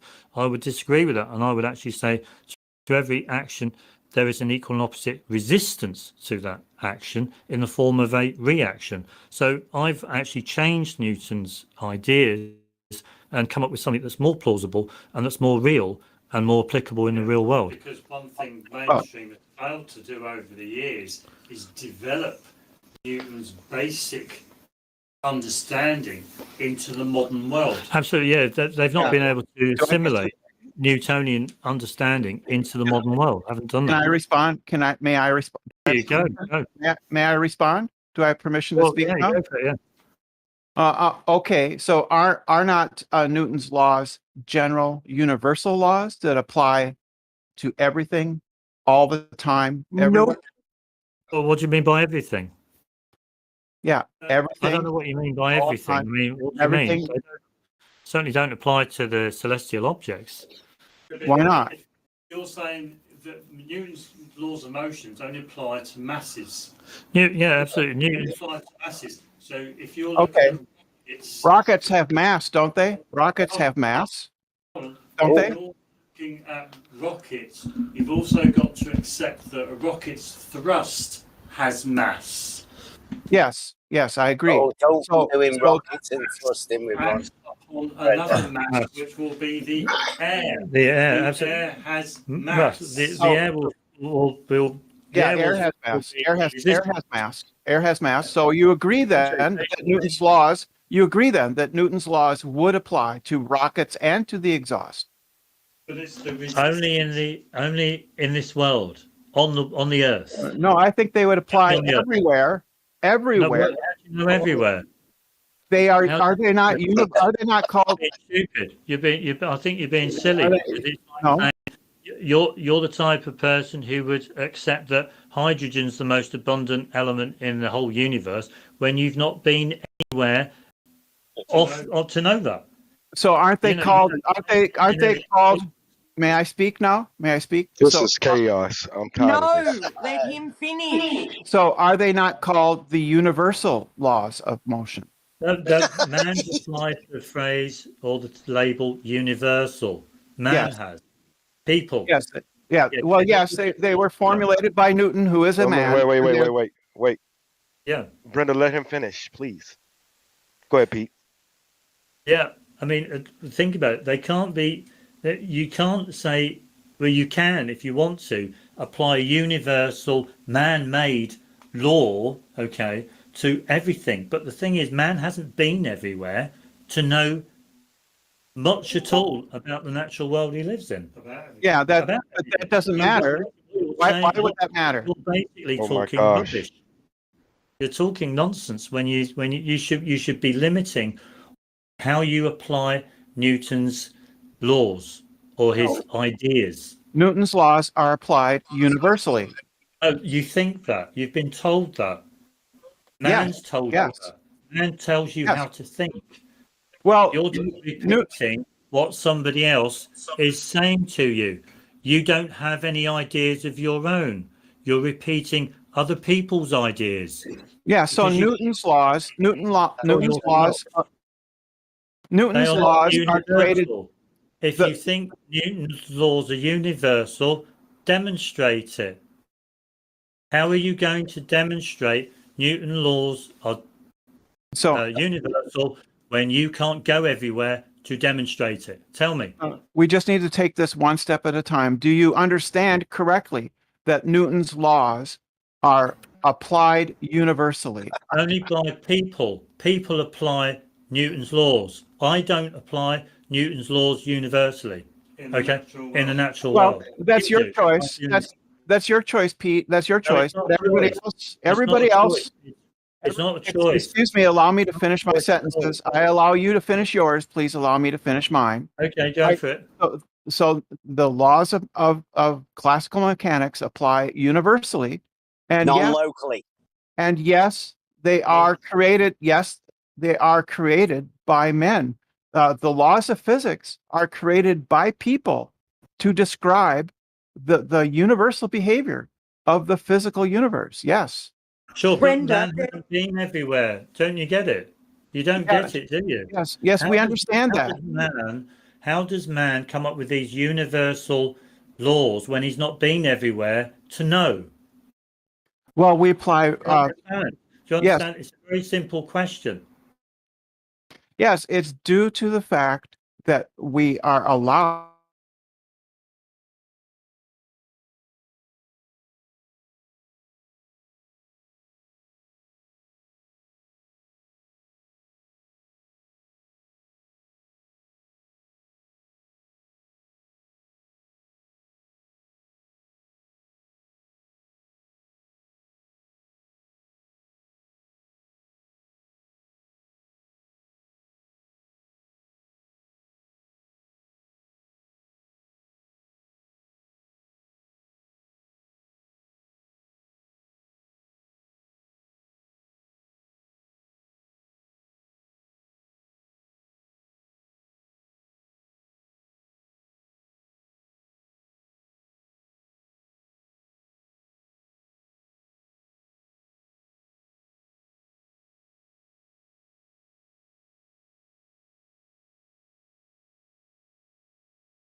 Okay, I'm just confused what happened. But was that just kicked? No, sorry, we just got moved from Livestream 2 to Livestream 1. It's all good. Oh, that's boring. But shoot, what was I saying? No, sorry, we just got moved from Livestream 2. It's all good. And there's always going to be a bit of gravity. Oh yeah, yes, thank you. Ever get it right? Yeah, but effectively, no matter how light it is, there is always going to be a gravitational force on it. Man, you are what gravitational force? You're outside of let's say mainstream narrative. First one, let's say second you had one. a 10-pound weight in space. Okay, dead of space. That's still going to have a gravitational pull on it, just not measurable enough. And let's say you had, I know this sounds ridiculous, but let's say you had a 1 million pound weight, all right? Just an extremely heavy weight. Then it's going to have a gravitational pull that would actually be measurable, just because it has weight. How do I verify anything that you're saying? I mean, black holes are a pretty good way to verify that because they are extremely dense and they generate their own gravity. But well, that's just the theory that you heard on TV because the gravity numbers, they don't work at the galactic level. So they come up with all these theories like dark matter and black holes. But when you compare what we actually observe to what the theory is, it's off by an order of magnitude of 10 to the 120th power. So that's a lot. That's quite a bit, actually. So it's really weird that it's not always off. Yeah, it is. That's why there's dark matter in the galaxy. That's why they invented it. Because according to Michio Kaku, the stars are spinning 10 times too fast. And they shouldn't actually be sticking to the edge of the galaxy. It's the opposite of solar system where Mercury has the shortest year and Pluto has the longest. It's the opposite with the galaxy. The inner stars go the slowest and the outer stars move the fastest, spin the fastest. They have the shorter year, right? They should be spinning off according to him, but they don't. So the gravity math doesn't work at the galactic level. It also doesn't work at the quantum level, but that's another conversation. But yeah, that's why they have dark matter, black holes. They need both of them to make the gravity work at the galactic level. Black holes aren't necessarily needed for gravity to work. It's just a great example of gravity in work. Like it's hard to find many other examples that great that show plain as day that this is a lot of mass and it is only pulling itself in. There's no vacuum, or it's a vacuum inside of it. It is only pulling stuff into it because of its gravitational force. Because it has. Okay, how do I verify that? How do I verify that? So yeah, I was gonna say there, I don't think you can prove any of that to them. I want to talk about something that we can do, like it's because like a black hole, we can't. None of us would never go to a black hole, so what's the point of talking about it? Let's talk about something we can do. Like, you ever heard of G-force? You guys heard about G-force? Yeah, I mean, I know what G's are. It's a force that's applied to your body based on your acceleration of mass. Yeah, okay. Or centrifugal force. Or yeah, that's what I mean by acceleration of mass. Your mass is being accelerated, causing you to experience G's. So does that prove gravity is there to not to Larry? G-force? No, if I take a weight that weighs like 100 pounds and I spin it on some bearings, like let's say 100 RPMs, I can pick it up with my pinky. So there's a whole lot of weird anti-gravitic stuff that you can do with these sort of things, where you can spin a cylinder or something, put it on the edge of a really long, metal pole, and you can pick it up with your pinky if it's spinning fast enough.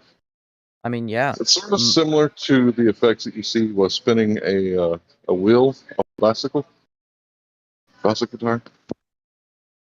Whenever you're spinning mass, it typically has a gyroscopic effect on it, making it more stable. So if that's where you're trying to go with that, then yeah, that's true. That is a force of nature. But I don't see how that relates to gravity in any manner. Fictitious force. What'd you say? Fictitious force. I can't understand what you're saying. Hold on, let me turn you up. One more time, please. Fictitious force. Huh? Huh? You said a fictitious force. What does that mean? It's fake? Fiction, yeah. Uh, since I your mean, code source is I'm not fake, trying to be yes. funny, but I'm trying to understand here. Like, you can't say. I don't like people when they say, "Oh, it's just fake." Like, how do you know for sure gravity is fake? No, that's what they call them, fictitious forces. Okay, so here I want to go on a limb real quick and just say this, and I know that a lot of the flat Earth stuff is rooted in people just not believing higher authorities or stuff of that manner. That's where a lot of it does come from. But I don't believe in the COVID vaccine, but I'm gonna acknowledge that COVID's real and the vaccine does work in a certain majority of people. Yeah, we don't discuss that here. No But more of that. I'm bringing that in. No, to no, say I that yeah, understand it, but we can't discuss it. We're held by Discord standards. We're not allowed through the TOS. But yeah, it's not about our distrust of government. We found out the government and authorities were lying. We investigated. People have done their own testing, and the globe model does not hold water. Okay, any test that you do debunks it. They claim that there is Earth curve between you and ships disappearing bottom up, yet you can go to 60,000 feet and there's no curvature. These two things cannot be congruent. So, Okay, so instead of saying the government is lying, because since we elect people in government, I have family in government, you should just vote people in and be like, hey, we should actually try to see if the Earth is flat or not. Since instead of just saying the government is just lying, try to do something about it instead of talking about it. well, the thing is, we know they're lying, their lips move. But the simple fact is, you only have to look at what they admit to lying about. Okay? So the point is that there are individuals within government that lie, and they've got obviously different agendas. And this has been going on for a very long time. We don't need to vote anybody in. Hold on. We don't need to vote people in. We've proven flat Earth, right? And at the end of the day, that's why we try to get individuals to prove it to themselves by going to a body of water, a lake or an ocean, and look out. If you can see 60 miles, you've debunked the globe model. Because according to the globe model, there would be an obstruction called the geometric horizon between you and that point. Yeah, but like, if something this serious, you should be more invested in. Like, you can't say, "Oh, forget about it. We can't change the government." You can't change the government. Government is we the people. So if you really want to change something, try to test the government. Be like, "Hey, you guys are lying to us." I agree with you, but it's more difficult than that. All right. So we've I mean, we checked have NASA's internet. website. Hold on, bro. Relax. We checked NASA's website, and they actually talk about flying planes and other aircraft over a flat stationary Earth. So, is it the pictures that we see we give to the children, or is it what they're testing airplanes over? Like, this is NASA's website, nasa.gov. So, Bro, I mean, this stuff you can check out for yourself. There's people in Congress on the Republican side.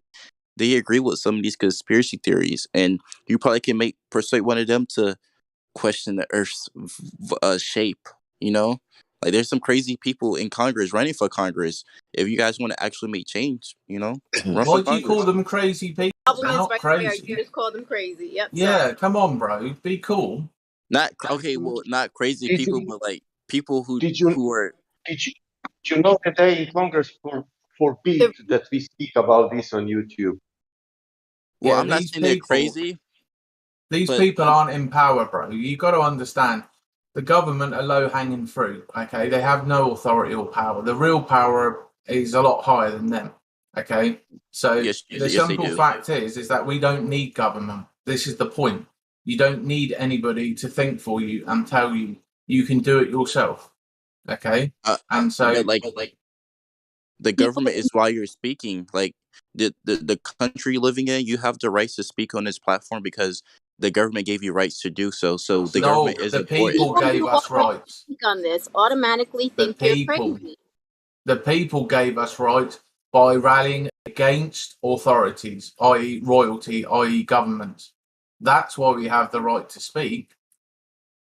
And everyone's been brainwashed into automatically believing, like you just did, like you didn't even intentionally mean to call everyone crazy, but you said it because you said it without thinking, because you're programmed already to believe that this is a crazy topic and you should stay away from it, because if you even think about it, everybody who thinks about it or thinks this is crazy. You said it yourself without even thinking, because And all we've done is we've presented evidence time and time again. We backed it up with observations of reality. This is not crazy. This is observed reality. I didn't mean know to say crazy. it was a Freudian slip. We get it, but the point but is, that's what I mean. It was a your Freudian program. programmed. Yeah, to you're believe in programmed to these say things. these things. Why do you think you use the term conspiracy theorist? Again, Go look at the origin of the word. Go look at the origin. What is a conspiracy? What is a theory? I mean, I Okay? think it is a big conspiracy to say all the governments in the world are lying. That is something major. That's not a conspiracy. That's a fact. But the point is, right? I will ask him. Hold Okay, on, sorry. Sasha. By labeling people conspiracy theorists, you're falling into the programming. You've been programmed to label them as conspiracy theorists, so you can hand wave, ignore, and dismiss them. Okay. No. You Because, can. hold on. Conspiracy theorists are generally thought of as crazy people, right? And they believe nutty things. But that word was designed and created by the CIA so that people wouldn't investigate the assassination of JFK, right? So what I'm saying is they use these labels to control and manipulate you. But if you actually look at what a conspiracy is, a group of more than 3 people that get together and they work things to their own advantage. That's all a conspiracy is, okay? And then a theory is about, okay, who is doing these types of things? Who are these groups of people that are manipulating things for their own advantage, right? So when you break it down, both of those words are completely fine. They're not crazy, and it's not crazy to think about these things. Because at the end of the day, we know things are a little screwed up, and it's okay to try to figure it out. We don't need to go to government and say, why are things screwed up, government, and listen to whatever the government tell us. We can think for ourselves. We're individuals. Carry on, Sasha. Right. So he said that all the governments in the world are lying. But Yeah. that's something I got to touch on that, because I wanted to touch that. Yeah, who specifically is lying? Because you can't say it's like the teachers aren't lying. You know, they're part of they work for a government agency. But do you think the senators are lying? I mean, it's so Yeah, that's what I'm saying. you can't say all governments are lying, because they're just What going I'm for saying is, I'm not done. They're just going for what they're told, just like you are. You're not lying when you say the earth is a ball, because you just what you've been taught and told and programmed to believe. So I will. Sorry. No, but I didn't mean to say. Okay, I did not mean. I said the people, certain people run for Congress. I'm not saying they're flat earthers. They have crazy ideas. I'm not saying that the flat Earth idea is crazy or out of there. There's worse ideas out there. I'm saying, to vote for people who share our worldview. So it's not crazy to try to get the government to explore the idea if the Earth is actually flat or not. We but pay taxes. what you're trying to say to do is like to say, let's say, put it like this: if I was a Satanist and now I thought that Lucifer was the god, then I go to a church to tell them and try to convince them to say, hey, Jesus is not God; it's Lucifer. What do you think they're gonna do? You think they're all gonna convert to what I'm gonna say? You have to prove it to them, though. You elect Congress people that's going to invest your tax dollars into space programs and Man, you need technology. Did you hear the analogy? Do you believe that Christian worshippers are going to convert to Satanism because I went in their area to try to convince them? No, that's not what I'm saying. I'm saying Exactly what you're saying. That they have a no. belief No, system. you are. You're asking us to go to a place that everyone believes that is a globe and state that it's not. Like, it's the same concept. You're not thinking of it in the same terms because you don't think of the globe as a religion, but it is. So what he's saying is correct. It is the same concept. You're just thinking of it But different. I pay attention to politics a lot, and there's people on the Republican side. I'm not gonna say conspiracy theories, but people who believe in bizarre things. They say, "Hey, the water is turning people I think gay." you're looking for out of They the run box. on that shit, bro. But And them Mighty believe Darius, okay? out of everything you've heard from us, all of this evidence, right? The evidence from NASA telling you it's flat and stationary, the evidence of observations, has any of this given you pause to think maybe it's not a globe, or maybe I need to investigate this? It makes me question. Like, I searched That's up what gravity was. It's a theory.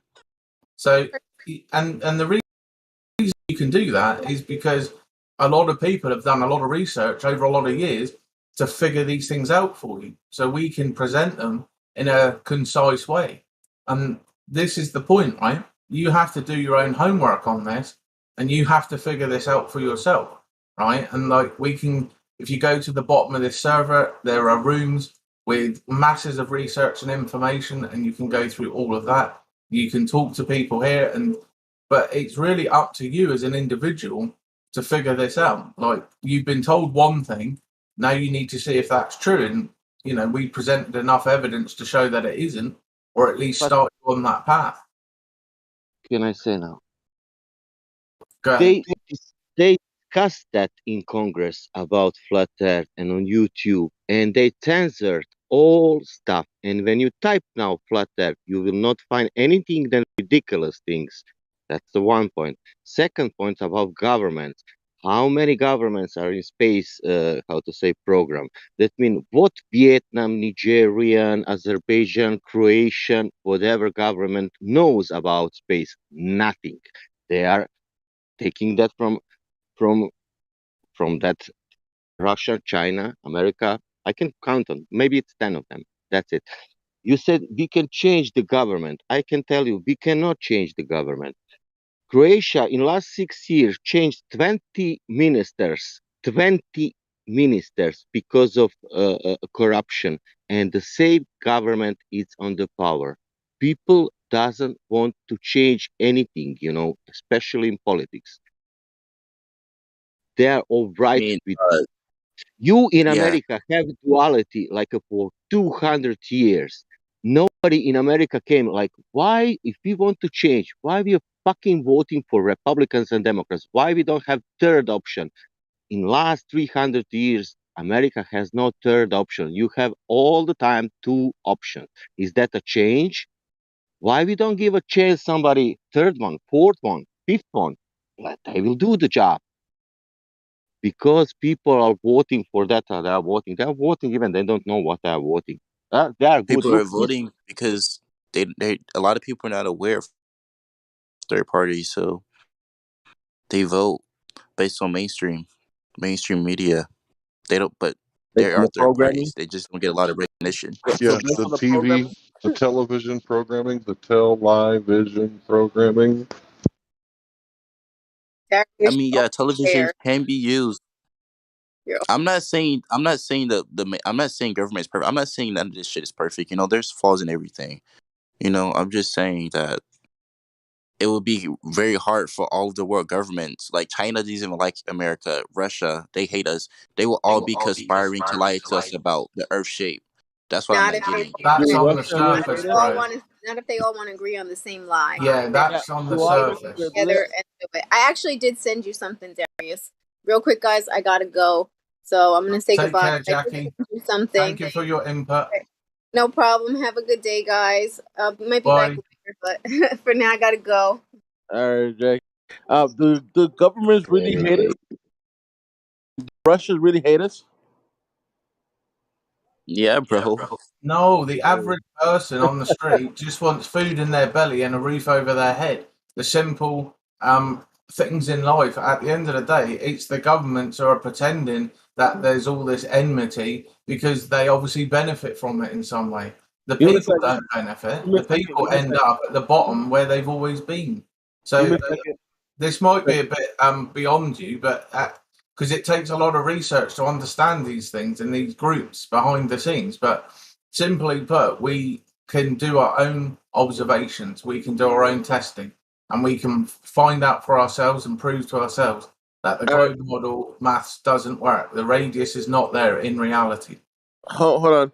So you tell me one Russian that hates you, bro. Somebody that you know that is a Russian that hates you. I can easily answer that. I You mean, know, if you I mean, it's A, just a I Russian. beat some dude on R6 a while ago, and he just started swearing me out in Russian. It was pretty funny. Okay, So I know at least one person. no, you don't know him. You know him via the game, and I'm talking about a personal Russian that you know face to face that hates you. I ain't worried about Russians. I'm worried about Democrats trying to post this assault rifle 2022 band where I got a pistol. It's a Glock. Because the magazine pops out the bottom of it, they're wanting to say that's an assault weapon. Yeah. So if That you is look a at the bit word ridiculous. assault, hold I on, let me continue. So if you look at the word assault, right, assault is when one person causes another person harm, injury, or loss, and trespasses against their rights. Right? Do you know what I'm talking about, everybody? You know, it kind the of looks golden like rule. their fist slamming into their face until their nose bleeds. That's what an Yeah, I assault hear you. is, right? They're saying that these are assault weapons. Yep. yeah, That's a but made up term. That's a made up term. but Right. It's didn't called a Trump? rifle. Before you switch subject, because I was in a current location with Mighty Darius, because he said that the Russian hates America, but does he know any Russian that actually hates America, or you just been fed that by propaganda? I think our politicians hate I mean, America. They're trying to start a world war. I'm not gonna say I know personal Russians, but I know Putin doesn't like America, so therefore, Who told you No, that? it, Who told Elbow. you that? Elbow. It's like Hold this. on. I'm in a conversation with him. Who told you that, Mike? Putin said if we was to get into the war with what's that country called, that they would send a nuclear to our country. That's some fucked up Right. shit, bro. So you heard this? The They're telling conversation you between this. governments, not the public. Same way China said if what's her name would go to Taiwan, they would shoot the plane down, right? They would start another war. Yeah, we've been Yeah. through two world And wars, did bro. she go to Taiwan? But at the end of the day, bro, the countries fight. It's not No, these no, countries no. don't like Yeah, each other, yeah, of bro. course, because politicians do that, right? They want to control you and want to fearmonger you, and then definitely they do send people to war, right? To No, bro, that's not how it works because China is communist, and if they trying to take over a country, we have a right to defend that country. So it's not Why, politicians; dude? it's just what Taiwan they is believe. Chinese. Yeah, but It's Taiwan Chinese.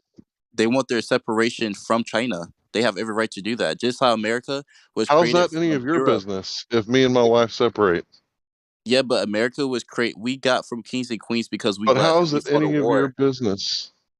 What do you mean it's not any of our business? You don't like freedom for other Did people? you did you No, we're brought talking about freedom? Taiwan. Did you brought freedom in Cambodia? Did you brought freedom in Cambodia, Serbia, Afghanistan, Iraq, North Korea? Did you brought Yeah, freedom Libya's there? a failed state now. We Libya? brought freedom by taking out Nope. Gaddafi, but now they sell slaves in Libya. They didn't do that under Gaddafi. Yeah. So is that better? Is that what you call freedom? Free labor? So I mean, America fights for what's the best. oh my Oh god. my So God. you have a poor Oh my comprehension of God. geopolitics and you're trying to use it to figure out Oh which my shape to use. Why God. would you do that? But Oh quickly, my God. unfortunately, I do have Oh, to they are go. I bombing. hope Are to you go saying in a little are you bit. saying they are bombing they killed 200,000 people in Cambodia for the freedom?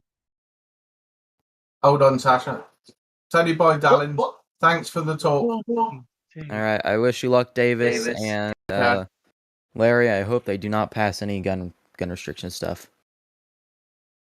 I Oh, will. North America did. Well, Canada. Yeah, you've got to remember, guys, he's quite young, so just give him some time, give him some space, yeah? Don't just dogpile him. Just try to give him some information, let him figure it out. So, Well, Mighty Darius, what you should be using is geometry and not politics to figure out the shape of something. yeah, Euclidean geometry. I mean, honestly, I'd rather talk about politics than the Earth shape because one affects my life more. So you think? Then you should find a political discord. Yeah, politics really does not affect your life at all because you are the power. The people are the power, and they can change I it at any mean, time, especially in America. But at the end Larry, of the day, flat Earth is important because it would prove to you that they are working together on this lie. They all agreed upon this lie. But that's the thing, you don't know that because, like I said, these countries don't get along with each other. So if Russia and China want to take down America, they could be like, these motherfuckers are lying about the Earth's shape, and bam, Do you China know could that? control the world. Okay, do you know that United States, Russia, and a few other countries have a treaty they signed That's what I was going to mention. that has been the longest held treaty in ever the history of the whole world. So There's you're no telling me Bitcoin going that? on there. So you tell me they rather nuke each other than expose each other? Like if it was like maybe it's not a lie, They have a treaty, and maybe it's just agreed on. this is not something that I'm making up. They have a treaty that is the longest standing treaty on Earth. Who gives a fuck about a treaty? They can break it. They've never broken it. I mean, they've but been like, to war. but again, like I said about the Earth's shape, if China hates America, they would expose us that quick if it was true. And Who and told they you have that? How can You're you too verify caught up that? in countries and nations. Hold on, guys. I just want to point something out to him. Who told you that? This is the point we're trying to make out to you. You've been fed something, you've never investigated it. Those people don't hate anybody.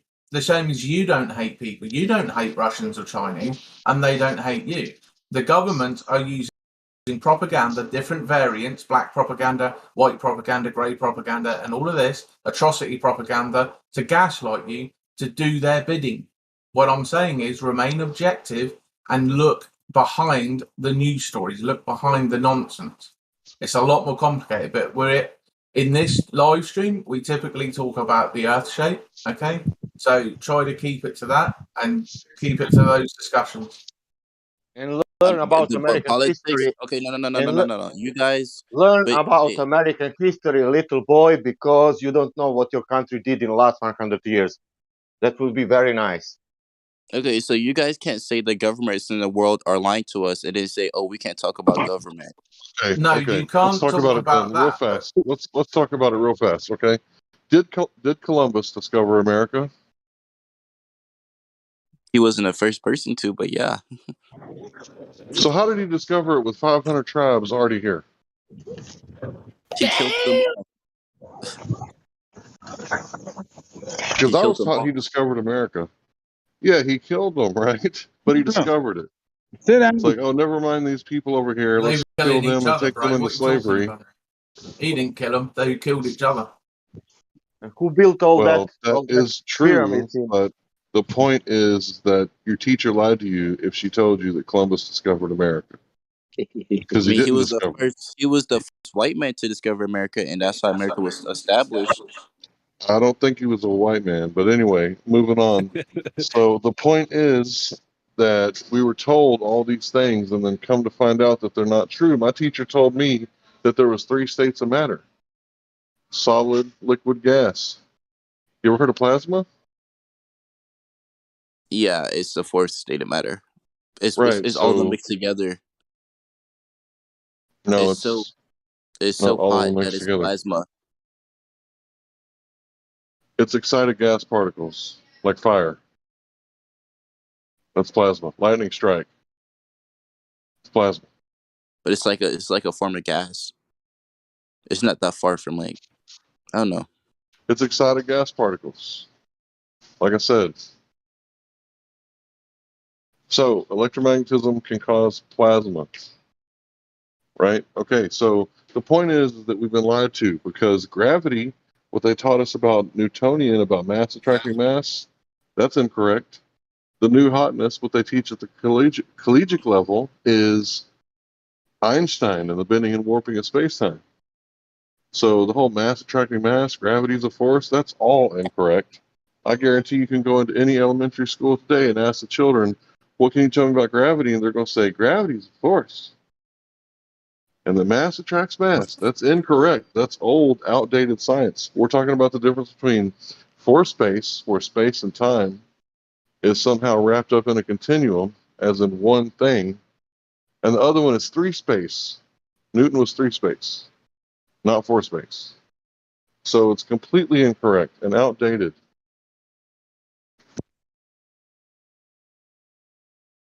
So why would they lie? Why would the teacher lie to the children who are young and teach them the wrong thing on purpose? The teachers Why would they do are that? reading a teachers are reading a book. They go to school to read a book. Exactly. They didn't verify any of that shit. They just do what the curriculum says, or the federal government will pull its funding, correct? That's every job, though. No. Oh? No. The government doesn't fund every job. I mean, if it's a government or a business, they both do the same thing. No, nobody forces a farmer. There's no government forcing the farmer to produce food. He does it all by himself. And unfortunately has to jump through some of the crazy loopholes that the government makes up. I mean, they have regulations for a reason. Right, To because we restrict wouldn't want people getting productivity. sick. We wouldn't Regulations want to people restrict getting as a sick, right? productivity. I just think we're going hey, off the Pluto on as this. a government, I'd be like, hey, as a farm, you can't just give any food to anybody. You have to make sure the food is safe. So they have regulations in place to make sure the food we eat is safe. So You do know they put glyphosate on our food, right? And it's been known to farmers be do. proven a carcinogen. The big Yeah. farmers do. Yeah, they do to make. Yeah, so what are you talking about? If they let it put glyphosate on there, I mean, everything else is pretty much Wait, so less of an evil than that. are you against government regulating, or are you for government regulating? I'm for the rule of law, but I'm not so much all excited about the rule of code that I can't understand. Okay. What an evil thing to do to make a law that a man can't understand because of the word in it that he doesn't know how to follow it correctly because he's too ignorant. Spell At least madness. if you're going to make law, it should be simple. Cause no man, woman, or child harm, injury, or loss.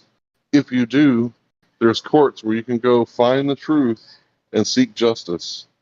Everything else they're doing is weird. Like, oh, you got caught with a plant. Let's kidnap your wife and throw her in a cage and put torture cuffs on her. For a plant? Really?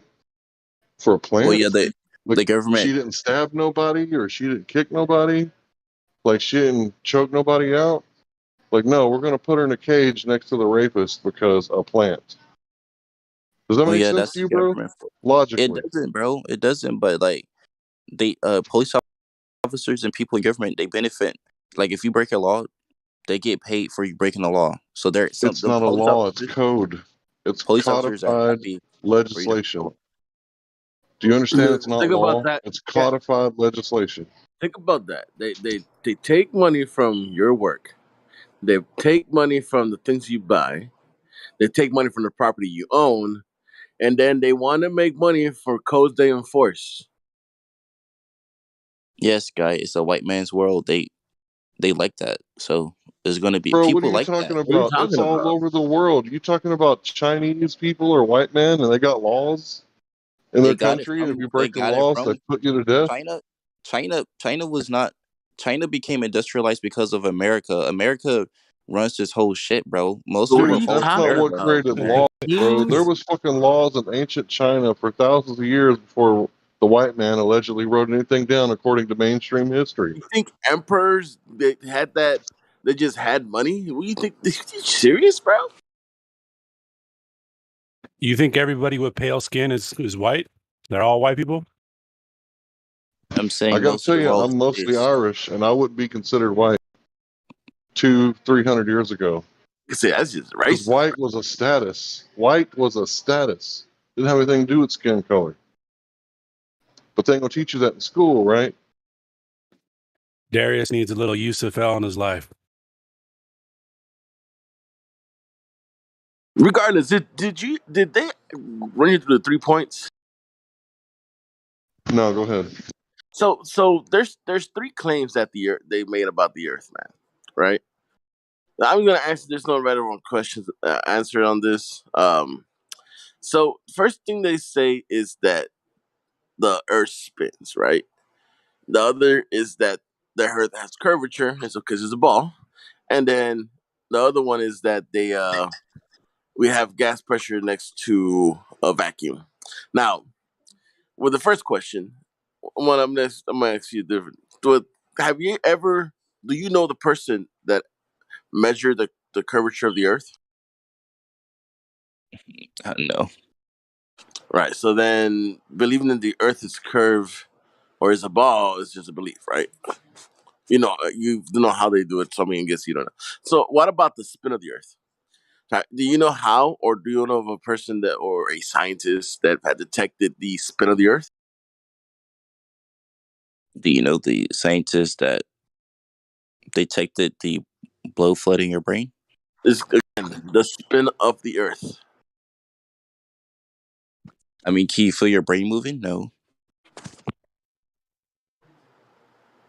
Try to stay focused. Try not to use red herring. It's a Right. logical fallacy. Like if we're talking about bra size and I go, what about panty size? That's a different subject, right?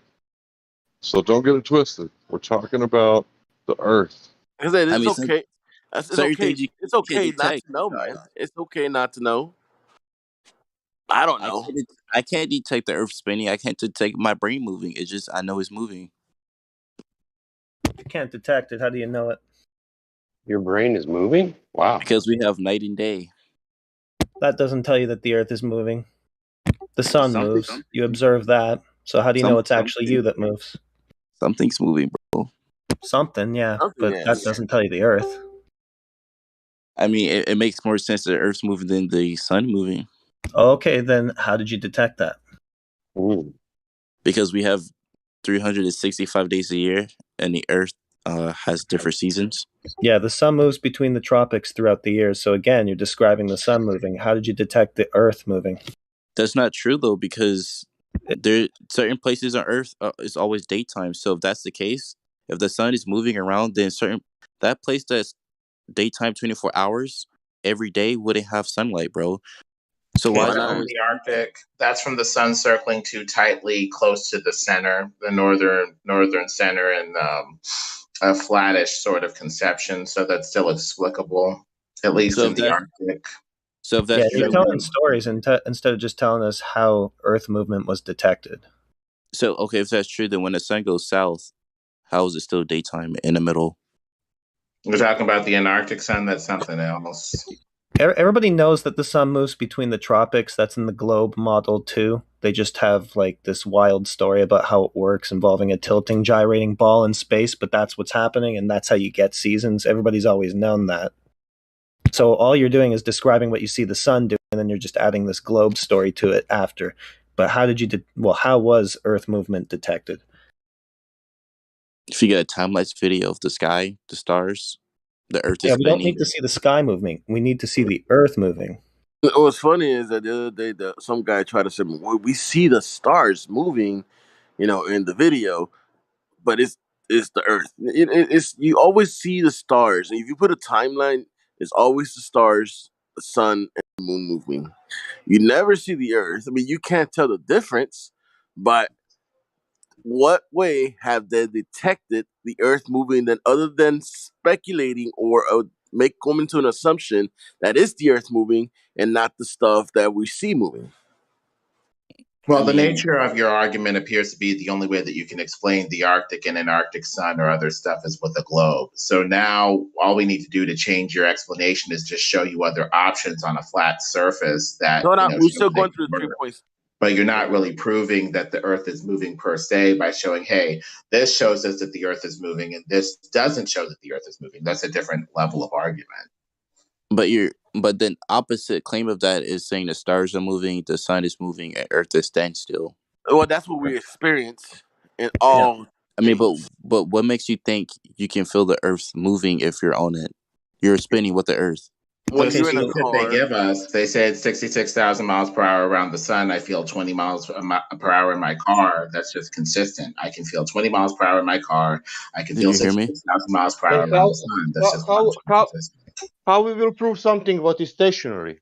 Yeah, what he just said basically is that he can't demonstrate that it's moving. He's saying basically how am I supposed to be able to show this? Well, I guess you can't. I guess you don't know that the Earth is moving then.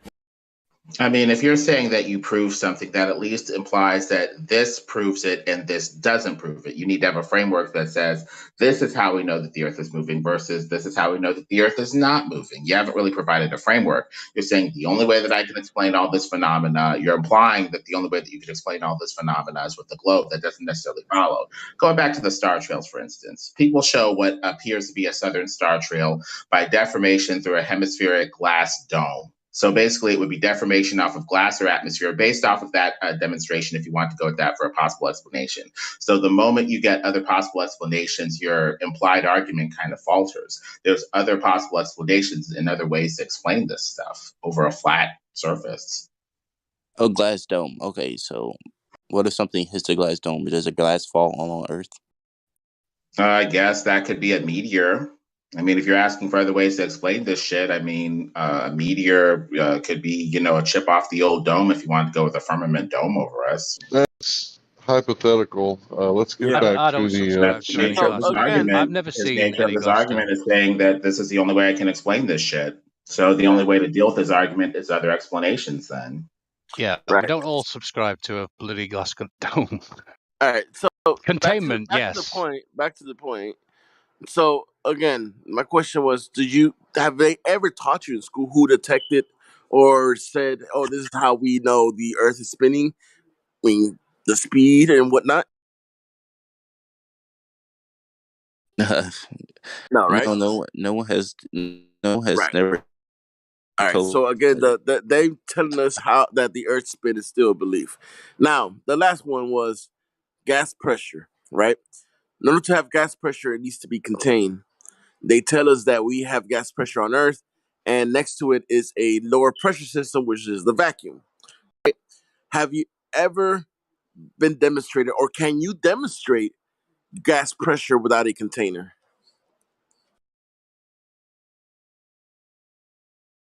Earth is a container, though. It's an open system container. Is an open system container. Yeah. Right. So what happens to gas if you have an open container? In other words, let's say a tire. Let's say a tire. But you're speaking like gases are in space. Our atmosphere go past the moon, Right. So that's what they say. But so it does go in again, to space. have gas pressure, you need containment. Correct? Yes, Right. So if you have a hole in your tire, what happens to the gas? it goes everywhere. Right. So space, according to them, the vacuum of space is practically infinite, what they say. What would happen to the gas on Earth if it was an open container? Certain gases fall down, certain gases go up. So we're breathing air. We most likely breathe air because air was the most Like how you avoid the question. gas we breathe through. I mean, yeah, Again, bro. Put air in a balloon, it doesn't go up. It stays on Earth. So gases are staying on Earth. It doesn't need it like a big glass container, whatever he was talking about, to stay on Earth. well, there Wait, what? you're just assuming You put balloon? What? again you're going to the conclusion that because we have air on here, that's what we're trying to prove: gas pressure without a container. In other words, you need to demonstrate or show me of somebody that have demonstrated gas pressure without a container. You're pretending like air will just go in space, bro. It's on Earth. No, nobody's pretending that. That's what would happen. If you have gas pressure right next to a vacuum. Look, Mighty Darius, can you just present us with a demo of gas pressure existing right next to a vacuum and not dispersing into that vacuum? That's what you got to do to prove that the outer space claim is possible. We're on Earth, bro, so it's proof. No, it's not. That's not begging the question. That's silly. I mean, I know helium and hydrogen goes up, and that's most of our atmosphere. But air, oxygen, most of the air we breathe in, stays on Earth, so it doesn't float into space. Whatever So you then it guys are must be talking about. contained then. Yeah, there must be no adjacent vacuum then. Okay, great. All right, let me So ask helium you, and hydrogen. buddy. Listen. If you have gas pressure sitting beside a vacuum, what will happen to the gas? It will fly out just like it does already. It'll fill the available space and violently go to the vacuum, correct? Violently. No, not violently. No, not violently. It doesn't work like that. Okay, so it goes slowly? So what happens when you pop a balloon?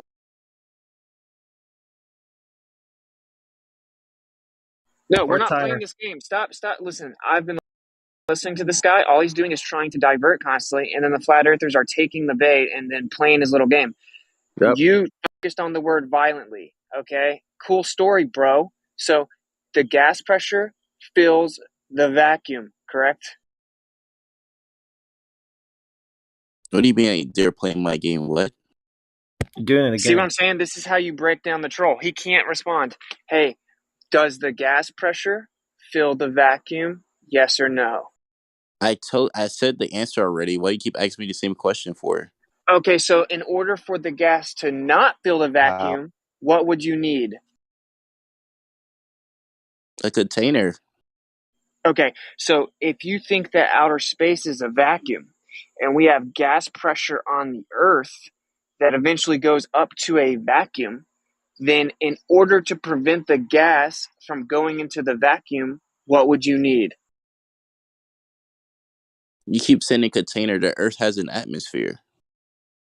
The atmosphere is the gas that we're talking about. We need you to actually respond to what I just asked you because you're just trying to be dishonest.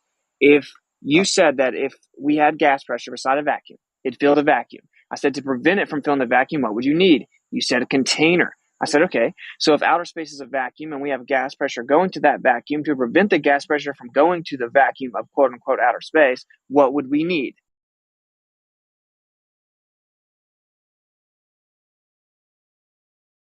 I already answered the question. No, you're going to answer it again. Answer the question. You didn't answer the question. You answered it about the analogy of gas in a vacuum. Now we're talking about the Earth. So answer it specifically. If you have gas pressure on the Earth and then you have a vacuum, what would you need to prevent the gas pressure on the Earth from filling the vacuum?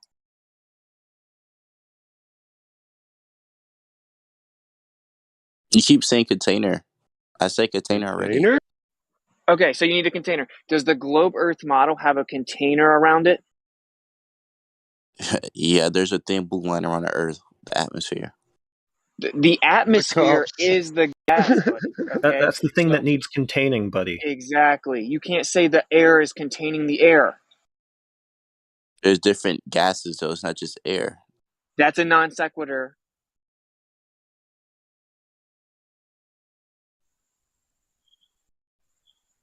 Uh-oh. Yeah, it doesn't matter. The air is the thing that needs containing. Wow. So what contains the air?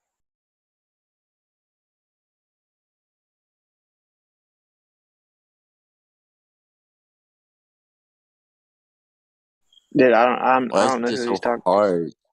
Hey, I don't understand why is it so hard to stop understand the self-projecting your atmosphere. own intellectual incompetence, please. Hey, what contains the air?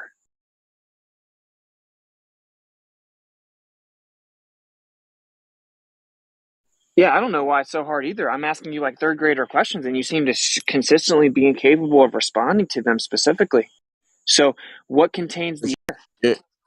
You're trying to make me say something to say, hey, the Earth it has We're a just trying to get container. you to And no admit one. what's true, bro. We're going to just keep asking you till you answer the question. What contains the air? I'm not finished saying no glass container, so. No, no one's asking you to say, oh, glass container. I'm saying in your globe model, what contains the air?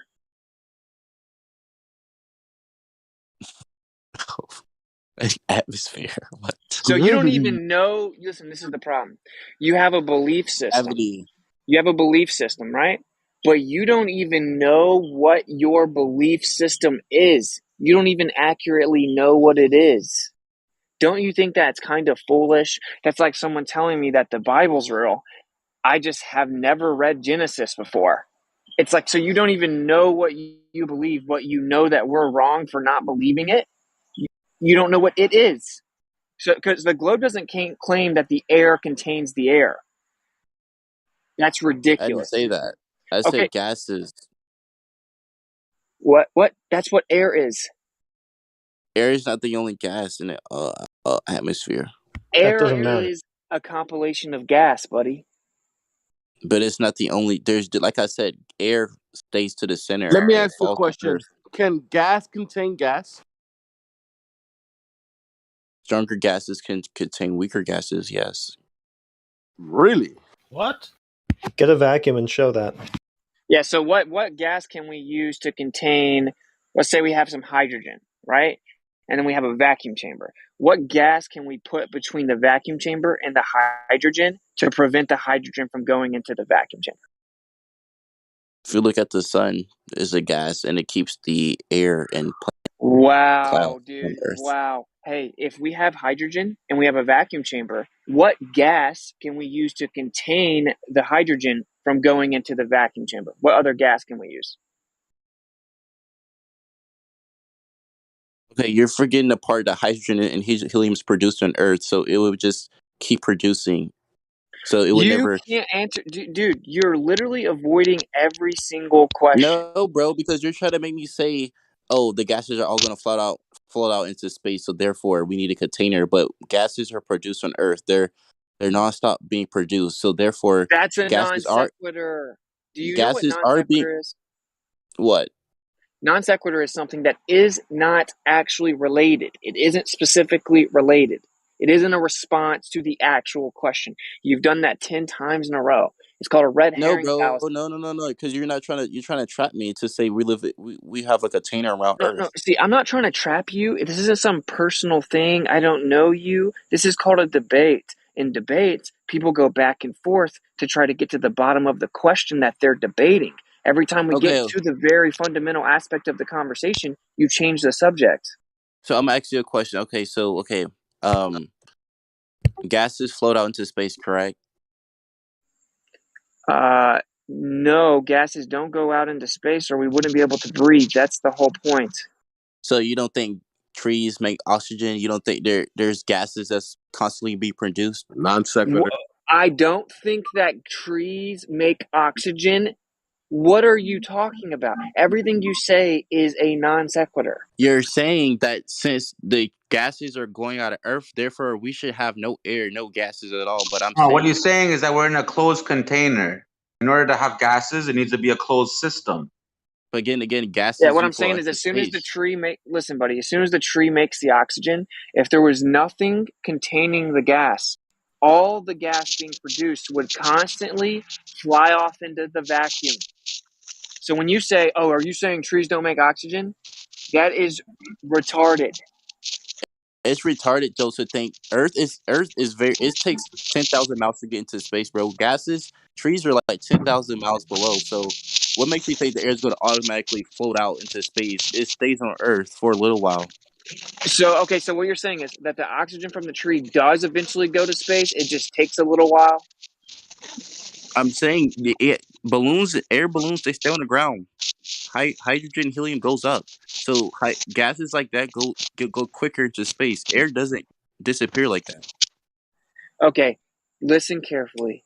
Are you saying, when I ask you a question, you answer the question, okay? So, are you saying that the gas produced by the trees does eventually go into the vacuum? It just takes a little while? Is that your claim? I'm Yes or pretty no? sure. Hundreds of years, yeah. Hundreds of years. Can you cite that or did you just make it up? I'm pretty sure that's how long it takes for air to eventually leave Earth. So you just made it up. You're I'm gonna assuming. check it up right now. How long does it air to take air to leave Earth? How long does it take the guy to get into the wardrobe to go to Narnia?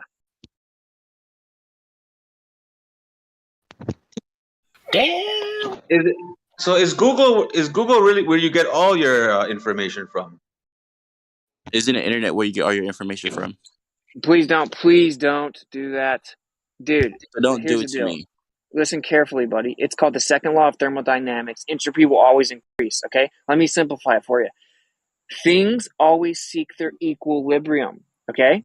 So the gas is going to go to the less dense medium, the less dense environment to seek equilibrium. If you don't have something containing the gas, it will violently disperse in all directions and fill the available space. This is a natural law. So it doesn't matter how many times that you skate past it. Doesn't matter when you make up stuff like hundreds of years. It's just a fact. Okay, But you're now you haven't even said the globe model's actual answer yet. Do you not realize how ignorant that is?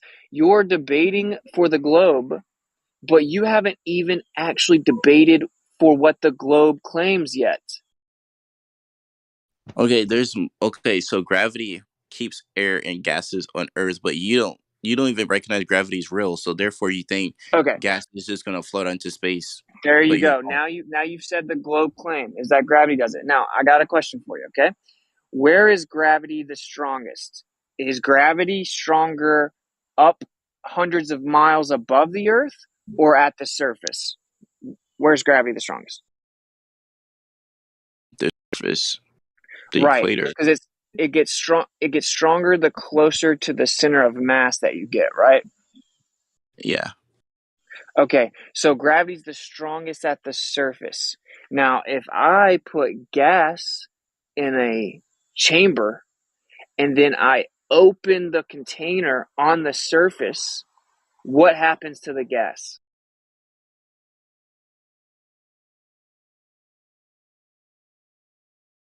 I don't know. Tell me. It If I violently spews pop out a the top tire, of and the propane tank.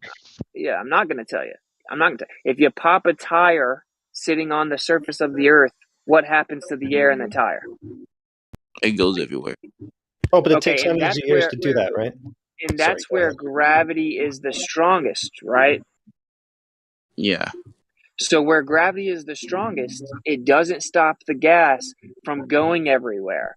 So if it's much weaker, higher up in the air, then how would it stop the gas from going everywhere beside a vacuum?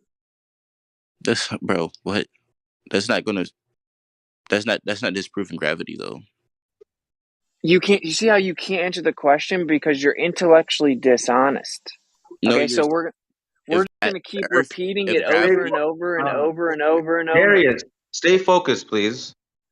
If gas goes in all directions at the surface where gravity is the strongest, how would gravity then stop the gas from going in all directions where it is weaker?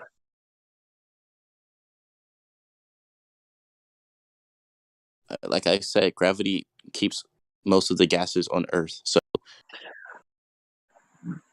You can't answer. So right now we're not even talking about if gravity exists. I'm letting you have gravity.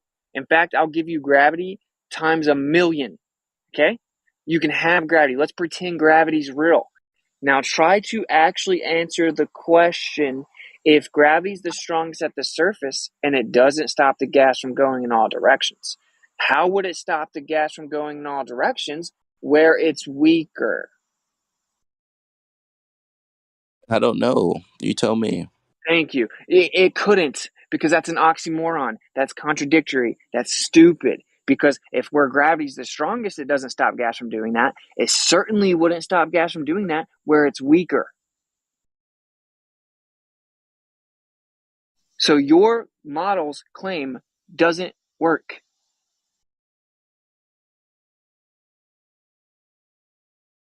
So you don't believe in like the triosphere, stratosphere, metasphere, thermosphere, exosphere, none of that.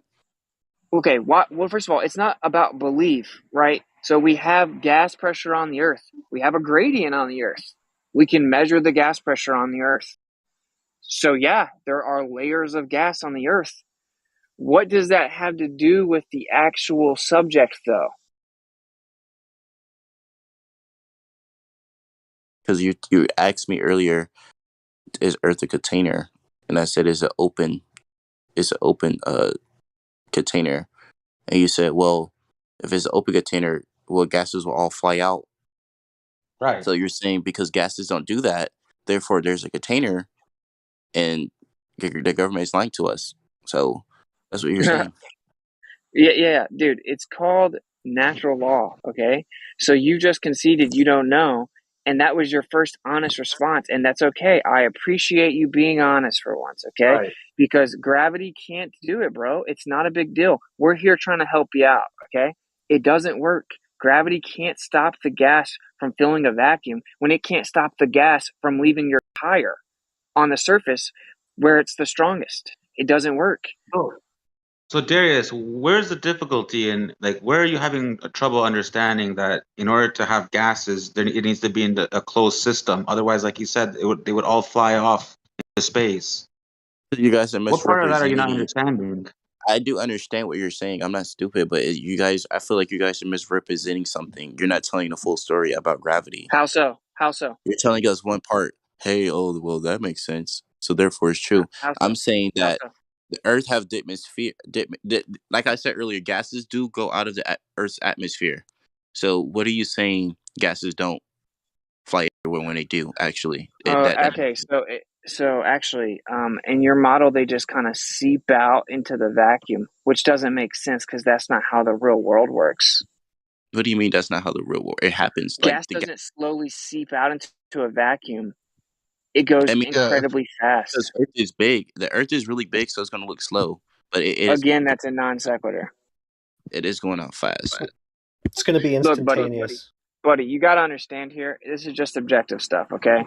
No one's strawmanning gravity. I know this room knows more about gravity than you do. Guaranteed, okay? So we know what it is. You probably don't. But we're not even talking about that. We're talking about how we have gas pressure on the Earth. The requirement to have that gas pressure on the Earth is that something keeps it on the Earth. You have a model that claims gravity does that. Okay, so when you're arguing that you don't need something doing that this whole time, you're just wrong. Now you're saying gravity. Okay, so gravity doesn't work for a explanation though, because where it's the strongest, it doesn't stop the gas from doing that. How's that not understood? I couldn't have presented it any simpler to you. I Because you're understand it's using an uncomfortable. example of a tire compared to like the Earth's atmosphere. I don't know. It's very small. What's different? What's different with the gas in the tire and the gas in the atmosphere?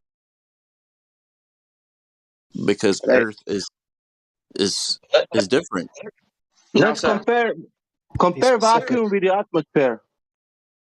Compare vacuum with the atmosphere now. Wait, what? Okay, how is the tire pressure different than the atmosphere? Okay, so like I said, gases do flow into space, and like I said, the Earth produced these gases. For 4.54 billion years, and we Gases still are got being some left. produced. Gases are being produced at this very moment. So we're always going to have That's gases right. on Earth. So Well, you know we have a cycle, right? We have a gas cycle, right? So the gas cycles constantly on the Earth. So it's not like we're just losing some, but the trees replace it. That's not what happens. The gas cycles. It's called a gas cycle. So what you're saying is just patently wrong. So try again. But you act like there's not different factors that contribute to the atmosphere. Like there's multiple factors. Yeah. Here's how it works. Let me tell you what the reality is, right? So we've covered how your idea is logically bankrupt and has no evidence and makes no sense on its face. Now, here's what actually happens, okay? The necessary antecedent to gas pressure is a container. That means that the Earth has a container because we have gas pressure. We have gas constantly being produced at the surface level, right? So we have vegetation constantly making gas. So we have gas constantly being produced at the surface, which is where we have the most dense compilation of gas. We have the most gas there, right? And then when you go up, you get less and less and less gas, okay? And then there has to be something keeping all that gas on the Earth. It's a closed dynamic system where the gas is constantly produced at the surface level, and then we have a gas cycle, and it constantly cycles through this cycle on the Earth within a closed dynamic system. So okay, that's the only way. If the Earth is a closed system, let's say you're right. How is there different layers in a closed system? Like, why does the air get thinner when you go higher up? Shouldn't it all be the same?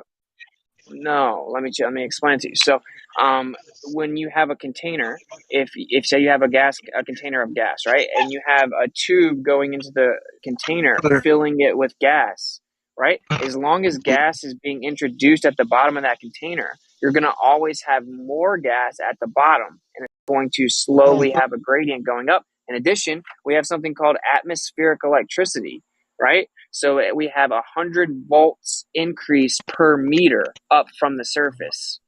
So we have a downward current on the earth, and we have layered electricity, equipotential electricity going up from the surface of the earth.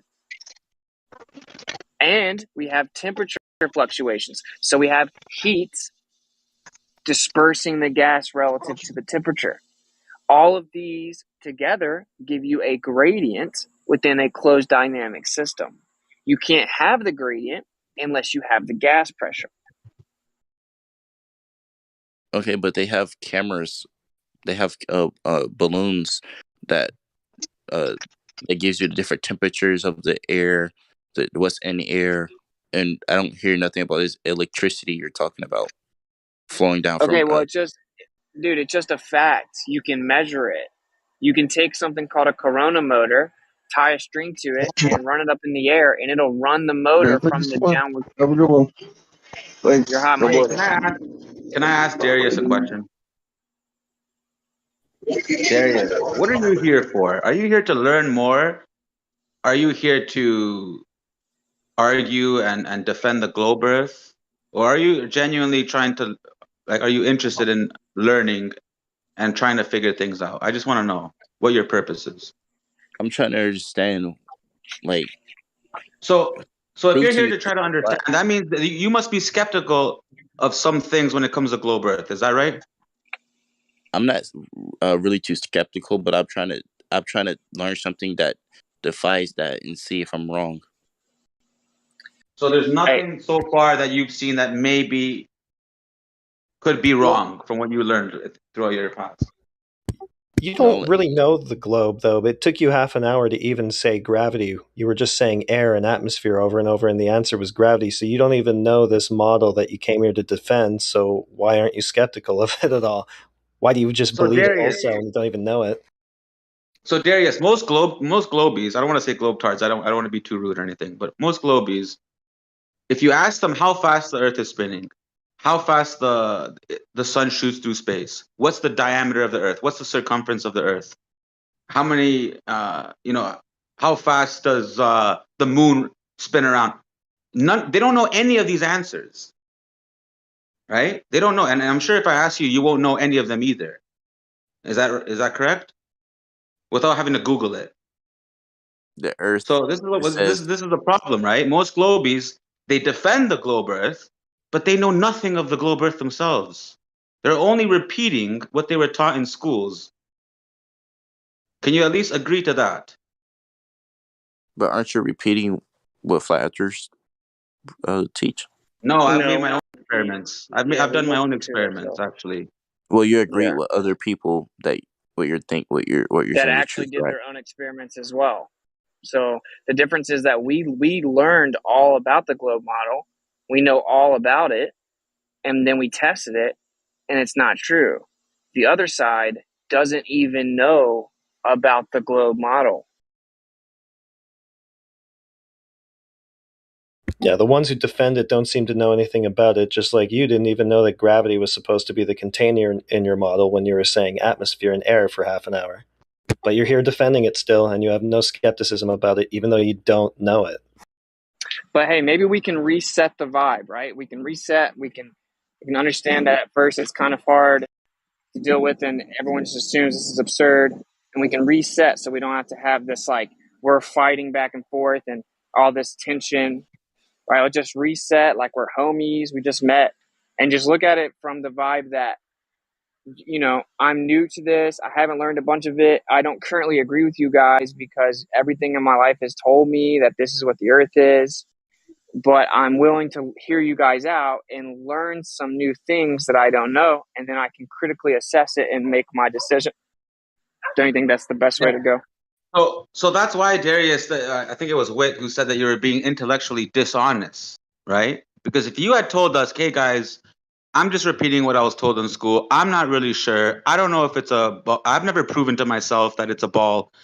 I don't know that if it's really spinning or not. I just heard this from numerous sources. If you had told us that, then we could at least have some respect and say, you know what, he's being honest, right? But if you're going to sit here and try and defend a globe that you know nothing about, it's kind of like disrespectful.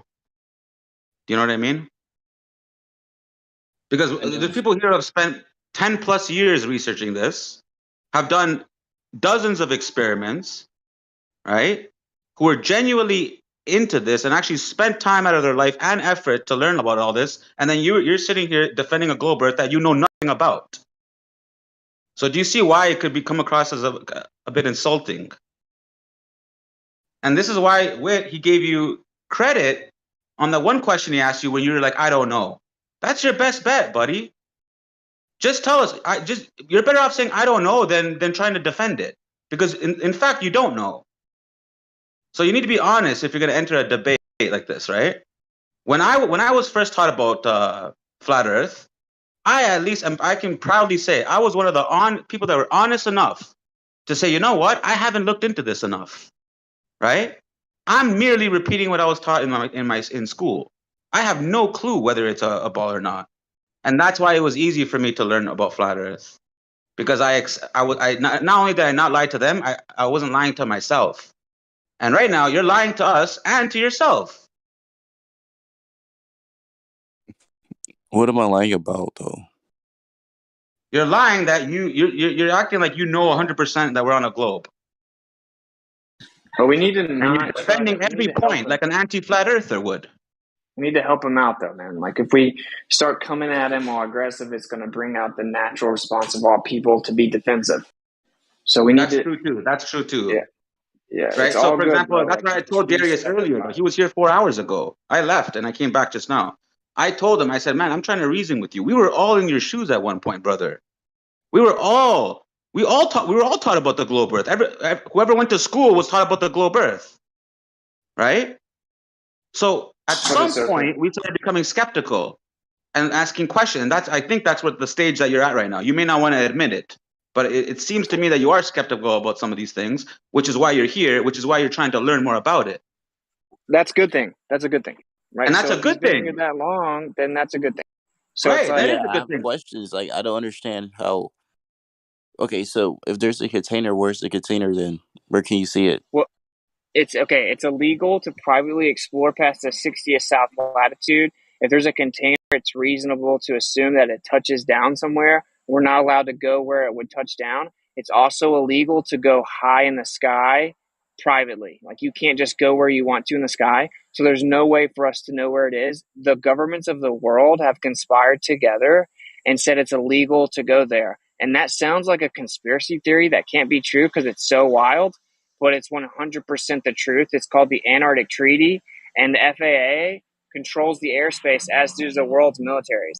So literally, we can't go there, which is pretty convenient, huh? Because if they're not hiding anything, we should be able to privately go there, but we can't. So that's the answer. I think scientifically, you can try to see if we are in a container by shooting lasers in the sky. Like, get 10 different color lasers, and if they bend back down, then maybe you have a point. Hey, we're in a container. But if they go straight up, then I don't understand how you think we're in a container, because they don't make sense. You think we have lasers that can go over 70 miles in the air? I mean, light can travel pretty far, so I'm pretty sure it can bend back down. Okay, there are no lasers that we have in the world that can shoot 70 miles. Yeah, but you may not be aware of the CIA operation called Operation Fishbowl, because that might answer your question, Darius. It was a CIA operation. I forget. It was like I think after World War II, shortly after World War II. They shot numerous rockets, numerous nukes towards space, and they all got blown up at the firmament. Well, that's the point, right? We're not allowed to do that, but they are. And also, if we're talking about the military, check this out, dude. There's a declassified military document that talks about the firmament over top of a flat Earth. This is a military document, okay? And it says that they came up with a method to determine the brightness of the firmament over top of the Earth, and that their method was proven accurate. So the military has a document where they claim that not only is there a firmament, but that they have 100% accuracy in determining the brightness of the firmament based on the time of day and year and location on the earth. Why would the military say that? I just researched Project Fishbowl. So they tested nuclear missiles in the air. Operation Fishbowl, they shot high altitude missiles up, yeah, and they continuously got impeded at certain distances, certain altitudes. But It's showing that they did it. They blew them up high in the air so it wouldn't affect us, but to test the nuclear bomb. So why are you saying it automatically blew up when it hit the firmament? That's not true. Well, that's what I'm saying. The flat earthers shouldn't say they know what they did because the government has a cover story for that. I don't know why they do that, but it's pretty obvious that if you actually look at what happened, it does seem that that's the case, right? Because Well, that's what I'm they saying. did. Of course, they have a cover story, right? Yeah, let me give you a history lesson real fast, okay? In 1945, the U.S. government did something called Operation Paperclip, and that's where we brought Nazi scientists over, etc.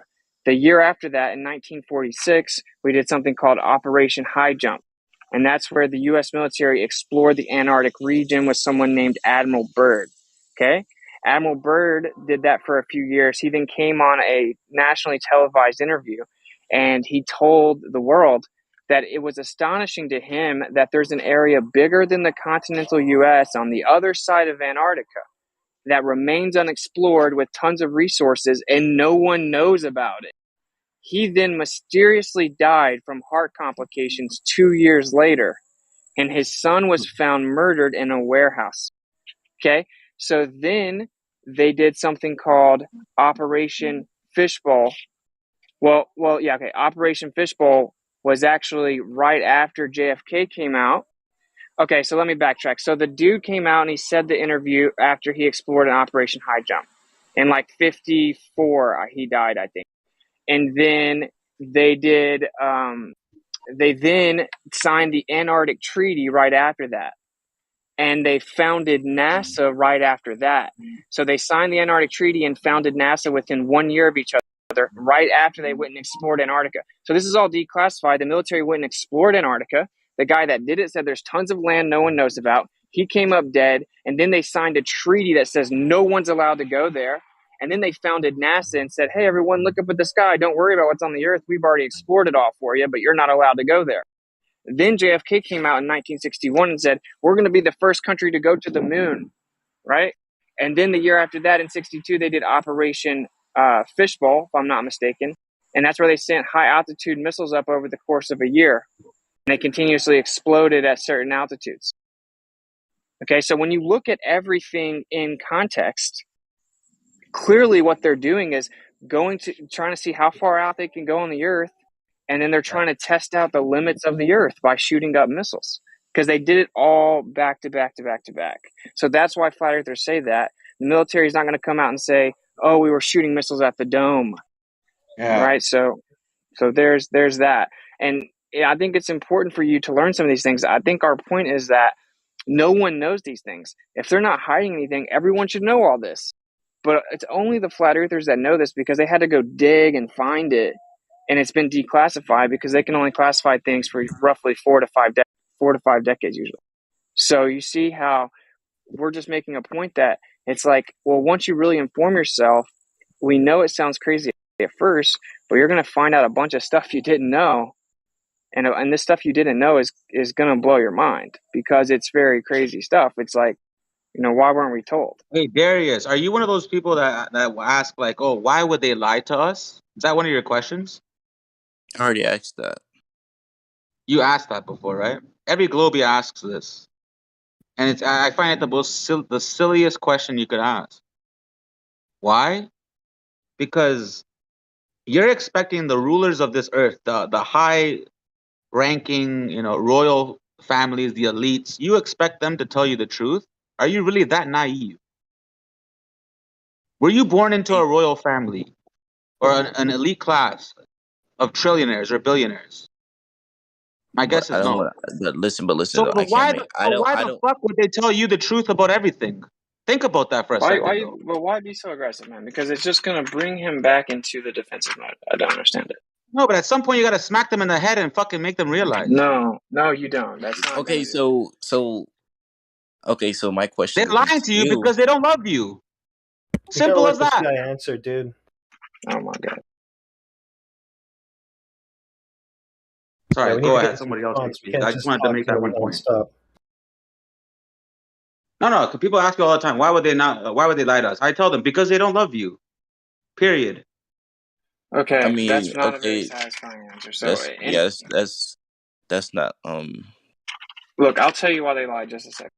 Okay, but it's like that's not really the point. Like if your girlfriend's cheating on you, it really doesn't matter why. If you have a video of her cheating on you, she lied.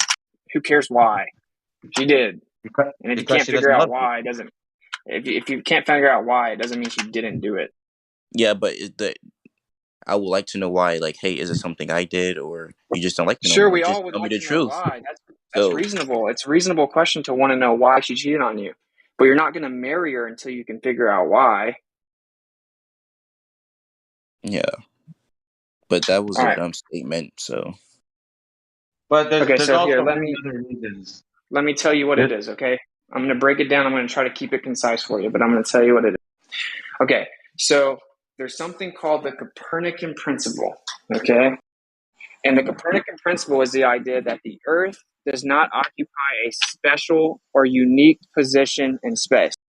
It's the idea simply that, well, the Earth's here just because of, statistically speaking, eventually it would happen, and it's just purely random. It's not special. It's just this tiny speck of dust in this ever-expanding universe that's very big, and it just happens to be there, and the Earth's not special. It has no preference or any special place in the universe, okay? That's called the Copernican principle. Now, that is a philosophical decision, right? People say, well, that's the more humble position. That makes the most sense to me. That's what I think.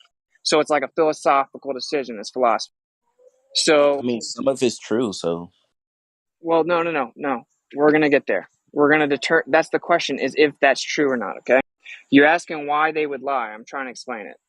So, in order for the Earth to be insignificant, it has to be shooting through space. If the Earth is not moving, then that means it's the center of everything.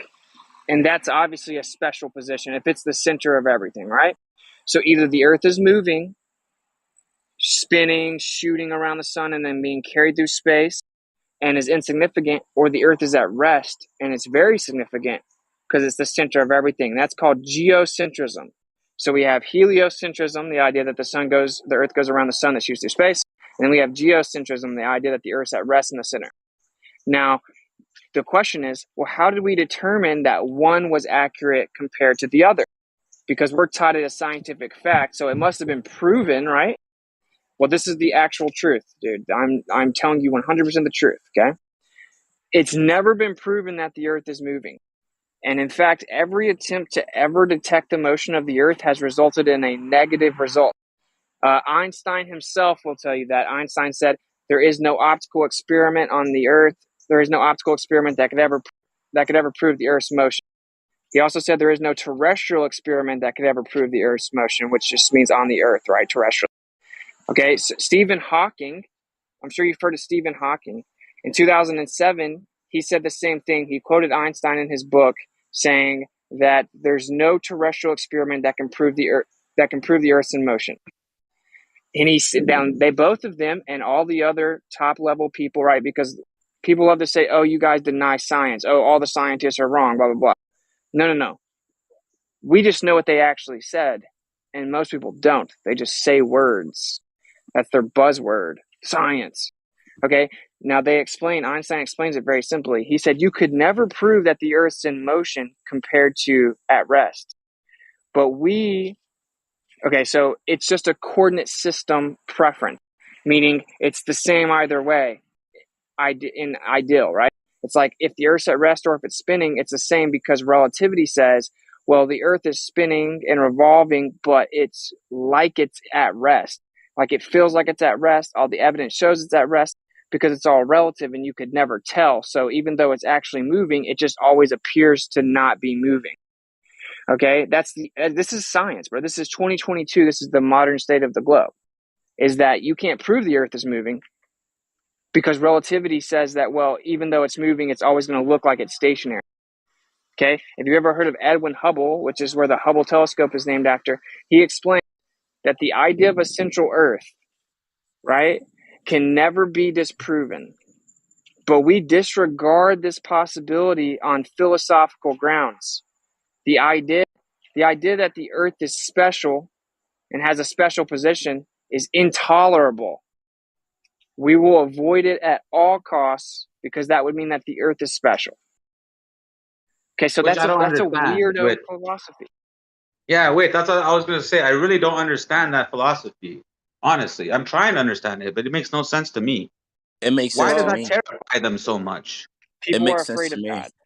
It's like People are saying afraid. that. Oh, okay, that makes sense actually. A fear of God. Well, yeah, fear of like moral accountability. You It's can actually believe in fear of. God. You can believe in God and believe the Earth is a globe. That's not the Because in same. a That's not way, the point. you're right. Because in a way, if you accept that we're the center of the universe, right, and this is all there is, and there is no infinite space, there are no billions of galaxies, then you're pretty much agreeing that there's a God to a But yeah, degree. if you believe the Earth is a perfect sphere and we have life on Earth, you can also believe there's a God. So Well, it they doesn't don't matter claim it's which a one you perfect subscribe sphere, to. but yeah, I will say, ironically, the heliocentric model would still require a God because it has like a million coincidences. That's not my point, man. I want you to really listen to my point, bro. It has not been scientifically proven. It is not science. The fact that the Earth is supposedly moving has never been proven, and admittedly could never be proven. That's what the theory of relativity says. But we choose to believe that it's moving based on the philosophical idea of the Copernican principle, which is that the Earth is insignificant.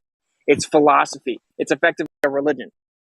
It's a belief system without evidence based on philosophy. It's you believe something contrary to the evidence because you want to believe the Earth's not special.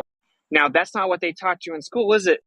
They taught you that we know what the Earth is and that it's been proven and that we know every little detail about it, and it's tilted on a 66.6 degree axis while it's wobbling, going 1,037 miles per hour east, shooting around the sun 66,600 miles per hour while the sun goes 500,000 miles per hour. And this galaxy's over here at 1.725 billion light years away. All this nonsense, okay? But they don't actually, they teach it to you like it's facts. But the truth of the matter is, admittedly, they've never proven it. Okay, so now you should really soak this in. This isn't science. This isn't us denying science. This is us denying a religion, a belief system that the Earth is not special. And that's what Stephen Hawking and Edwin Hubble and Einstein and Arthur Eddington and Wolfgang Pauli, and I could go on, all point blank say. Now you go Google it, they won't tell you this. You go YouTube it, it won't tell you this. You go to school, they won't tell you this. So why is it that they have to lie about what's actually going on? Why don't they tell you, well, we can't prove it, but we believe it because we don't want the Earth to be special? Is that I not weird mean, to you? it's not that weird because I don't think 7 billion people, everybody's special in La La Land, you know. So That's not my point. everybody has My point is a they purpose. lied to you, bro. It's not real. They lied. They lied though. They said that it was science, but the truth is it's not. It's philosophy. I mean, I'm yeah, saying, but wouldn't you? you can mix religion in that together though. So So do you think you're not smart enough to make your own decisions? Do you think that people above you should get to make your decisions for you and not tell you the real evidence and just tell you what to believe? Are you like a slave? Do you think that you're not allowed to think for yourself? Because if there was nothing to hide and the Earth actually was a spinning globe and you could prove it, they would just tell you the truth. They would tell you, look, the stuff in the sky moves. The sun, moon, and stars move. Now, either it's because the sun, moon, and stars move, or it's because they're actually sitting still and the Earth is moving. You just can't feel it, so it looks like it's moving.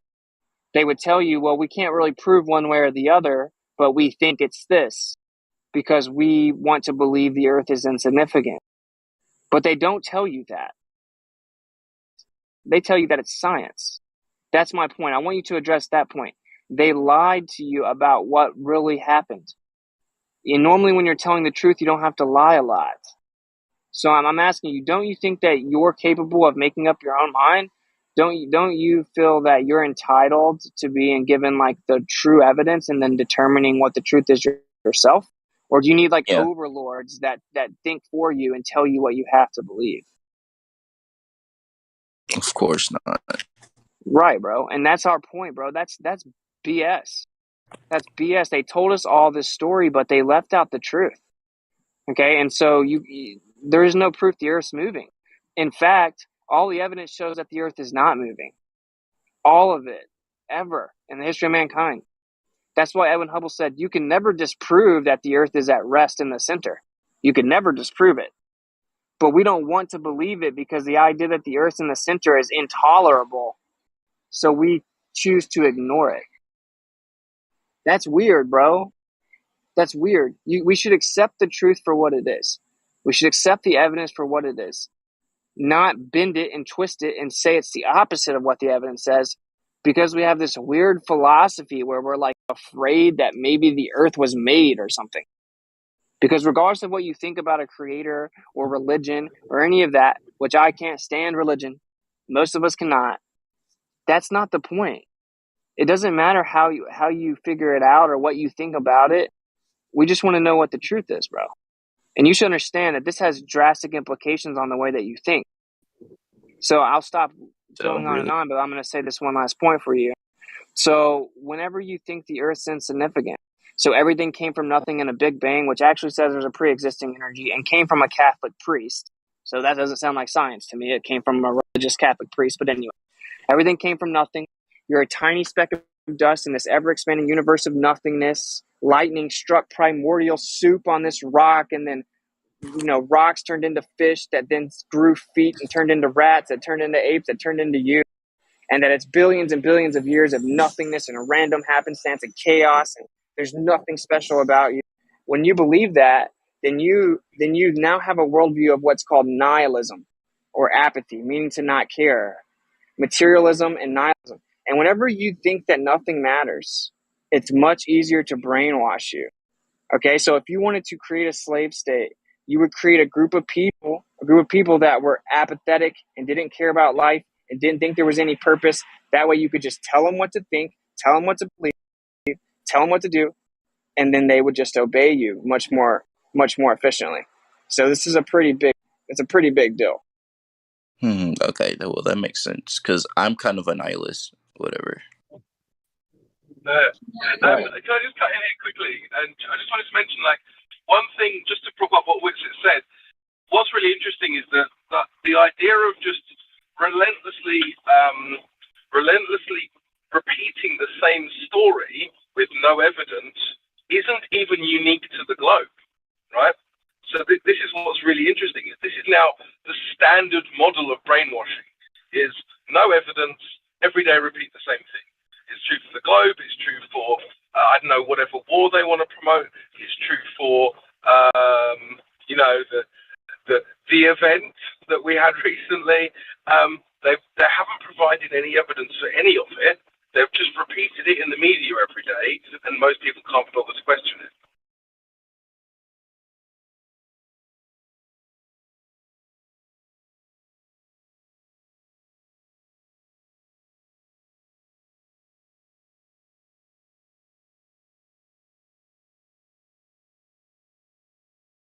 Did everyone cut out? Or?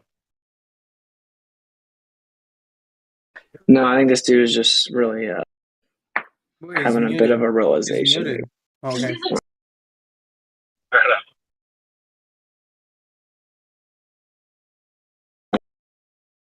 Yeah, so that's the point, bro, is you said you're a bit of a nihilist. Well, if the earth isn't what you think it is, it really doesn't logically make sense to think there's no purpose, right? So it changes everything. It would change your entire worldview automatically. You wouldn't really have a choice, because if the earth is the center of everything, well, then it had to be placed there. It has to have a purpose. And so just going around life thinking nothing matters wouldn't even make sense.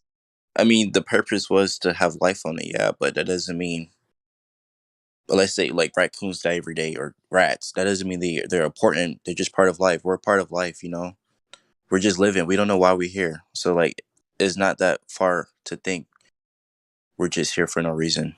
So you think you're just an unfortunate event that you ended up being the way you are as a human being?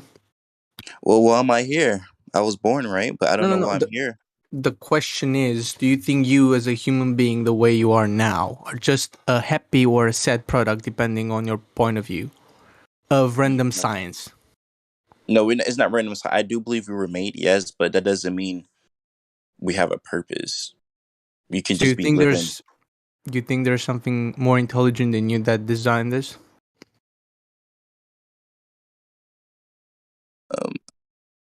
I don't know. Yeah. Well, you're certainly not nihilist then, are you? Yeah, you're not a nihilist then. Yeah, but I also don't think we all, each 7 billion people, have a purpose here. Most of us are just living here till we die. So Sure. That wasn't the question. That's beside the question. That's something else. So do My I think question is, how did you get here? I don't think everybody's special. The question is not about why do you have life. It's just that there is a why. We're just talking about the fact that there is a purpose. You figuring out what the purpose is, that's your own journey, bro. But if the earth is the center of everything that exists, it had to be placed there, right? Like it had to be designed. See, that's a lot different than everything turned into or nothing turned into everything and nothing matters. That's a totally different paradigm. That's all that we're talking about, dude. This is your own journey, right? So don't let other people tell you what to believe, how to believe. People are going to try to tell you all these things about religion. I encourage you not to fall into that trap.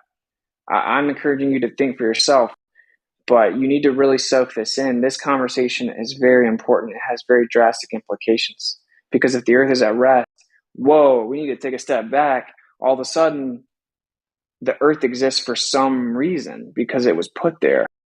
Now, what that reason is, I mean, that's a personal journey, but that's not the point. Well, it is the point. Thank you. Wait, don't say it's not the point because it is the point entirely. The reason it's been put there is the point.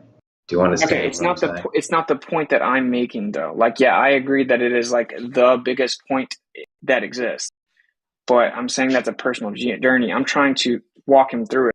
And if someone's going to jump in and start preaching to him about a religion, it's not going to work right now. We have to get him to have the logical realization of what geocentrism means, right? And then, of course, the biggest question that everyone's been asking for all of history is, why are we here? So I agree with you, but I'm saying like the point I'm making, it's not the point I'm currently making. I'm trying to take him through a logical progression. Definitely. No, that's all right. Yeah. Sorry to interrupt. Darius, can I just check that you've got eyes on the live stream, mate? There's things getting shared in the live stream voice text for you regarding the conversation that's going on, pertinent to points that are being talked about. So just to make sure that you're on that, mate.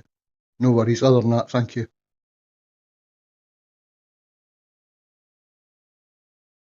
Would you like me to translate that, old dude? I'm just kidding. Actually, yes. It might be an idea. I mean, dude, don't you think can you at least be honest with us and admit that it is kind of odd that they like didn't tell you about the philosophy that drives what they claim the earth is, that like some random dude named Wit on Discord had to tell you?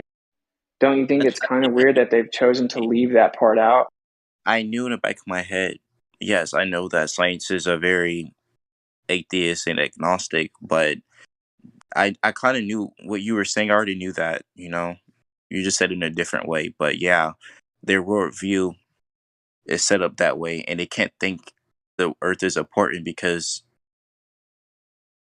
it, like, thinking is centered, like, it's kind of selfish to think we're the most important beings in the universe, you know. So that's probably why they. I hear you. Yeah, and that's what they say. You're right. They say it's based on modesty, right? That's what Stephen Hawking said.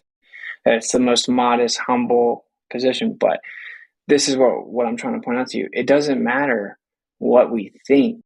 It's not like, well, if we think the Earth's not the center, then it's not the center. It's just either the center or it's not. It's just an objective truth. But just to think about it, that means anything can exist. You know, there could be blue people with long arms. If the simple fact humans exist, that means anything can exist. We're not the only life form to ever exist. So that's why it's kind of stupid to think, oh, we're the most important thing out there. There could be plenty of different versions of humans or beings. You know, we don't know. Yeah. There could be all kinds of things. Here's the point though. If the Earth is the center of everything, then how would it not be important? I mean, it's the center of everything. That means everything in the sky moves around us. That's pretty significant, bro. Yeah, but that's what you think. Like, you can think that, but that doesn't mean it's true. Well, I'm asking you, like, if everything in the sky that we can see all moves around us, and this Earth that we live on is in the center of everything, I mean, wouldn't you think that means the Earth is pretty special? I mean, yeah, it appears that everything's circling around us, but then again, if you zoom in, there's different planets. So you guys say those are just lights, though. Well, that's what I'm saying. So, like, just because you look in the sky, that doesn't mean that the Earth is what you see in the sky, right? Like, that's really illogical. It's like if I look at my ceiling and I see a light bulb, I'm not going to say, "Oh, well, the floor of my house is a light bulb." Like, that doesn't mean anything. We don't even know But what those things are. But you told me, go you ahead. told me if the Earth is the center of everything, it has a purpose. So what is the purpose Yeah. of a light bulb looking like Mars in the sky? What is the purpose? It's just there to look pretty. Well, that's a good question. I'm not the one that made this place, right? I mean, So, like, there's scientists that say it's a planet, but you guys say it's not. So but they're not, okay, first of all, they're not scientists. They're philosophers. I just broke that down for you, okay? And secondly, their claims are ridiculous and not proven, and they constantly change their claims.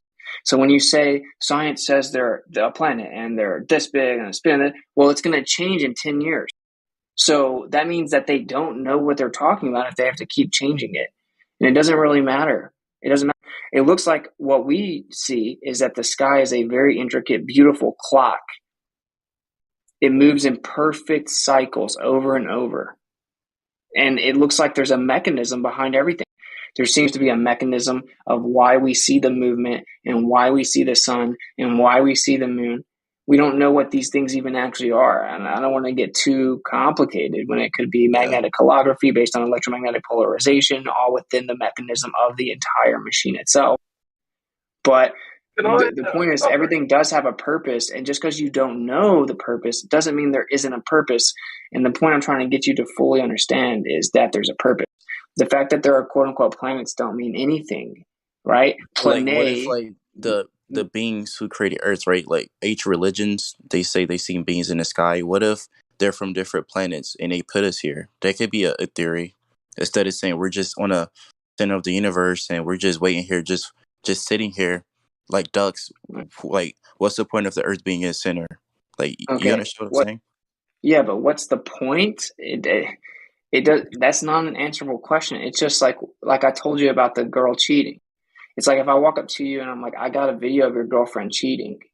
It's like if you're like, she wouldn't cheat on me. I pay all her bills. She loves me. Her family loves me. Blah blah blah blah. Why would she do that? Why would she ever cheat? I don't believe she would cheat because it doesn't make sense to me. It's called an argument from incredulity.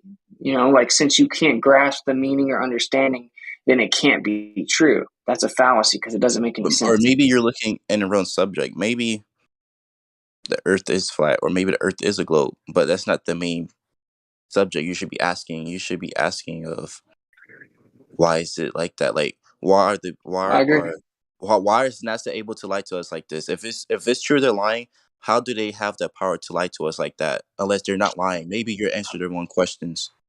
Well, because they've gone unchecked. Why did the government lie about everything? Sorry, someone else was saying.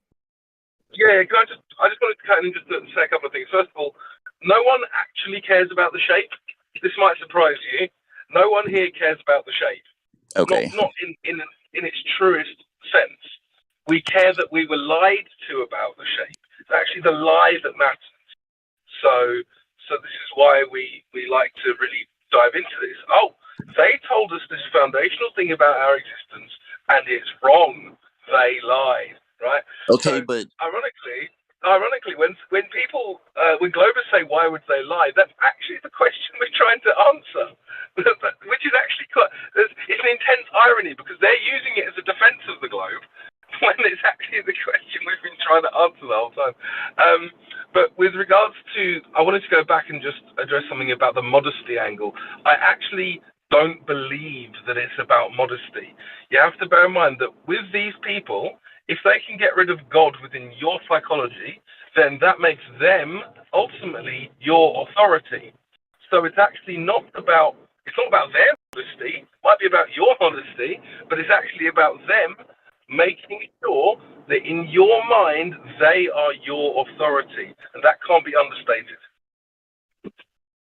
Okay, let's say you're right. So my question would be to that is, if the earth is the center of everything, why is God or the being allowing them to lie to us like this on a mass scale? I don't really know. I'm not Like going if to we're answer special, maybe right? Richard can answer. If we're so special, why is it able for it to be lied to like this for hundreds of Right. years? Right. So that's a speculative question, but it's really simple. It's because we have free will. So if you didn't have free will, then what's the alternative? It's not having free will, which would be like a robot effectively. So the only two options is you take away free will and effectively eliminate the purpose of life because you have no choice, you have no meaning, you have no free will. Or you allow free will. What that means is people will abuse their free will and people will lie to people, manipulate people. And then oftentimes the reason that they get away with the lie is because we as a group of people, as people collectively, allow them to. Because we play Fortnite and watch porn and don't care about life, we're distracted, and we don't ever look into the real truth of things. So they get to keep lying and keep controlling us. Like, why did the government lie about weapons of mass destruction in the Middle East? Why did the government say that Vietnam attacked us and we have to go blow them up, but then came out and admitted we blew up our own ship and lied and pretended it was them so we could go to war because the people didn't want to go to war until they faked the attack? You know, like, why do people lie? Seems to be a pretty obvious answer. It's to get power. And why would God allow it is effectively the question. Why would a creator allow it? Because the alternative is to not be free, which would be effectively no purpose or meaning at all. So you really can't have it both ways, right? So to be free, then you have the unfortunate kickback of that, which is that people will abuse their freedom. And so that's my answer. Either the creator doesn't let you be free and he intervenes and you're a robot, or you're free and people can do bad things. Well, that's like saying your mother, she see your friend is telling you, you don't have a heart, and your mother say, well, your friend has that free will to lie to you, so I'm not going to tell you the truth, and you be like, okay, mom, I have no heart.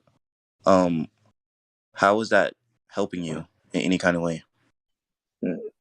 Okay, no. See, you get to decide whether or not you have a heart or not.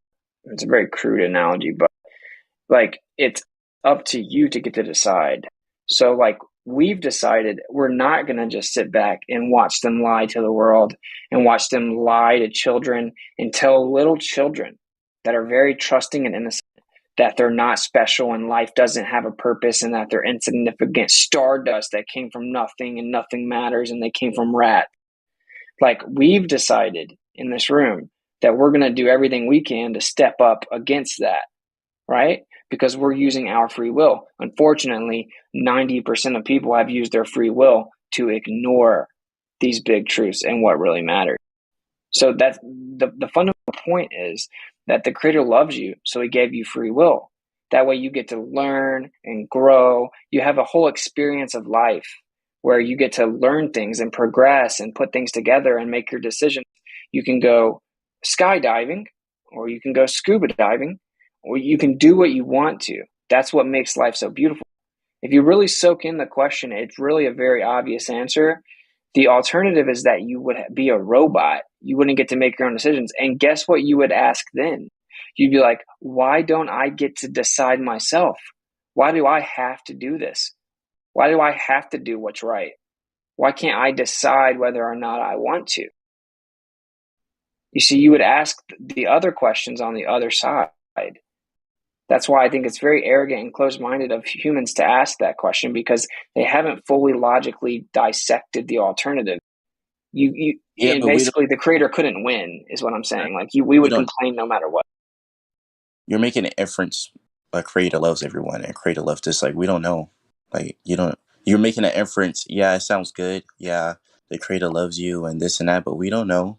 He could have just put us here, or she or it could have just put us here and left us here. Who knows? Can love exist without free will? But you asked me, sorry. Well, you asked me, bro. You asked me, why would the creator do this? Why would he let us be lied to? And I'm answering, like, if the creator loves us, why would he let us be lied to? That was your question. So Exactly.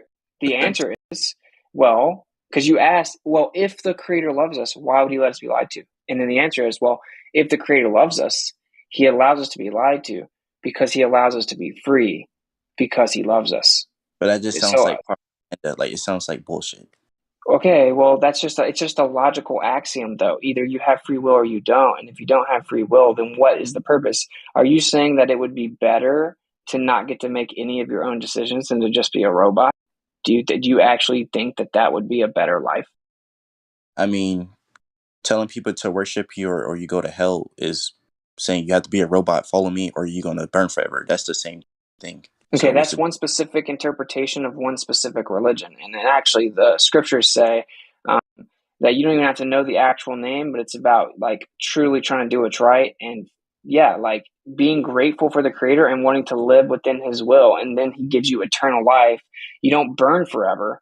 If you choose not to do that, you cease to exist as if you never existed because you didn't want it anyway. So now he gives you what you want. You don't have life anymore because you didn't want it. That's what the scriptures actually say, but that's a different conversation. That's a specific religion, but that's not really the point. I asked you a point blank question, right? Like, are you saying it would be better that you were a robot and didn't have free will? Or let's say every time you made a mistake, the creator jumps in and smites you down and kills you? Of course not. We all make mistakes. That would suck. We'd all die. So I it's think that like, why does he let the people do bad things? Well, what's the alternative? He steps in, intervenes, and prevents everyone from doing it? Then you wouldn't be free. You have to be honest with yourself. We both know but the answer. I don't know. Like you guys saying the governments are lying to us, and then you're saying they lying to you because they're trying to hide God, and then but God is nowhere to be found in this equation. It's all the government has a power. You feel me? Well, the government lies for many reasons. I mean, the government isn't a thing, right? So, like, the government isn't evil because it's not a thing. It's like a gun can't be evil.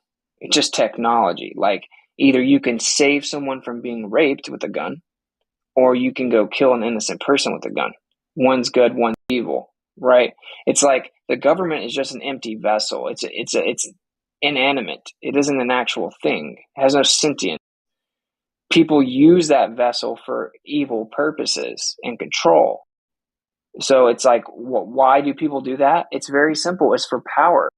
If I can get hundreds of millions of people in the US to think that nothing matters, and they can treat the government like God, effectively, who gives them all their permission to do things and gives them all their answers, I have ultimate power and control over them. So then I can make them mass produce my goods so I can make a huge profit, and then I can go get a yacht and I can live on a private island. You know, like, why do people want power? I mean, I think we all know the answers to these questions. They're very generic questions that have existed forever, but they always have perplexed me because they seem to have very simple, logical answers, right? Like, you have to understand the alternative, which is that there would be no purpose. You'd be a robot. Like, can you address that point? Like, think about it. Like, the alternative is that you would have no free will. Is that really what you would prefer?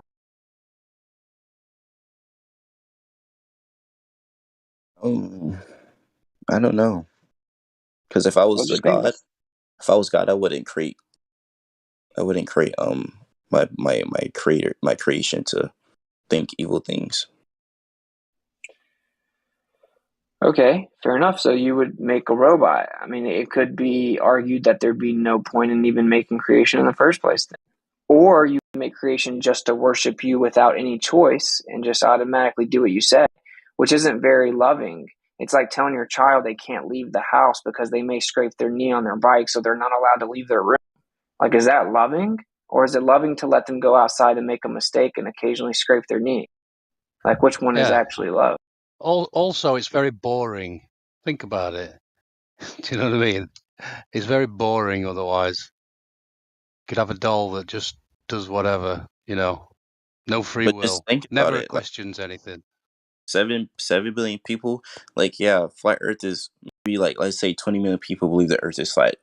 7 billion people are still going to die believing the Earth is round. You feel me? Way more people than that, though, dude. Like, there's like 20 million flat earthers in Brazil alone. So Yeah, but still, 7 billion people is going to die believing Earth is flat. So all those people were lied to, and how was that going to make them how was them knowing the Earth was flat going to change their lives? well, okay. So it's not like their life has no purpose if they don't find out this truth. It's not like they can't get right with the Creator without this. But we've explained what it changes. It means that you can no longer pretend that it's viable to pretend there is no Creator. It's not even an option anymore. Someone put the earth. It removes all the confusion. It gives people a fair shot. It lets them know what they're really dealing with so they can make an actual informed, wise decision, because now they have to acknowledge, oh, well, the earth was placed here. There's no other way. And like, that's why it's important. It doesn't mean it's going to change their life for the better. I know some flat earthers that are some real douchebags. You know what I'm saying? Like, just because you find this out, it's not a fix all. It's like if everyone in the world found out it was flat tomorrow, we wouldn't have world peace. That isn't really the point, though. It's just that we're fighting for everyone to have the fair opportunity to make an informed decision about how they live their life because they actually know what the scenario is. They actually understand it. That's important, bro. Like, we're just fighting for your free will, effectively. We want the child to be told the truth and then make their own mind up. We don't want to convert you. Like, we're not in a cult. We're just over here saying, bro, you're in a cult. You know what I'm saying? We just want to give you the information to where you've been lied to and tricked and not given the truth and all the information. We just want everyone to have the information so they can make an informed decision. Like, what will it change in their life? I have hundreds of emails that tell me that watching my content and waking up to the earth absolutely changed their life. And now they have a wife and children, have never been happier. Before that, they were nihilists. They thought life didn't matter. They thought there were probably aliens and that the earth is insignificant and that nothing matters and that it's just all random, and live it up while you're here because when you die and you turn into dirt. And now they realize life is super special and that they have a meaning and that they have a spirit. And now they're, happier than they've ever been. Obviously, not everyone's going to go that route, but we just want everyone to have the opportunity to do that. Does that make sense? Yeah. Well, there you go, man. But yeah. That's why crypto is telling you. It's like most of us don't actually care about the shape, like on a macro scale. That it's the implications that are important. It's the fact that we were lied to, and we think everyone should have the fair opportunity to know what the truth is.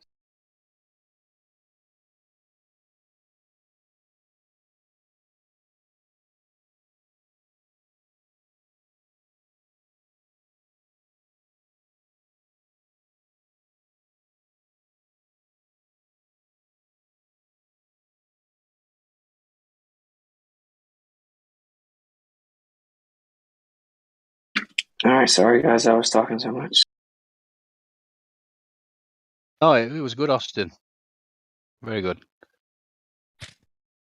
And I was just going to say it's okay to disagree. It's okay not to agree with everything. We don't agree with everything in here, and that's okay.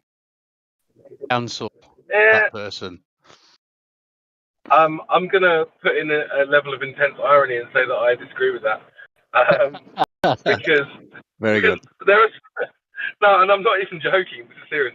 There are some things that aren't actually in, and this is something Quantum Ray says a lot, and he's spot on. Some things aren't in the agree-disagree genre, right? True. So if I was to say to you, London is the capital of England, right? then you can't disagree with that. There's no disagreement. That's just objective. Some things are Yes, objective. London. That's true. So that's my point. It's like people try and disagree with things that are just fact. And in that case, no, it's not okay to disagree because now you're wasting everyone's time. Well, what's the interpretation of the fact? Because as far as we can tell, there's not many ways to interpret whether this capital or that is London, sure, but there are other facts that can be reinterpreted in other ways. And so which interpretation of the fact are we going to go with? That's where the discussion is had about agreeing or disagreeing about this interpretation of the fact versus this interpretation of the fact. Yeah, sure. Yeah, I can see that. But I guess then it comes down to when there are certain interpretations of the facts that are like within the wheelhouse versus those that aren't. You know, like within the range of possibilities, let's say.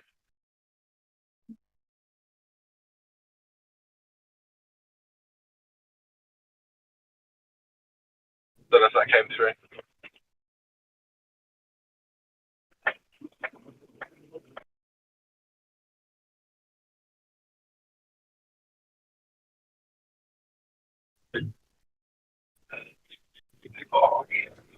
I just implore you, my dude, is to really like, and you don't have to do it here. And I know that if you've been on here for a while, sometimes it's hard to do, but like, just be honest with yourself and like, maybe it'll take a few days and just really kind of soak in like the implications of this and like what it could mean.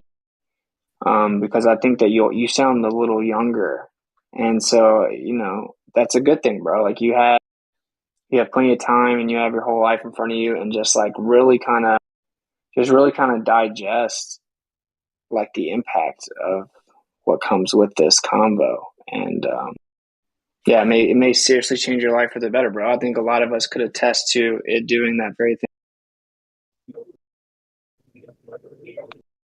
I think a lot of times we try to see whether there's consistent interpretation of facts by saying, hey, in this other area, you interpret a similar fact this way, but in this other area that's kind of connected, you're kind of using a totally different interpretation. What's up with that? Why the inconsistency? Why do you interpret a similar fact of a similar nature or whatever this way over here, but not the same way over here? That's where people are like, you're kind of being illogical or inconsistent in the way that you're interpreting things, at least in this area.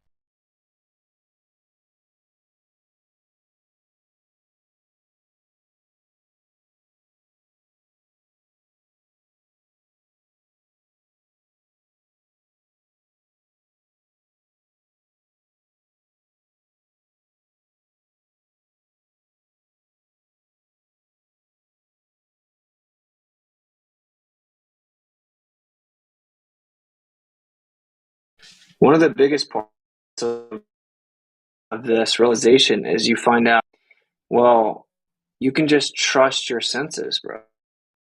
Like you don't have to walk around like a confused little puppy where I can't figure anything out because my senses tell me that the Earth's not moving and it tells me that the sun. So I need someone else above me to think for me. Scientists. I need another group of unidentified people to formulate my opinions for me because I'm not capable of doing it myself. You get all this power back and self-reassurance where you realize, oh, you're very capable and competent of making your own mind up. Yeah, and you know what's quite interesting is that I hadn't really quite put it together in this way before, but if they manage to get you to cuck on things like science, then it actually becomes a lot easier to get you to cuck to governmental tyranny as well, because you've already been conditioned to accept the will of like a quote unquote higher power And you've also been told that, oh, you don't really understand the facts, and you've been conditioned to accept being treated like this.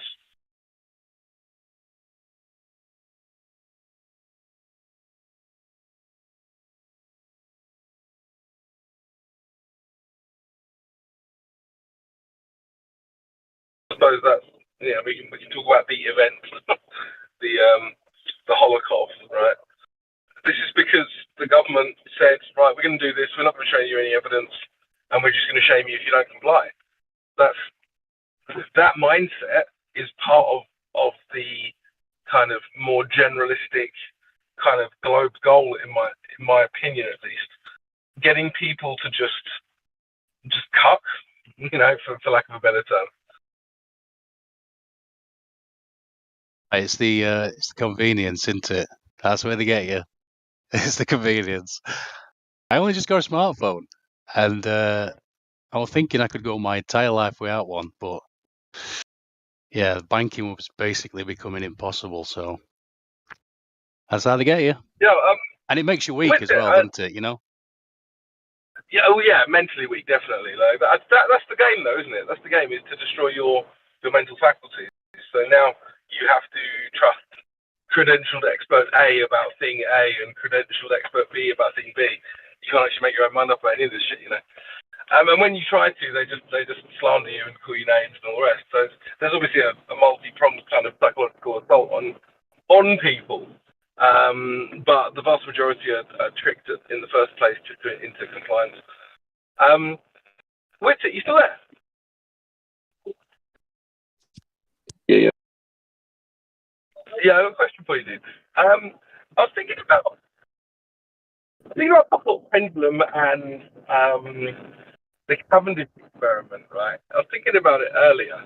I was thinking, quite funny, because Foucault's pendulum alleged deviation via rotation is said to be because of the rotation of the Earth, right? So how do globers in their minds exclude the rotation of the Earth as being the cause of the deviation in the Cavendish experiment?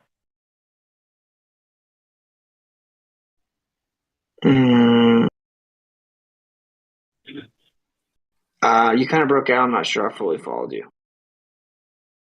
Okay, so you know that in the Cavendish experiment, there's like a rotational deviation there that they say is attributed to the mass of the balls, right? Mm-hmm. And in the Foucault pendulum, they say that the deviation of the rotation is because of the rotation of the Earth.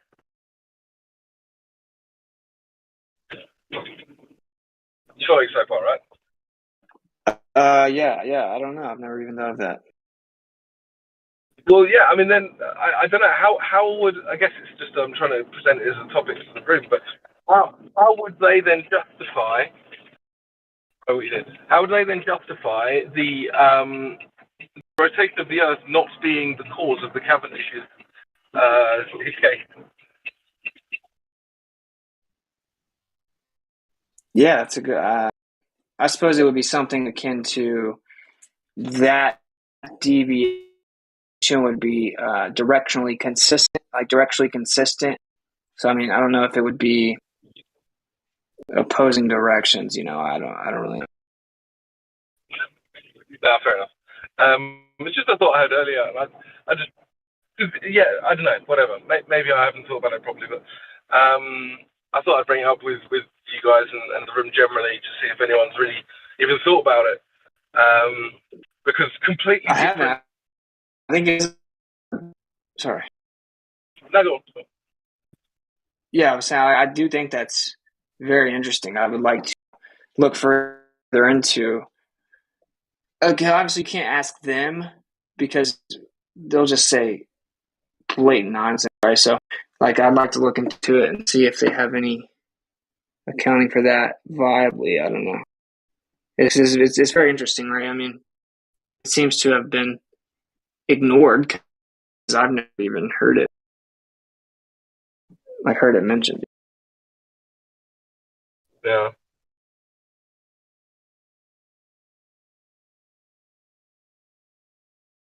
I do think that would be their answer, though. it would be a known effect, like directionally consistent, and then like so deviation from the deviation, if that makes sense. A deviation basically would be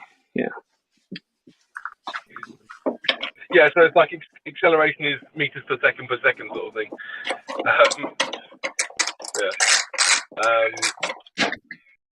Yeah, interesting. Yeah, but you're right. You couldn't ask them because they would just like sigh and call you names and then just repeat the rhetoric. They wouldn't actually understand the question. No, they would just feverishly Google, try to find something that is like the illusion of relevant. You know what I mean? And like they probably wouldn't do that. Yeah, it's far beyond. Honestly, if they don't have credentials and some type of academic like reputation at stake, then you definitely have no chance. Because honestly, even with those people, you get pretty much the same things. Yeah, for sure. What do you think about? So there's a guy who, so obviously I know that you've got this debate with Dave coming up at some point, whenever he can actually, accept the terms of a debate. I was looking at this guy that he was debating called Pierre-Marie Robitaille. I don't know if you know who this guy is or whatever, but it's interesting because I don't know if he's an astrophysicist or whatever. I think he might be a physicist or a chemist or something. But Professor Dave was like laying into him, and then he's just saying, "No, you're wrong," and his 40 times my work's been cited. I don't know if you've seen that video. No, that's hilarious. Though. Yeah, just look him up. So he's called Sky Scholar on YouTube, and if you could look up on Sky Scholar, and he was talking about the sun, and basically he's got this. I think he is a glober. I'm pretty sure that Robitaille is a glober, but he's talking about how the solar model is wrong and how they're having to kind of. Well, he thinks that because basically the universal model is based off the solar model. I don't know enough to know if that's true or not, but saying that because the solar model's wrong, the whole thing's going to have to be reconstructed. So he might be coming at it from a globalist perspective, but he's also not accepting the heliocentric model, which is interesting. That is interesting. I'd like to. Shocker, Professor Dave, I guess, is just defending the official narrative. Yeah, of course, yeah. And obviously he's calling him stupid and ignorant and saying that, he's only at 7th grade level science and all the rest, and then Robitaille turns around and goes, well, actually, here's 57 times that scientists have cited my work. And, he's just like, I mean, it's the ultimate appeal to consensus, I guess, what he's doing, but it's the kind of thing that Dave would use against flat earthers, and then he's getting it done to him, and he just calls him names. It's kind of sad, really. Yeah, that's hilarious.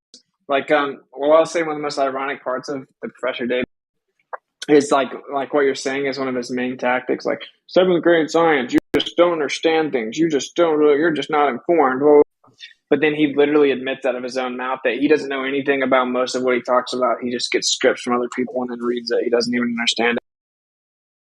Yep. Yeah, and then when he doesn't come up against. Sorry, I was just going to say, then when he doesn't come up against a credentialed expert, he uses the same tactic. It's like, what? So fun. Yeah, it's a clown joke. But I thought that might be interesting kind of ammunition for your debate with him. Yeah, for sure. You said something scholar. What did you say? Sky Scholar he's called. Well, he calls himself Sky Scholar. Okay, cool. If you ever read your DMs, I'd send you a DM, but I don't think you'll read it. Probably not. That's the first thing I'm doing when I get my new PC set up is going through my Discord DMs. Yeah, fair enough. That's gonna suck. Sorry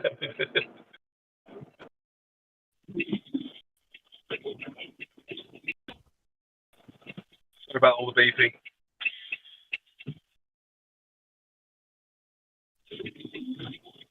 I did see Professor. Sorry, I got my mouth. That dude, has DM'd me probably 30 times, like a paragraph each time with no response. It's crazy, bro. So it's like if I have a conversation in here, he'll DM me about the conversation in here. When I used to go to Gamma Pandas, he'd DM me about the conversations there, or in Earth Awakening, or something we say on Globebuster. Whenever I was on Fighter to Debate, he messaged me about that. It's like this dude follows me around everywhere I talk, and then jumps in my DMs and messages me knowing he's not going to get a response over and over. It's really crazy. This Professor Phil you're talking about now? Yeah. Yeah, he does that to me as well. Well, he did it to me a couple of times. I just blocked him. But he was trying to tell me that Professor Dave is actually a professor in my DMs, and I was like, okay, yeah, I'm not going to argue about this. Bye. Blocked his ass. Anyway, I better go. Yeah, see you later, everyone. Have a good evening, day, whatever you're up to, and yeah, I'll catch you later. All right, much love, bro.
What if I could push sound into a resonating cavity, a little like a bowl or some kind of a particular shaped, maybe like a bumblebee's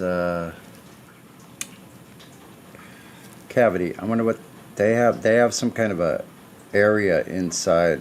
It must have a certain shape. So what if I was able to push frequency that was able to be modulated into a resonating cavity and then try to use directionality? I'm having these ideas. I don't know, man. Speaking of that, hey, Wit, did I ever send you a video regarding John Keely's work? Implosion, water hammer, sympathetic vibratory physics. Sorry.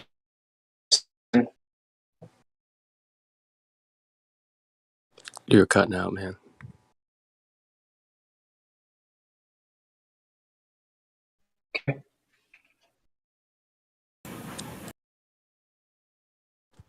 He'll be right back. He ran away. Have you ever seen that song? Hey, I went out and saw the moon last night. What a beautiful sight it was, man. I'm like, I can't take pictures because my camera, well, my phone camera makes the moon look like at least four times smaller than it is when I'm just looking at it naturally. So it's a tiny little dot, but it looked like it was right in the clouds, man. I'm serious. The clouds looked like they were all behind it. Now, it looked like it was right there. I'm like, what the heck is that thing? You know, it's becoming more peculiar to me now every time. I'm like, what is that thing doing there? How did it get there? And why does it look that way? It's wild. I'm like, is that a hologram? It's just sitting there right in the clouds. It looked like there were clouds before and after, but the brightness of it kind of washed out like what clouds like might appear to be in front of it, but didn't look like that far away. It actually looked like it was making like a halo kind of a glow backwards to the curtain of the clouds there. Anyway, just thought I'd share that. Yeah, that's a perspective thing, a visual perspective based on it. But yeah, I don't think the moon is that far away. Meaning, yeah, it's not that far away. 239,500 miles or whatever they claim. Heck no. There's just no way your visual acuity, like of a certain size, all you got to do is take the diameter, they say, and then move it out to that distance, and then the resolution is just a decimal number that you're going to come up with. If that decimal number is below our threshold of visual limit, optical limit of our eyeball,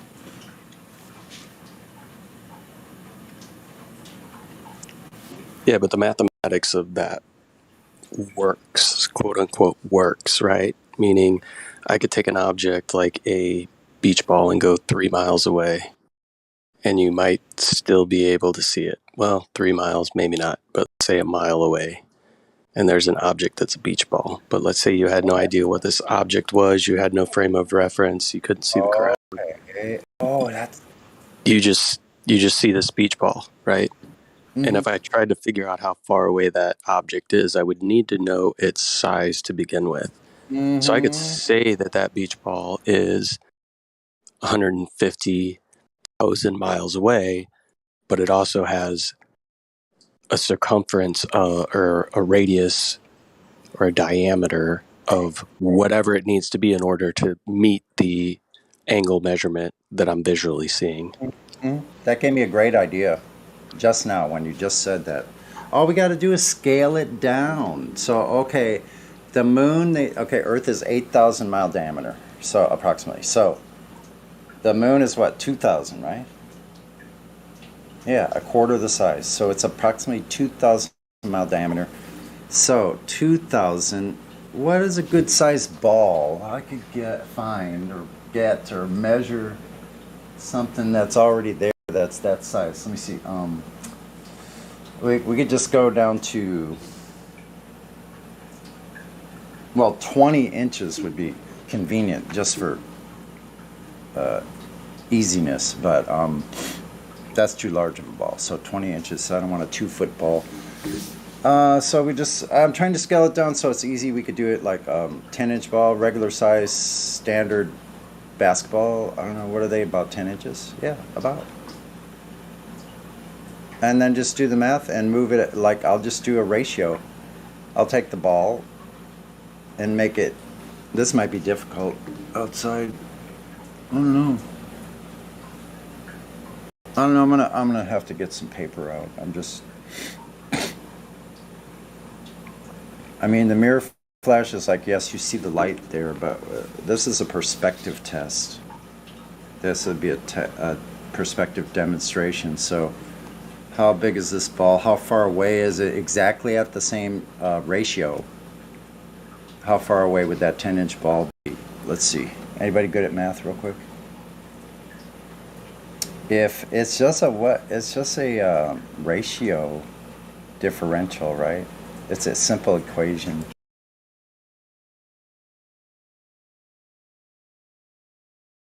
Yeah, I don't know it offhand, but I think it's inversely proportionate, right? Yeah, exactly. So you take the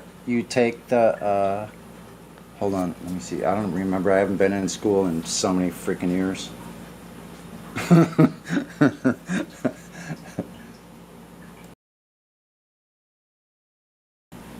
So 2,000 miles is to 10-inch ball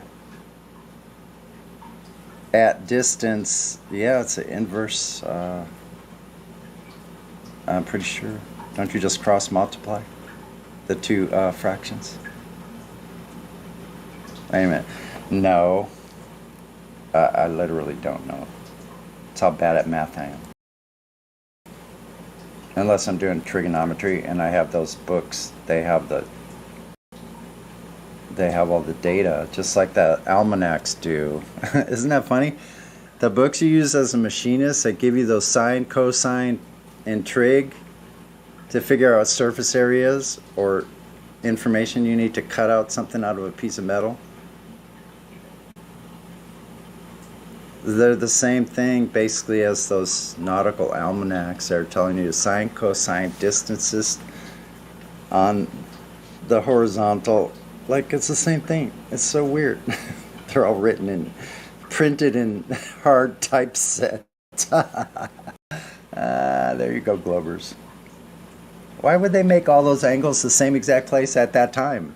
I ask you folks. That's pretty interesting, isn't it? That part is static. That means those stars are in the exact same spot at those angles over your head every time that exact second in time happens. That same star is going to be at that same angle over your head. Isn't that a fucking amazing? That's just totally amazing. Sorry about the cursing.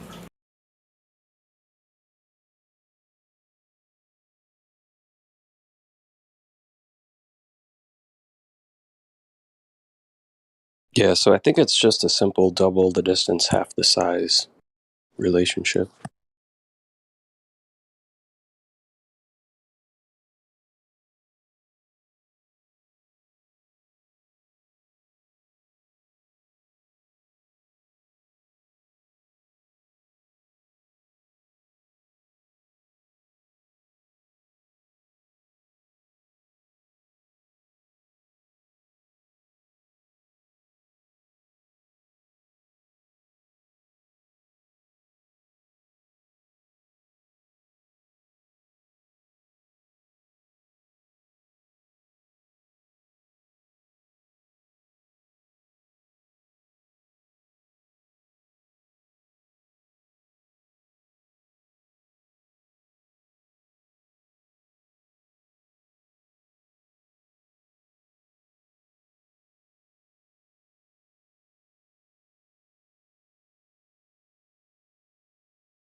More water.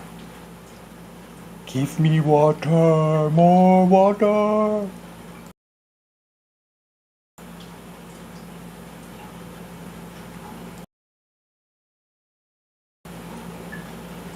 Glotfleb. A glotflebe. We could do that in Italian, yeah. A good block the flame. Glotflebe, hey! Right. So, what was I going to say? Oh, Bob Science Guy's going to do some stuff for us, I guess, next Wednesday, 4 p.m. Wait a UTC. minute, say that again? Bob Science Guy is going to present a video of a supposed measurement of curvature next Wednesday, 4 p.m. Awesome, man. Let me put that on my calendar. What's UTC? What time zone is UTC? That's Greenwich, isn't it? Universal UTC. Wait a minute. I thought that meant he's in Greenwich time. like this. It's going by England. See, the problem is, no matter what video he took, no matter what he did, if it produced curvature results, then his experiment failed. And I don't think he understands that that's how that works. Yeah, I don't really know this guy because I've removed myself from like almost everything. My focus has gotten really like I don't know, man. I don't have enough time in the day. Oh, this Bob guy has a measurement. What did he do? Do we know? No, he just says he has. Hold on, let me read it. He says, this is in the live stream voice text. He says,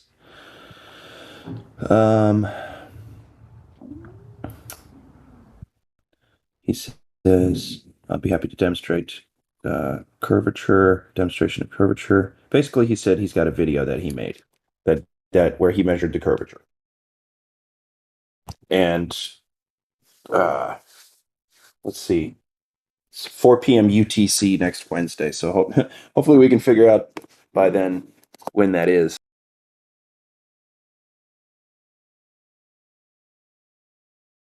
I hope it's a measurement solely based off of an image or a optical observation. That would be awesome. Yeah, I think it's the optical observation. And I told him, well, lasers are the best and therefore really the only way to truly have a measurement made. And he goes, you don't get to tell me my experiment. You don't get to say that. Okay, UTC is the universal time, coordinated universal time. So it's the basis for civil time today. It's this 24-hour time standard is kept using highly precise atomic clocks combined with the Earth's rotation that hasn't ever been detected. I'll add that. A standard, not a time zone. So UTC is the time standard commonly used across the world. Wait a second, Bob. That's weird, and it's cute and clever. You snuck that in there, assuming the Earth's rotation by the time that you gave us. That's pretty. That denotes at least 3, if not 4, brain cells to rub together. Congratulations. However, if it's not a laser test, you didn't measure the Earth, so I can't wait to see what this motherfucker brings. Wait, so furthermore, the world's timing centers have agreed to keep their time scales closely synchronized or coordinated, therefore the name Coordinated Universal Time. They making shit up. Based on stuff we never measured. So is there no time zones? Yeah, go ahead. Yeah, so I'm sorry. So where does he live that there are no time zones? I don't get it. I don't know. He didn't tell you which time zone. That UTC is not a time zone. Are you missing the sunshine? The meteor showers? Say it again. You missing the meteor showers? I didn't see any last night. It was too cloudy, I think. Yeah, so am I. I'm mad. I usually watch celestial events, but yeah, no. They're supposed to be like it's not like it goes on for just a quick second, which is very weird. Obviously, they happen every year, and this is the time. Just like with what do you call those comets? So in the mornings, right before dawn, you should be able to see it. Oh, you're gonna make me wake up again at 3 o'clock and go out at 4 o'clock, huh? Is it ever disappointing? What's that? But I gotta check and see if it's still going on though. Yeah, okay. Is that the Leonid thing we're watching right now? Which meteor is it? Meteor showers are currently occurring. Is that too long? Fucking winded? Yeah, probably. Okay. Let's see here. I hope my mic's okay. I was probably screaming last night, and well, not really. Let's see. Here we go. Meteor shower peak dates based on local times. See, they said local times. don't know about what happened to Bob. Okay, let's see. They got the wrong one because of my. Well, this is in San Jose. The Perseids, August 12th to the 13th. That's starting tomorrow night. Oh, I'm right on time, huh? Yep, the Perseids. Northern Hemisphere best. Let's look them up specifically. See, so that's where we are, Northern Hemisphere. 2 marks. So I'm going to Check. change this city. My city. Where we go?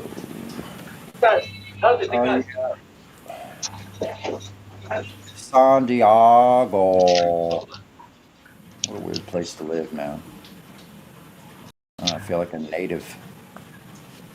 I go out at night. It's the most beautiful night like I've seen in many, many years. Absolutely. And there's like no one out. Like there's a few people out, but it was 75 degrees at 10 o'clock at night. There's nothing to see. You can catch it on the replay on YouTube. But gotta be kidding me. Okay, let me see. Northeast at 62 degrees direction. 18.76 is my compass direction. Almost directly north, just slightly east of north. So, okay. August. Oh, wait a minute. August 10th and 11th. That's tonight in my area. You better look up in your area. It's going to be different for your area. I can look it up for you. Hold on. No, it's the same. It's dawn for everybody. That's just at a different time for everybody. The night of the 10th and 11th. There we go. Okay. Radiant shower origin. What? Let's see. We have 20% clouds in the past. It's about that now. About 20% clouds. Beautiful nights, man. I can see the lights all the way down past TJ, going down towards Ensenada, a point of land way out there. Those lights are sparkling, amazing. I wish I could film that stuff. See, that's what a good camera could do. Okay, another moonrise.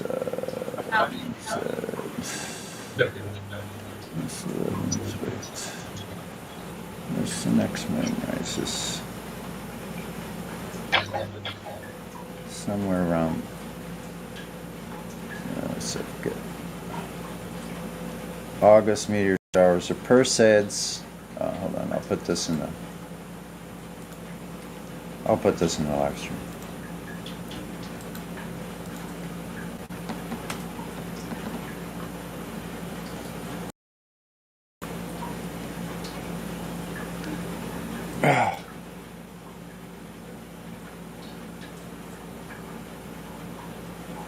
Perseids are one of the brightest meteor showers of the year. They occur every year between July 17th and August 24th and tend to peak around August 9th through the 13th. We're right on time. Comet Swift-Tuttle, made of tiny space debris from the comet Swift-Tuttle, the Perseids, are named after, how do they know this shit? After the constellation Perseus. Ah, wow, another freaking god. This is because I hope you don't mind me commenting along the way. It makes it entertaining. Let me see, I'll read from the big screen because I can't see anymore. All right, let's see. Where did I leave off? Oh, Perseus. Isn't that a Greek god? Okay, this is because the direction of radiant from which the showers seem to come in the sky lies in the same direction as Perseus. The Perseids are widely sought after by astronomers and stargazers because most years at its peak, one can see 60 to 80 meteors an hour from a dark place. Nice. Okay. What time is the meteor shower tonight? Wednesday was 9 p.m. Wednesday. Thursday, midnight. At 35 degree azimuth for me and 23 degree, no, that's 30, Azimuth. Oh, the direction. What? Azimuth direction. 23 degrees altitude. So for me, it looks like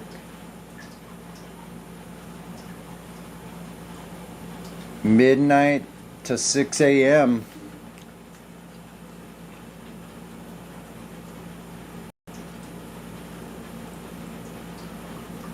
A light show. Oh, the azimuth is the direction based on true north. So that's the actual direction, 35 degrees. At midnight, 23 degree altitude.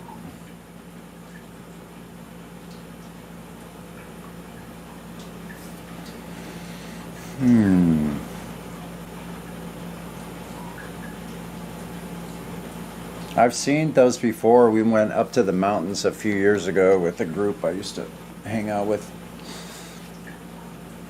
You know, I went up there, saw that. That was pretty fun.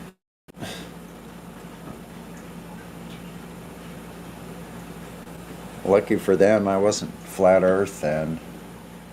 They would have got their ear talked off. They would have had to take me back.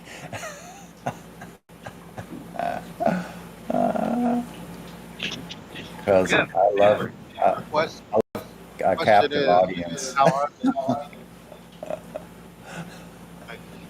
What's that? What is a meteor shower? Like, how is there a cluster of rocks at a specific location every Yeah. single time, just like whizzing through space? Like, what's that about? How could that be? How? Yeah, exactly. It's just rock debris from a comet that's in an orbit around the Earth that consistently comes around the same time of its orbit. Yeah, so they measured that orbit. How did they do that again? That's crazy. They measured the orbit. Okay, I'd like to see those measurements, please. Could someone DM me those measurements? Hurry. You're late.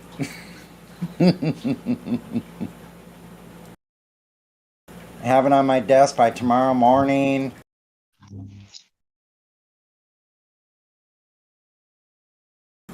Or I'll flat smack you back to the Stone Age. Yeah. Can you imagine if you have flat Earth bosses, like all the bosses were flat Earthers? Like, that'd be like almost anywhere would be a great place to work.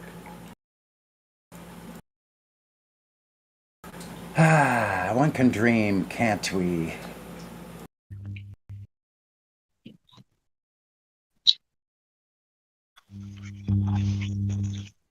It's pretty incredible. I've seen green, like green lit ones that look like a green sparkler falling out of the sky. That was amazing. And it was like it was moving slowly. Like once it started sparkling, it looked like it was a crumbling green illuminated rock. Like very strange. Seen that a couple times with green ones. Only maybe a couple though.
85 degrees today is going to be the high.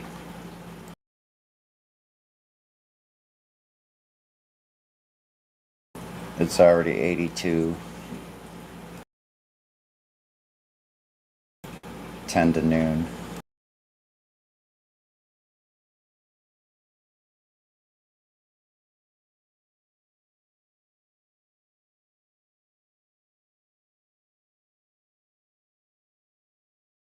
It's freaking scorching here, man. Dang. Oh boy.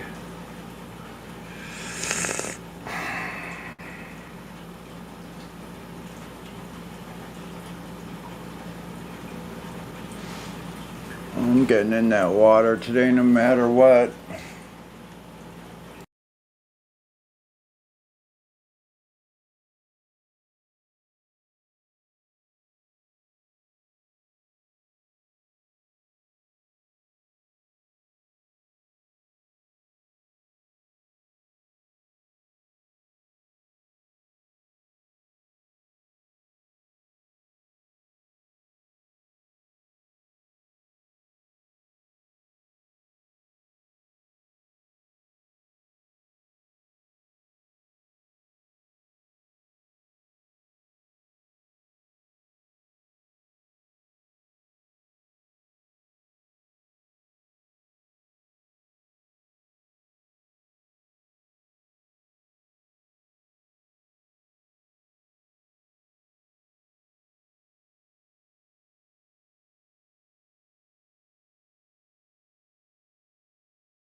Hello,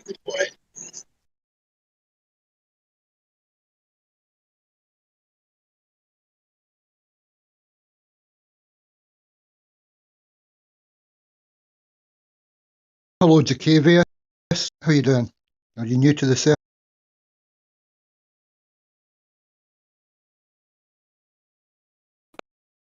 What was that? Someone called Jacavius. I can't see. He seems to be muted, but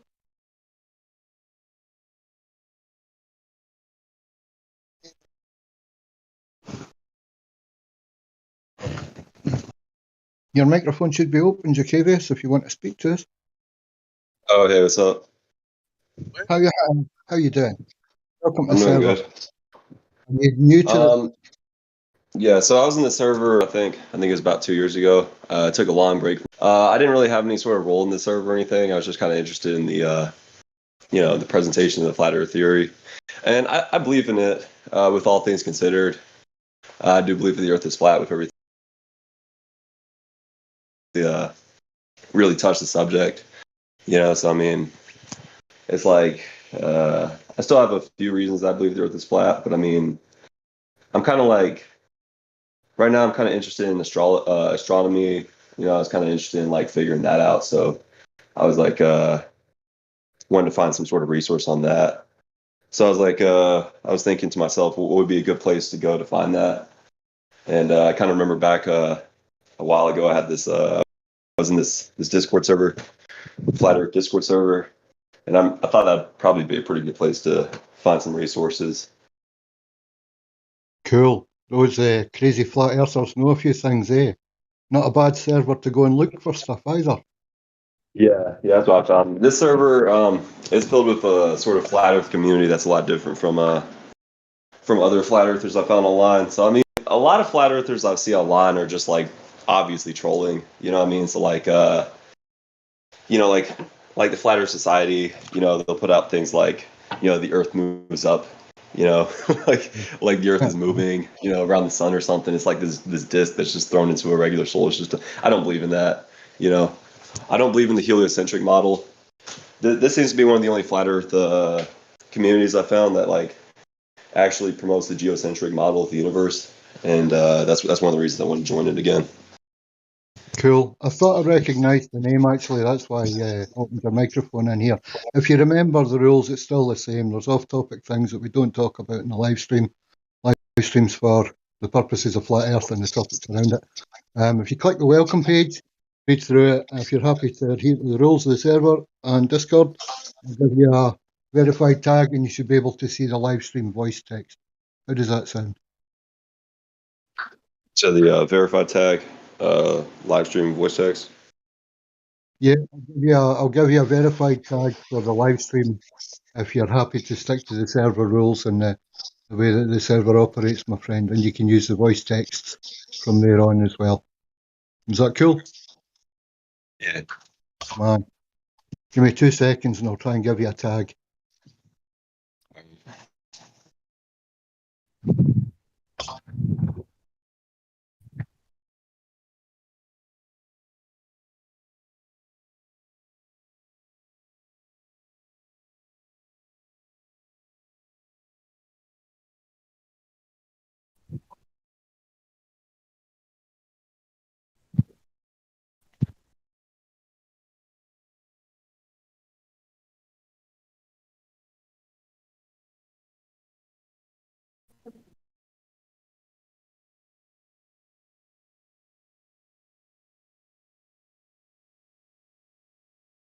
There you go, Jacavius. You should be able to see the voice text that goes along with the live stream now, yeah? Yeah. Cool. You should have access to all the voice chats as well now, mate. Yeah, we're on YouTube, a couple of streams, DLive, Twitch, Twitter, all these sort of things as well now. So, yeah, it's getting bigger all the time. Yeah, that's good. It's been a while since I've actually touched the subject, so I kind of like, I kind of just like went back in the server because I wanted to find some resources, preferably like some book recommendations to kind of help explain our cosmology. like explain explain the Earth we live on, the astronomy, different elements of astronomy and stuff like that. What would you say are some pretty good? What would you say are some pretty good recommendations? It's hard to say. I'll drop a link in the live stream which should have links to books like Zetetic Astronomy and things like that in it. Again, when it comes to this, it's worth considering anything, any sort of literature, as long as it's not pop literature on it. Any recognised pieces. But as I say, I'll link the PDF file and you can have a look through that, mate.